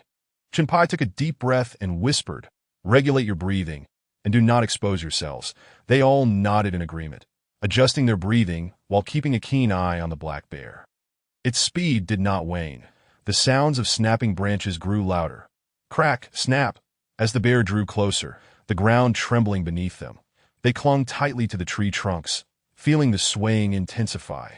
Their hearts raced, a sense of impending doom settling in. Could this truly be the end? They all thought in unison. With a powerful leap, the black bear's limbs coiled, its massive body suddenly launching into the air. At the apex of its jump, it twisted and aimed directly at the tree where Chen Pai and the others resided, its enormous form casting a shadow that blotted out the sun. In that moment, Chen Pai, overwhelmed by fear, bellowed, "Run! Save yourselves!" The other 4, paralyzed by fear, found their limbs weak and unresponsive, unable to comprehend his desperate shout, let alone escape. Chen Pai, being the most skilled, seized the hand of the nearest companion and hurled them toward Tiamat Peak with all his might. As he prepared to flee after throwing the last person, a strange scent invaded his nostrils. Looking up, he saw the black bear's paw enlarging rapidly in his vision, poised to crush him, that if that paw landed, he would surely meet his demise. At that moment, the others finally snapped back to reality, realizing their captain was willing to sacrifice himself to save them. Tears streamed down their faces as they cried out. Captain, Chapter 50, nods and shakes the cries of Chun Ping, and the others resonated loudly, yet their impact was nearly non-existent. The snapping of branches echoed in his ears as his body plummeted. Crack, crack, the sound of branches breaking accompanied his descent, his body feeling as if it were about to disintegrate. Boom! He crashed heavily to the ground. Though he had reached the body refinement stage, the fall from such a height left his back stinging. His skin lacerated by branches, blood staining his robes in a gruesome display. Chun Pai slowly closed his eyes, feeling the fierce wind whip against his face, that he had completely relinquished any notion of resistance. Sensing that death was imminent, this what dying feels like. A strange absence of pain, that if I am not dead, please, let me escape. Suddenly, a voice pierced his consciousness. Chun Pai opened his eyes wide, astonished to see a figure in black holding the massive paw of the bear at bay.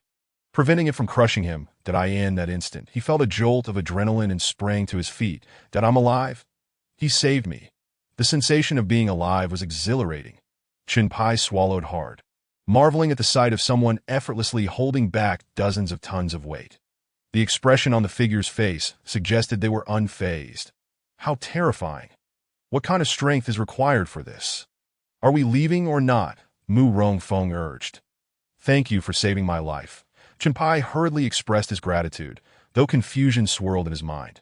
Nevertheless, in the face of danger, he quickly fled the scene with heightened speed. Once they had distanced themselves from the chaotic area, they were left in awe of the scene before them.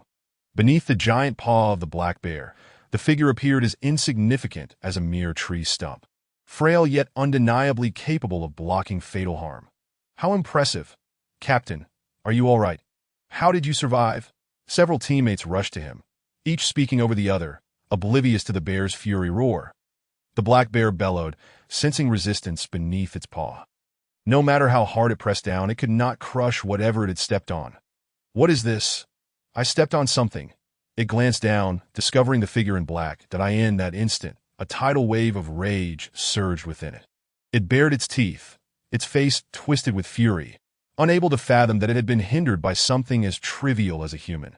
With a fierce glare, it pounded its massive arms against the ground, asserting its dominance. Meanwhile, the demon core within its dantian began to glow ominously. As a fourth-tier beast, it was comparable to a Qi refinement stage human practitioner. However, due to its lower tier, it couldn't articulate human speech. Nonetheless, it had developed some intelligence, able to comprehend basic human language. Moments later, it lowered its head and roared at the figure, unleashing a sound akin to thunder that reverberated in Chun Pai's ears, nearly rendering him deaf. Accompanying the roar was a noxious wind that blew from the bear's mouth, causing the flora around to bow under its force. Calmly, Mu Rongfeng regarded the raging black bear, as if it posed no threat at all. The foul odor emanating from the bear, however, was a torment to him. What the hell? Are they deploying biological weapons? Mu Rongfeng thought, a flash of golden light appearing beneath his feet as he attempted to swiftly distance himself from the repugnant scent. Just then, the black bear unleashed a powerful surge of battle intent, its arms slicing through the air with a piercing sound as they rapidly closed in. Its purpose is rather straightforward, to prevent Mu Rongfeng from escaping. Though it possesses a massive physique, its speed is anything but sluggish. It is fixated on Mu Rongfeng as its prey and will not relent in its pursuit simply because the target appears diminutive. You wish to obstruct me. You must think highly of yourself. With a firm stomp of his foot, Mu Rongfeng raised his right hand in a gesture of farewell, and with a sharp crack, he vanished from sight. The black bear lunged forward, grasping at air, and in an instant, fury ignited within it as it let out a thunderous roar that resonated through the heavens, filling the air with an ear-splitting sound. Chun Pai and his companions felt their scalps prickle. Had it been any of them, they would have long since met their demise. That moment, a clap of thunder rolled across the sky. Rumbling ominously, Simultaneously, a bolt of blinding white lightning descended from the clouds, crashing down with such ferocity that it seemed poised to shatter the very earth. Although the black bear may not possess high intelligence, it was not foolish. It recognized that the bolt was aimed at it and immediately turned to flee, reaching the limit of its speed. "What do you think you're doing? I haven't finished my fun yet." Murong Fong scoffed, producing another lightning skill card in his hand and decisively shattering it. A bolt of lightning struck down fiercely in the very direction the black bear had fled. This one was even more ferocious than the last. "Curse that human! Do you wish to perish alongside me?" The black bear cursed in its heart, its feet halting abruptly in a manner that defied the laws of physics, before pivoting and charging toward Chen Pai and his companions. Seeing this, Chen Pai and the others were so terrified that their faces drained of color, and they took off running that it was likely that they had never run so fast in their lives. Well, I didn't realize you were quite clever," Murong Fong remarked with a smirk, as a flash of golden light enveloped his feet. Mere seconds later, he vanished from his previous location, only to suddenly reappear behind Chen Pai and the others. The black bear, sharp-eyed, quickly noticed this and turned to flee toward the Tianma Peak. "Damn it, I can't fight back. A wise bear doesn't seek unnecessary trouble. I must escape. There are still many delectable foods I have yet to savor. Not to mention finding a mate. I refuse to die." It exerted every ounce of strength, desperate to escape. Murong Fong seemed to penetrate its thoughts, refraining from launching a lethal strike, instead pursuing it as if herding a duck. Each time, he appeared directly in its path. The black bear was infuriated by Murong Feng's relentless pursuit and refusal to engage, yet it felt utterly powerless. Rising to its full height, it glared at Murong Fong with eyes brimming with malice. Letting out a low growl, "Tired already? Shall we take a brief respite before continuing?" Murong Fong asked, his eyes narrowed, his demeanor unhurried. "Why do you torment me so?"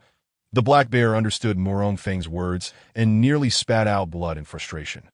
Unfazed, Murong Fong produced a gleaming golden rope, the binding rope of immortals.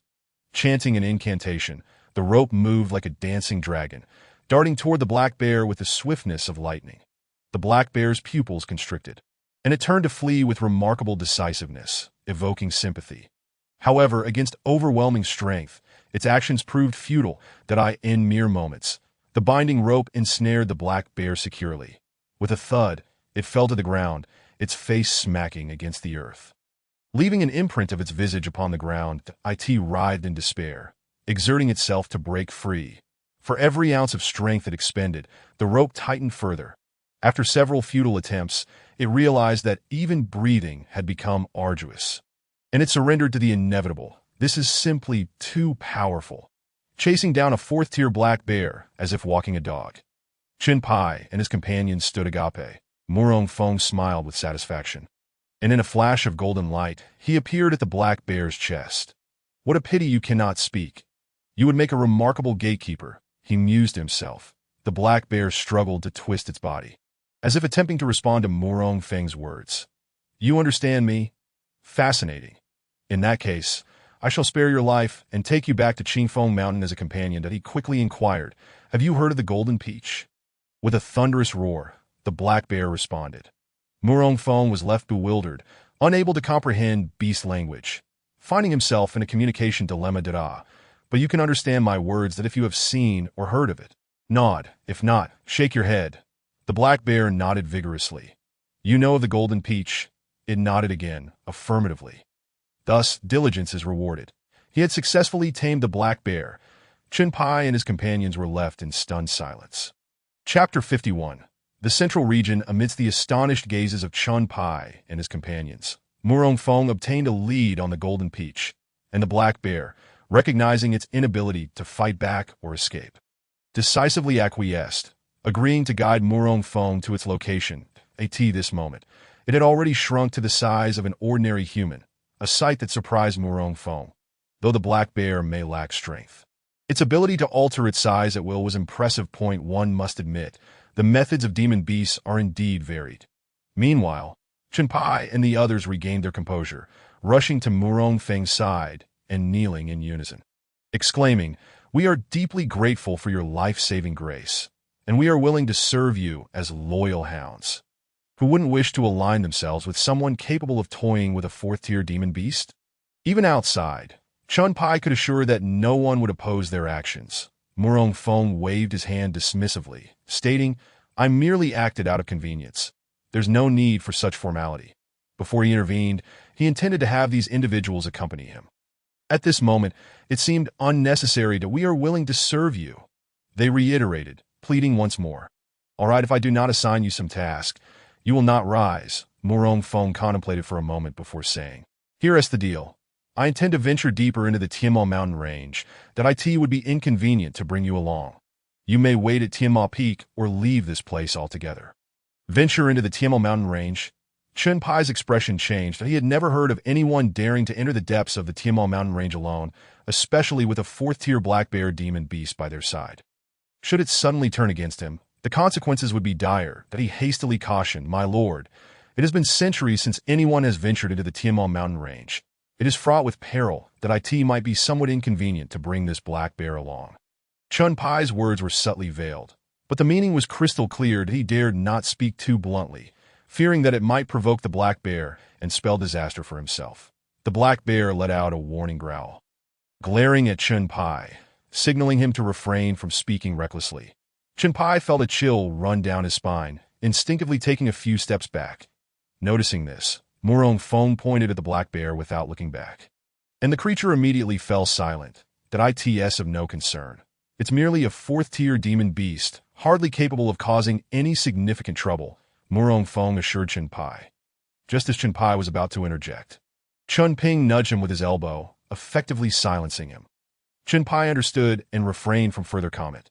"Very well, you may return. That I shall proceed deeper into the Tianma mountain range. Do not follow me, or I cannot guarantee your safety." Murong Feng bid them farewell with a smile, saying, "Until we meet again." With that, a flash of golden light enveloped him and the black bear, and with a crack, they vanished from sight, departing like the wind, leaving no trace behind to the other onlookers. It was a display of undeniable prowess. "What incredible skill!" Chun Ping exclaimed in awe. "Indeed. I wonder how long it will take for me to cultivate to such a level." Qin Yang mused. Chun Ping clenched his fist, encouraging, "Persevere and work hard. One day we too shall reach such heights." "Captain, where do we head next?" Qin Yang inquired. Chun Pai gazed into the distance, remaining silent. The others followed suit, their gazes drawn to the horrifying scene before them. The ground in that area was riddled with craters. Trees in the forest lay broken, some severed at the waist, others uprooted entirely, and some crushed to the ground. The soil resembled that of a plowed field, while the hills were marred by cracks, as if they had endured a magnitude 8 or 9 earthquake, in less than the time it takes to burn an incense stick. Such extensive destruction had occurred. Had more time elapsed, they could scarcely fathom the terrifying spectacle that would unfold. Gazing at the desolate and lifeless battlefield, Chun Pai's resolve solidified. They would remain by the Tianma mountain range. For he would surely emerge, joining his faction. Indeed, this was the only way to progress, the only way to elevate themselves. Chun Pai grew increasingly animated as he declared, "Our journey should not merely resemble that of a mere herbalist. We ought to aspire for a broader horizon. Indeed, there exists a vast expanse awaiting us that we must spread our wings and soar towards the pinnacle of the sky.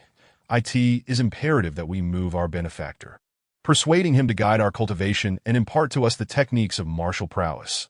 Let us strive together." "Yes, let us strive together," echoed the remaining four in unison.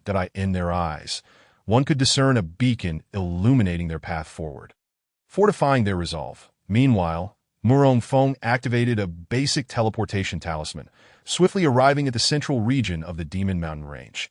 This area lay several hundred miles from the true core, gazing upon the environment that starkly contrasted with the outside world. Murong Feng was taken aback. Here, the surroundings of the Demon Mountain Range were akin to two disparate realms. The trees and flora outside remained within a normal range, with each tree towering between 30 to 50 meters. The ground was lush with various plants and herbs. However, upon entering the central area of the Demon Mountain Range, where Murong Feng now stood, a dramatic transformation unfolded. The region was dominated by ancient trees that reached skyward, their canopies blocking out the sun like a multitude of umbrellas, casting a dense shade below. The ground was comparatively dim and damp, with sunlight filtering through the minuscule gaps between the leaves. The scattered sunlight on the ground resembled the dazzling lights of an evening gala. Due to the lack of sufficient sunlight, the ground revealed scant shrubs or flowering herbs, primarily populated by moss and other shade-loving plants.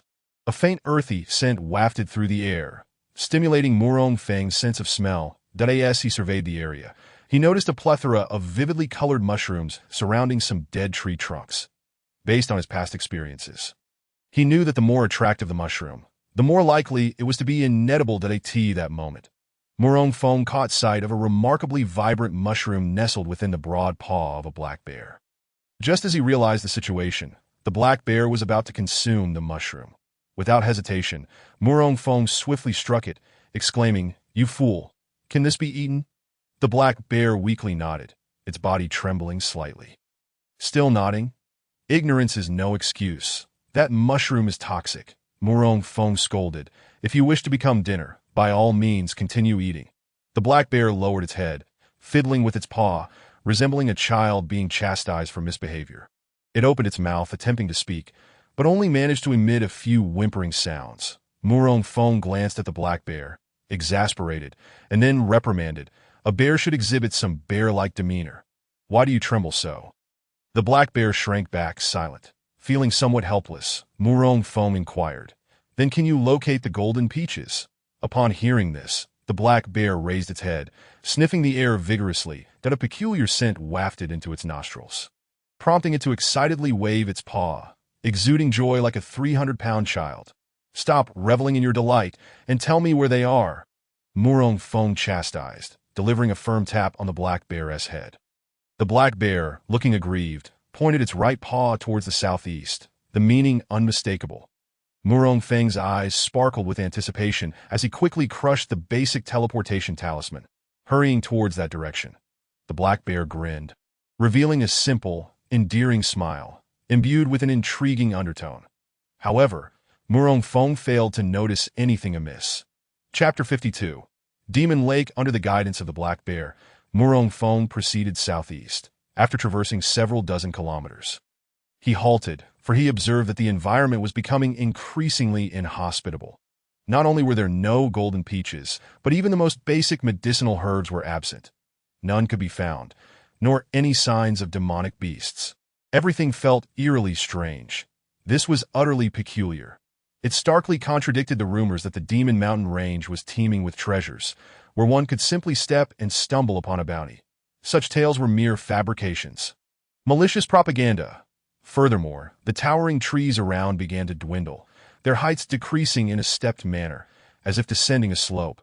The colorful mushrooms at the base of these trees were gradually being replaced by blue fungi, emanating a foul odor that belied their appearance. The stench resembled that of decaying corpses, extremely nauseating. What he found most intolerable was the emergence of human face flowers as he ventured deeper. The human face flower, known for bearing a visage resembling that of a person, was something Murong Feng had encountered in a book within the confines of his study. Technically, it could not be classified as a plant. It was a carnivorous organism. The sight of clusters of these human face flowers triggered Murong Feng's fear of clusters, compelling him to swiftly teleport away. Only after ensuring the absence of any human face flowers did he cease using his teleportation skill.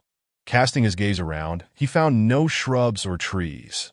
Only a flat expanse devoid of obstacles that, as far as the eye could see, a sea of grass, scarcely a foot high, stretched endlessly before him. Akin to a vast plain that if one were to establish a cattle and sheep ranch here, they would undoubtedly thrive, yielding substantial profits. "What am I thinking?" Murong Feng shook his head, dismissing such frivolous thoughts. He turned to the black bear, which was squinting its eyes in a sycophantic manner, resembling a loyal lackey. No, more like a bear-like lackey. "How much further?" Murong Feng asked. The black bear grinned, seemingly amused, raising its right paw to point ahead and gesturing as if to convey that they were close. Murong Feng nodded. "Let us move quickly to AT this moment." He chose not to utilize the teleportation skill again, opting instead to proceed on foot. As Murong Feng entered this area, he became increasingly vigilant, although the black bear had submitted to him. Who could discern whether its compliance was genuine or merely superficial? Throughout their journey, The black bear exhibited an unusually restrained demeanor, far from resembling a demonic beast accustomed to the outskirts of the Demon Mountain Range. It seemed more akin to a guard. This only solidified Murong Feng's suspicions that a low growl echoed through the air. The black bear stood upright, ears perked as it listened intently, then crouched down and continued forward. Murong Feng followed closely behind. After approximately an hour of walking, man and bear arrived at a thicket of reeds standing 2 meters high. As they stepped into the reeds, the sound of rustling filled the air. The black bear led the way, and despite its thick fur, the serrated leaves of the reeds cut through its coat, causing some discomfort. It bared its teeth, suppressing the pain, and cleared a path for Murong Feng. After about the length of an incense stick, they finally emerged from the thicket. Stepping out, a vast lake came into view, shimmering under the wind, the surface glistening like scattered jewels, offering a unique charm. "Wait, I came here to find golden peaches." The sound of water splashing resonated in his ears, accompanied by a faint fishy odor wafting into his nostrils. "What is that sound?" Murong Feng inquired, turning to see the black bear cradling a dark green fish in its paws. Devouring it voraciously, oblivious to his presence, so engrossed in your meal. "What are you doing?" Murong Feng called out, but the black bear, hearing his voice, paused, excitedly gesturing towards the fish, its eyes gleaming as if it had discovered a priceless treasure. "I am here for golden peaches, not to witness your fish-eating performance." Murong Feng's expression darkened as he spoke coldly. The black bear pointed at the dark green fish, nodding vigorously that I end Murong Feng's moment of distraction. The black bear once again reached into the lake to catch another fish, scampering towards him with it, its paws extended in offering, eyes filled with eagerness. "That I want golden peaches. Are you trying to fool me with this worthless fish?" Murong Feng's patience wore thin, and with a swift motion, the golden binding rope shot from his sleeve, darting across the lake's surface like a serpent, striking towards the black bear with lightning speed. The black bear, realizing the danger, shrank back, dropping the dark green fish into the lake with a splash, retreating hastily, its paws flailing in a frantic manner. Yet, it was futile. The binding rope ensnared it tightly. Murong Feng did not relent, continuing to tighten the rope. "Do you even know the whereabouts of the golden peaches?" he glared. "If you dare to toy with me, I won't hesitate to feast on your paw today." Bound by the rope, the black bear found itself unable to summon any spiritual power, its face contorted in pain. Upon hearing Murong Feng's words, tears nearly welled in its eyes. "That I know, I brought you here. Didn't I? What more do you want?" The black bear's heart brimmed with 1,000 words. Yet alas, it could not articulate them in human language, transforming all into a cacophony of incoherent cries. Akin to a frightened stray dog, Murong Feng furrowed his brow, wailing and howling. "Who knows what you're trying to convey?" Enough of this nonsense. Suddenly, a thunderous bang resonated in Murong Feng's ears, followed by the sound of rushing water. He looked up and beheld a magnificent sight, a snow-white dragon, its scales glistening, hovering in mid-air, its eyes resembling large red lanterns, fixated intently upon Murong Feng and the black bear. However, Murong Feng noticed a prominent scar on its abdomen, seemingly inflicted by a blade. Why did my all-world radar not react at all? In similar circumstances, it would have long since issued a warning signal. Just then, whoosh, the white dragon lowered its head and sneered at Murong Feng. "You insignificant human, merely at the pinnacle of the 9 stars in Qi refinement, dare to trespass in my demon lake. It could see through my cultivation at a glance, and it speaks human tongue. It must have attained the 6th tier. In terms of human cultivation, that equates to the life and death realm. Its strength is not to be underestimated." Although Murong Feng felt a twinge of surprise, he refused to be outdone, languidly retorting, "What of Demon Lake? Is it forbidden to approach?" "Humph." The white dragon scoffed, then turned its gaze towards the black bear, noticing a gleaming object at the corner of its mouth. That a sudden glint of murderous intent sparked in its eyes as it bellowed in fury. "Black Carbon Head, did you just pilfer my golden peach?" The notion of the black bear stealing a golden peach was perplexing. "When did that happen?" "I saw no fruit theft." Murong Feng wore a bewildered expression, utterly ignorant of the white dragon's claim. The black bear, lying by the lake, vigorously nodded, its gaze shifting towards Murong Feng, as if implicating him as the mastermind. Cowardly and fearful, it displayed none of the bravado one would expect from a bear. Is it you? The white dragon glared menacingly at Murong Fong. Did I ask the golden peach truly that dark green fish? Murong Fong suddenly realized. Humph. The white dragon snorted disdainfully, pretending ignorance, having stolen my painstakingly nurtured golden peaches. Do not even think of escaping. The golden peaches are actually fish. This revelation is utterly mind-boggling. Murong Fong was left dumbfounded, while the black bear was so frightened it nearly wept. The white dragon licked its lips, revealing an eerie smile. After many years, it could finally savor human flesh once more. Chapter 53. Who lies within? Splash, splash. Bound by the binding immortal rope, the black bear struggled to sit up, seemingly forgetting the passive skill of the rope. In an instant, the binding immortal rope tightened abruptly, encasing it like a sausage. Its eyes bulged as if they were dead fish eyes, the sight almost comical. Little bear, do not fret, the white dragon flashed its sharp teeth, soothingly saying, in a moment, I shall grant you a swift end. The white dragon stretched its neck and turned its gaze towards Murong Fong. I prefer my meals raw. The expression of the white dragon was one of sheer delight. Before it ominously continued, the sensation of human flesh being chewed in my mouth, that robust feeling, is truly nostalgic. Upon hearing this, the black bear's legs kicked out in terror, and it collapsed into unconsciousness by the lake's edge. With the black bear fainted, there was no longer a need to continue binding it with the rope. Retrieving the binding immortal rope, Murong Fong pulled out a skill card from his system, preparing for battle. Only then did he slowly remark, it appears you have long since delved into the path of evil cultivation, and surely you have committed numerous atrocities. The peculiar scent within that towering forest was undoubtedly caused by you. Umph. The white dragon coldly retorted, asserting, this territory spans 100 miles. I do as I please. Furthermore, what right do you, a mere child not yet 200 years old, have to dictate how I should cultivate? Let me be clear. You are unworthy. So that was it. The desolation along the way was all your doing. Murong Feng's confusion was resolved. As the white dragon soared through the sky, a look of utter disdain crossed its face as it proclaimed, this is my domain. I am the master.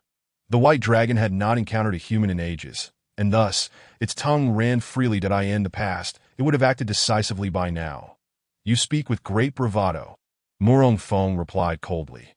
The white dragon slowly descended upon the lake, its feet gliding upon the surface as if it were solid ground, not sinking in the least. Perhaps this is a unique ability of the dragon clan. Though it was merely a dragon, the white dragon lazily scratched its ear with a paw, then blew off non-existent dust from its claws, impatiently declaring, enough of this chit-chat. I shall present you with 2 choices. Another choice? Why do encounters always involve choices? I did not come here for an examination. Murong Fong was utterly exasperated. First, you may willingly enter my mouth, and I shall consider swallowing you whole. The white dragon looked at Murong Fong with unwavering confidence, as if it were merely a trivial matter. Murong Fong cast a disdainful glance at the white dragon, suppressing a myriad of sarcastic remarks, and asked, what is the second option? Second, I shall personally take action, breaking every bone in your body inch by inch, and then devour you piece by piece. A sickly smile crept across the white dragon's face, instilling a deep sense of dread. That it continued, you will become the first human I have consumed in 500 years. And to become part of me, you would die fulfilled, your merits complete. Personal action? Are you certain you have hands? Moreover, what gives you such confidence? Is it Teacher Liang? The white dragon sensed the malice in Murong Feng's gaze directed at its forepaws. It despised when others focused on its paws, especially humans. Suddenly, an inferno of rage ignited within it. Murong Feng, keenly aware of the white dragon's sudden shift in demeanor, began contemplating strategies to subdue the malevolent creature. At that moment, the white dragon soared into the sky, its massive form ascending towards the clouds, baring its teeth as it gazed down at Murong Feng, whom it regarded as mere vermin. That it opened its cavernous mouth. Bellowing, dragon's breath. From its maw erupted a jet of liquid as dark as ink, cascading down from the heavens like sludge from a sewer.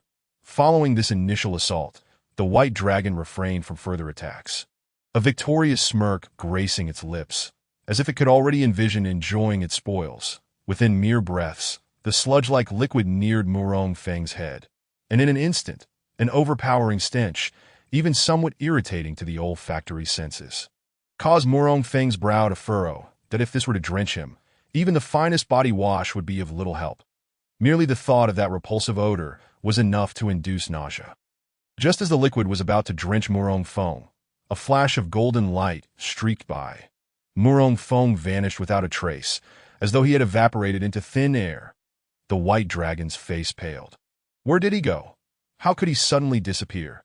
The white dragon frantically searched for Murong Feng's figure, utterly clueless as to how he had vanished. That moment, a languid voice emerged from behind the white dragon.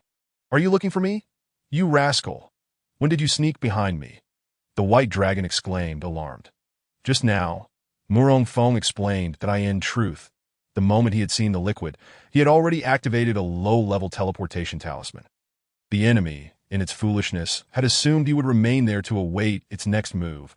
How naive! Murong Feng could hardly contain his laughter. You little brat, get off me at once. My back is not a perch for a puny human like you. The white dragon roared in fury, cursing as it began to thrash about wildly. It rolled and leapt, soaring high and diving low, relentless in its motion. Feeling dizzy yet, the white dragon swayed, sometimes soaring high like an eagle, other times plunging into the depths of the lake. Suddenly, a sharp pain shot through its head. The white dragon's eyes flashed with agony as it bared its teeth, violently shaking its head in an attempt to dislodge Murong Feng from its neck. Murong Feng gripped firmly onto the dragon's mane. Calm and composed, as if he were merely riding a horse, he slapped the white dragon on the neck, saying, You are but a dragon. Have you truly deluded yourself into believing you are part of the dragon clan? You insolent creature! Face me one. The white dragon roared defiantly. Murong Feng raised an eyebrow. Just you. The white dragon reared its head, charging towards the heavens, bellowing, Dare to challenge me, and I shall swallow you whole. Very well. I grant you this opportunity. Suddenly, a wave of relaxation washed over its neck. Turning back, there was no trace of his figure to be found. The corners of its eyes twitched, and it clenched its claws in a fit of rage.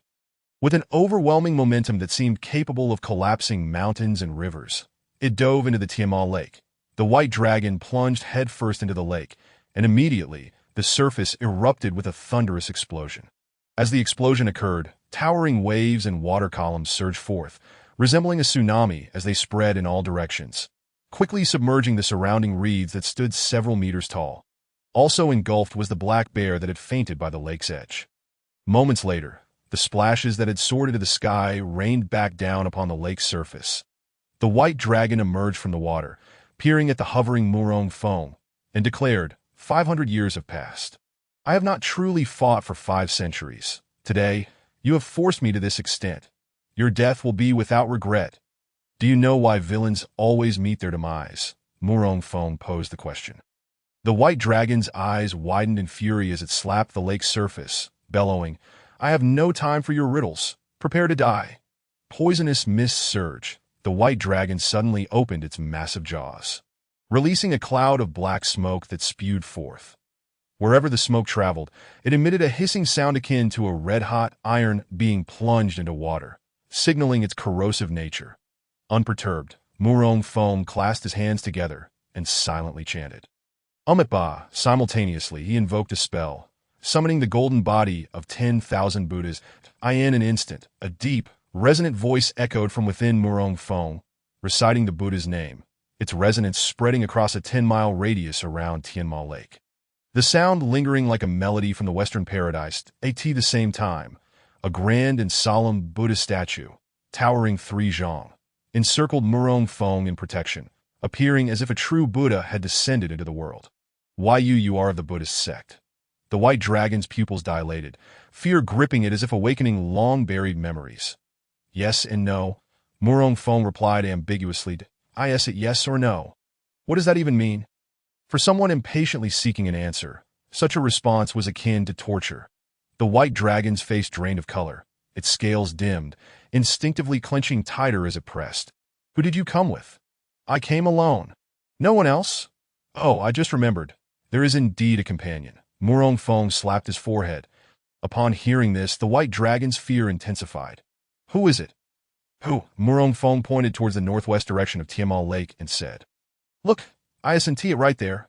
By the heavens, it's been there all along. How did I not sense it?" The white dragon turned its gaze towards the direction Murong Fong indicated, where a thick black mist shrouded the area, obscuring all visibility. Not even the reeds by the lakeside could be discerned. The white dragon stood frozen, unable to move. Who is there? Chapter 54. May you return alive. What is wrong with this creature? Or is it merely acting? Murong Fong observed the terrified white dragon, puzzled by its sudden shift in emotion. However, adhering to the principle of remaining motionless until the enemy acted, he stood expressionless with his arms crossed, watching the white dragon. Yet he did not dispel the protection of the golden body of 10,000 Buddhas. At that moment, the white dragon was already restless, breaking out in a sweat, an unusual occurrence for an aquatic beast. After a prolonged wait, the mist showed little sign of dissipating. Why hasn't it emerged yet? Is it trying to psychologically shatter me before delivering a fatal blow? How treacherous. The white dragon regretted its rash decision to confront Murong Fong. Had it known this would happen, it would never have charged out. That a single misstep leads to eternal regret. As time dragged on, the heart of the white dragon pounded like a war drum, as if it might leap from its chest. Neither deep breaths nor holding its breath could calm its racing heart. The wait felt interminable and torturous, particularly in fear, watching the increasingly anxious and fearful white dragon. Murong Fong fell into a brief contemplation. Could it truly not be acting? Yet, how to explain this scene? He found no suitable answers. As moments passed, a gentle breeze swept through, serving as an antidote for the white dragon. The mist in the northwest began to dissipate gradually, causing the white dragon's heart to race. Nearly leaping to its throat, that it held its breath, fixated on the area in the northwest of Tiamal Lake, where the smoke thinned, revealing the scene beneath. Moments later, the mist fully cleared, exposing the northwest corner of Tiamal Lake to the white dragon's gaze. Where is everyone? Where are they? The white dragon widened its eyes, shaking its head violently to reassess the area. In the air, nothing was present on the ground, aside from the black bear, whose fur had been severely corroded by the poisonous mist. There were only darkened fragments of stone and dead, blackened weeds. For the source of the white dragon's fear, Murong Fong remained oblivious. Taking a deep breath, the white dragon slowly inquired, "Where is your helper? Where is he?" "Helper? What helper? Wait, does it think the companion I mentioned refers to a Buddhist ally?" Murong Fong realized, finding it amusing that the white dragon feared an imaginary ally at his side. After a moment of contemplation, he confidently replied, "I do not require any assistance to deal with you." "No assistance needed? What do you mean by that?" The white dragon pressed urgently, eager to confirm a fact. Murong Fong stretched lazily and replied, "It means exactly what it says. You dare deceive this king." The white dragon squinted its eyes, seething with anger. "That I never claimed I brought help," Murong Fong countered. Indeed, he had never stated that he had brought assistance, only that he had a companion, which was the black bear. He could consider it a companion for now. Upon hearing that no help was brought, the white dragon sighed in relief, its scales relaxing, and its heartbeat returning to normal. However, moments later, its expression darkened, claws clenched tightly, eyes flashing with an icy light capable of freezing all things. The white dragon roared, "In that case, I have you at my mercy." As soon as the words left its mouth, it rolled, conjuring towering waves, its tail striking the surface repeatedly. Boom, boom, boom, water columns shot forth like arrows released from a bow, unstoppable in their momentum. Murong Fong remained calm, maintaining the golden body of 10,000 Buddhas as he floated in the air. "Foolish child, do not be arrogant." The white dragon, enraged by Murong Feng's refusal to dodge, spat, "I will crush your bones to dust." Its enormous body moved with surprising agility under its command. Boom! The first water column crashed against the golden body, instantly rebounding, landing back on the surface of Tiamal Lake with a thunderous roar that sent waves soaring over 20 meters high. Then 2, 3, and increasingly more water columns were deflected by the golden body, causing a series of explosive sounds on the lake's surface. Glaring at the unscathed Murong Fong, the white dragon felt its lungs nearly burst with rage. After a few seconds of gathering its strength, it unleashed another wave of poisonous mist, its most potent attack. Murong Feng decisively dispelled the golden body of 10,000 Buddhas, without hesitation activating a low-level teleportation talisman to escape. While already formulating a countermeasure in his mind, the White Dragon, this scene conveyed a different meaning. The brat truly fears my poisonous mist. You are doomed. With that, it began to frantically spew poison. Instantly, the sky over Tiamat Lake was engulfed in a thick black mist, visibility reduced to less than 20 meters, with only the White Dragon's colossal figure discernible amidst the obscurity. Once again, Murong Feng vanished from sight. The White Dragon cautiously navigated through the black mist, scanning for any signs, but saw nothing. Suddenly, a winding, shimmering golden light pierced through the black fog, followed by a piercing sound of something slicing through the air. Before it could react, the White Dragon felt itself ensnared by an unseen force. With a loud splash, it crashed into the shallow waters of the lake. What is happening? Why do I feel so weak? Panic surged within it as it realized it could not muster any spiritual energy that in the black mist. It thrashed and struggled, its tail and claws flailing desperately, yet the bindings only tightened, suffocating it. The White Dragon gasped for breath, its face as pale as a sheet, ensnared by the binding ropes that in that moment. It resembled sausages drying on a balcony during autumn and winter. The similarity is a staggering 99.9. If you wish to survive, cease your struggles. Murong Feng offered a friendly reminder. So it was you who orchestrated this. The White Flood Dragon suddenly comprehended that moment. It recalled the earlier encounter with the black bear. It vaguely sensed that the opponent was a fourth-tier beast, yet did not ponder why it was ensnared by a rope. This was the answer. In a daze, it ceased to fight back. The binding celestial rope indeed ceased its constriction, allowing it a moment to breathe. Answer a few of my questions. If I am satisfied, I may consider sparing your life. Murong Feng floated before the White Flood Dragon. In a way, I am not to be trifled with. Oh, is that so? Murong Feng's expression bore a hint of mockery. Da-da. It hurts, let me go. Let us duel. The White Flood Dragon cried out in pain, yet its words remained defiant. Da-da duel? Wasn't that what we just had? Playing games? Murong Feng resolved to increase the intensity, intending to impart a profound lesson, retrieving his last thunder card and shattering it without hesitation. Suddenly, dark clouds gathered ominously over the Lake of Demons. Thunder cracking loudly. Boom, boom. Thunder roared without respite. The White Flood Dragon's face lit up with ecstasy. Do you see this, you scoundrel? If you don't release me, I shall be struck down by heavenly lightning. With no place left for me, boom, boom, boom. A deafening thunderclap sounded, accompanied by a flash of lightning that illuminated the poison-laden mist swirling over the Lake of Demons. Immediately, an arc of electricity plummeted from the heavens, carrying with it a violently destructive force, twisting and writhing as it descended. The laughter of the White Flood Dragon abruptly ceased as it realized that the arc was not aimed at Murong Feng. The true target of the arc was, in fact, itself. Bound by the celestial rope, its cultivation was restrained, and with its current fleshly strength, it had no confidence in withstanding such a blow. Instantly, terror seized its very soul, its body trembling violently as a primal fear of death surged within. Whether or not you answer, it rests upon your thoughts. Murong Feng afforded the White Flood Dragon another chance. Answer. It could not afford to waste a moment uttering even a single word. Fear was a matter of a single word, one that could cost it its life. Upon hearing this, Murong Feng decisively kicked the White Flood Dragon onto the shore. What the hell? Must you be so brutal? The White Flood Dragon wished to curse that moment. The arc of electricity had already struck the spot where the White Flood Dragon had just been. Boom.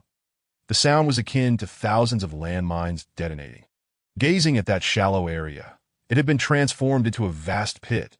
The destructive power, if unleashed upon it, would surely yield catastrophic consequences. That was close, just a hair's breadth away from being struck by lightning. The White Flood Dragon exhaled a sigh of relief, still shaken. Murong Feng floated over, landing beside the White Flood Dragon, grasping the celestial rope and inquiring, "Where are the golden peaches?" "In the lake." "In the lake, there are many, many of them." The White Flood Dragon stammered that it had been thoroughly subdued. Murong Feng glanced at the fish swimming in the lake. What about those dark green fish? No, not all of them. The white flood dragon shook its head and continued. Only the dark green ones with heart-shaped markings on their foreheads are golden peaches. Peaches are supposed to be fruits. Why have they turned into fish? Murong Feng voiced his underlying confusion. They indeed grew from a tree. However, that tree was submerged by the Lake of Demons. And then, the golden peaches transformed into fish. Murong Feng was astonished. What sort of logic is this, from outer space? The white flood dragon shook its head and explained. No, I do not know why either. I only discovered 300 years ago that the golden peaches had turned into fish. Murong Feng nodded thoughtfully, uncertain of what he was truly pondering. Murong Feng suddenly asked, where was the original tree located? The white flood dragon contemplated for a moment. At the bottom of the lake. On a small hillside where there is a large stone, the tree was there. All right, wait for me that I will return and release you. No, let us go together. I will lead the way. The white flood dragon volunteered eagerly. No need, I can manage on my own. With that, Murong Feng jumped into the lake with a splash, diving directly beneath the surface. Watching the figure vanish beneath the water, the white flood dragon turned pale. That is not a good place. I hope you can return alive. Chapter 55, The Mysterious Voice. The moment Murong Feng submerged in the lake, he activated the water avoidance technique. Simultaneously, he distinctly felt the temperature drop significantly compared to before. In the water, aside from the dark green fish, there were no other species, not even a trace of normal aquatic plants. Was this truly a lake? The answer was self-evident. The seemingly tranquil waters exuded an air of strangeness.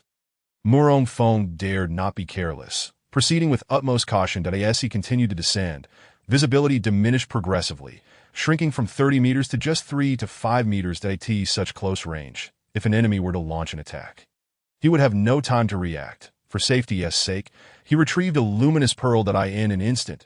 Visibility increased to around 10 meters around him. The dark green fish began to dwindle in number. With only a few darting past, suddenly, gurgle. Not far away, it seemed as if bubbles were surfacing. Murong Feng halted his movements, straining to listen intently, yet the sound ceased once more. Paying it no mind, he prepared to advance. When gurgle, two more sounds echoed in this silent underwater realm. Such noises, though commonplace, felt particularly unusual in this context. Murong Feng paused again, searching diligently, yet found nothing. Was it merely an illusion? But I heard it clearly. Murong Feng pondered, though he did not dwell on it too much. Especially since the universal radar had issued no warnings. That he pressed on again, but he had not swum 10 meters when the bubbling sound returned to his ears. Groups of dark green fish flailed their tails, fleeing in terror.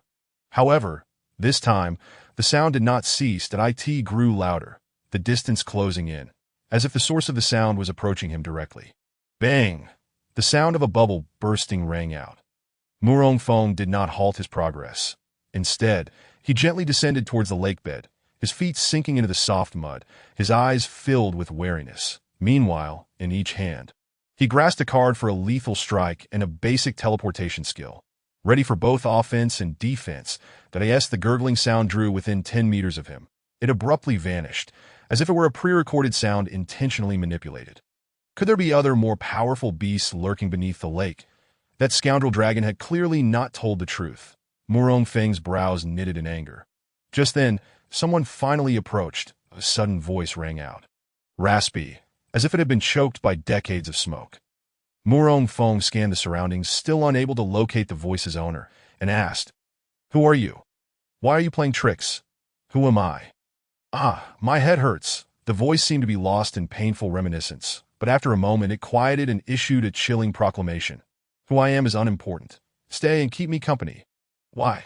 Why has the universal radar failed? Murong Feng attempted to utilize the universal radar several times.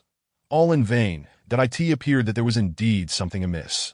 The universal radar could no longer detect or sense anything here, rendering it utterly ineffective. For the first time, Murong Feng felt the threat of death. He wished to flee but dared not act rashly. Suddenly, beams of white light shot up from the lake bed, piercing the surface, illuminating the depths as if it were daytime. Who did this? This is utterly inhumane. Murong Feng's eyes widened in shock, stepping back involuntarily, his body trembling, goosebumps rising all over as a chill crept into his heart. The sight before him was utterly shocking. For the first time, he witnessed such a ghastly and inhumane scene. All around the lake bed lay countless white bones. Human skulls, rib cages, leg bones, and the remains of various beasts and monsters lay scattered about. To describe this place as a purgatory would not be an exaggeration. Soon, you shall become one of them. Ha! The voice echoed ominously, laughing maniacally, proclaiming it to be your honor. The laughter sent shivers down his spine. Murong Fong gazed at the stark white bones, trembling uncontrollably, witnessing lives disregarded, slaughtered indiscriminately. With such a staggering number, such actions were utterly reprehensible, an affront to the heavens. He suppressed his rage and questioned in a deep voice. Did you do all of this? No sooner had he spoken than bang. A tremendous roar reverberated through the air, as the lake bed was forcefully torn apart, creating a deep gully several zhang in length. Beneath his feet, the ground began to tremble violently, while the lake bed undulated with a visible rhythm, reminiscent of an underwater earthquake, churning the silt and clouding the waters. Simultaneously, several beams of light swayed erratically, dazzling to the eyes that moment. A sudden crack echoed ominously, akin to the sound of a shattered eggshell, emanating from the chasm. Immediately thereafter, a terrifying force erupted with ferocity. What in the world? This is a superpower beyond the realm of life and death.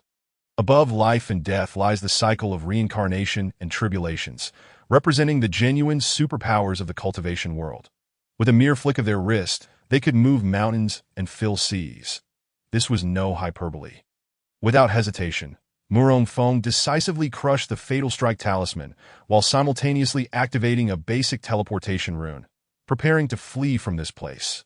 Suddenly, a blazing white arc of electricity materialized above Murong Fong's palm, rapidly coalescing into a thunderball crackling with energy. The sound of electricity was deafening, and the brilliance was somewhat blinding. Murong Fong could feel the immense power contained within the thunderball, potent enough to annihilate the white dragon thousands of times over, leaving nothing but ashes, a mere struggle for survival. The voice rang out. Stay behind. Whoosh! The sound of two entities slicing through the water reached Murong Fong's ears, but at that moment, the teleportation rune had yet to activate. Anxiety surged within him. The Buddha's golden body had already been used today, and the remaining spiritual energy in his body was insufficient to summon it again. Forcing its use could lead to dire consequences. At that moment, the ominous voice grew increasingly closer. For the first time, he felt utterly powerless. Soon, two iron chains, as thick as a bowl, abruptly appeared in his line of sight, enlarging rapidly before his eyes. Yet they made no sound of metallic clashing. Such mastery was truly formidable. However, this was not the time for admiration. The blade was already at his throat. The basic teleportation rune was activated, enveloping Murong Fong in a golden light. He stomped his foot, and a buzzing sound erupted. You cannot escape. The owner of that voice seemed to have seen through everything, ominously declaring, surrender, and I shall leave you whole. In your dreams, stubborn to the end. The voice retorted angrily. Just as the words escaped, a beam of white light shot up from beneath Murong Fong's feet, encasing him. The golden glow of the teleportation rune weakened. This is bad. It was interrupted. Murong Fong's pupils contracted, a chill creeping into his heart. That moment. The iron chains were already upon him, ready to strike. It's over. My spiritual energy has been restricted, as thoughts raced. Murong Fong suddenly recalled scenes from action films. With one hand controlling the thunderball, he exerted force with his waist and abdomen, sidestepping the iron chain hurtling toward him from the left. Then he pushed off the lake bed with great force, leveraging the buoyancy of the water to rise swiftly, narrowly evading the other iron chain. The martial arts training had unexpectedly proved effective. Murong Fong was elated. Meanwhile, the two chains that had just passed him turned back, charging at him once more. Holding the thunderball, he maneuvered swiftly to evade the assault. Suddenly, he spotted what he deemed the perfect opportunity. It was now or never. He resolutely hurled the thunderball towards the iron chains racing toward him. The thunderball spun forth, seemingly unremarkable. The next moment, upon contact, an incredibly powerful surge of electrical energy erupted, sending water rippling outward with a deafening roar. Boom, crackle. The thunderball surged along the iron chains, which shimmered with a blend of blue and white light following the explosion. Murong Fong did not expect this maneuver to yield significant results, but in that fleeting moment, he exerted all his strength to retreat. That a mere trick, hardly noteworthy. The voice scoffed. With that, an even more ferocious force surged from the depths of the chasm along the chains, sweeping forth with a force akin to a mountain collapsing into the sea, causing the surrounding lake waters to churn violently. In an instant, this area became increasingly murky and no longer hesitating. Murong Fong decisively crushed a mid-level teleportation rune. Suddenly, golden red light enveloped him, casting a hue upon the lake waters within several meters. Indeed, the difference between basic and mid-level was worlds apart. The 36 stratagems dictate that retreat is the best option. As long as the Green Mountains remain, one need not fear the absence of firewood. Chapter 56. Departure. The cold wind howled through the desolate hills. Murong Fong sat weakly on the ground, his face pale, hands supporting him as water dripped from his soaked garments. Gazing upon the tranquil lake surface, he exhaled a long sigh. Whatever lurked beneath had not pursued him. Truly, the winds howled and the waters grew cold. He had narrowly escaped a fate from which there was no return. The horrifying scenes from earlier still reverberated in his mind, refusing to fade. Wiping the sweat from his brow, he mused that it was merely a task to be completed. He had not anticipated such circumstances. What rewards awaited him now? Murong Fong pondered silently. This was his first encounter with life and death stakes since arriving in this world. Lying flat on the ground, he began to feel the earth's coolness seep into him, gradually calming his turbulent thoughts. What manner of creature was that? Why had it appeared at the lake bed? Why did it not follow him? A multitude of questions loomed over Murong Fong, awaiting resolution. After resting for a moment, he slowly rose, retrieving a clean set of clothes from his storage ring. He then approached the lake's edge, gazing down at the clear, transparent waters. Aside from a faint fishy odor, one would hardly suspect that a cataclysmic battle had transpired beneath the surface. A gentle breeze stirred, causing ripples on the water's surface, a stark contrast to the previous tumultuous upheaval. Observing his surroundings, he noted the serene environment. Mountains and waters, reeds swaying in the wind, all exuding tranquility, with no signs of abnormality. Could it all have been an illusion? Yet, it felt so vividly real. Murong Fong was uncertain. His gaze shifted toward the northwest corner of the Demon Lake, where the white dragon was awkwardly tilting its head, looking at him with a face full of astonishment. The moment their eyes met, a spark seemed to ignite between them. That it must be hiding something significant. With this thought in mind, Murong Fong clenched his fist tightly, the sound of cracking knuckles echoing. Simultaneously, a surge of anger welled up within him as he lightly tapped the lake's surface, causing ripples to form beneath his feet as he glided across the water like a wild goose. On the shore ahead, the white dragon remained bound tightly by the immortal binding rope. Sensing Murong Fong's icy glare, it shivered involuntarily. Deprived of moisture for an extended period, its scales appeared shriveled and dull, presenting a pitiful sight. Murong Fong landed before the white dragon. As long as you've returned safely, the white dragon chuckled awkwardly, revealing its sharp teeth in an attempt to appear amiable and innocent. Nice thought. Do you have anything else to say? Murong Fong asked coldly.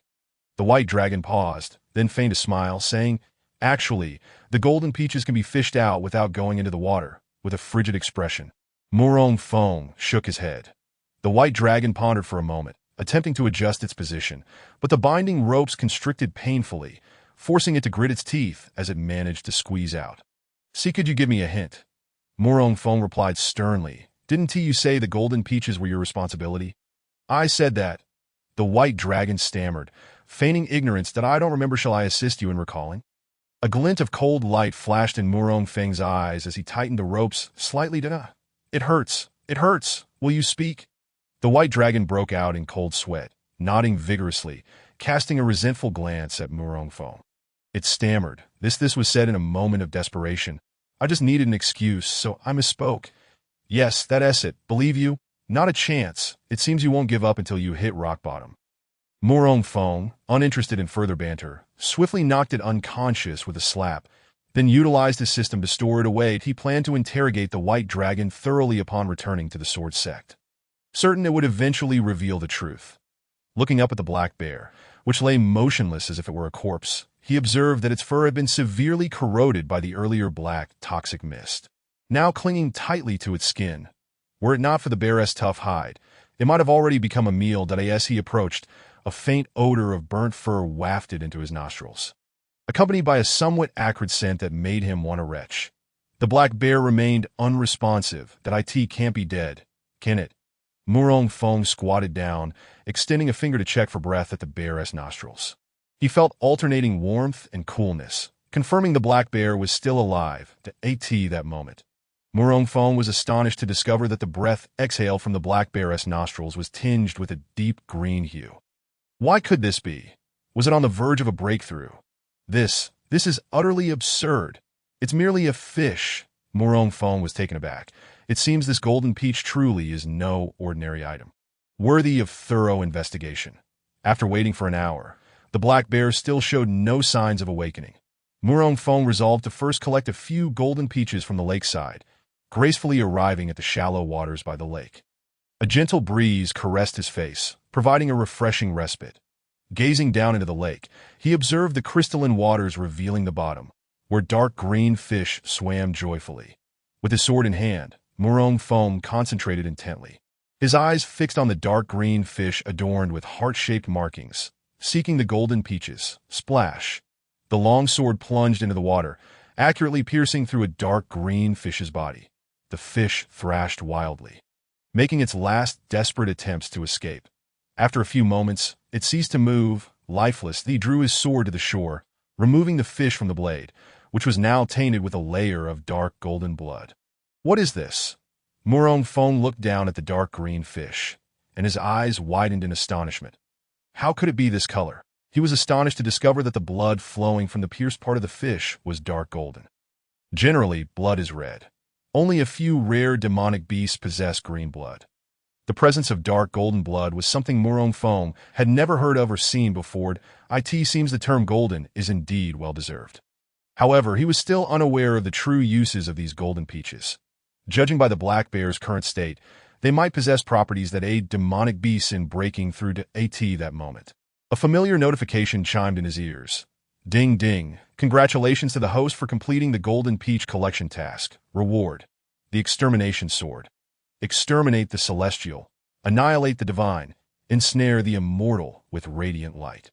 The transformation of the absolute immortal is boundless and wondrous, stained with the blood of the great celestial. Such a formidable ancient weapon, capable of killing men and slaying Buddhas alike, suggested that the more perilous the task, the more substantial the rewards. Marvelous. Murong Fong proceeded to the lakeside to catch a few more, this time opting for live ones that he wished to test whether he could successfully nurture them once he returned. After accomplishing this, he prepared to depart. He paused by the lake, gazing at the seemingly endless expanse of Tianma Lake, calm yet harboring hidden dangers. That he made a firm resolution that once his strength was sufficient, he would investigate the depths of the lake, seeking to uncover the monstrous entity controlling the iron chains beneath. This only fueled his curiosity about the central region of the Tianma Mountains. If even the middle region possesses such miraculous species as these golden peaches, what extraordinary treasures could lie hidden within, shrouded in mystery and allure? Presently, he lacked the strength to pursue such endeavors. Turning back to the black bear, he observed his continued slumber and shook his head in resignation. Consider yourself fortunate. With a heave, he lifted the bear's considerable weight, yet it remained unresponsive. Moments later, a flash of golden light enveloped his feet, and Murong Feng's figure vanished without a trace. Just as he disappeared, a massive bubble suddenly erupted on the tranquil lake surface. Then, a second, third, and fourth bubble emerged in succession. In an instant, the lake appeared to boil, as if heated to a rolling boil. This phenomenon lasted for a full hour, after which everything returned to tranquility. Chapter 57. Beastmaster Sect upon Tianma Peak. A gentle breeze wafted through, accompanied by the melodious chirping of birds and the fragrance of blooming flowers. Compared to the mountains below, the spiritual energy here at the mountainside was exceptionally abundant. 5 figures sat neatly upon a large stone, all eyes fixed intently upon the direction of the Tianma Mountains, seemingly anticipating something. Each of their expressions reflected a complex mix of tension, anxiety, and unease. These 5 individuals were none other than those whom Murong Feng had encountered before entering the Tianma Mountains. Chen Ping lifted his gaze to the blazing sun above, wiping the sweat from his brow. Casting a glance at the others beside him, he retrieved a brown gourd from his waist, taking several hearty gulps before expressing his satisfaction. This wine truly is character. However, none of the others acknowledged him. In a state of mild exasperation, he took another sip to alleviate the awkwardness of being ignored, his gaze drifting longingly toward the Tianma Mountains as he murmured, "That senior possesses such formidable strength. They have likely departed from elsewhere by now." In an instant, the air grew tense as the 4 others shot him fierce glares. "You, and your ominous words. If you said less, no one would mistake you for a mute." Chen Pai frowned, visibly displeased. "All right, my fault. I'll drink to my punishment." With that, he raised the gourd again, tilting it back for another few swigs. Suddenly, the 4 individuals on the large stone stood in unison, their eyes glinting with excitement. They were astonished to see a golden light flash across the distant hillside like a falling star. The next moment, beneath a large tree not far from them, the golden light dissipated, revealing a figure. The person casually discarded a charred, unrecognizable object from their grasp. Thud. The heavy object landed on the ground with a dull thud, stirring up a cloud of dust. The group was astonished to find that the casually discarded item was none other than the black bear, its unfortunate appearance resembling that of a creature nearly cooked over a fire. That figure, of course, was none other than Murong Feng. Now clad in different attire, he directed his gaze toward Chen Pai and the others. Chen Pai, overwhelmed with excitement, immediately dropped to his knees.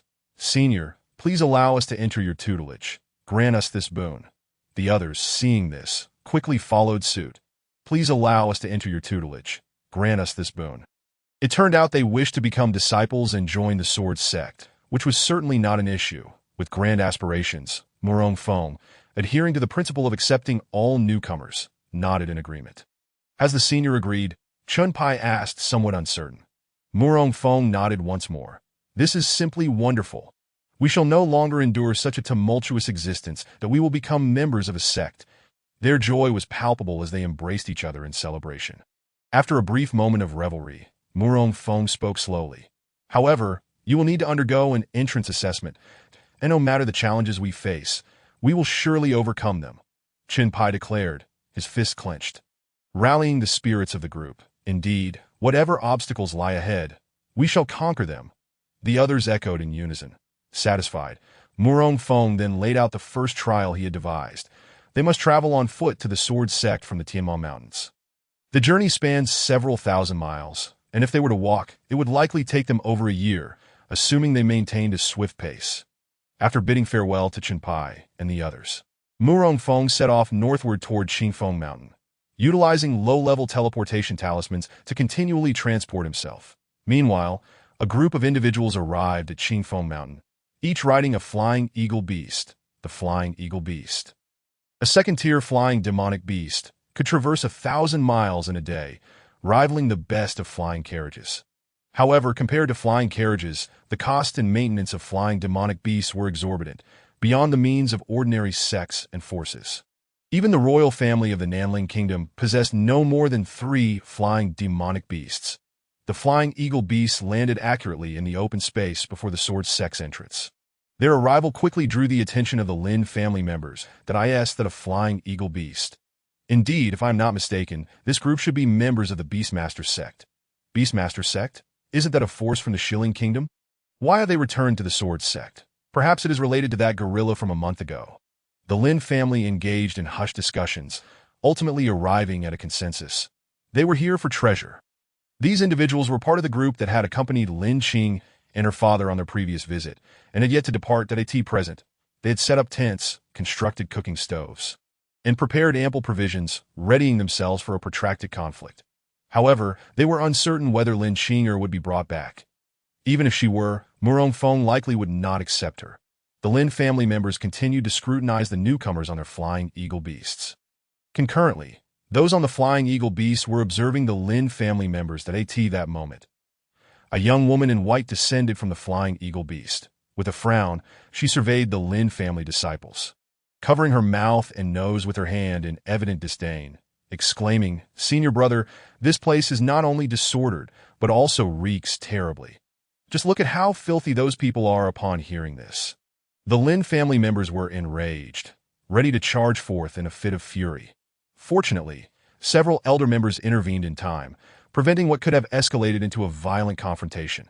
The young woman in white perceived their hesitance as cowardice, and her expression of disdain, scorn, and contempt grew increasingly pronounced. That a fair-skinned scholar among them promptly retrieved a pink peach blossom-patterned sachet from his robe, hastily dismounting the flying eagle beast to approach the young woman, offering earnest consolation. "Junior sister, bear with it. There's no other choice. This is the task assigned by our master. In truth, neither Wu senior brother nor I wish to come." However, the master proclaimed that upon the completion of the task, there would be ample rewards. But what if the task remains unfulfilled? Surely, one would then face severe consequences. The woman in white pouted, expressing her discontent. "With so many senior brothers and sisters, why must it be us who are summoned? This is utterly unfair. That it's merely an opportunity for training, after all."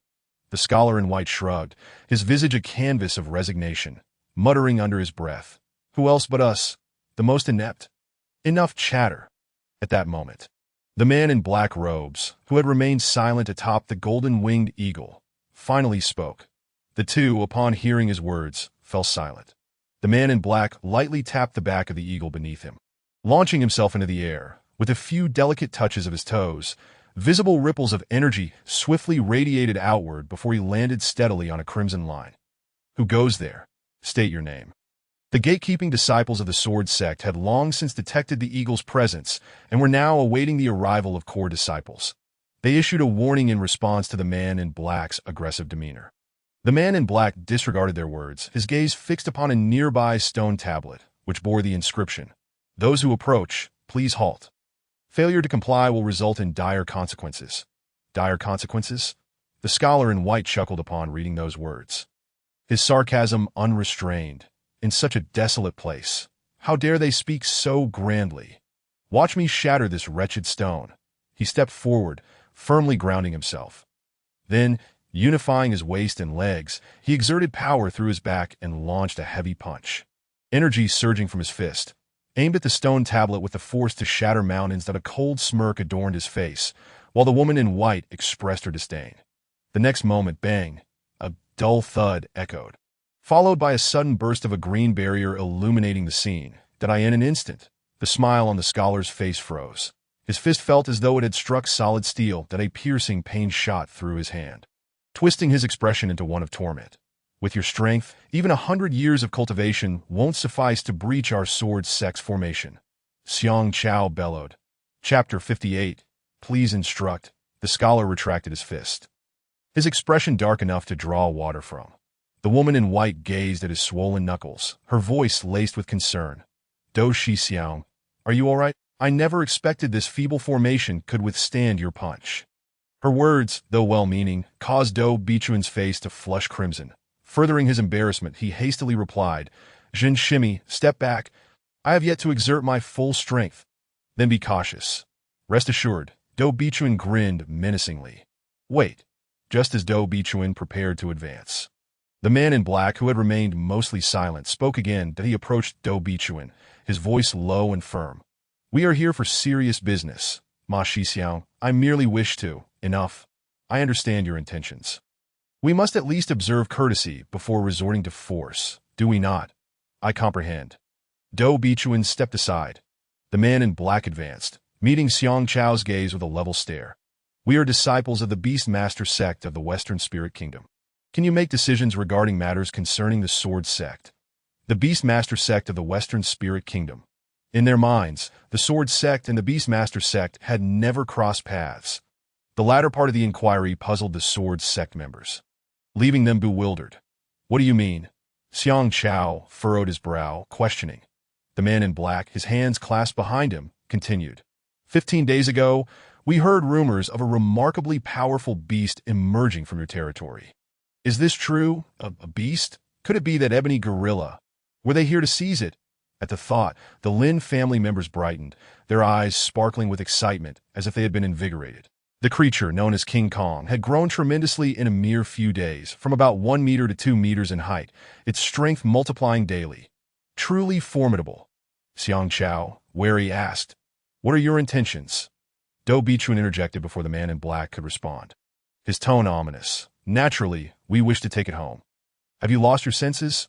The sword sect is its rightful home," Xiang Chao retorted.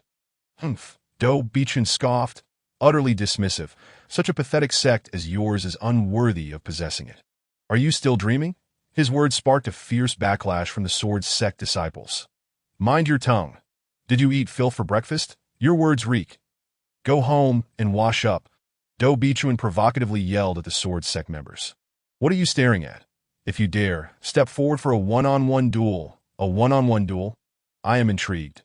Zhang Qing raised an eyebrow, stepping forward to stand before Xiang Chao, bowing slightly as he pointed at Do Bichuan. "Master Shixiao, please allow me to dismantle this fellow's teeth, one by one, to fashion a bracelet." Gasp. The Lin family members inhaled sharply, astonished that the unassuming Zhang Qing could utter such audacious words in the most timid tone.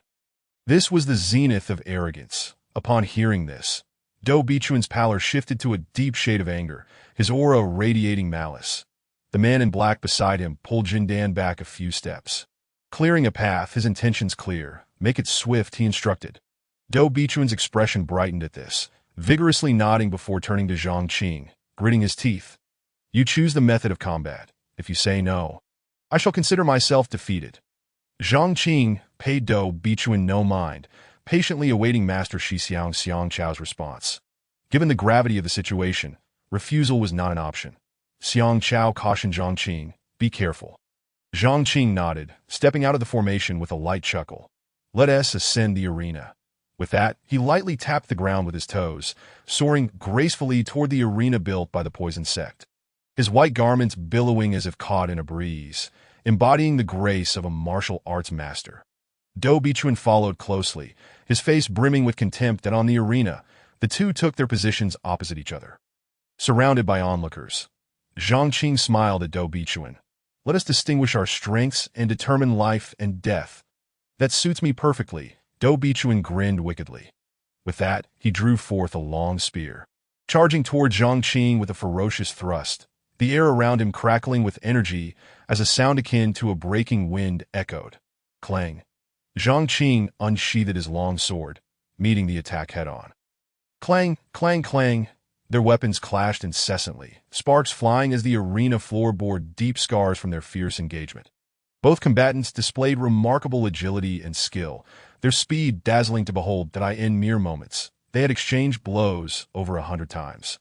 Then, Do Bichuan unleashed a counterattack with a sweeping spear technique, energy surging forth. Zhang Qing, unperturbed, raised his sword to block, then swiftly lunged forward, aiming for Do Bichuan's chest. Do Bichuan reacted with a swift left-hand parry, a pure white palm imprint dissipating Zhang Qing's assault. This young man, though merely a 3-star condensed spirit realm cultivator, exhibited speed and strength rivaling that of a 4-star. Yet, he still fell short of my prowess. Zhang Qing silently assessed. The earlier exchange had left Do Bichuan alarmed. Had he not acted swiftly, his chest might have been pierced. His grip on the spear tightened, the murderous intent in his eyes intensifying. With a powerful push, he executed the fierce tiger emerges from the mountain technique, aiming straight for Zhang Qing, resembling a true tiger in his ferocity. Same tactic, different execution. Zhang Qing focused intently, engaging Do Bichuan in fierce combat. Swish, swish in an instant. The sword light from Zhang Qing surged forth like a tempest, relentlessly targeting Do Bichuan. Huff. Huff sweat poured down Do Bichuan's forehead as he desperately wielded his spear to fend off the onslaught. Had his disposition not been so frivolous, he might not have faced such a dire fate. But for your insults towards the sword sect, you must perish. Zhang Qing's lips curled into a smile, his sword techniques growing increasingly fierce, each strike aiming for vital points. Yet he refrained from seeking Do Bichuan's life, intent on tormenting him instead. That he perfectly embodied the essence of concealing a sword behind a smile. This battle left Do Bichuan feeling utterly humiliated, entirely overshadowed by Zhang Qing. Suddenly, swish, swish. Zhang Qing's speed surged, doubling from before. Dou Bichun's expression shifted dramatically. He had barely managed to withstand Zhang Qing's previous onslaught. But now his defenses faltered, unable to keep pace with the rapid rhythm of Zhang Qing's strikes. Before him, only a flurry of sword shadows danced. Suddenly, rip! Zhang Qing's sword grazed his chest, tearing through his garments. Then rip, rip! The sounds of fabric tearing echoed from the arena as Zhang Qing's sword light continuously sliced through. This was undeniably a crushing defeat. The disparity in strength was insurmountable. The Lin family members were left aghast. What they had anticipated to be a balanced confrontation had turned into a one-sided battle. Damn it, that scoundrel! Dou Bichun cursed inwardly, feeling a sharp sting on his skin akin to a fire scorching him, rendering him almost unbearable in pain. That moment, he appeared in tatters, resembling a beggar on the streets. No, at least a beggar would not invoke such a sense of dread as he did. Within 3 moves, I shall have your teeth scattered. Zhang Qing twirled his sword gracefully, then propelled himself forward, directly advancing towards Dou Bichun. Upon witnessing this, Dou Bichun raised his spear, preparing to resist fiercely. Swish, swish, clang. Zhang Qing deftly knocked the spear aside and lunged towards Dou Bichun's chest. Master, flee! Zhen Dan shouted, sensing the impending danger. With a smile plastered on his face, Zhang Qing accelerated his assault. This is bad. Brother, save me. Dou Bichun's complexion changed drastically as he attempted to escape, but it was too late. Thud! Zhang Qing's sword pierced through his chest. You... Dou Bichun attempted to articulate something, but the blood gushing from his mouth prevented him from uttering a complete sentence. Thud! Dou Bichun collapsed to the ground. Charge! Together, let's kill him, damn! He is utterly arrogant. The disciples of the Beast Master sect erupted in fury, drawing their blades and glaring fiercely. Zhang Qing remained expressionless as he stepped forward, drew his long sword, and wiped the blood from it. Simultaneously, he opened his left hand to reveal dozens of bloodied teeth lying in his palm. Hiss! The air around the arena was filled with gasps of shock, echoing one after another. Gazing upon Dou Bichun, now lifeless in a pool of blood, Zhen Dan's face turned pale with fear, tears brimming in her eyes as she trembled. Brother, you must avenge Dou Bichun. Please avenge him. The disciples of the Beast Master sect shouted in unison. The face of the man in the black robe darkened entirely at the moment Dou Bichun drew his last breath. He then stomped heavily on the ground, leaping onto the arena with a resounding crash, causing the tiles beneath him to shatter upon impact. The Lin family members gasped in surprise. Isn't the Beast Master sect primarily focused on beast mastery? Indeed, but to tame ferocious beasts, they must possess formidable strength themselves that I see. The whispers were barely audible. With a cold gaze filled with fury, the man declared, I am Qin Tianfeng of the Beast Master sect. Please enlighten me. Chapter 59. A single move. Humph. Xiang Chao scoffed derisively, his expression dripping with contempt. Are you attempting to take advantage of someone's misfortune? Zhang Qing has already engaged in a fierce battle with Dou Bichun for several hundred rounds. Both his physical and spiritual energies are diminished. Now, to challenge him is to exploit his vulnerability. Zhang Qing chuckled and replied to Xiang Chao, Master brother, it's nothing. He is merely at the peak of the 4-star consolidation realm. What can he do? Zhang Qing discarded the teeth of Dou Bichun and wore a faint smile. Upon hearing Zhang Qing's agreement, Zhen Dan's face lit up with joy as she shouted to Qin Tianfeng. Brother, you must knock out his teeth one by one as revenge for Dou Bichun. Qin Tianfeng's expression darkened, and without a word, he instructed several disciples to carry Dou Bichun's corpse off the arena. He then turned to Zhang Qing and asked, Shall we follow the same rules as before? I have no objections. Zhang Qing shrugged nonchalantly, that a sinister smile crept onto Qin Tianfeng's lips as he fixed a chilling gaze on Zhang Qing, saying, If you kneel and sever your own arms and surrender now, I may consider sparing your life. Should we engage in battle, do not blame me for your demise. Zhang Qing remained unfazed, shrugging once more. Very well. Should you wish to retract your words, it is too late now. That a hint of malice flashed across Qin Tianfeng's face as he turned swiftly, transforming into a blur as he charged toward Zhang Qing. At the same time, clang, the great sword was drawn from its sheath. With both hands gripping the blade, he leaped high into the air, executing a powerful downward slash that a torrent of blade energy surged forth like the tidal waves of the Qiantang River. hurtling towards Zhang Qing with immense force. Swish, swish. Zhang Qing swiftly twirled his long sword, executing a series of intricate maneuvers to counter Qin Tianfeng's blade energy head dash on in mere moments. The two forces collided with a thunderous crash that reverberated throughout the arena, captivating the attention of all present.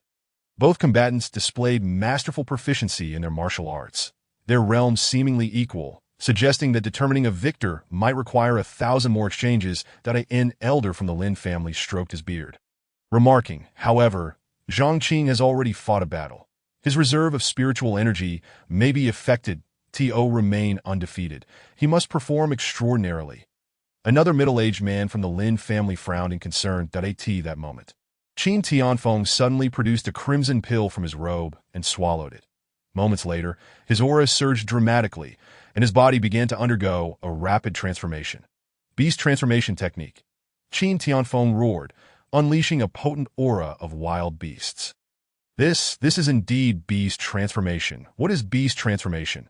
It is said that the Beast Master Sect possesses a technique that, upon successful cultivation, allows one to harness the potent blood essence of ferocious beasts to unleash their latent potential, enabling them to fight beyond their limits. Isn't that akin to blood sacrifice? Incorrect. This surpasses blood sacrifice techniques and bears minimal backlash. The elder from the Lin family assumed the role of commentator for the unfolding battle. Hey, old man, you do possess some knowledge. Qin Tianfeng sneered coldly, his blade dancing with ferocity, unleashing a wave of blade energy akin to a tsunami. This move was astonishingly powerful. Not only was its strength remarkable, but its speed was also akin to lightning, closing in on Zhang Qing with an icy dread rising within him. Retreat. Without a moment's hesitation, Zhang Qing swiftly retreated. Qin Tianfeng pressed the attack. This is dire. Brother Zhang is now on the defensive. Sidu Shui gasped, covering her mouth, fearing her voice might disturb Zhang Qing. What should we do now? Xiang Chao was equally anxious, like an ant on a hot stove, unable to remain still. The faces of the Beast Master Sect disciples were alight with elation, as if Qin Tianfeng had already secured victory. Die. Qin Tianfeng roared, his figure blurring as he transformed into multiple afterimages, lunging towards the desperately dodging Zhang Qing. Rip. Qin Tianfeng's blade grazed Zhang Qing's skin, the sharp edge effortlessly tearing through his garments. A flicker of regret crossed Qin Tianfeng's face as he formed a hand seal and began to chant incantations. Suddenly, a tremendous surge of spiritual energy erupted from him. 5-star consolidation realm. Qin Tianfeng had indeed concealed part of his strength. This would decisively alter the course of the battle. In this scenario, his victory was assured. Qin's 3 blades, with a thunderous roar, 3 streams of blade energy shot upwards, crashing down upon the weary Zhang Qing. A triumphant expression appeared on Qin Tianfeng's face as he murmured, "It is over. Brother, I shall avenge your grudge. Brother Zhang, be careful, be careful. Quickly evade." The disciples of the Sword Sect shouted in unison, their voices hoarse with urgency. Faced with the 3 menacing streams of blade energy, Zhang Qing's complexion turned ashen. Yet a faint smile lingered on his lips. I have defended the faith in my heart. Even in defeat, I shall retain my honor. Zhang Qing slowly closed his eyes. Damn it, I don't care anymore. Let the arena's rules go to hell. Xiang Chao bellowed, gripping his heavy black bear sword tightly, preparing to charge forward. At that moment, suddenly, a voice resonated from above. This is the Sword Sect. How dare you act so brazenly? A golden figure materialized before Zhang Qing, intercepting the 3 streams of blade energy. The 3 streams shattered upon striking the golden figure. Master, Master! Xiang Chao exclaimed in astonishment. Master! Zhang Qing opened his eyes, his heart brimming with joy as he beheld the figure before him. The disciples of the Sword Sect would not simply await their demise. Murong Feng maintained a calm demeanor, though his tone carried a hint of displeasure. But he then turned to Qin Tianfeng, his gaze icy as he inquired, "Who are you? Is it within your rights to kill a disciple of the Sword Sect, Master? Is he the leader of the Sword Sect? He appears rather youthful," Qin Tianfeng thought, sensing an instinctive danger from the seemingly unassuming middle-aged man. After a prolonged silence, he pointed at Zhang Qing, stammering, He's the one who killed my junior brother." "He killed your junior brother," Murong Feng confirmed. "Indeed, he killed my Do Bichuan, so he deserves to die," Zhen Dan exclaimed indignantly. Did I permit you to speak? Murong Feng cast a cold glare at Jundan. The chill in Murong Feng's gaze sent a shiver down Jundan's spine, causing her to unconsciously retreat a few steps. Murong Feng turned once more to Qin Tianfeng, seemingly awaiting his response. Qin Tianfeng nodded ditto. Murong Feng replied nonchalantly. What does it mean? Qin Tianfeng's forehead was marked by a series of dark lines. At this moment, Xiang Chao had already explained the origins and intentions of Qin Tianfeng and his companions to Murong Feng. Upon hearing this, Murong Feng's displeasure was immediate. It was one thing to come onto his territory to steal, but to contemplate murder was entirely unacceptable. It seemed imperative to provide you with an unforgettable lesson from your childhood. Murong Feng narrowed his eyes and spoke slowly. How do you wish to resolve this? I wonder if you can meet my demands. Qin Tianfeng replied cautiously. Certainly not. Murong Feng shook his head. Then what's the point of discussing it? Qin Tianfeng was utterly speechless. Having come here without accomplishing anything, he had already lost a comrade. An utter defeat, akin to losing both the wife and the soldiers. Observing Qin Tianfeng's prolonged silence, Murong Feng decided for him. He extended a finger and declared one strike. If you can withstand my strike, I shall allow you to leave. Not to mention a full strike. Even half a strike was uncertain for Qin Tianfeng to endure. Nonetheless, he felt compelled to agree. To refuse would be to invite disaster. Gripping his large blade, Qin Tianfeng unleashed a ferocious slash. Striking first, Murong Feng, expressionless, drew the Zhuxian sword. With a swift motion, a blade aura more violent than Qin Tianfeng's surged forth. With a resounding boom, Qin Tianfeng let out a wretched cry as he was sent hurtling backward like a cannonball, crashing heavily to the ground. In an instant, his face drained of color, and blood began to pour from his mouth and nose. Silence. The only sound that filled the arena was the sickening sound of Qin Tianfeng spitting blood. Below the stage, the disciples of the Beast Control sect trembled in fear, too intimidated to utter a word. Even Jundan, who had previously been so boastful, fell silent, wishing only to mount the flying eagle beast and flee back to the embrace of the Beast Control sect. Chapter 60. A bloodbath, one strike, and a swift kill. Moreover, it was executed with such nonchalance. The entire Lin family stood dumbfounded, their eyes brimming with disbelief as they gazed at Murong Feng on the stage. None dared to utter a word against the oppression, for it was the Beast Control sect that instigated the conflict. Jundan's complexion gradually turned pale, her body trembling as if she had lost her soul. As for Qin Tianfeng, lying on the stage with eyes wide open, blood flowing uncontrollably from his mouth, his breaths were shallow and labored, clearly on the brink of death. Xiang Chao was about to speak when Situ Shui interjected. Master, what shall we do with the others? Should we eliminate them as well? Hiss. The members of the Lin family collectively gasped, feeling a chill run down their spines. The disciples of the Beast Control sect were all ashen-faced. When did the Sword sect transform into a den of demons?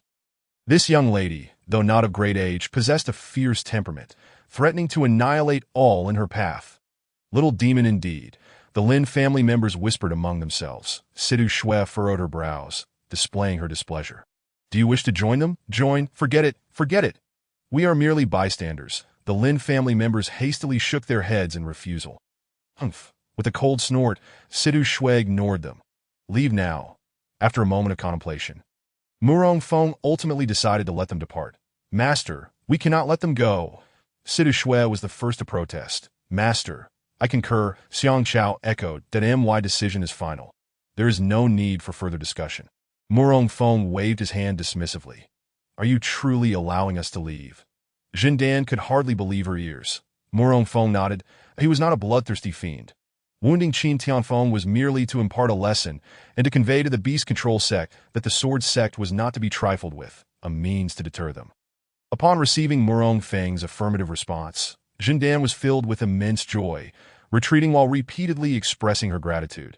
She quickly retrieved a whistle and blew it, signaling the other disciples to do the same in their anxious haste. Soon, a flock of black flying eagle beasts descended beside them.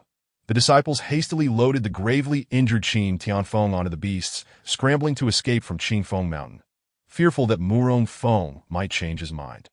Observing the fleeing members of the Beast Control sect, Situ Shui covered her mouth and chuckled softly. They came in with such bravado, only to flee in disgrace, that it's utterly comical. The disparity in strength was overwhelming. If they did not flee, would they choose to wait for death? Xiang Chao chuckled, shaking his head, his heart heavy with concern. I wonder if letting them go is a blessing or a curse. Hopefully, it is a blessing. The Lin family, feeling rather embarrassed, pretended as though nothing had happened and swiftly retreated to their tent, no longer emerging, returning to the mountain and arriving at the Xuanwu Gate. Murong Feng ascended the high platform and took his seat in the main position. Below, nearly 20 of his closest disciples lined up on either side. Xiang Chao stepped forward. Master, during your absence of a month, Jinggang has grown rapidly. To eye in the future, its strength will surely astonish the world. However, wait, Murong Feng's eyes widened in surprise. A month? Yes, Xiang Chao nodded mechanically. Murong Feng furrowed his brow, lost in thought that he distinctly remembered leaving in the morning. The time spent going back and forth was not lengthy, including the battle with the black bear and the dragon, which also did not take much time. Outside, the sun was setting, perfectly aligning with his early departure and late return. There was no issue at all. Why then did he claim it had been a month? Could it be Master, what is wrong? Xiang Chao inquired cautiously. Nothing, continued. Murong Feng waved his hand. Very well, Xiang Chao nodded. During this month, I have fed Jinggang daily as per your instructions. To date, it has grown to approximately 3 meters in height. Indeed, Jinggang was no ordinary creature. The others displayed expressions of shock. Xiang Chao continued, moreover, its appetite is astonishing, from initially consuming 1 kilogram per meal. It has now increased to 100 kilograms yesterday. At this rate, I fear we may not be able to afford its sustenance. 100 kilograms. Is it a bottomless pit? The crowd gasped in disbelief. With such a growing appetite, even the wealthiest in the nation might struggle to sustain it. Xiang Chao added, however, its strength has also surged rapidly, from initially lifting 500 kilograms to now effortlessly raising 3,000 kilograms. Indeed, growth cannot be separated from proper nourishment. Only with adequate nutrition can growth occur at such a terrifying pace, provided there is the requisite talent. That said, to achieve such growth in merely a month's time is indicative of extraordinary talent, an almost monstrous existence. The faces of the crowd were filled with incredulity. Murong Feng, having anticipated this, maintained a calm demeanor that if one wishes for a horse to run, one must provide it with grass. The combat prowess of Jinggang had become formidable, at least sufficient to guard the mountain gate. Moreover, he had returned with 2 excellent sparring partners, a black bear capable of transforming and impervious to lightning, a terrifyingly resilient training partner, and a death realm dragon. What level Jinggang could reach under their tutelage remained a mystery, even to Murong Feng himself. Murong Feng retrieved a black bag from within his robe and tossed it to Xiang Chao. Feed the contents of this bag to Jinggang. Fish? Gorillas eat fish? Aren't they supposed to eat bananas and fruits? He had never heard of gorillas having a taste for fish. Xiang Chao paused for a fraction of a second. But this was not his concern that he caught the black bag and stepped back. Murong Feng glanced around. Noticing that Zheng Xiao was absent, he frowned and inquired, Where is Zheng Xiao? Returning, master. The 3rd disciple went down the mountain and has yet to return. Zhang Qing replied, bowing. Down the mountain? Is he still attending to the task I assigned him a month ago? Murong Feng asked again. Lu has also gone down the mountain to find the 3rd disciple. Zhang Qing explained further. Murong Feng stroked his beard. How long has she been gone? Zhang Qing pondered for a moment.